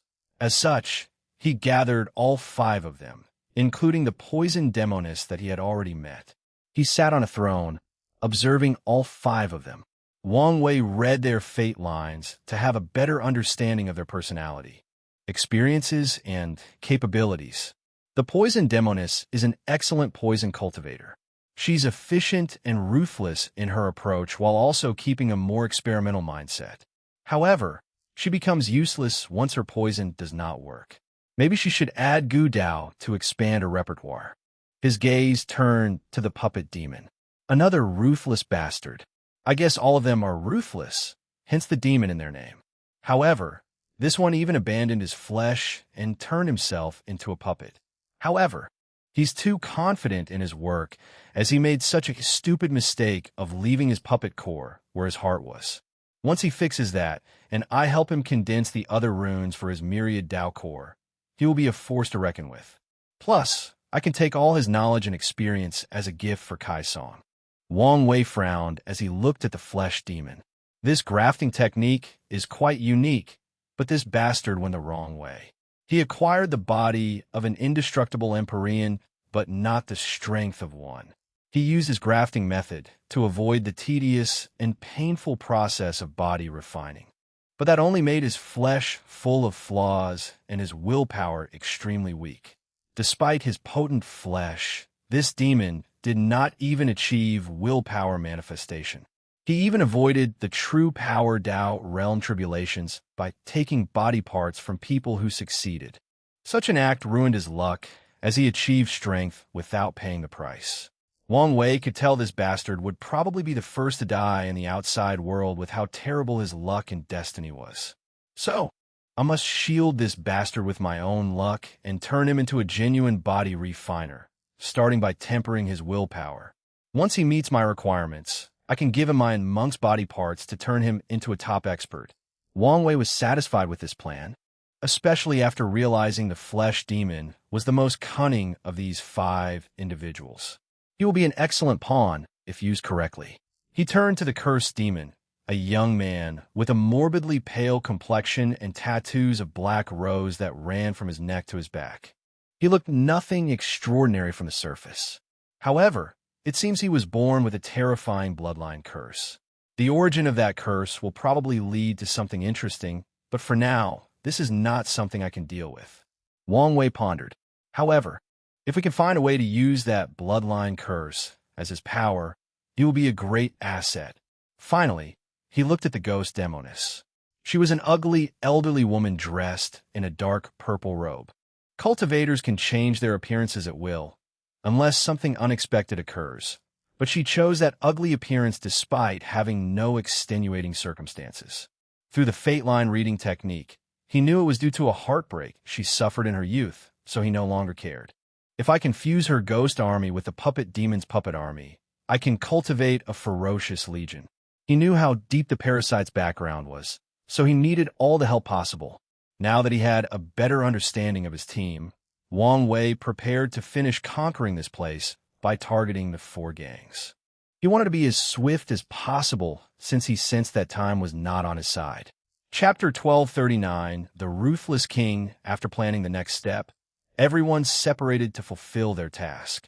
Wang Wei chose the Bloodline Gang as his target, and he dealt with them relatively quickly. He lured their leader, a somewhat rare Snow Thunder Leopard, who was a second-tier Earth Primarch, meaning he was on par with an Empyrean but did not have a Heaven Will. Wang Wei created a secret realm and left his bloodline inside before luring one of the Bloodline Gang members to find it. The poor lad hurried to notify the upper echelon of the gang, and this secret news soon reached the Snow Thunder Leopard, who quickly rushed over. Once that happened, defeating him and taking control of his gang was relatively easy. Wang Wei returned to their base, where 2 of the other groups were already waiting. So, he's the leader of the Grand Mist Gang. Wang Wei commented as he looked at this man that could be described as beautiful due to his many feminine features. Was there any problem? He asked. He sent Monk to deal with this person as the Grand Mist Gang Lord because the latter hated Empyreans, Dao rulers, or any cultivators capable of creating lives. He granted me an audience, but after knowing why I came, he immediately turned hostile, Monk replied. Wang Wei nodded, as such a response was expected. What's your name? Wang Wei asked. However, the Grand Mist Gang Lord just stared at him. Xiao Bo. A good name. Wang Wei nodded. You're a weird man.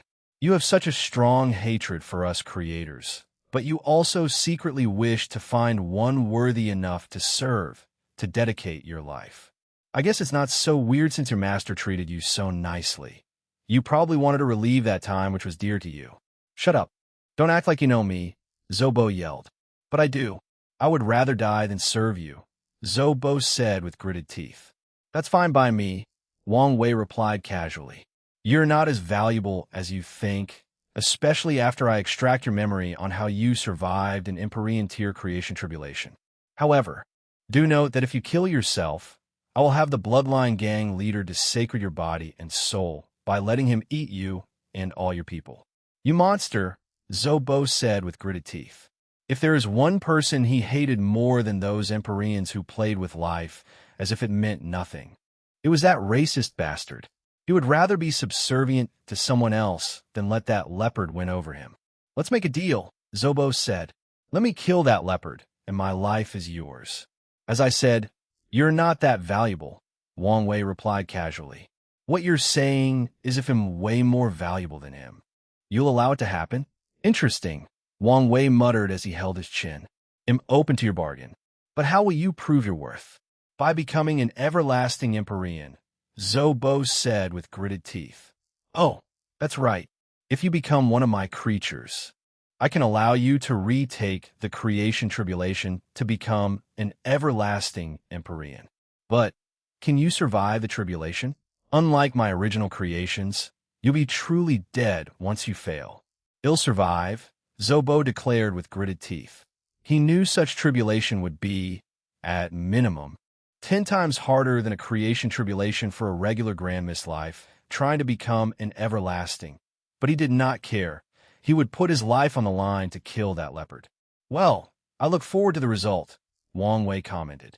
Did you see how he used this man's desire to control him? It seems I have much to learn in the ways of the human heart, Monk said to his wife. Yes, you can learn much from observing him. Once this era ends, it might be difficult for the barbarian race to maintain their neutrality, given their participation in ending the parasites. By then, Monk will have to deal with many of these elders who are set in their ways, so having leadership and diplomatic skills like Wang Wei will be crucial for him to navigate the situation, especially before he becomes a primal paragon and has absolute power in the clan. Wang Wei turned his focus on the two people from the crazy thief gang that Dulgun, Ghost, and Puppet Demon brought. Who is their leader? These are the Vice Gang leaders, Dulgun explained. As for their leader, well, he disappeared. He ran away from you? No, she responded. He appeared a while ago to announce to the gang that he was entering a deep state of retreat. He did not show up when we raided their headquarters and controlled everyone. So, he abandoned his men? The gang leader did not abandon us, said Thin Finger, one of the two vice leaders. Wait until his cultivation is successful. He'll come to kill all of you and return our gang to normal. What a strong faith you have in your leader, Wang Wei commented. Do you think this is the first time this has happened? Thin Finger sneered. Shut up, yelled Black Tooth, the other vice gang lord. Do you want to give the enemy all our information? Thin Finger immediately quieted down, but still stared ferociously at Wang Wei. Indeed, a reliable leader, Wang Wei commented as he observed their past. However, he could not see their leader clearly as he was enveloped in a black fog. This place is full of unique characters, he thought to himself with a smile. Where's the last? Wang Wei suddenly stopped to look in the distance. Did something happen? Monk asked. The last group was captured. Really? Their task was to observe and wait for us. So how could they be captured? Did they disobey their orders? Monk asked. No, the martial outlaw gang already knew they were coming. It seems that our movement was leaked, or the ruthless king detected some kind of danger and preemptively attacked, Monk summarized. It seems we must do this more directly, Wang Wei said with squinted eyes. He did not waste time and teleported everybody outside the martial outlaw gang's headquarters, a colossal continent. These people were already awaiting their arrival, all dressed in armor and perfectly lined up. These men are not gangsters. They are a well-trained army that has experienced countless battles, Wang Wei thought. I did not expect you would be the one behind this, Barbarian King, said a handsome middle-aged man with a few strings of white hair in his tightly bun hair, black clothes with dragon's designs, and a regal aura. I thought this was an attack from the 5 demons, continued the ruthless king. But now, no, this may not even be your doing. He noticed the fact that Wang Wei was the one in front, and he remembered the news he heard not long ago. Someone defeated the Barbarian King. And who might you be? Wang Wei did not immediately answer him, as someone else caught his attention. 2 people stood behind the ruthless king, and he knew they were his sons, given how much they resembled him. They were both only eternal emperors, which should not have garnered his attention. However, the one on the left was odd. Firstly, Wang Wei could not tell this young man's exact cultivation realm. At first, he appeared to be only 54 Grandao source, while his brother was 67, but Wang Wei knew he was hiding his real level, and whatever means he used, it was something even he could not see through. The second thing that drew his attention was this young man's eyes. He was born with the 17th heavenly physique, the double pupil. Lastly, the young man's reaction to their presence was strange. He first glanced at Monk with great worry before looking at Wang Wei with horror. All these emotions were very fast, almost unnoticeable before he controlled himself to look calm. Another interesting character, Wang Wei thought before focusing on the Ruthless King. The name is Empyrean Wang. It's a pleasure to meet you, but what should I address you as? The Ruthless King, or would you prefer a more familiar term? Like His Majesty. The Ruthless King squinted. Ruthless is fine. After all, I'm just a nationless ruler. I know it must have been hard, but could you quench my curiosity? Wang Wei asked. How was your dynasty destroyed? I'm assuming the parasites did it, forcing you into exile in this place. But why did they destroy it in the first place? Was there a particular reason? Or were you guys just part of a long list of places to clean up? I don't believe this is the kind of conversation strangers should be having. The Ruthless King responded with clenching hands, trying to control his anger. Fair. Wang Wei nodded. So let's get back on track. I believe we reached the part in our conversation where you asked me why I'm doing this. What animosity do I have with you or your gang? The Ruthless King stared at Wang Wei. He could not remember the last time he had a conversation where the opponent completely dominated the rhythm. He used extreme means to calm himself down.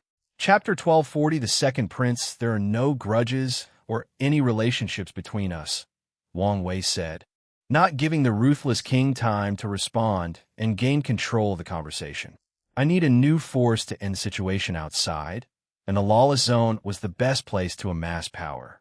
The Ruthless King squinted. So that's right, Wang Wei nodded. How about this? If you join me peacefully, I promise to ally with you, and once we achieve our goals, we can go our separate ways. That is not happening, the Ruthless King replied decisively. I figured as much, Wang Wei sighed. I guess I now understand why you're in this situation. You don't know anything about me, so don't pretend like you do. I don't, but it's not hard to deduce, Wang Wei continued casually. You're probably from a top dynasty with paragons. However, they died during the ultimate taboo or the cleanup afterward.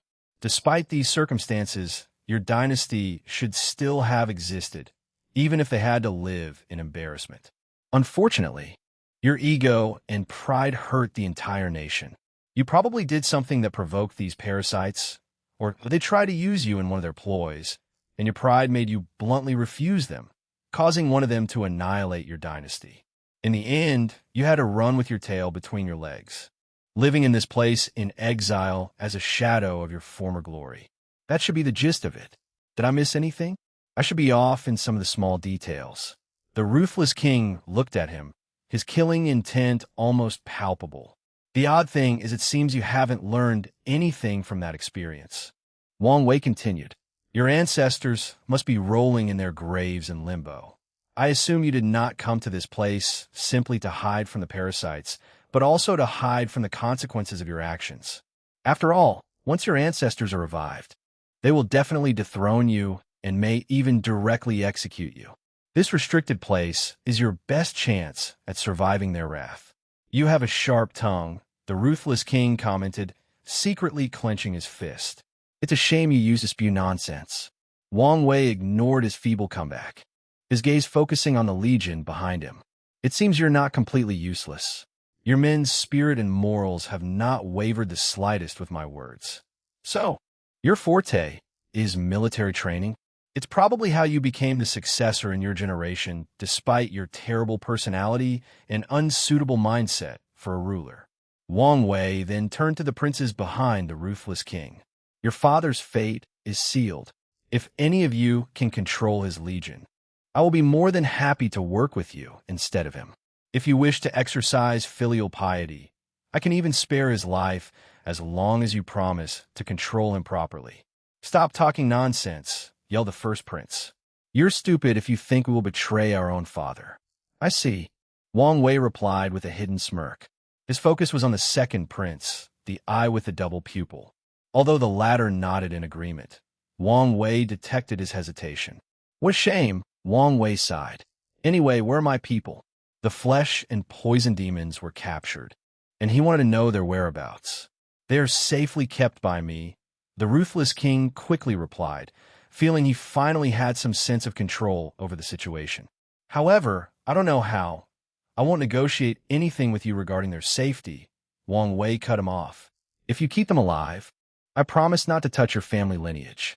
Although you'll be gone, you can take comfort in the fact your lineage remains and might one day keep their status as emperors." By this point, veins were popping on the ruthless king's neck. "This is not how things are going to proceed. Do you understand me? Do you not understand your situation?" Wang Wei rebutted. "Do you think you can win in this situation? I have experienced millions of battles, and one thing I've learned is that there is always a way, no matter how dire the situation," the ruthless king sneered. Wang Wei sighed, slightly exasperated. "Do you think you're the only one accomplished in military tactics?" Wang Wei asked. "In your current situation, the only way out is to draw long enough against us until the hidden master hears of this disturbance and comes to put an end. Sadly for you, his presence will not change the situation." The ruthless king's heart skipped a beat. The enemy was correct. As soon as he saw all these leaders show up, he knew this method was the only way for him and his people to survive. "Now that we have everything laid up, I'm giving you one last chance. Surrender peacefully and spare your people this bloodshed."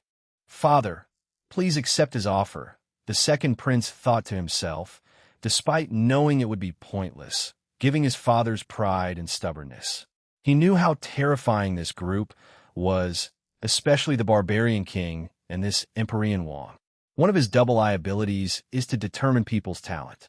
Over the years, he developed his own system to classify an individual's talent: worthless, genius, heaven-chosen, which is further divided into low, middle, and top, and monstrous.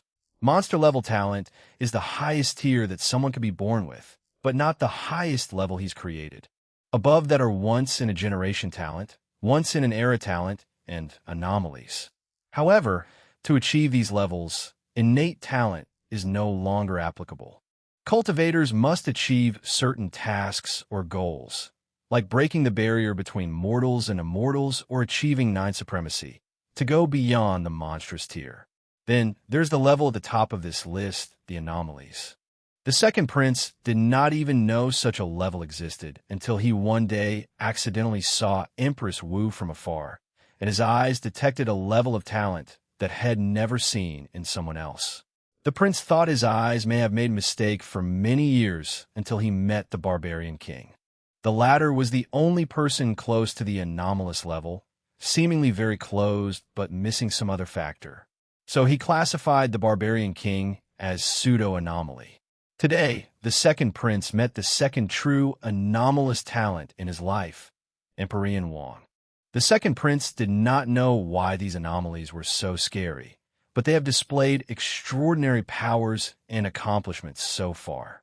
He knew his father did not stand a chance, even if he convinced himself that talent was not always equal to strength. The answer is still the same. The ruthless king said calmly, already regaining his composure. "A man should die standing up, never on his knees." "Father, your stubbornness has doomed us again," the second prince sighed. "I must do something. I can respect your choice and mindset as a cultivator. Of course, you're very unfit as a ruler and leader," Wang Wei said. "However, ultimately, my view of you does not matter. Since you've chosen, let's get this over with." Under Wang Wei's order, the puppet and ghost demon summoned their armies. He used his yin-yang Dao to summon a symbol underneath these legions floating in the void. Then, the ghosts started to fuse with the puppets, turning their eye sockets into soul flames. Wang Wei nodded in satisfaction. With his actions, these powerful puppets now had more soul-spiritual attacks. Additionally, they can transform into a ghost state, providing them some intangibility. Such a state is also an excellent way to protect their puppet cores. Then, Wang Wei proceeded to activate his awakening and summon his 11 fate palaces. He arranged them in a weird shape before they suddenly linked into a magic circle with intricate designs. The palaces released a unique fluctuation that affected the area. The Empyreans were the first to notice what had happened. They could not summon their creations from their grand mist world. Wang Wei knew one of his weaknesses was his young age, which prevented him from even cultivating enough creation lives. As such, he immediately banned them in this battle. Be ready. The ruthless king ordered with an ugly expression, and his legion responded in unison to his command. The two princes suddenly swallowed a pill, and their strength instantly reached the Empyrean realm. Then, a key luck dragon from their dynasty manifested in the void before fusing with the three and blessing them. Be careful, Wang Wei strangely warned the group. Did you also notice that fleeting gaze? Monk asked. I thought I was overthinking. No, it was there, Wang Wei stated. You're familiar with the hidden master. Do you think it's him? It was so fast that I couldn't tell, Monk replied. However, if someone can spy on us without being detected, it would be him. Wang Wei groaned softly. Anyway, prepare for possible interference and maybe even a sneak attack. Chapter 1241 Settle Wang Wei did not want to spend much time in this battle, so he went all out from the very beginning. His body released a dark and eerie aura that enveloped the surroundings. The ruthless king was immediately on guard, which was a wise move. A ghost-like figure dressed in all black, with a bony face and a scythe, suddenly manifested behind him and swung its weapon.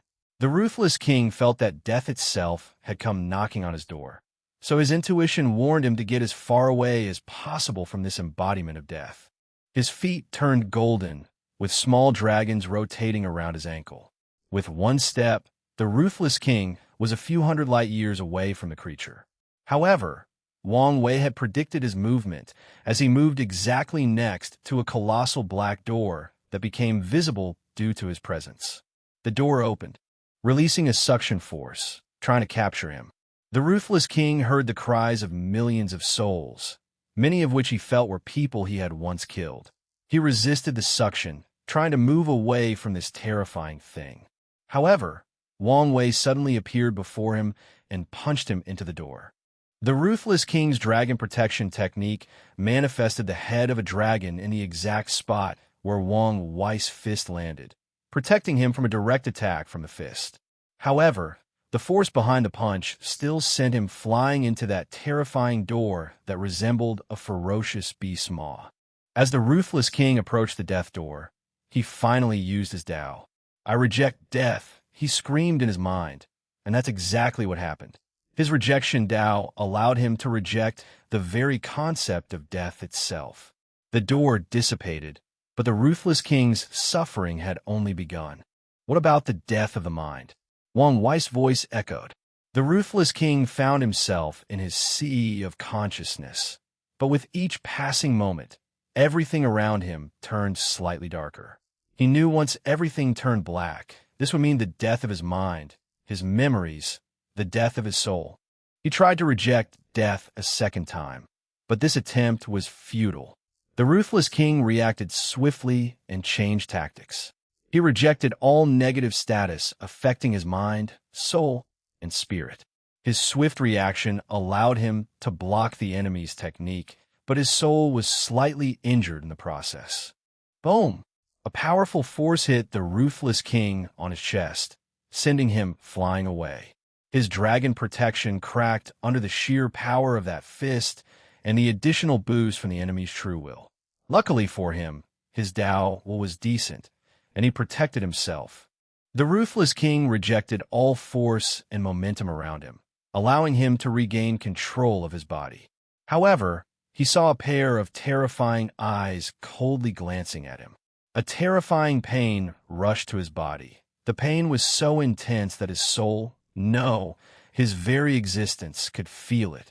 As he was about to reject pain from his body, Wang Wei's fist exploded his head and annihilated his soul with one punch.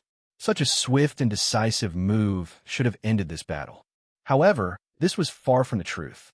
The ruthless king's headless body suddenly exploded, forcing Wang Wei to take 5 steps back into the void. A longevity resource? He muttered. Wang Wei could tell his opponent was not dead.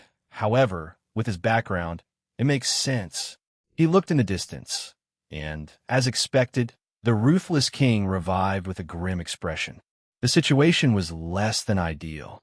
And when it came to someone of this caliber, he could not even use his longevity technique to fake his death. What was taking him so long? The ruthless king was still hoping for the hidden master to come to rescue him. "Father, please surrender," the second prince suddenly transmitted through divine sense. "Shut up, you unfilial son," the ruthless king rebutted. "Look around. We have no chance." The ruthless king saw the situation. His legions first had the advantage, but with time, these mindless puppets that have no fear and are boosted by countless ghosts started to wear them out and slowly regain the lead. The barbarian king instantly captured his first son, while the second barely held on with the help of the martial gang lord, who was once his greatest general. "You should have noticed the difference between our power," Wang Wei said. "Now, why don't you do the smart thing and surrender? It's fine if you don't want to serve under anyone else. You can retire and choose one of your sons to become my subordinate. Save your breath," the ruthless king replied without hesitation, making Wang Wei exhale deeply. "I truly hate people like you," Wang Wei stated. His offers have been more than generous, considering he was trying to conquer this place and not play around. However, this man refused any and all concessions. His stubbornness reminded him of that guy from the martial hegemony world. "Fine, have it your way," Wang Wei sneered. "I'll ensure you stay dead this time." As Wang Wei went on the offensive, the ruthless king responded in kind. His body released a strange yellow, mist-like energy, which was, in fact, final grand mist. The ruthless king used one of Empyrean's desperate measures. He sacrificed his grand mist world, destroying it and killing all the lives inside to revert them into Cosmos Grand Mist Key. He then sacrificed his Grand Mist Wheel to reverse Yang into Yin, turning the Cosmos Grand Mist into Final Grand Mist. The ruthless king transformed the intense yellow energy in his palms into dragons to magnify their effects as he rushed toward Wang Wei with a brutal attack. No matter how good his defense or his control of true will, the potent effect of the final Grand Mist should be enough to severely injure him. Once that happens, it will be easier for me to prolong this battle, the ruthless king thought, his actions decisive and ruthless.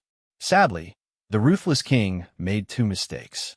Firstly, he severely underestimated the effect of limit indestructibility, especially in the Empyrean realm. As such, even if he were facing Monk, this attack would only lightly injure him. The second mistake was he did not know his opponent well enough. Grand Mist is considered the first key force power of the Chaos universe, but that's not entirely true. Nothingness was the first, although it only existed briefly before becoming Grand Mist. It is still the predecessor. As such, Wang Wei, whose body was nourished by nothingness, had an extremely high immunity to Final Grand Mist.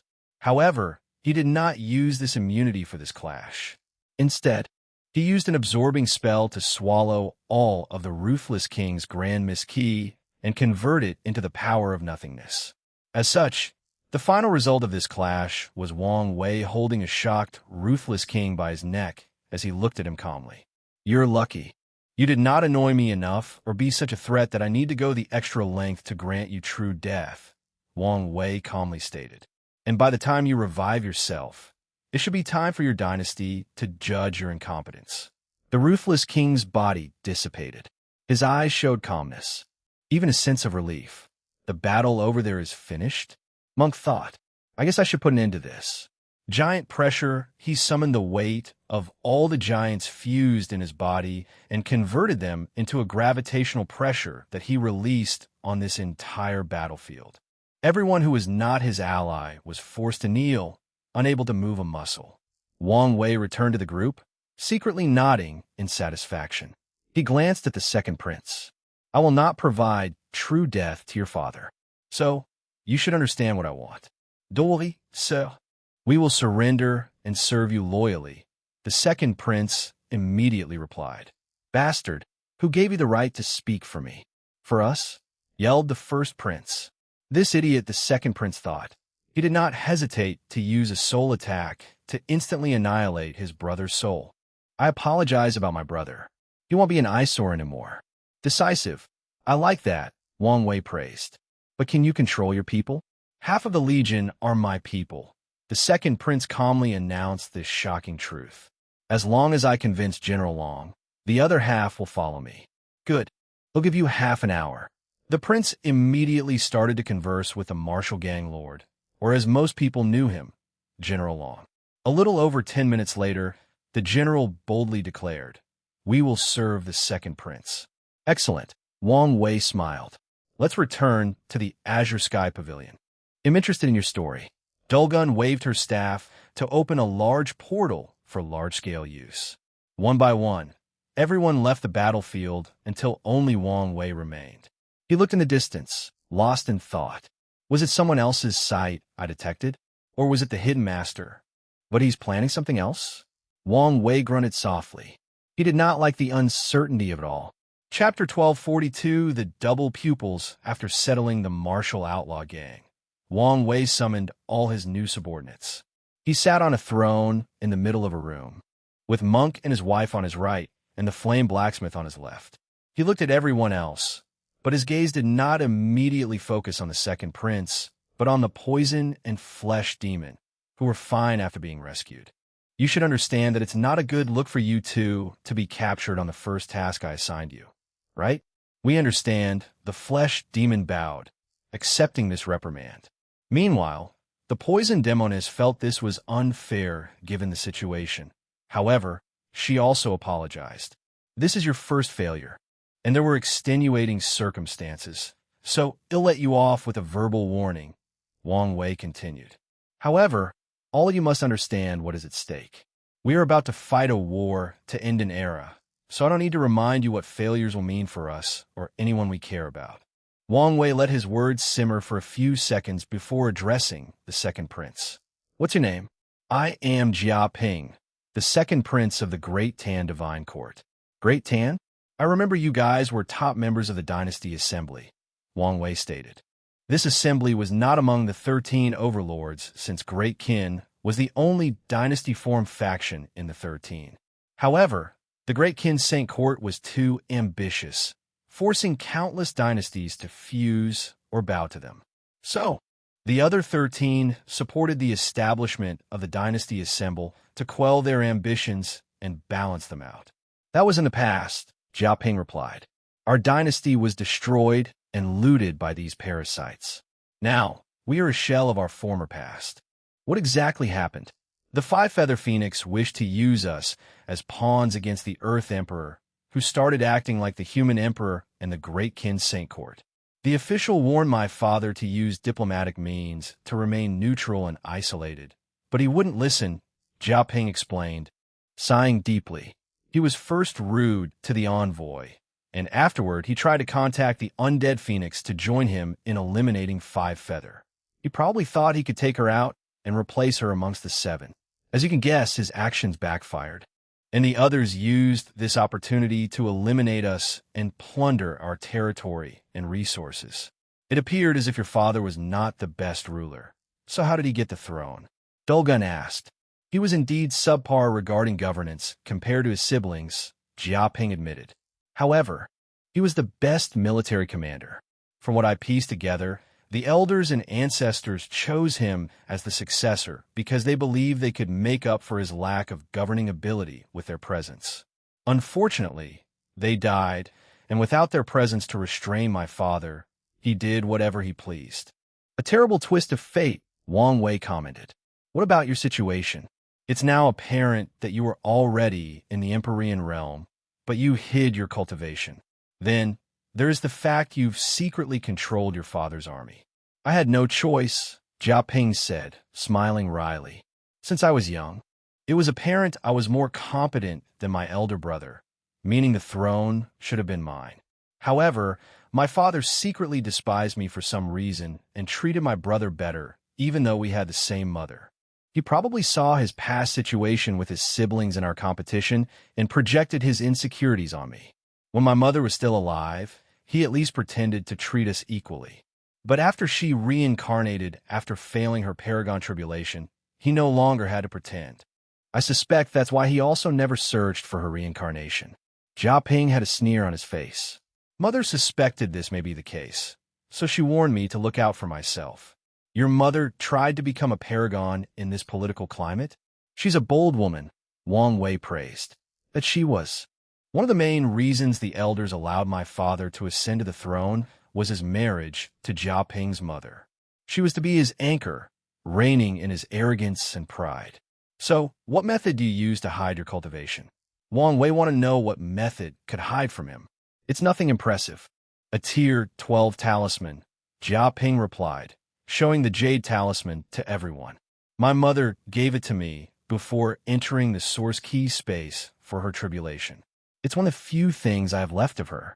Jia Ping looked at the talisman with love and care. However, you can have it if the Lord wishes. Although it can only be used to hide cultivation, it's an excellent resource for the correct opportunity. I want to take such a precious thing from you for no reason. Wang Wei declined. However, if the situation arises, I may need to borrow it.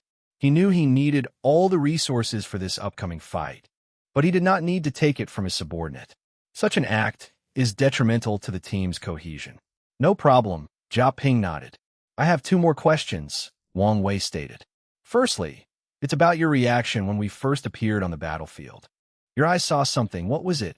Jia Ping hesitated briefly after hearing this question before explaining his talent classification to the room. Anomaly, huh? Wang Wei muttered. He was surprised that the second prince had some kind of connection with his future wife. However, as for this talent classification, Wang Wei was only mildly intrigued.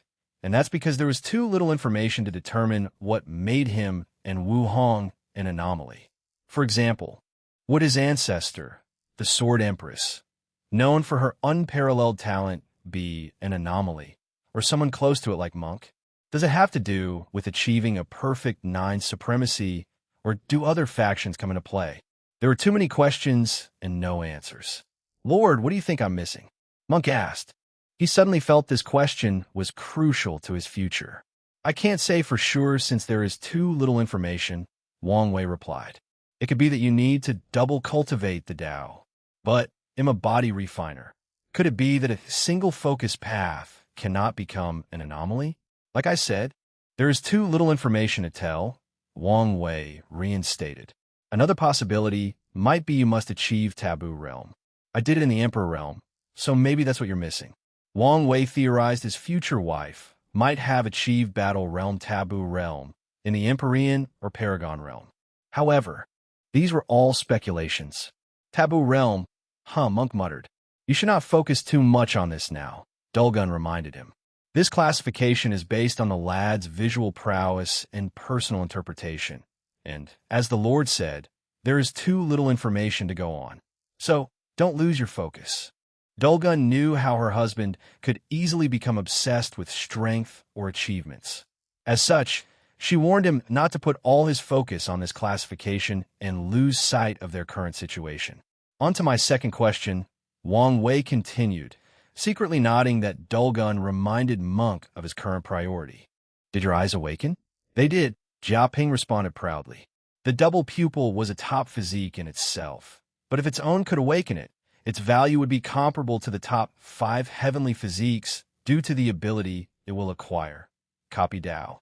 As the name implied, this ability allowed the owner of the double pupil to copy someone else's cultivation level and acquire their Tao. In other words, Jia Ping could copy Wang Wei's Fate Tao and instantly achieve the same level of cultivation as Wang Wei now, 77. Jia Ping could then choose whether this LY acquired Fate Tao is his primary or sub-Tao. Which level? Wang Wei asked with a smile. The highest. Wang Wei's eyes lit up, meaning you can copy a Paragon's Tao. Although the limit of the double pupil was 90, and Jia Ping could only use it after becoming a Paragon himself, it was still a terrifying ability. After all, who wouldn't want a free Tao that reaches the Paragon tier? If Wang Wei had those eyes, he would definitely use them to raise one of his professional Dao to the Paragon realm. "You're more talented than I thought," Wang Wei praised. Awakening the double pupil was slow, tedious, and challenging. On top of that, it can only be accomplished before proving the Dao. Wang Wei suddenly sighed. "Your father was truly a moron. Jia Ping was a prince," meaning his awakening task would use this identity as the basis. Heaven and earth would slowly cultivate Jia Ping into the perfect emperor-ruler, and his double pupil would evolve accordingly. The fact his eyes developed the ability to detect talent was proof of this. Yet despite knowing all of this, the ruthless king still isolated such a talented heir. Chapter 1243 Chat on a floating rock. Monk walked out of the planning meeting, his mind already wandering somewhere. When he returned to his quarters, Monk summoned a pen and parchment and started writing. Despite how small the brush was, Monk's writing was impeccable due to his ungodly control over his body. He wrote notes or observations about Wang Wei, from the latter's behavior, mindset, tactical abilities, and even subtle micro-expressions.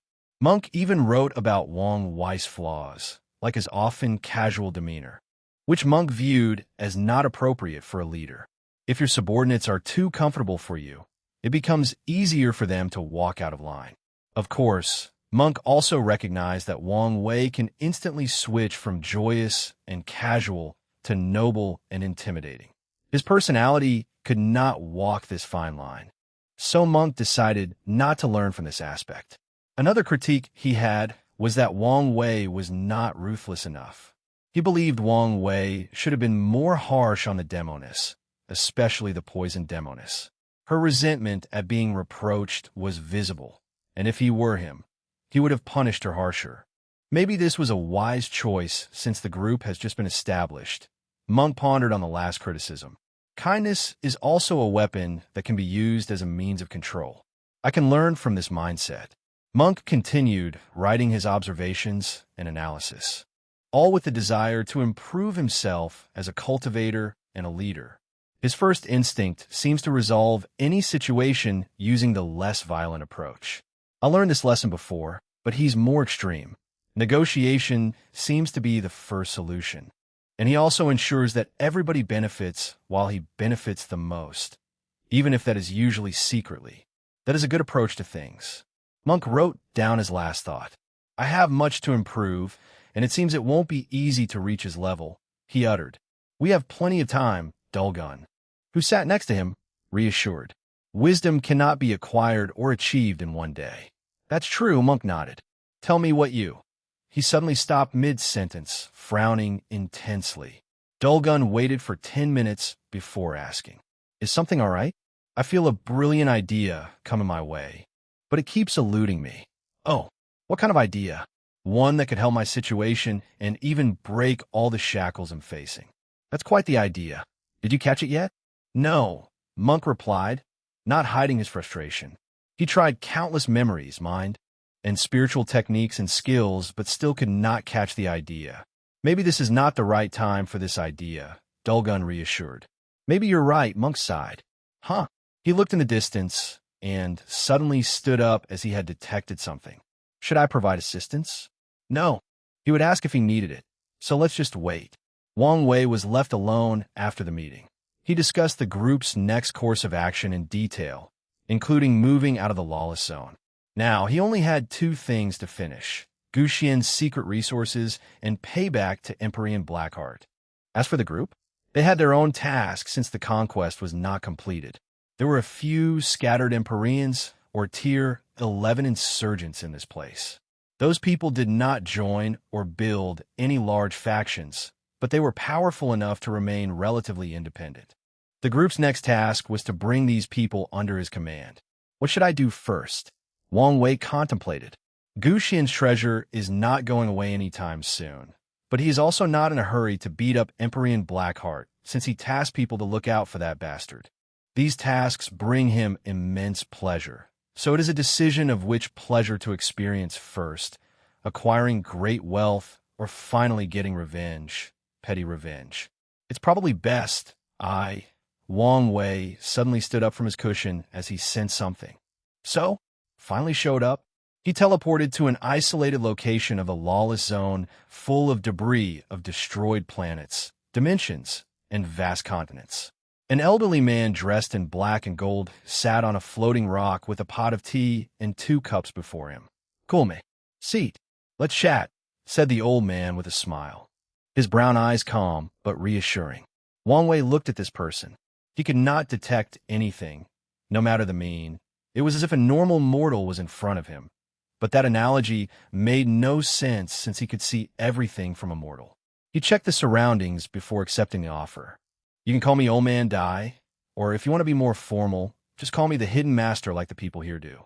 "Wang Wei, I know more than you think," Old Man Dai said, pouring tea for both of them. Wang Wei carefully sipped. The tea was subpar for something served by a paragon, but it was understandable, given the latter was stuck in this hellhole. "I know it's lackluster, but it's the best I can offer." "What is this meeting for?" Wang Wei asked directly. "Are you here to show off and put me in place or something?" "No, I'm here to talk and clarify things," Old Man Dai reassured. "Firstly, we are not enemies." "Oh, how so?" "As soon as I recognized you and your destiny, I decided not to interfere in your affairs. In fact, I wished I could help." Wang Wei finally understood the Hidden Master's mindset and why he let him conquer this place. Of course, that's assuming he's telling the truth and not scheming something. "Why can't you help me?" "I love my life too much," Old Man Dai replied. "Leaving this place is guaranteed death. Plus, I'm not young enough, so it's best to leave the fighting to the youngsters." Youthfulness was more of a mindset for cultivators. So Wang Wei would not comment on Old Man Dai's last statement. "You do know if the 2 sons came here to kill you, you have no chance of surviving, right? They are too busy balancing each other care about little old me." Old Man Dai chuckled. "Plus, it's not like I don't have a chance. Those are bold words." Wang Wei said, suddenly intrigued. "Have you heard about the 2 most popular theories on how this place came to be?" "I have." "Well, they are both true," Old Man Dai said.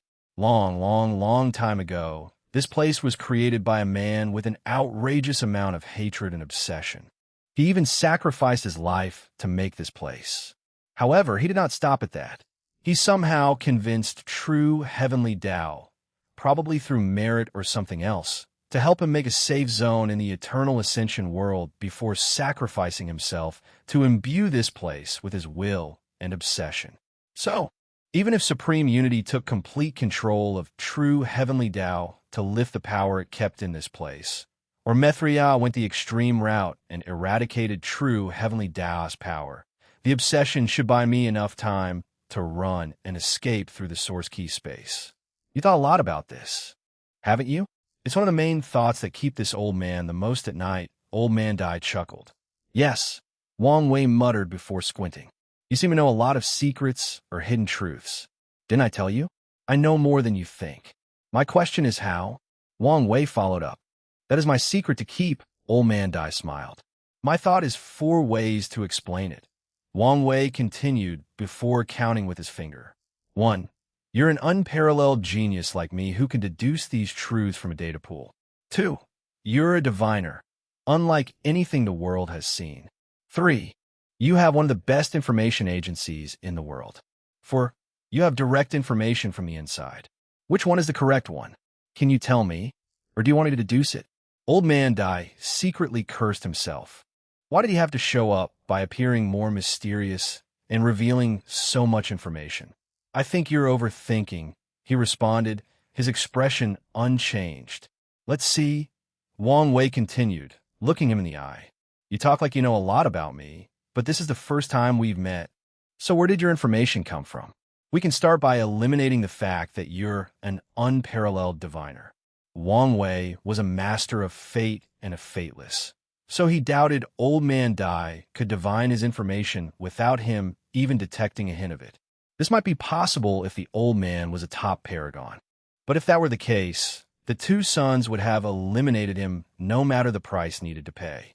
The subsequent elimination is the best information agency in the world. You need a lot of money and resources to build something like that.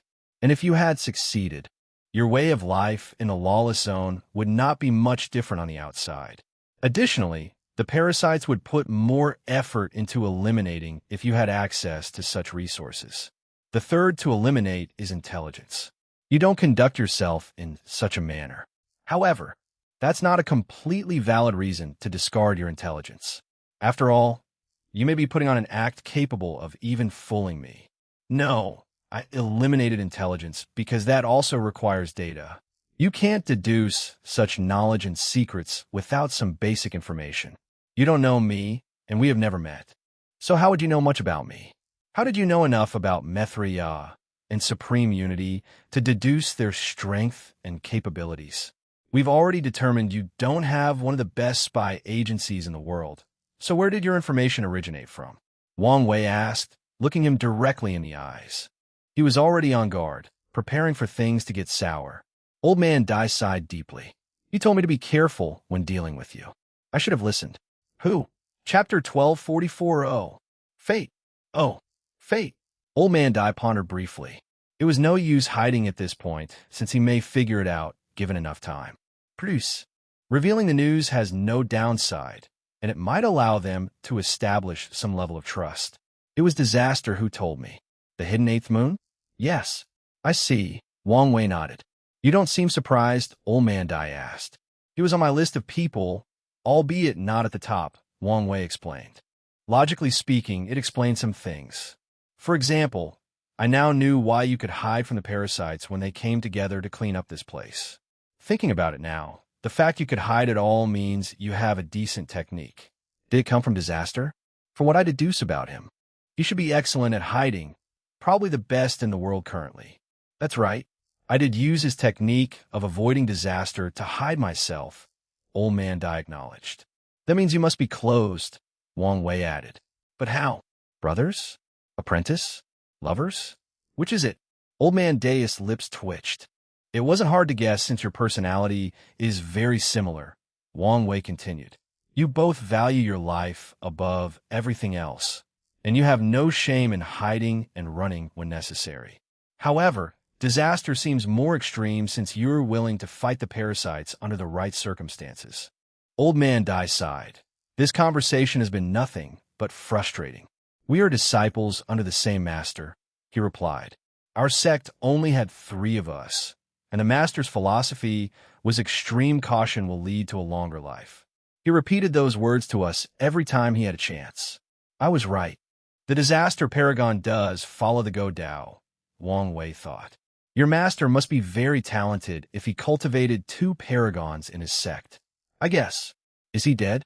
No, he's very much alive, Old Man Dai replied with probably the most confidence since this conversation started. He didn't participate in the ultimate taboo? Hell no. Old Man Dao shook his head. He saw the trouble miles away. As soon as everything ended and he heard 99 of the participants died or were injured, he ran away from the Eternal Ascension world. I have no idea what corner he's hiding in. Wang Wei was momentarily silent. I don't know if I should praise this man's wisdom or, well, everyone has their way of living or cultivating. Maybe I should not judge. Regardless of his feelings about this school's philosophy, he could not deny that they've cultivated 3 paragons. This result is proof enough that they are a substantiated philosophy. Wise words, Old Man Dai said. Most people who learn of their philosophy call them cowards who don't deserve their power and achievements. It's rare for someone to be polite or even acknowledge the wisdom in their philosophy. There is something I've been trying to figure out. Maybe you can help me. Wang Wei continued. How did Disaster become one of these parasites?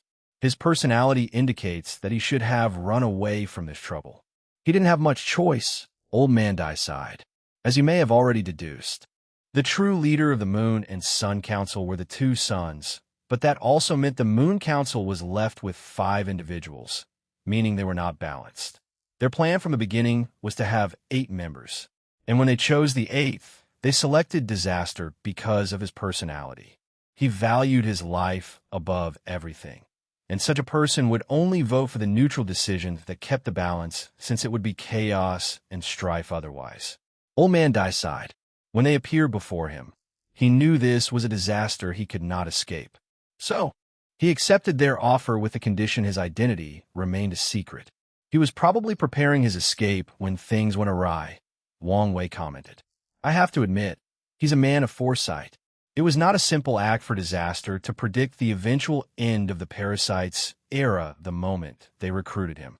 It was also impressive that he was not corrupted by the power he acquired by being one of the moons. Master used to praise him for this quality.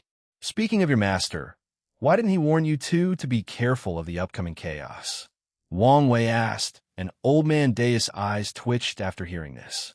He did, but only after he had found the perfect hiding spot. Sadly, it was too late for Disaster by the time the warning arrived. Luckily, Disaster did not forget our brotherly bond. He hid our connection and warned me of the many dangers coming my way. Wang Wei nodded. I have only one thing left to ask. Is it possible for you to help me contact Disaster? You want him to join your cause? If possible, I advise you to give up this idea, Old Man Dai said. I know my junior brother, and he won't show up ever now that he has found a good reason to run away and hide. Could he at least provide me with information? He must know much about the others, which will be good enough for me. What's in it for him? Old Man Dai stated. Whether you're victorious and end this era, or they're victorious and prolong it. Were you in this era, and some of the parasites successfully survive? It will only bring him trouble if he associates with you. Riches mean nothing to him, Old Man Dai continued. Our sect doesn't rely too much on resources, and he has already amassed more than he could imagine during his time as a moon. So, choosing your side will only increase the chances of someone retaliating against him. Dealing with Go Dao people is genuinely frustrating, Wang Wei sighed. He's used to using people's desire to get them to do as he pleases. Sadly, this tactic is useless to these paranoid people. Go Dao. This word perfectly encapsulates our ideology, Old Man Dai uttered, his eyes shining brightly. It's as if we were destined to acquire this name. The master should also be pleased. It was Wang Wei's turn to stare. There is one fundamental truth that anyone who cultivates Fate Dao will always understand. There is no such thing as a coincidence. Wang Wei just witnessed how his experience from Earth was used to officially give birth to the philosophy of Go Dao in the Eternal Ascension world and maybe even the entire Chaos universe. Oh, Fate. Oh, Fate. When are you going to stop slapping me in the face? Wang Wei thought to himself, his calm mood instantly ruined. Is something wrong? Old Man Dai asked. Wang Wei has been an enigma to him during most of the conversation. However, he could detect his terrible mood all of a sudden. No, Guang Wei answered. But we need to fight. He stood up from his cushion, showing how serious he was. What? What do you mean? I thought we had come to an understanding.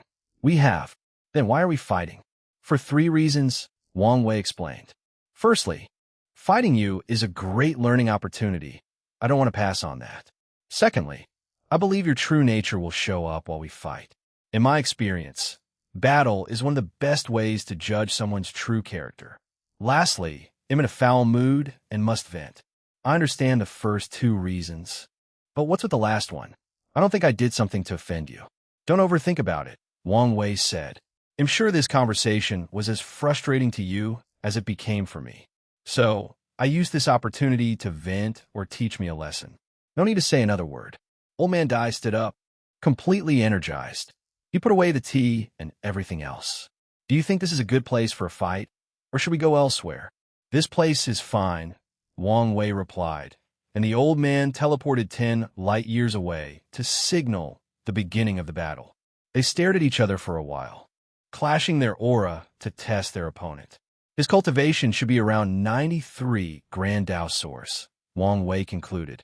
His cultivation is lower than the Barbarian King, but he gives me a more potent threat, Old Man Dai analyzed. This battle will not be as easy as I imagined. Regardless of how he felt, he was still confident. Given their philosophy, it appeared as if members of the Go Dao school did not know how to fight. However, that was far from the truth. One of their core principles is surviving, so being good at fighting is necessary, especially when they find themselves in situations they cannot escape by running away. Their members have low karma and do not rely on luck, meaning there is very little chance of suffering backlash or being tested by heaven and earth. However, they still use the spiritual key and laws of heaven and earth. meaning they have yet to avoid the system entirely. As such, they must also experience unavoidable catastrophe, just like what happened to disaster. Chapter 1245 Paragon will reign domain. Old Man Deus' reaction was slightly faster than Wang Wei and took the initiative. The void was suddenly filled with raindrops that Old Man Dai controlled, and he unleashed them on his opponent. Wang Wei squinted his eyes as he realized each of those drops contained enough force power to do severe damage to any peak indestructible paragon with any immunity to power Dao. However, Wang Wei himself was not safe because he detected a very subtle infusion of Dao in each of the drops. Wang Wei waved his hand to create a universe that swallowed these raindrops. However, they were so powerful that his universe did not last a second. And that's despite the fact he boosted their defense with his true will. Wang Wei reacted by replicating his opponent's technique. However, the rain he condensed was from his death Dao, meaning they were death drops. His plan was simple: use numbers to combat numbers. Unfortunately, although he had the right mindset, he underestimated his opponent's ability. His Dao application might be even better than mine, Wang Wei theorized. It made sense, given how long Old Man Dai has been living and that he might have received formal training from Master. Wang Wei teleported to avoid the rain, but even that was pointless. The rain contained the ubiquitous characteristic. In other words, this technique functioned under the same principle, just like people could not avoid it unless they built shelter. A few drops of rain touched Wang Wei's body, leaving minor shallow cuts that healed instantly. Wang Wei summoned a time shield around his body, and it could speed up time, forcing the raindrops to age billions of years before reaching him. This move took him some time to breathe, so he went on the offensive. He condensed a thunder spear that he threw with ungodly strength. Old Man Dai was wise, knowing that using water to block this attack was unwise. So, he gathered his rain to make water, which he then changed into ice. With an ice spear in his hand, he casually pushed the thunder spear to the side. Their speed was great, but he also reacted in time, blocking 90 of them. His time shield should have dealt with the remaining 10%, but these raindrops contained the power of time and bypassed his defense. He suddenly remembered that paragons had a much easier time traveling through the river of time. Thus, it was common for their techniques or skills to touch on time Dao. Wang Wei suddenly exchanged position with the spear, placing himself directly next to Old Man Dai. He did not hesitate and went for a punch full of the power of death. The old man exploded, but not into a pool of blood, but into countless raindrops, which rushed toward Wang Wei. Their speed was great, but he also reacted in time, blocking 90 of them. His time shield should have dealt with the remaining 10%, but these raindrops contained the power of time and bypassed his defense. He suddenly remembered that paragons had a much easier time traveling through the river of time. Thus, it was common for their techniques or skills to touch on time Dao. After bypassing his defense, the raindrops also broke through his true will. The enemy's Dao was sharp, like a great swordsman capable of cutting through defenses. Tiny holes appeared on Wang Wei's body, but he reacted swiftly. He used a true will application that copied a magnet to remove Old Man Dai's Dao from his body. He really is much better than me, Wang Wei thought. Such news was good and bad. The good news is he had someone to learn from. The bad news is he probably will suffer in this battle, which was against his goal of venting his frustration on this old man. I can't allow this, Wang Wei thought, so he decided to take a page from Monk's book. Since he lost skill-wise, he would make up with numbers or quantities. Wang Wei no longer hesitated and used the technique he created after his fight with Monk. Although it was a prototype, it would have to do for now. Fate will a projection of the river of fate condensed above his head. Then, Wang Wei gathered the willpower of the trillions upon trillions of mortals that fate had absolute control over, from ancient to modern times, alive and dead, and condensed them into a will, which he fused with his true will. There are indeed a few kinks, Wang Wei thought, as he controlled himself not to hear the murmur, complain, and memories of all the beings he took willpower from. Want to use quantity to beat quality? Old Man Dai asked with a smirk. Well, two can play that game.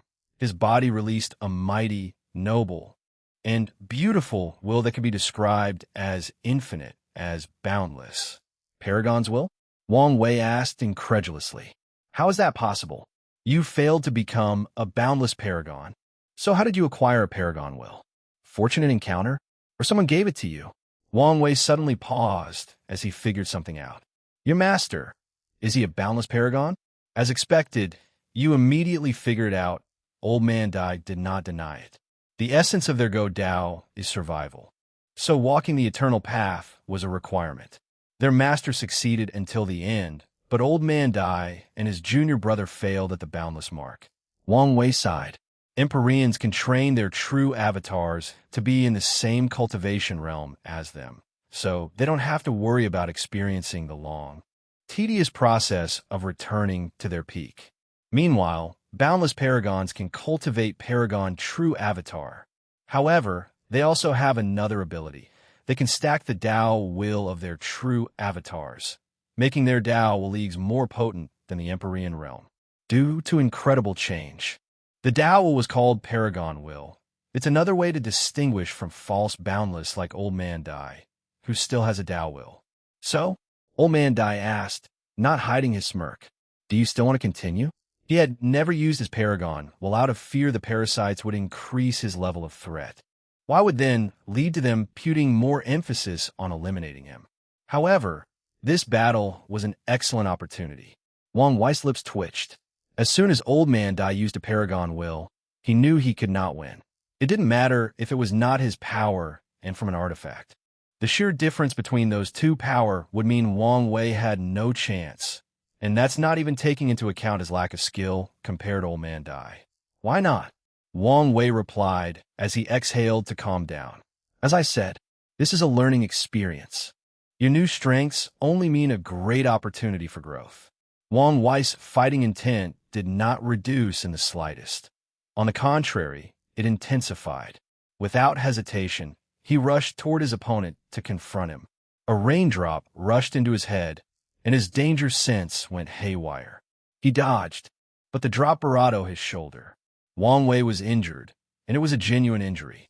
For the first time since becoming an Empyrean, his defense failed him. Wang Wei reacted decisively by isolating the Paragon well before blowing his shoulder off. However, the thing did not regenerate due to the residual power remaining. Luckily, such a minor injury was not enough to stop Wang Wei. He fought ruthlessly with Old Man Dai for 100 years before stopping. Wang Wei looked terrible. He had a massive hole in his abdomen, showing his ribs, which were missing a few bones. His left arm only had the forearm, while his right hand was missing his skin and muscle. His legs had dozens of holes, and the right side of his face was also gone. Meanwhile, Old Man Dai looked the same, without even a scratch. This did not mean Wang Wei did not hit him even once.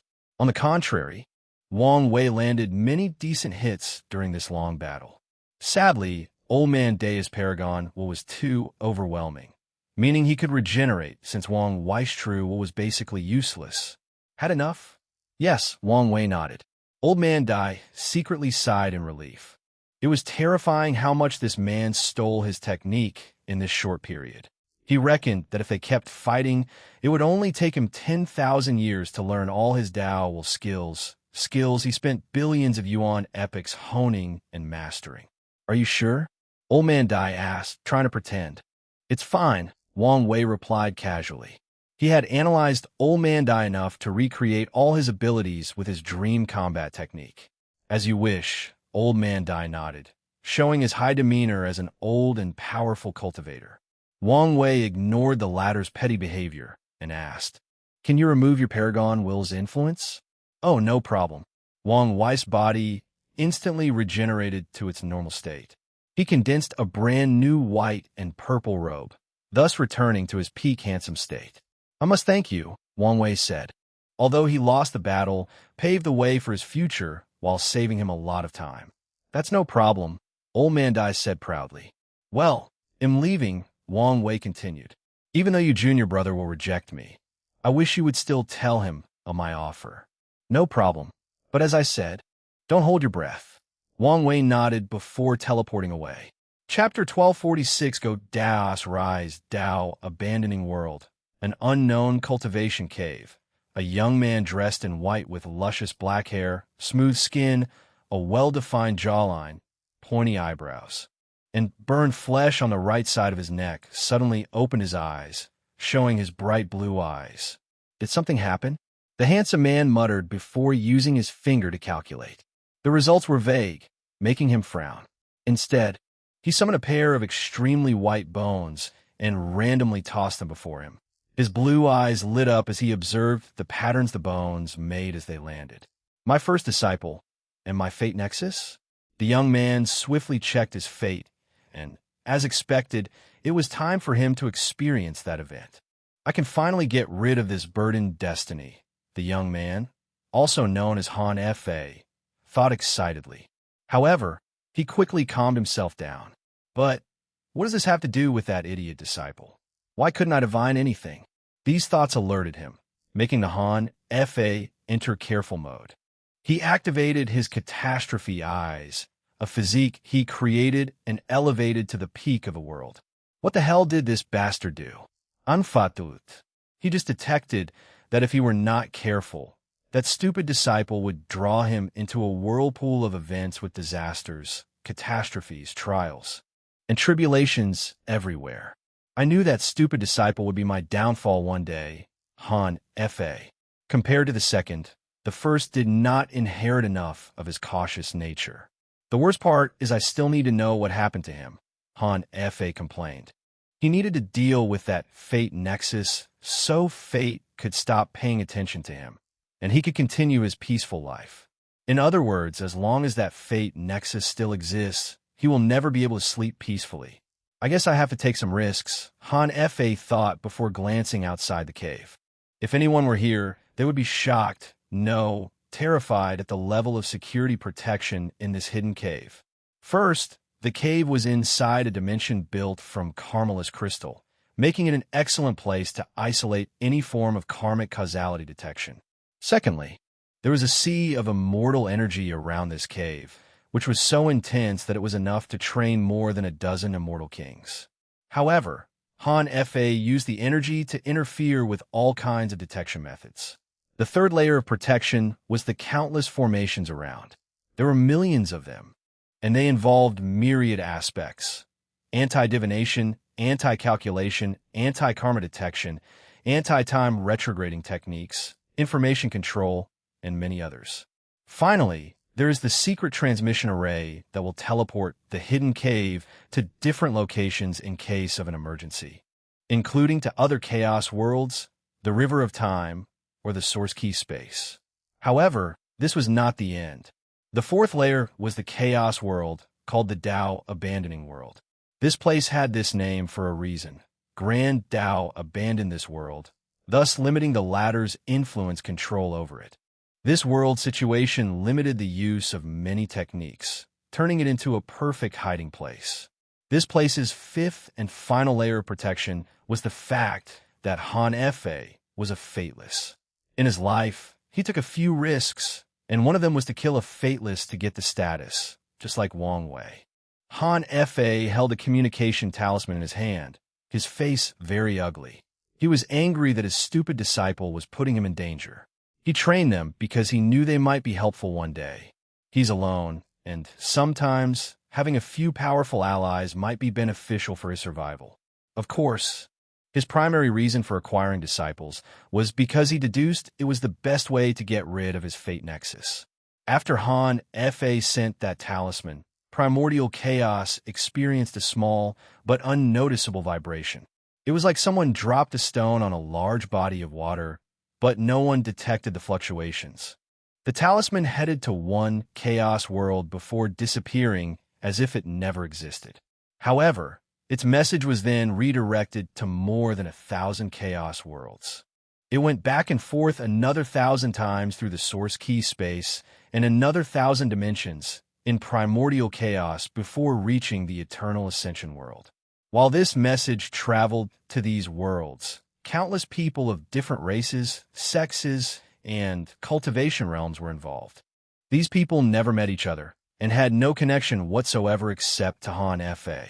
However, if anyone were to look at them, they would never know this since Han Fa erased the karmic connection he had with these people.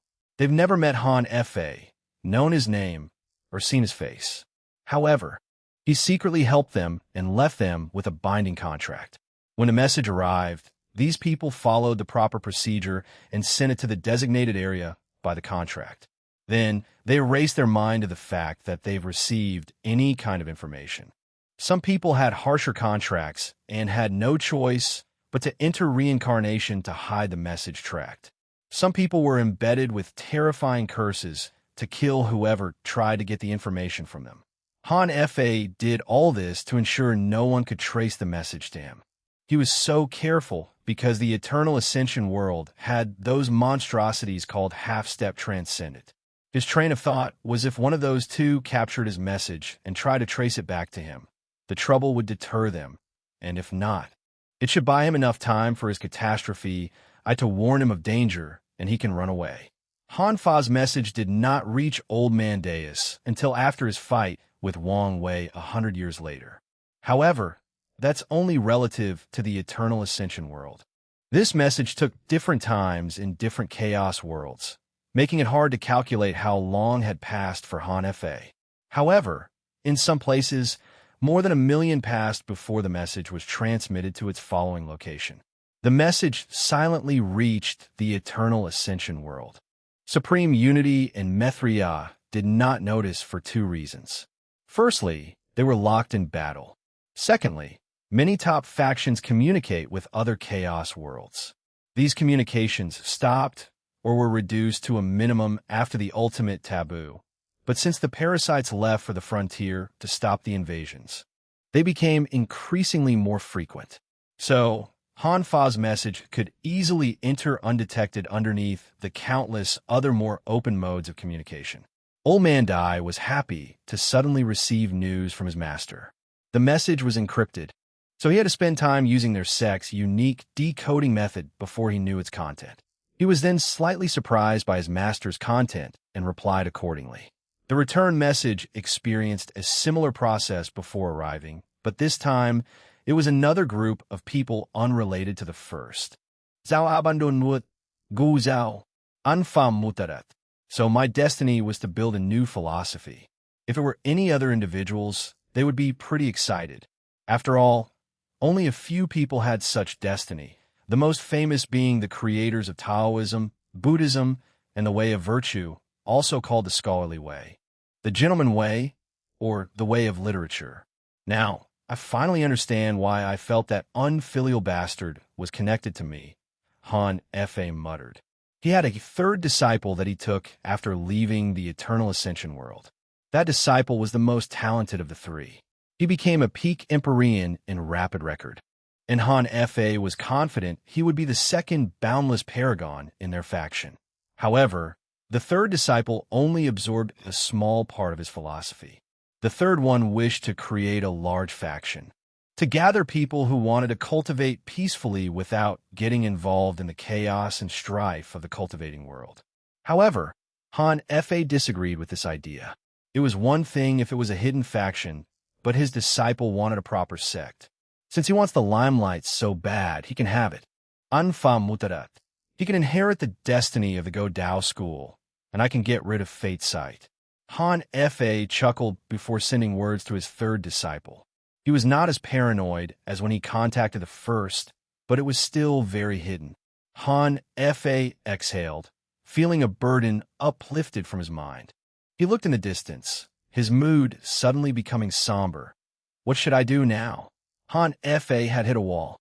He became a peak boundless paragon before the ultimate taboo, and since then, no matter what he tried, he made no progress.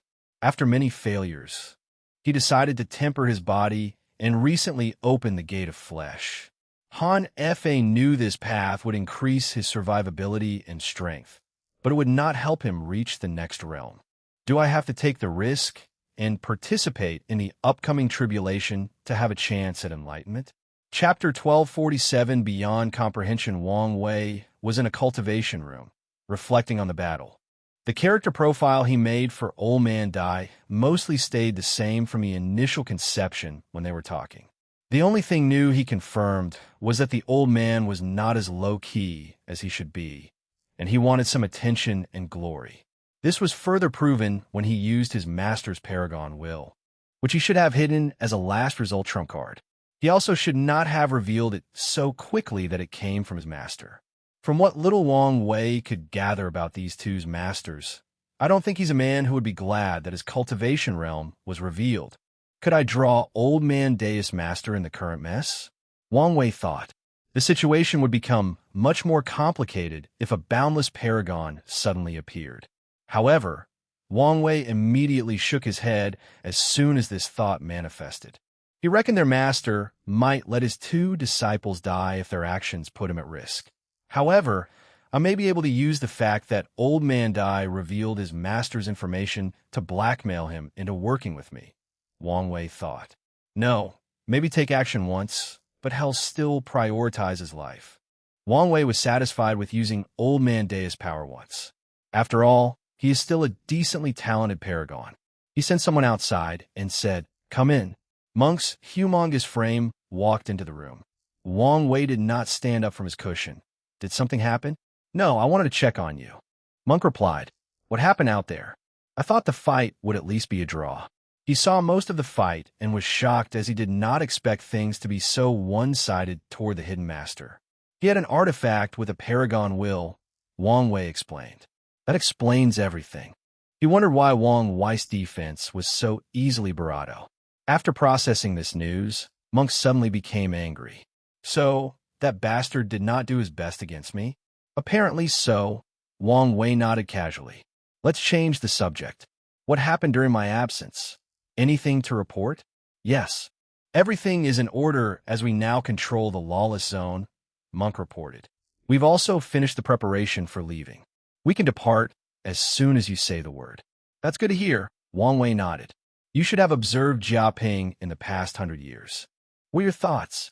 Although he trusted his subordinate, Wang Wei needed to remain cautious. No matter how Jia Ping felt about his father, he had some respect or affection for him. So, Wang Wei needed to ensure he was not raising a snake. He's quite capable and focused, Monk replied honestly. And from what I can tell, he showed no abnormal signs. Of course, it's only been 100 years, so it's hard to tell. That's good to hear, Wang Wei nodded. What about General Long? Does he follow Jia Ping without issue? Or is he a problem we must deal with secretly? We haven't had any significant deployment of troops, so it's hard to tell the truth. But so far, he appeared to be loyal to Jia Ping. But not to us, Wang Wei added. However, that's fine. As long as Jia Ping is loyal, they are not an issue. Wang Wei had plenty of time to convert these men into his loyal subordinate or use them to train his personal legion. Regardless of which tactic he uses, he'll be the one benefiting the most in the end. Anything else? No, that's it, Monk replied. Oh, right, we captured Empyrean Blackheart. Oh, he detected the spy we had watched him, and he ran away using this weird method. I had to capture him personally. Weird? What do you mean by weird? Wang Wei asked. It was odd for Monk to call the method weird. He was using a spatial technique, but it was unlike anything I've seen or known about. Monk explained. He appeared to be using another space as a point to teleport, but this space was unknown. It was not the source key space. There were no fluctuations from the river of time, and it seemed foreign, something I couldn't recognize. Monk's brow furrowed as he explained. Luckily, there was a limit to the distance he could teleport, and there seemed to be some limitation with the starting time. I acted swiftly and captured him. Wang Wei frowned. Did you find this unique spatial ability? I searched him, his space ring, and his pocket dimension, but found nothing. Monk shook his head. Someone's been torturing him to reveal if it's a technique, but he's kept his mouth shut. With this conversation, Wang Wei suddenly realized he had overlooked a few crucial details about Empyrean Blackheart. How did Jin Chao contact Empyrean Blackheart? He found a ceremony to contact an unknown entity who would grant him any wishes at the cost of his life. The ceremony allowed Blackheart to interfere in the lower dimension, which is not something an Empyrean should be able to do, Wang Wei analyzed. Secondly, he was about to kill me and take my soul. The way Blackheart came to hide in this place shows he's a person who cares about his life, but back then he had no qualms about breaking the rules and interfering in the lower dimension as an Empyrean. So, what made him so bold? Wang Wei previously chalked off these anomalies as true heavenly Tao, giving Blackheart preferential treatment for his outlaw trial. But what if it was the opposite? What if true heavenly Tao chose Empyrean Blackheart as the highest threat of my trial, because he was already unique? Show me where he is. Wang Wei immediately left for Blackheart's prison and saw the man's face for the first time, sitting on the floor with sealing cuffs on his wrists. He had long black hair with streaks of red. His clothes were dirty, his hair disheveled, with bloodstains everywhere on his clothes and the floor. However, the most noticeable aspect of his appearance was his pitch-black eyes, which made him look like a demon. The Dark Eyes race? Wang Wei thought. He knew of this race born with the power to feed on people's desires. They were once a part of the collective devil race before separating themselves. The odd thing about this race was they separated themselves not long before many factions besieged the primogenitor devil. However, no one blamed or retaliated against them for some bizarre reason. It was like all the other factions collectively chose to ignore their previous crimes. Then, from what Wang Wei knows, most of their members disappeared afterward, leaving a small population in the Eternal Ascension world. "It's you," said Empyrean Blackheart as he recognized Wang Wei. "Indeed. I bet you never expected this, did you?" Wang Wei sneered. "But how is that possible?" Blackheart asked, not hiding his shock. "The last time I saw you was less than 500 million years ago, and you were only tier 7. Even time acceleration could not explain the latter's current cultivation realm. What can I say? I'm a man of many means." Blackheart stared at him for a few seconds before exhaling. "I knew you were trouble, but I did not expect you to come knocking on my door so soon." "Enough with the introduction," Wang Wei stated. "I came here for answers. What method did you use to interfere in the lower dimension without consequences?" Empyrean Blackheart looked at him, puzzled. "What are you talking about?" "What a great actor you are," Wang Wei praised as he squatted down to look at Blackheart at eye level. "You were part of my outlaw trial, so you know what I'm capable of. So, why don't you stop insulting my intelligence, and let's have a conversation, maybe even a civil one." Blackheart's ignorance was instantly gone. He looked Wang Wei directly in the eyes. "Promise me my freedom. I'll tell you what you need to know."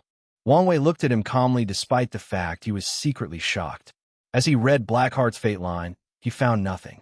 But this was not one of those cases where a mysterious power blocked specific aspects or periods of his life to hide the information. No, as he saw Blackheart's entire life, everything was normal. At no point in time did Wang Wei see him come into contact with something that made him unique. It was as if the entire thing never existed in the first place. But he knows the thing existed. He had already deduced its existence logically, and Blackheart admits it by trying to bargain with him. Is this some kind of higher dimension information rewrite? Wang Wei asked himself, trying to explain what was going on. It feels like I'm in a situation where logic and reasons no longer apply or make sense. Is this kind of power from a half-step transcendent? Until today, Wang Wei never felt that half-step transcendent were beings beyond his comprehension. Chapter 1248, The Heart Desire Palace. Wang Wei secretly exhaled to remove these scary thoughts from his mind before focusing on the current situation. "I cannot promise you freedom. However, I can make life easier for you. No more prison or torture, just a regular captive." "That is not good enough," Blackheart replied. "Take it or leave it," Wang Wei said. "He'll leave it," Empyrean Blackheart replied without hesitation. Wang Wei looked him in the eyes. He suddenly realized something. Why is your primary concern about your freedom, but not your death? He saw no fear of death in this man's face, which was odd given his situation. "Because I know you want dare kill me after learning the truth." Wang Wei frowned. This man was telling the truth. He saw the great conviction behind these words. "I don't like how confidently you said these words." Empyrean Blackheart snorted coldly. "In that case, I'm just going to kill you without asking." I think whatever trouble comes afterward, I can use this excuse as plausible deniability, Wang Wei said as he stood up. He pointed his right hand at Blackheart and condensed a thick black energy full of death power. Wait, Blackheart yelled, immediately panicking. He realized Wang Wei was telling the truth. We can negotiate. However, Wang Wei did not listen to him and prepared to fire the death energy. And from the Heart Desire Palace, Blackheart yelled, making Wang Wei stop. Them? Monk suddenly commented. You've heard of it? Wang Wei asked. Once, Monk replied. The sect elders warned me to stay away and not antagonize these people. I tried asking more questions, but no one would elaborate, stating I would know more when I become more powerful. Wang Wei nodded. His situation was the same as Monk's. In the book, his wife left for him and warned him not to mess or deal with two factions, one of which was the Heart Desire Palace, to be precise, the G family behind the palace. He remembered her waning because she said this should be the case even after becoming a peak boundless paragon. Keep talking, Wang Wei ordered. The Heart Desire Palace is a faction that is spread to many worlds in primordial chaos, Blackheart stated. Its members track down people with intense emotions and obsessions, and we acquire their souls through making deals with them. Zhen Xiao was a customer, my first customer, to be specific. Wang Wei pondered. Strong emotions and obsessions are one of the most potent forces of the universe, even capable of breaking the rules and creating miracles. The fact that the Heart Desire Palace, or the G family, was amassing its power was concerning. How were you able to contact him? Wang Wei asked. All members have a desire map to detect our primary customers, Blackheart responded. After detecting he met the requirements, I just sent him the summoning ceremony. There were no restrictions or interference from true heavenly Tao. So it just ignored him? Why? Wang Wei could think of a few reasons, but he did not like any of them. Wait, was that a projection or your genuine body when we met in the lower dimension? It was me. Of course, Wang Wei's eyes twitched. This was a blatant disregard for the rules. He took a moment to gather his thoughts, trying to find an explanation. A few seconds later, he focused on the prisoner. There are still a few things that do not make sense, Wang Wei continued. If your palace is such a powerful place, why couldn't you have run away from Monk? From this place? More importantly, why did Empress Wu's name scare you during my trial? I've only recently acquired my desire map, and it's the lowest level. That's the only reason you captured me, Blackheart swiftly explained. As for your second question, well, the palace's motto is that we do not fear trouble, but do not seek it. I would be responsible if I antagonized someone like Empress Wu. Wang Wei learned two things from Blackheart's explanation. The Heart Desire Palace functioned with a hierarchical system, which was probably very strict. Secondly, this man was not telling the complete truth. Did the Dark Eyes clan join the palace? Is that why they suffered no consequences despite being from the Devil clan? Do you finally understand the kind of power you're dealing with? Blackheart sneered. You can kill me, but you best consider the consequences. Why are you talking as if death was the worst fate someone can experience? Wang Wei calmly rebutted. He summoned his 11 fate palaces and used them to place a terrifying seal that put Blackheart into a world where he would literally experience the worst fate possible. Wang Wei and Monk then walked out of the prison. What are we going to do about him? He seems to be an unstable variable. Monk asked. I want to kill him, but I must make sure there are no issues afterward, Wang Wei explained. After returning to his abode, he used a talisman to contact his ancestor. Oh, you're calling me so soon? You must want something, Yanhai directly stated. Ancestor, couldn't I just want to chat and bathe in the glory of your presence? Wang Wei stated without a shame. I'm a busy woman, so get on with it, Yanhai declared, resisting the urge to roll her eyes. I met someone from the Heart Desire Palace. Yanhai's demeanor immediately changed. Did you kill them? And were you at fault? No. Tell me what happens. Don't leave any detail, she asked swiftly, something Wang Wei caught on. So, he explained the situation without leaving any important details. An Empyrean with a low-level map? In that case, it would have been fine if you killed him. This should give our sect this small amount of face. Why does your tone indicate that an Empyrean is useless to them?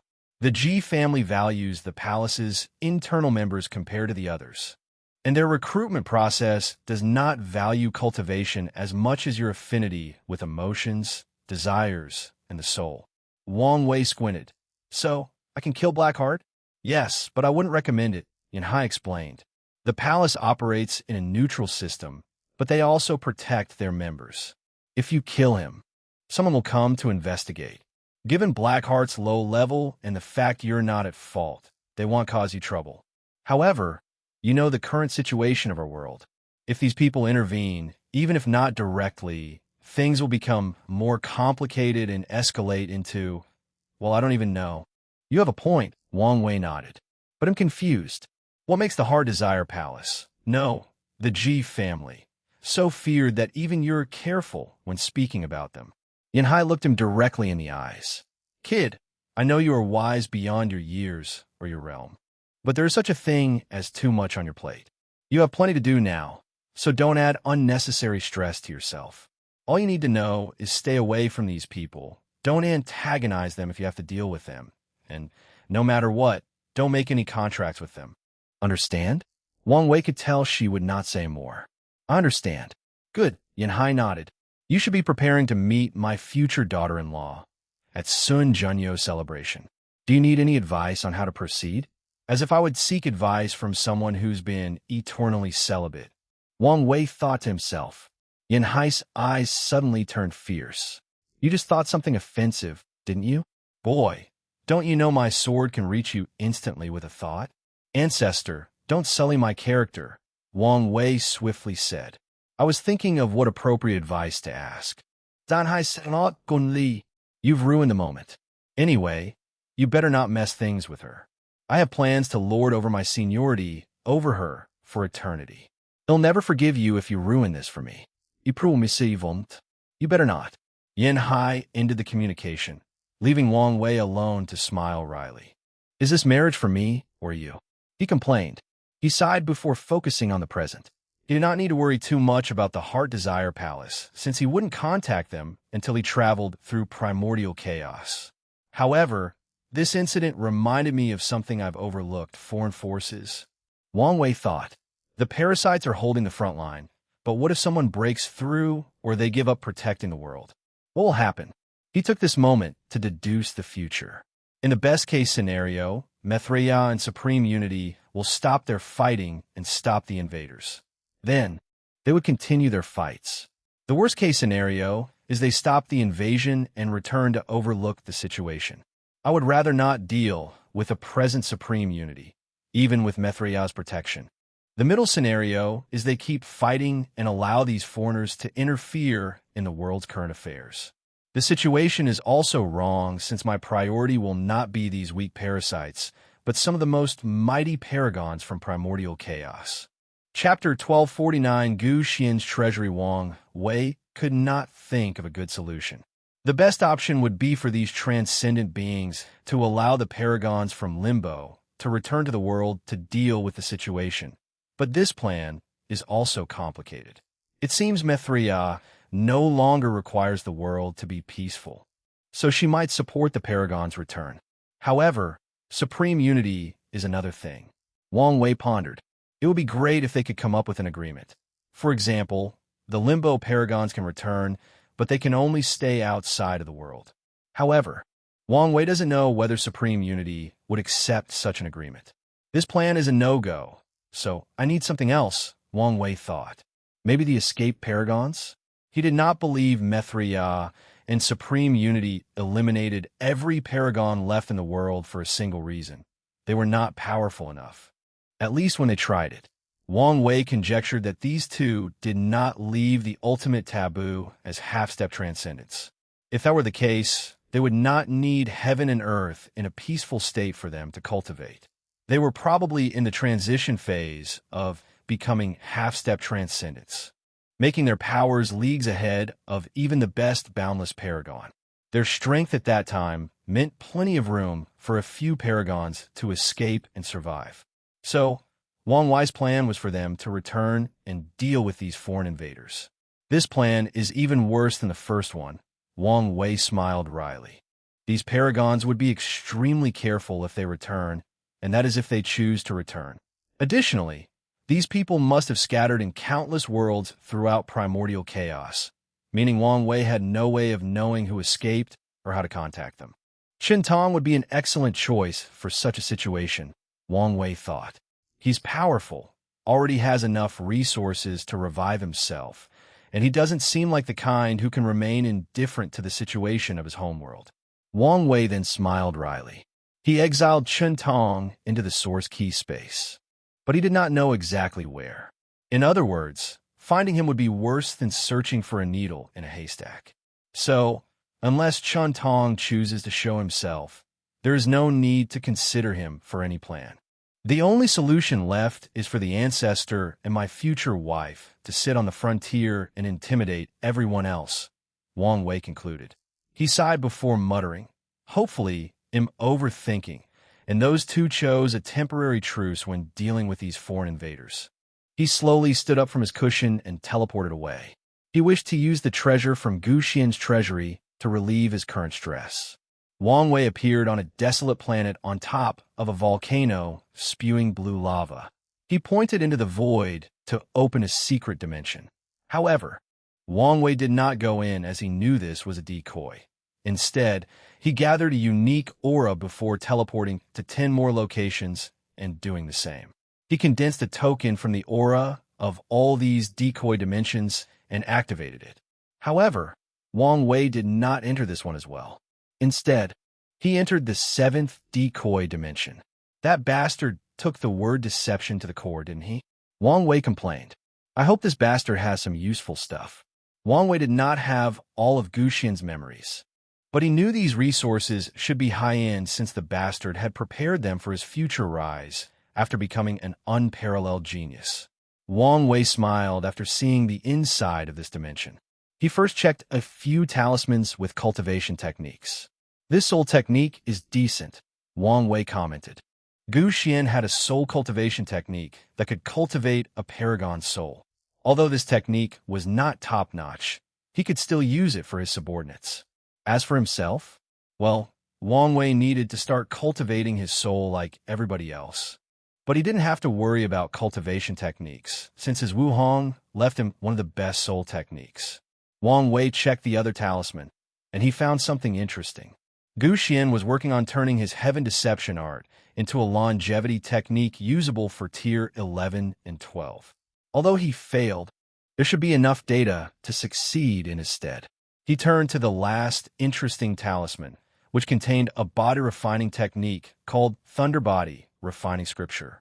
So, he also planned to walk the true Power Dao realm. He was indeed ambitious. Wang Wei flipped through it and decided it might be helpful to his creation life forms to pass their tribulation. He put everything away before focusing on the other resources. The ones for Tier 10 were the most abundant and contained the rarest types of resources. Sadly, they were useless to him. His gaze then focused on the Empyrean tier resources, and he immediately noticed two things appealing to him. Fiend God Heaven Pill and Gentian Fruits, Wang Wei commented with shining eyes. The pill would help him ascend in the adult Fiend God realm, while the Gentian Fruit assisted in the body-will fusion. With those two finds, Wang Wei was satisfied with this treasury, so he put them and everything else away before focusing on the small Tier 12 piles. Firstly, there were 5 Dao Monarch puppets, which Gu Xian probably prepared to serve as his Dao protector after acquiring a talented body. After all, talent did not mean strength, and Gu Xian, who understood that clearly, prepared in case something went wrong. The second thing in this section was a small pile of purple stones, which he recognized as third-rank Dao sources. Wang Wei nodded as using these sources to cultivate in the Empyrean realm should significantly accelerate things, albeit it would be a waste given how rare or valuable they are. The third thing in this section was another small pile of white stones with a vision of dragons circling on their inside. Primal Luck Stone, Wang Wei uttered. Gu Xian prepared enough for him to turn his key, Luck 75, white. Wang Wei's luck was already white, so this thing was useless to him. However, he can put it in his changing fate hall or use it with the new subordinates he has just acquired in the Lawless Zone. His gaze then focused on the last valuable thing in this section. This pile was the largest, and it contained crystals that resembled diamonds with a small sun at the center like a diamond holding a small sun inside. Soul King Essence? And so much? Did he accidentally find a mine? Wang Wei muttered. The soul is crucial to paragons. They must cultivate its quality and quantity. Soul King Essence is the best material to raise the quantity of a paragon soul. This pile was probably the most valuable thing in this secret treasury, so Wang Wei happily accepted them. The overall result was satisfactory, even though only a few things were helpful to him. However, Gu Xian seemed to plan to build a faction, so he also left many valuable things like immortal key pools, countless Dao source seeds, and a few heaven wills. Wang Wei returned to the Azure Sky Pavilion, and he immediately ordered everyone to prepare for the evacuation. Everyone was prepared, so more than 90 of the Lawless Zone's population left after a month, leaving the rest to keep things operating regularly. Wang Wei plans to use the Lawless Zone as another base and a place to recruit people. As long as no one knows something has conquered the Lawless Zone, many people should see it as a place of safety and run there, not knowing they are heading into the mouth of a beast. The team did not return through the entrance, as that would alert too many people. Instead, they entered the source key space before teleporting to the Dao burial ground.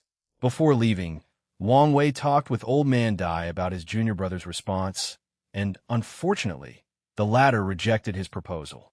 Wang Wei was not too disappointed since he expected this, and Old Man Dai warned him. After returning to his base, Wang Wei first learned Wang Qi was out, so he summoned him. While waiting, he introduced the new team to his Shadow Fate Guard, especially Red Mask Fate. I need you to do two things. The first one is a priority, but you can take your time with the second, Wang Wei said to Red Mask. Firstly, introduce the members from the Dark Cloud Pavilion. Their leader, Dark Cloud, has a unique talent, and you must put to good news, Wang Wei explained. The second thing is to find any news about this girl called Chun Jila, her master, and their connection to the Blood Dragon. I'll get it done. Red Mask responded. Good. Do you have anything to report? Nothing important, but here is a summary of what you need to know. Wang Wei received the information from the talisman, and as she said, nothing significant occurred in just 100 years. However, the fact that there were no problems was good news. Wang Qi is back. A few seconds later, Wang Qi rushed into the room. Patriarch, will you try to eliminate me secretly? Wang Qi paused after noticing all the people inside, and his expression became severe after noticing their aura, cultivation, and strength. He coughed to himself to hide his embarrassment. What happened? Wang Wei asked. Chapter 1250, another great variable unedited chapter. Wang Qi did not immediately answer, but looked at the people next to Wang Wei. Don't worry about them since they are my people now, Wang Wei reassured. Then, he motioned to everyone else. This is Wang Qi. Don't look at his cultivation.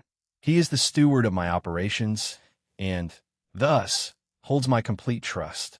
Show him some respect when dealing with him. Monk was the first to salute Wang Qi, and the others followed. Wang Qi returned the salute, while secretly honored that these big men would lower their heads to show him respect. However, he also understood this was not due to him, but because of the Patriarch. He also resolved himself to increase his cultivation as soon as possible to earn that respect. Tell me what made you so excited? Wang Wei continued.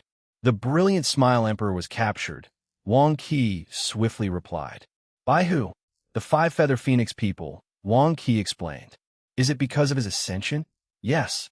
The fact that he brought an entire world caught the attention of many. So he was captured along with the Skyfall world. This might be major trouble, Wang Wei grunted. It is? Wang Qi asked. And he was not the only one puzzled. I was careful so no one found out I was looking for him. Plus, the brilliant Smile Emperor is only a talented emperor. He shouldn't be that important. You're not seeing the bigger picture, Wang Wei stated. For many years, no one thought about ascending an entire world, and even if they did, it was not such a popular idea. Now, what do you think will happen if the parasites began to plan to ascend worlds from the lower dimension forcefully? There are rules, aren't there? Wang Qi asked. They can't just send a projection to force a world ascension. They can still send people down there to do their bidding within the limit of the rules. Monk added, they have enough time to plan this out for generations, if not eras. But the brilliant Smile Emperor's success cannot be easily replicated. Someone would need to convince over 70 of the world's top faction to aid him in the ascension, Wang Qi rebutted. Or force them to obey, Dulgun added. It's easy for an emperor to gain enough power to dominate a world in the lower dimension. Also, convincing an entire world is not as hard as you imagine, added the second prince, Jiaping, with the promise of immortality. Many worlds without top factions connecting to the upper world will gladly accept such an offer. All of you are still scratching the surface, Wang Wei added. The real problem is supreme unity. He doesn't have the limitations of the parasites. So he could technically take any worlds from the lower dimension that he pleases. But why would he need to do that? Monk asked. He did not know enough about the two suns to deduce where Wang Wei was going with his analysis. It's about gaining control, Wang Wei explained. He's in a fight for absolute control over the entire world, and forcing all the worlds into the lower dimension is an excellent way to weaken true heavenly Tao and take control. He doesn't need all of them. He only needs the Myriad Emperor world. The Myriad Emperor world is the destiny center of the lower dimension. So it should increase his control if he gets his hand on it, Dulgun added. This won't happen, right? Wang Qi asked after figuring out how dangerous the situation was. True heavenly Tao and Mithriya should stop him, but now this possibility has become another variable to the overall situation. Wang Wei sighed, slightly blaming himself. He would have stopped the brilliant Smile Emperor if he had figured this out long before. So what should we do now? Someone asked. There is nothing we can do currently except for killing these parasites and return the world to its time of prosperity, which will, in turn, strengthen true heavenly Tao, Wang Wei added. What about the brilliant Smile Emperor? What do we do with him? Wang Qi asked. Maybe we can rescue him later, but as of now, he's not our priority, Wang Wei decided. Anything else I need to know? There's good and bad news, Wang Qi said. The good news is Xiao Tiandi will provide you with an invitation to Sun Junyo's banquet, but he wants to meet you first. That's fine. What's the bad news? There is some trouble with the rebellion. Wang Qi explained. They refused to release Zhan Bai's contract. Wang Wei frowned.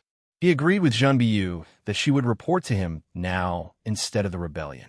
However, it seems these people are refusing to release such an asset. So they won't give me face, huh? Wang Wei sneered. Contact them immediately. Fine-tune the formation so the person on the other side can feel everything. Wang Wei then ordered his men. Hide your faces, but release your auras. Monk, hide your body shape. Wang Qi fetched the formation disc used to contact the rebellion in the secret realms.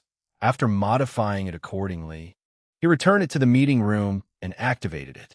On the other side was a middle-aged man in yellow with a straight face and fierce eyes. His visage indicated he was not the kind of person who smiled often. However, as soon as he answered the communication, his complexion faltered as these powerful auras assaulted his senses. What is the meaning of this? Wang Wei did not answer, but looked at Wang Qi. Who is he? He's the temporary leader, Empyrean Fierce Tiger, Wang Qi explained. Wasn't our communication with someone called Old Ma? It was, but he suddenly took over after our request. So, internal fighting for power? Wang Wei sneered. They've been without a leader for a couple of thousand years, and they're already crumbling from the inside. No wonder their cause didn't get any traction until I revitalized them with these superb talents. Bold words, said Fierce Tiger, eyes flashing red momentarily. He had calmed down by now and successfully resisted the pressure of everyone else. Of course, he's lucky Wang Wei did not participate in this activity. Are they? Wang Wei finally looked at him. Empyrean Jimin was a capable leader. But your cause did not have much traction or success until I sent my people, blessing you with their tremendous luck and destiny. Now, I ask for a simple request to relinquish control of one of them after I repay what they owe, but this is your response. But your response was not simple, Fierce Tiger responded. trying a softer approach after realizing this person, likely the destined one, had already built such a powerful force in such a short period. Zhan Baiyu's status and situation had made her a valuable asset, maybe above the others. Her role is integral for us to keep tabs on Taoism. That's why I offered to share the information she provides, Wang Wei countered. But here comes the issue. We cannot trust you regarding something of such significance. Who's we? Wang Wei asked. Your entire cause, or your faction that suddenly took power after Emperor Jimin's disappearance. Fierce Tiger could not answer. I've been working fine with him so far, and we've established some level of trust. If you had an issue with complete separation from Zhan Baiyu's contract, you could have talked to me to reach a compromise. Instead, you outright rejected my request. Such a way of behaving tells me a lot about how your moronic faction operates. No need to be rude. We've shown you enough respect. That's because I have a decent power, faction, and destiny on my side. I can tell you how you were about to treat me had I not given you a warning. Wang Wei cut him off. At this point, Fierce Tiger had flames gushing out his eyes due to his anger. Tell me, Wang Wei continued, how many of the people I sent do you think will continue working for you after their contracts end? Especially if I sent the words out of our falling out or the fact I've built a better resistance. How many do you think? 80? Probably as high as 90, right? Fierce Tiger did not answer. Release the contract or not. Wang Wei continued. But remember that your choice would decide our relationship. Move forward from now on. Wang Wei waved his hand to end the communication, and he immediately looked at Red Mask. How is your infiltration of the rebellion? Decent. We've infiltrated many lower-tier factions and a few middle-tier ones. Red Mask replied truthfully. Accelerate the speed, Wang Wei ordered. Additionally, find out how many people know about Zhan Baiyu's status as a double spy. I don't trust these bastards not to reveal it out of spite. It will done. Red Mask bowed, disappearing to get started on her task immediately. Chapter 12:51, the top 5 physiques author's note. There's a retcon. The Wuji Tao physique was the 5th heavenly physique, but now it's the 6th. After the debacle with the rebellion, Wang Wei contacted Xiao Tiandi, and they chose a meeting place. However, Wang Wei did not directly head there, but detoured to a small temple near the border of Buddhism territory. He ensured no one was around, and he isolated the space before talking to a statue of Maitreya. Forgive the intrusion, but I came to warn you of something. I don't know if you're already aware, but I think I should mention it just in case, Wang Wei stated before telling her about the brilliant Smile Emperor and his worry. He waited for a response, but nothing occurred. Wang Wei sighed and was about to live in disappointment when the statue released a golden light for a few seconds before returning to normal. Wang Wei sighed in relief and bowed again before teleporting away. His next destination was a small domain called the Red Plateau Land, situated between the Undead Emperor and 5 Feather Phoenixes territory. This place was an indication of these people's relationship, as members of both their factions often clashed on this border. Many outlaws, including the rebellion, have bases on the Red Plateau land as it was an excellent hiding place and a great way to gather information. Of course, these 2 parasites have cleaned up this place a few times. As such, it was a skill to be able to keep a base in this place, as you needed to evade the sudden cleanups. The resentment in this place is intense, Wang Wei noted as he observed this place. Now that I think about it, the overall resentment of the entire Eternal Ascension world should have been much higher. The parasites and the 2 sons killed many people to keep their reign. Additionally, they created a second potent source of resentment by exploiting most of the world's resources, turning the lives of mortals and cultivators into a living hell. Wang Wei raised his head to look at the entire world's destiny. It's indeed odd. The resentment should be noticeable and affect the overall destiny of the whole world, but there is nothing. Did Supreme Unity and Maitreya deal with it? Such an explanation does not make sense. Supreme Unity wants the world to be weak, while Maitreya does not, meaning such an issue should have been one where they balance each other, thus ensuring nothing was done, which would, in fact, benefit Supreme Unity. All right, Let's add it to the list of things to investigate, Wang Wei thought as he headed to his destination. He soon found himself above a small lake with a pagoda at the center, surrounded by flowers and a rainbow arc above. "Since when were you so cultured?" Wang Wei commented. "You don't know me well enough to make that statement," Xiao Tiandi replied. He wore a luxurious black and purple robe, a gold ornament to hold his bun, and a jade hanging on his waist. His appearance was leagues compared to when Wang Wei last saw him, but more importantly was his eyes, demeanor, and aura. His depressing aura was gone, replaced by a bright, lively young master who loved art and poetry. His eyes were full of life, full of passion, determination, and a sense of duty, a sense of purpose. Xiao Tiandi was a new man in every way possible. "Su sure warned me about you, but seeing it in person is somewhat disheartening," Xiao Tiandi commented while smiling wryly. Wang Wei was one of the main catalysts for his change, so he wanted to shock the latter when they next met. He was even prepared to restart the rivalry of the two physiques as a way to motivate him. But Wang Wei was already in the middle stages of the Empyrean realm. "I had a feeling that woman was telling my business everywhere. Good to know my instinct was correct," Wang Wei commented as he sat down opposite Xiao Tiandi. "Look at you. You're a completely different person," he commented.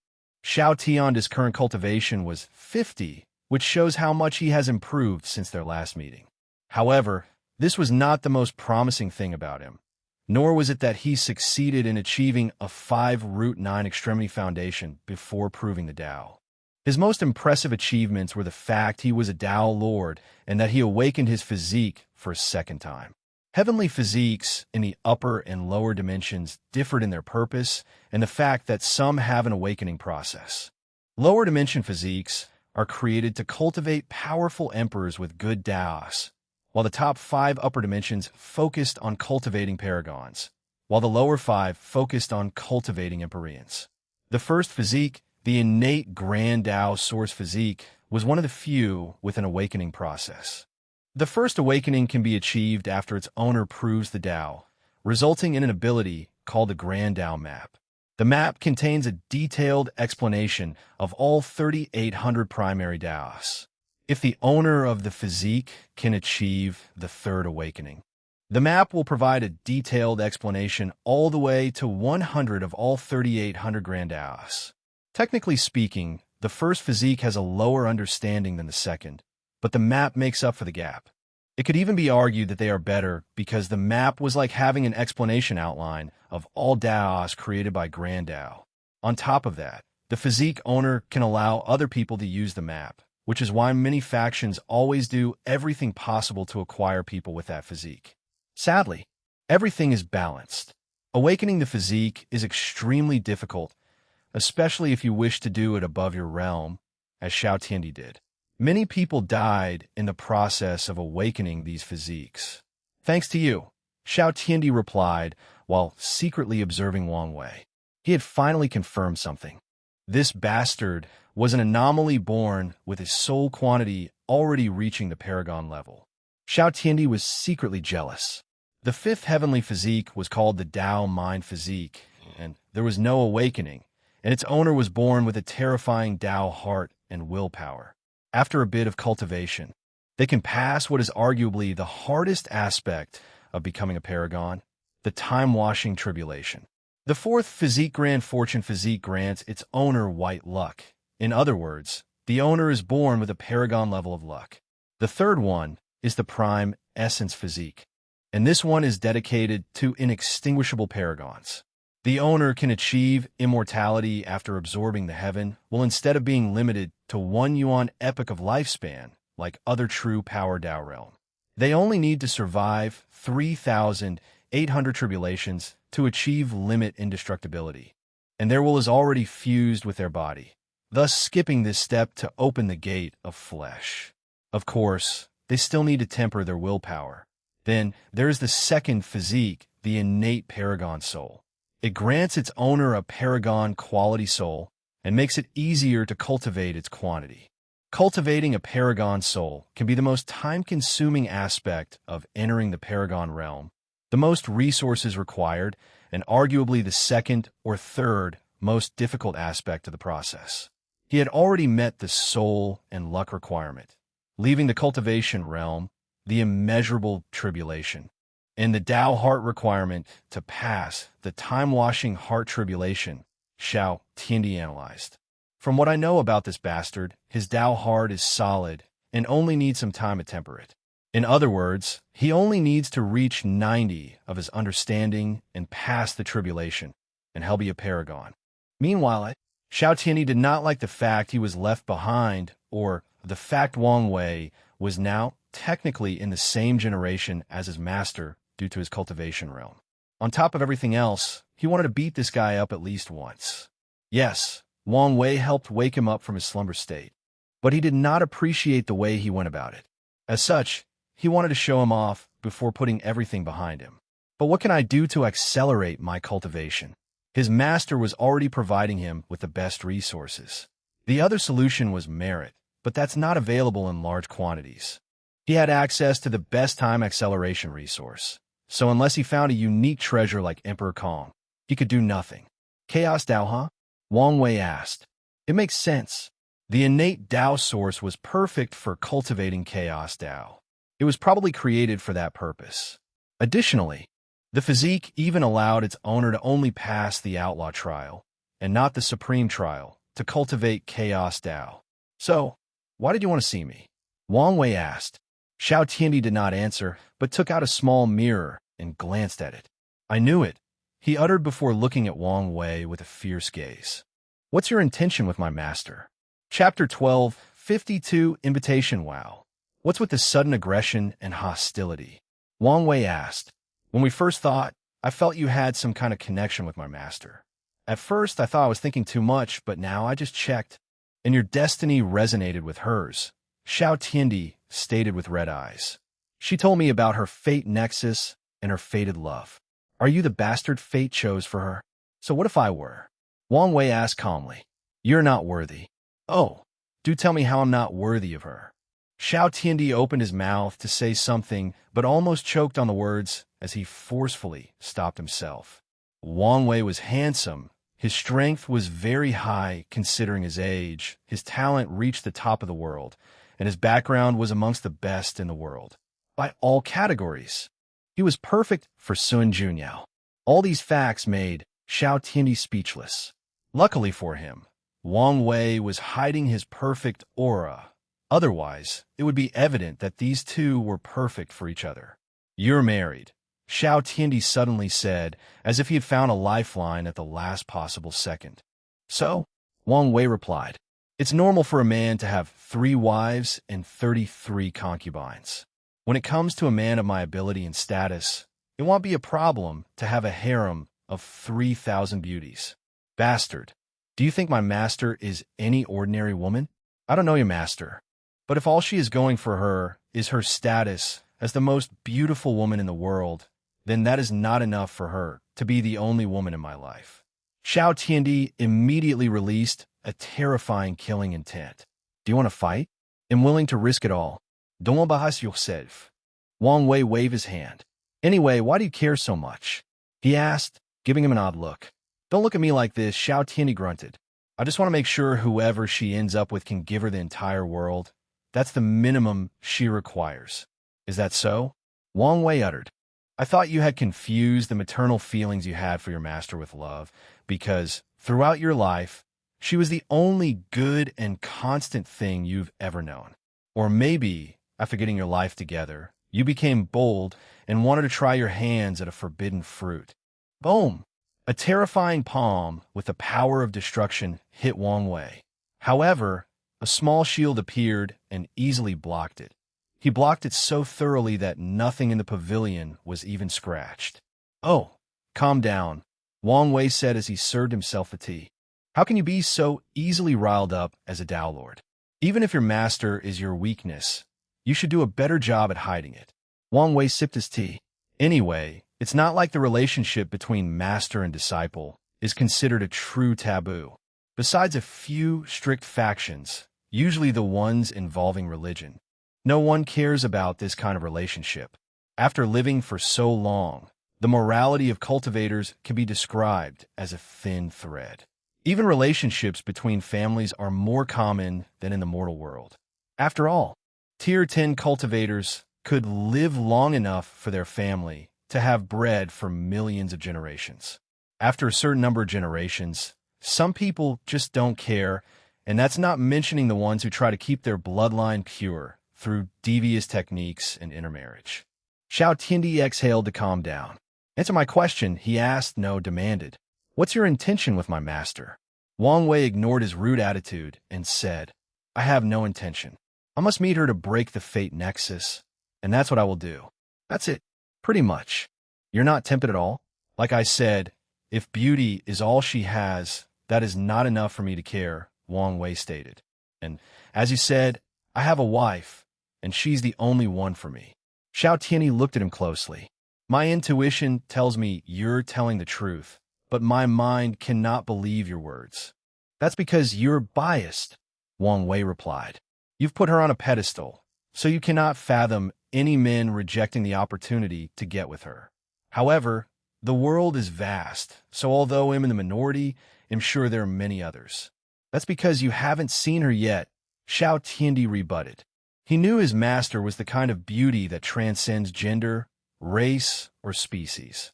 You don't know me, Wang Wei said. I despise fate, so I would never willingly let it decide things for me, except for my wife. She was, and will always be, the only exception. So, it does not matter how wonderful your master is.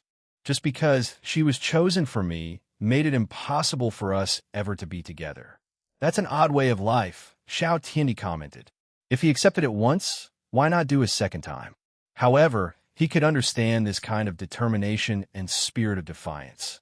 I believe you, Xiao Tiandi stated before summoning a golden invitation and handing it to Wang Wei. The celebration will take place in the ubiquitous hot spring domain. That's where everyone will gather before our palace descends, and the guests can enter. Wang Wei recollected his knowledge of the area. It's a strange place where hot springs will manifest suddenly, many in different dimensions. The hot springs are relaxing, but more importantly, many have special effects, including helping cultivate the soul and body and granting special abilities talents. They'll be there in time. Wang Wei nodded as he put the invitation away. By the way, how was your time in the rebellion? It's all right. It gave me a sense of purpose, and I couldn't ask for anything more. Your presence didn't affect your master? Not that I can tell, Xiao Tiandi replied. Anyway, it was her who encouraged me to do it, stating she would deal with the trouble that came with it. That's good to hear, Wang Wei nodded. What do you think of them? Them? Xiao Tiandi took a moment to organize his thoughts. Their leader, Emperor Jimin, is a talented individual. However, he made a grave error when organizing the rebellion.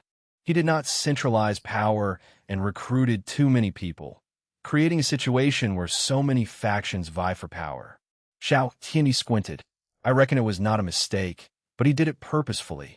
Oh, after analyzing everything he's done so far, I deduce that his ultimate goal is not the rebellion or the end of this era, but to use the rebellion's name to build his own faction, Xiao Tiandi stated.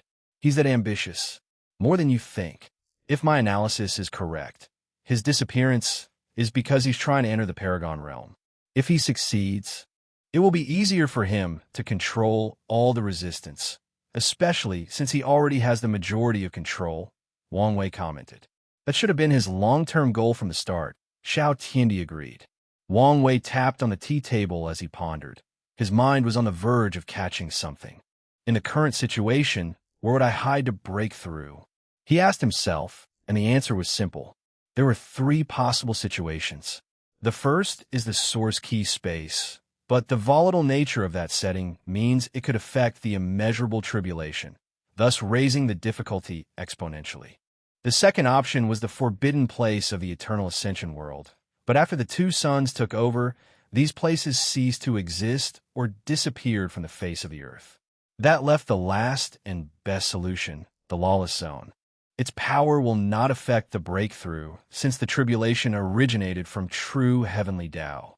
Additionally, if someone else tries to interfere, their strength would be limited to the Empyrean realm, making it an ideal place in case the parasites try to interfere. So, Empyrean Jimin is hiding in the lawless zone? But why haven't I found him? Come to think of it, I also haven't found the crazy thief gang lord. Could they be related? Could they be the same person? Wang Wei's body suddenly paused as this thought flashed in his mind. At first, he thought he was reaching, but something told him to take a moment and pursue this line of thought for a moment. When I first met him, I thought his name was associated with nimbleness, which could indicate his Dao was related to assassination. Wang Wei analyzed, and the information I've gathered so far proves that to be the case. No one knew exactly what the leader's Dao was, but everyone knew he was a master assassin who rarely failed. However, it could also apply to a Dao related to thievery. It's also suspicious how they both retreated around the same time, especially when my information indicated that the gang lord cultivation was near the peak of Tier 11. Wang Wei realized his deduction was a stretch, but his guts told him he was onto something. Empyrean Jimin was either the same person as the crazy thief gang lord, or they were connected somehow. Regardless, he was prepared to investigate. Chapter 1253 Re-Life. Iron Wang Wei stopped thinking and sipped his tea. Done? Xiao Tianyi asked. Sorry about that. I understand, Xiao Tianyi nodded. He knew it was best to let his thoughts flow naturally when he got these sudden inspirations. So, what have you been up to? You know, preparing for the future, Wang Wei replied vaguely. Is the Dao opening sect prepared to give you full support to fulfill your destiny? Why do you want to know? Wang Wei asked him. So I was right. You were trying to keep them out of it, Xiao Tianyi said with a smirk. You know, I preferred you when you were silent and depressed. That's a low blow. I can go lower if you continue to test me, Wang Wei said, looking him calmly in the eyes. Xiao Tianyi sighed before standing up. Well, this was fun. Let's do it again another time. His body turned into a field of flowers as he flew into the sky, and his voice echoed. I once walked a lonely path, but now it is illuminated by a flower that symbolizes beauty and wrath, a flower that I will go to any length to protect its laugh, including living my life in bloodbath. And I spent so much time trying to write this poem. I should have just used AI. Wang Wei's lips twitched. What is this? Could it be that Sun Junyao is so beautiful that it made this bastard turn into a poet? He shook his head before flying away. He did not leave, but looked around this place, thinking of sending his guard to this place to gather information. Wang Wei flew to the place in this territory with the most condensed destiny and also where most of the chaos occurs. Snow Sky City is where most events would happen, so it was the best place to create a branch. He might even extend the missions of his changing Fate Hall to this location. This city was enormous, as are most things in the upper dimension. However, this was not the most unique part of this place. As soon as Wang Wei arrived, he caught people's attention for one reason. He wore ordinary clothes while almost everyone else had a fur coat on. Snow Sky City was built long ago on top of celestial ice crystal mine, causing the temperature to be extremely low. Celestial ice crystal is a top-tier 11 material, and if enough is concentrated on an area, even an Emperia, a conceptual being, can freeze to death. In Snow Sky City, not wearing a specially made coat meant your clothes were top-tier artifacts that could resist the temperature, or you were powerful enough to ignore the cold. Wang Wei blended with a small group and changed his clothes to resemble everyone else. As he walked around the city and observed, he recalled what he knew about it. Snow Sky City used to be the property of the Skill Dao Association. They used the celestial ice crystal to make weapons, talismans, pills, etc. However, this place became the property of Undead Phoenix and Five Feathers. But the dispute might have originated from how to share the resources. Or the dispute might have been over something else, but it resulted in their fight spilling over the mine distribution of celestial ice crystal. So many resources, but most of them are wasted, Wang Wei sighed.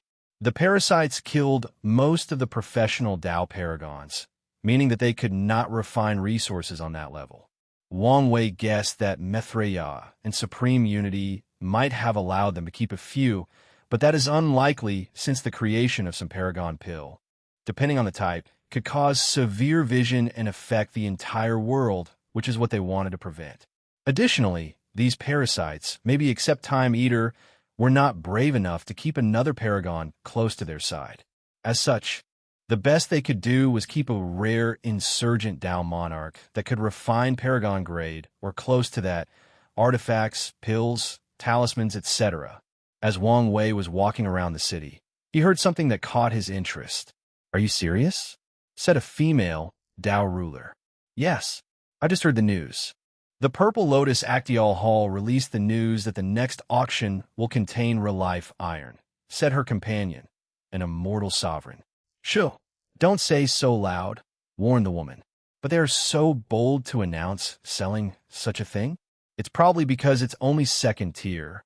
But there is a rumor going around that they have third-tier real-life iron, but it will only be sold in a secret auction. Rumors are rumors, after all. So, you don't think it's true? So what if it is?" The woman asked. "Do you think this is the kind of stuff we can interfere with? I know. I'm mentioning it to convince you to attend the auction. There might be some good stuff there. I smell trouble. So we should stay far away," the woman replied. "You play it too safe," her partner countered. "That's fine and all, but if that is how we were going to operate, what was the point of coming to such a dangerous place? There's a fine line between benefiting from danger and being swallowed by it. I feel this is one of the cases where we might get swallowed, so listen to me and stay away from that auction." All right, they'll listen to you," the man sighed. "Real-life iron?" Wang Wei thought with squinted eyes. "This is another rare resource with many uses, the most important being the nemesis of longevity resources.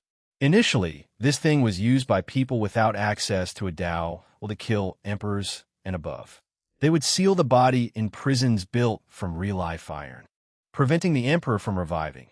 The prison also made it easier to wash away the dead Bodhis Dao imprint. Later, real-life iron was further developed into the real-life talisman, which can force someone with an extra life to revive directly in front of anyone who killed them.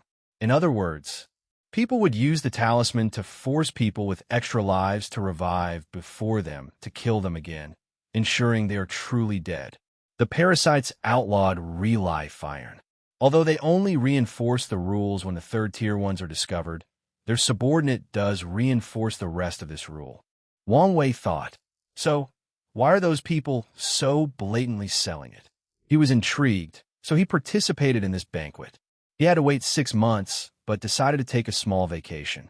Wang Wei bought a VIP lounge for the auction, but he also complained the price was too much. The receptionist explained that the price was due to the nature of what was being sold.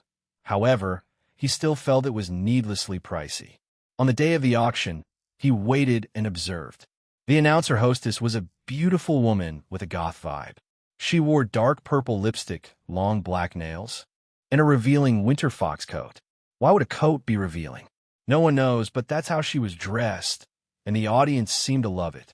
The first item was surprisingly grade 7, meaning it was for people of void-shattering realm. Then, it slowly increased until grade 10, when Wang Wei finally bought something. He fetched 3 of the 5 heaven wills they were selling. He did not fight for the remaining 2, because the people who wanted it seemed desperate, so despite the fact he could outbid them, he let it go, considering granting these 2 some blessing. After his bid, someone brought him his things, and he paid. The process was simple and direct. As he held the heaven will, Wang Wei could not help but sigh. These things are fought after in the lower dimension, with everyone lusting and willing to do everything for one of them. However, in the upper dimension, it is a commodity, albeit rare, but still a commodity.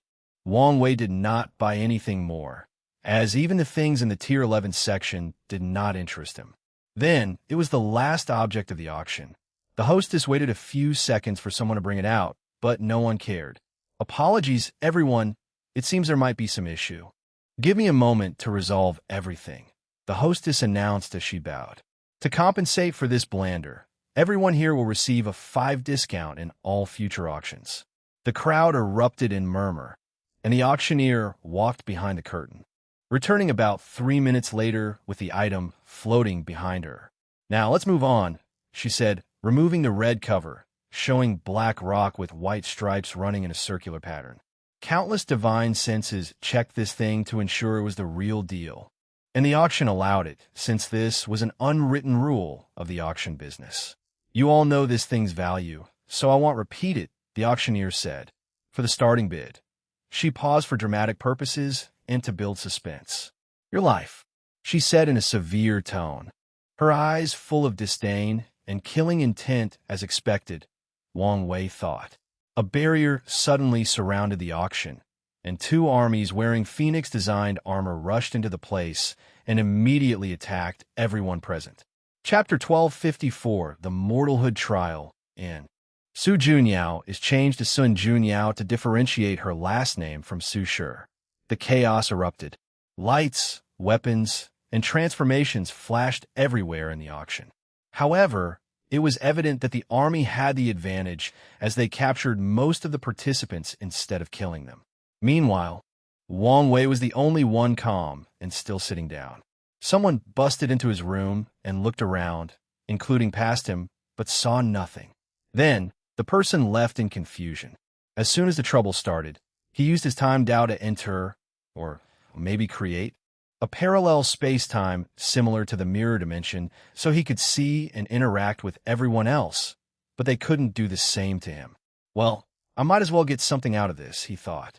Wang Wei did not leave, but went directly to the auction's treasury. These people were confident in themselves, probably thinking that no one would be brave enough to steal from them, so their protective measures were mediocre, to say the least. Wang Wei stole everything, including a small amount of real-life iron, probably enough to make 1 or 2 talismans. The problem now is where to find someone to make it for him. He doubted the flame blacksmith could refine talisman since his expertise lay in weapons.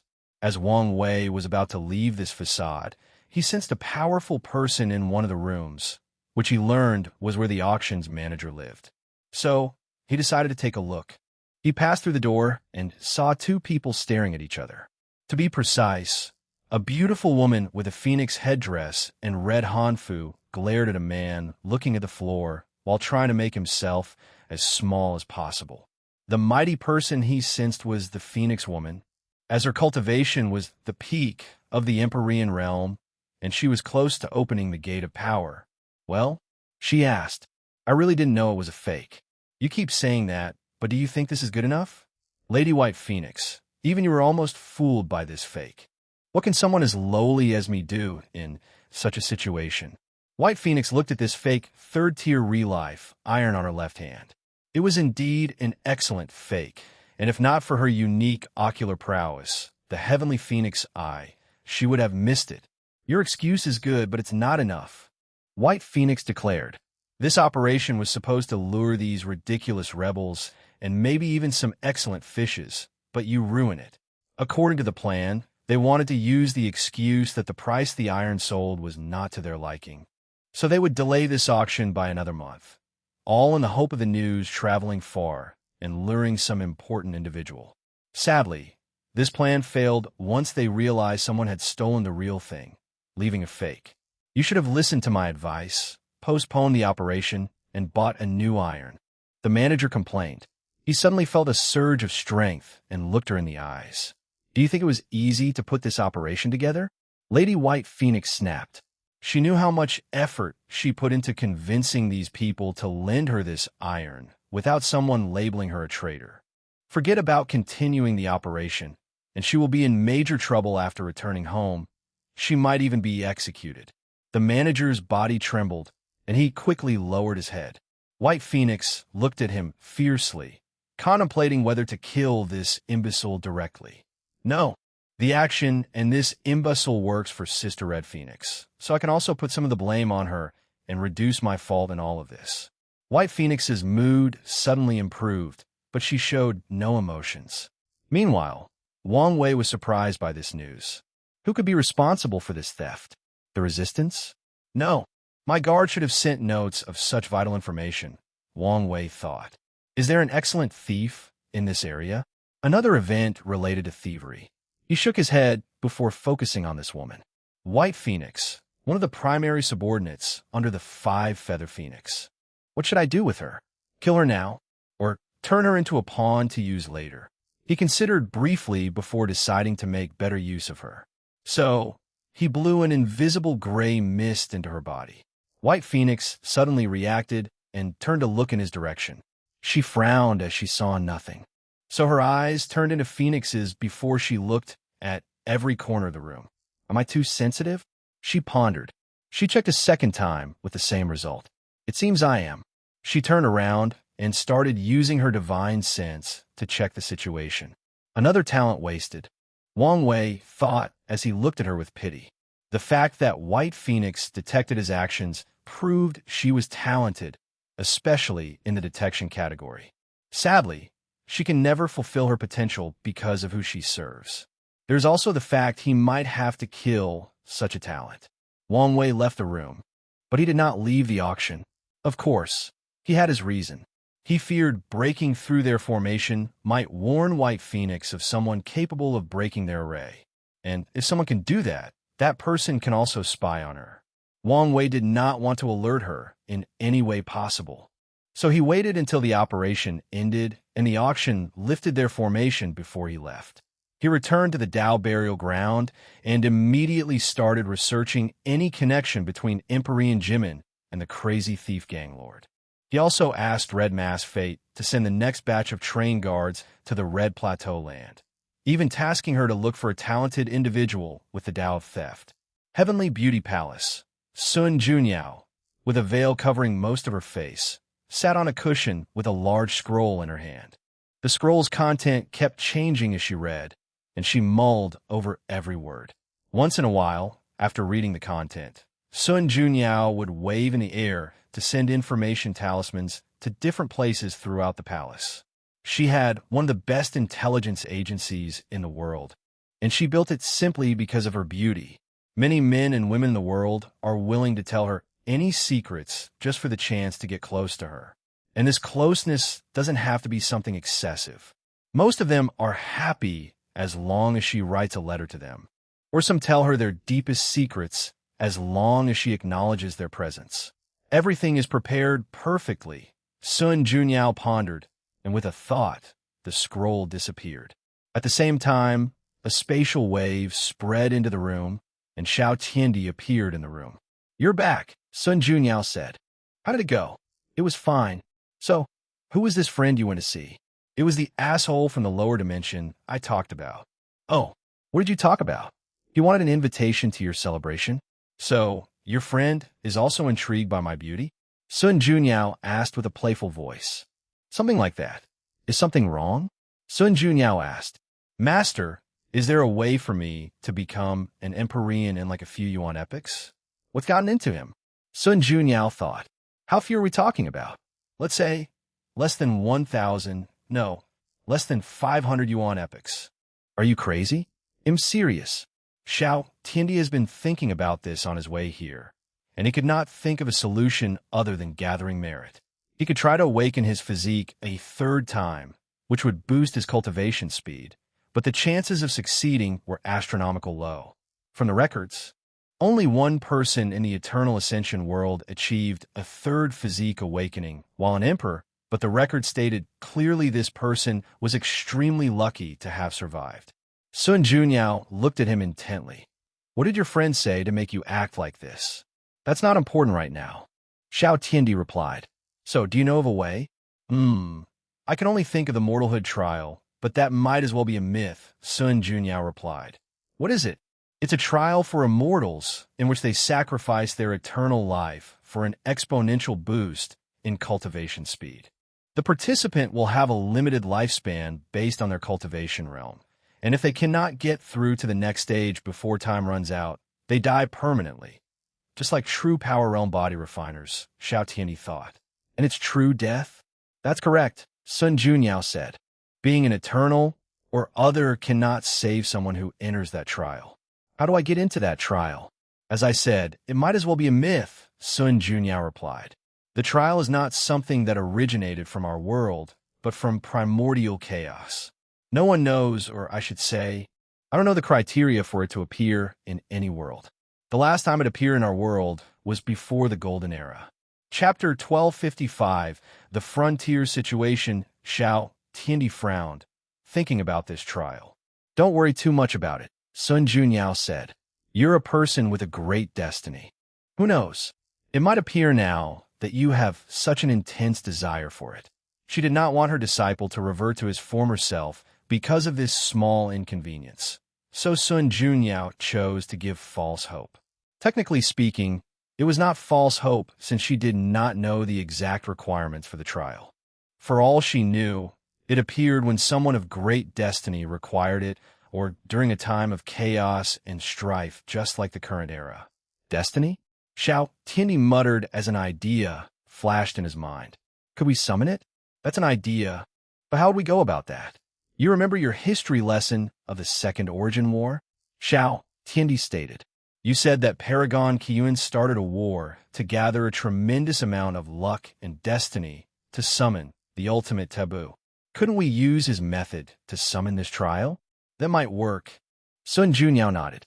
However, the destiny, I know mine alone is not enough, but we can contact Emperor Kong and many other talented individuals, Xiao Tiandi persuaded. I'm sure many of the people in the same generation as, well, my point is that many people would not pass off such an opportunity in this current climate. Sun Junyao noticed how odd he behaved regarding this so-called friend, but she did not pry. They were very close.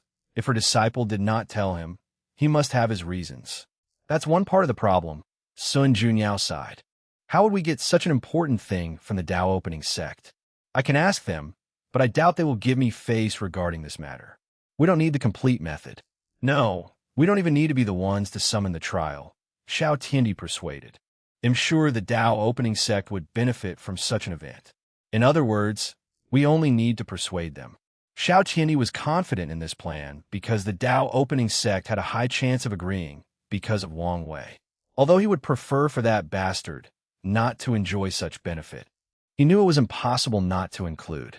Regardless, the trial should somewhat reduce the gap between them, especially since he can achieve a third awakening after becoming an Empyrean. It seems you've thought of everything, Sun Junyao said with a smile. Luckily, she hid her face, or the entire room would be illuminated.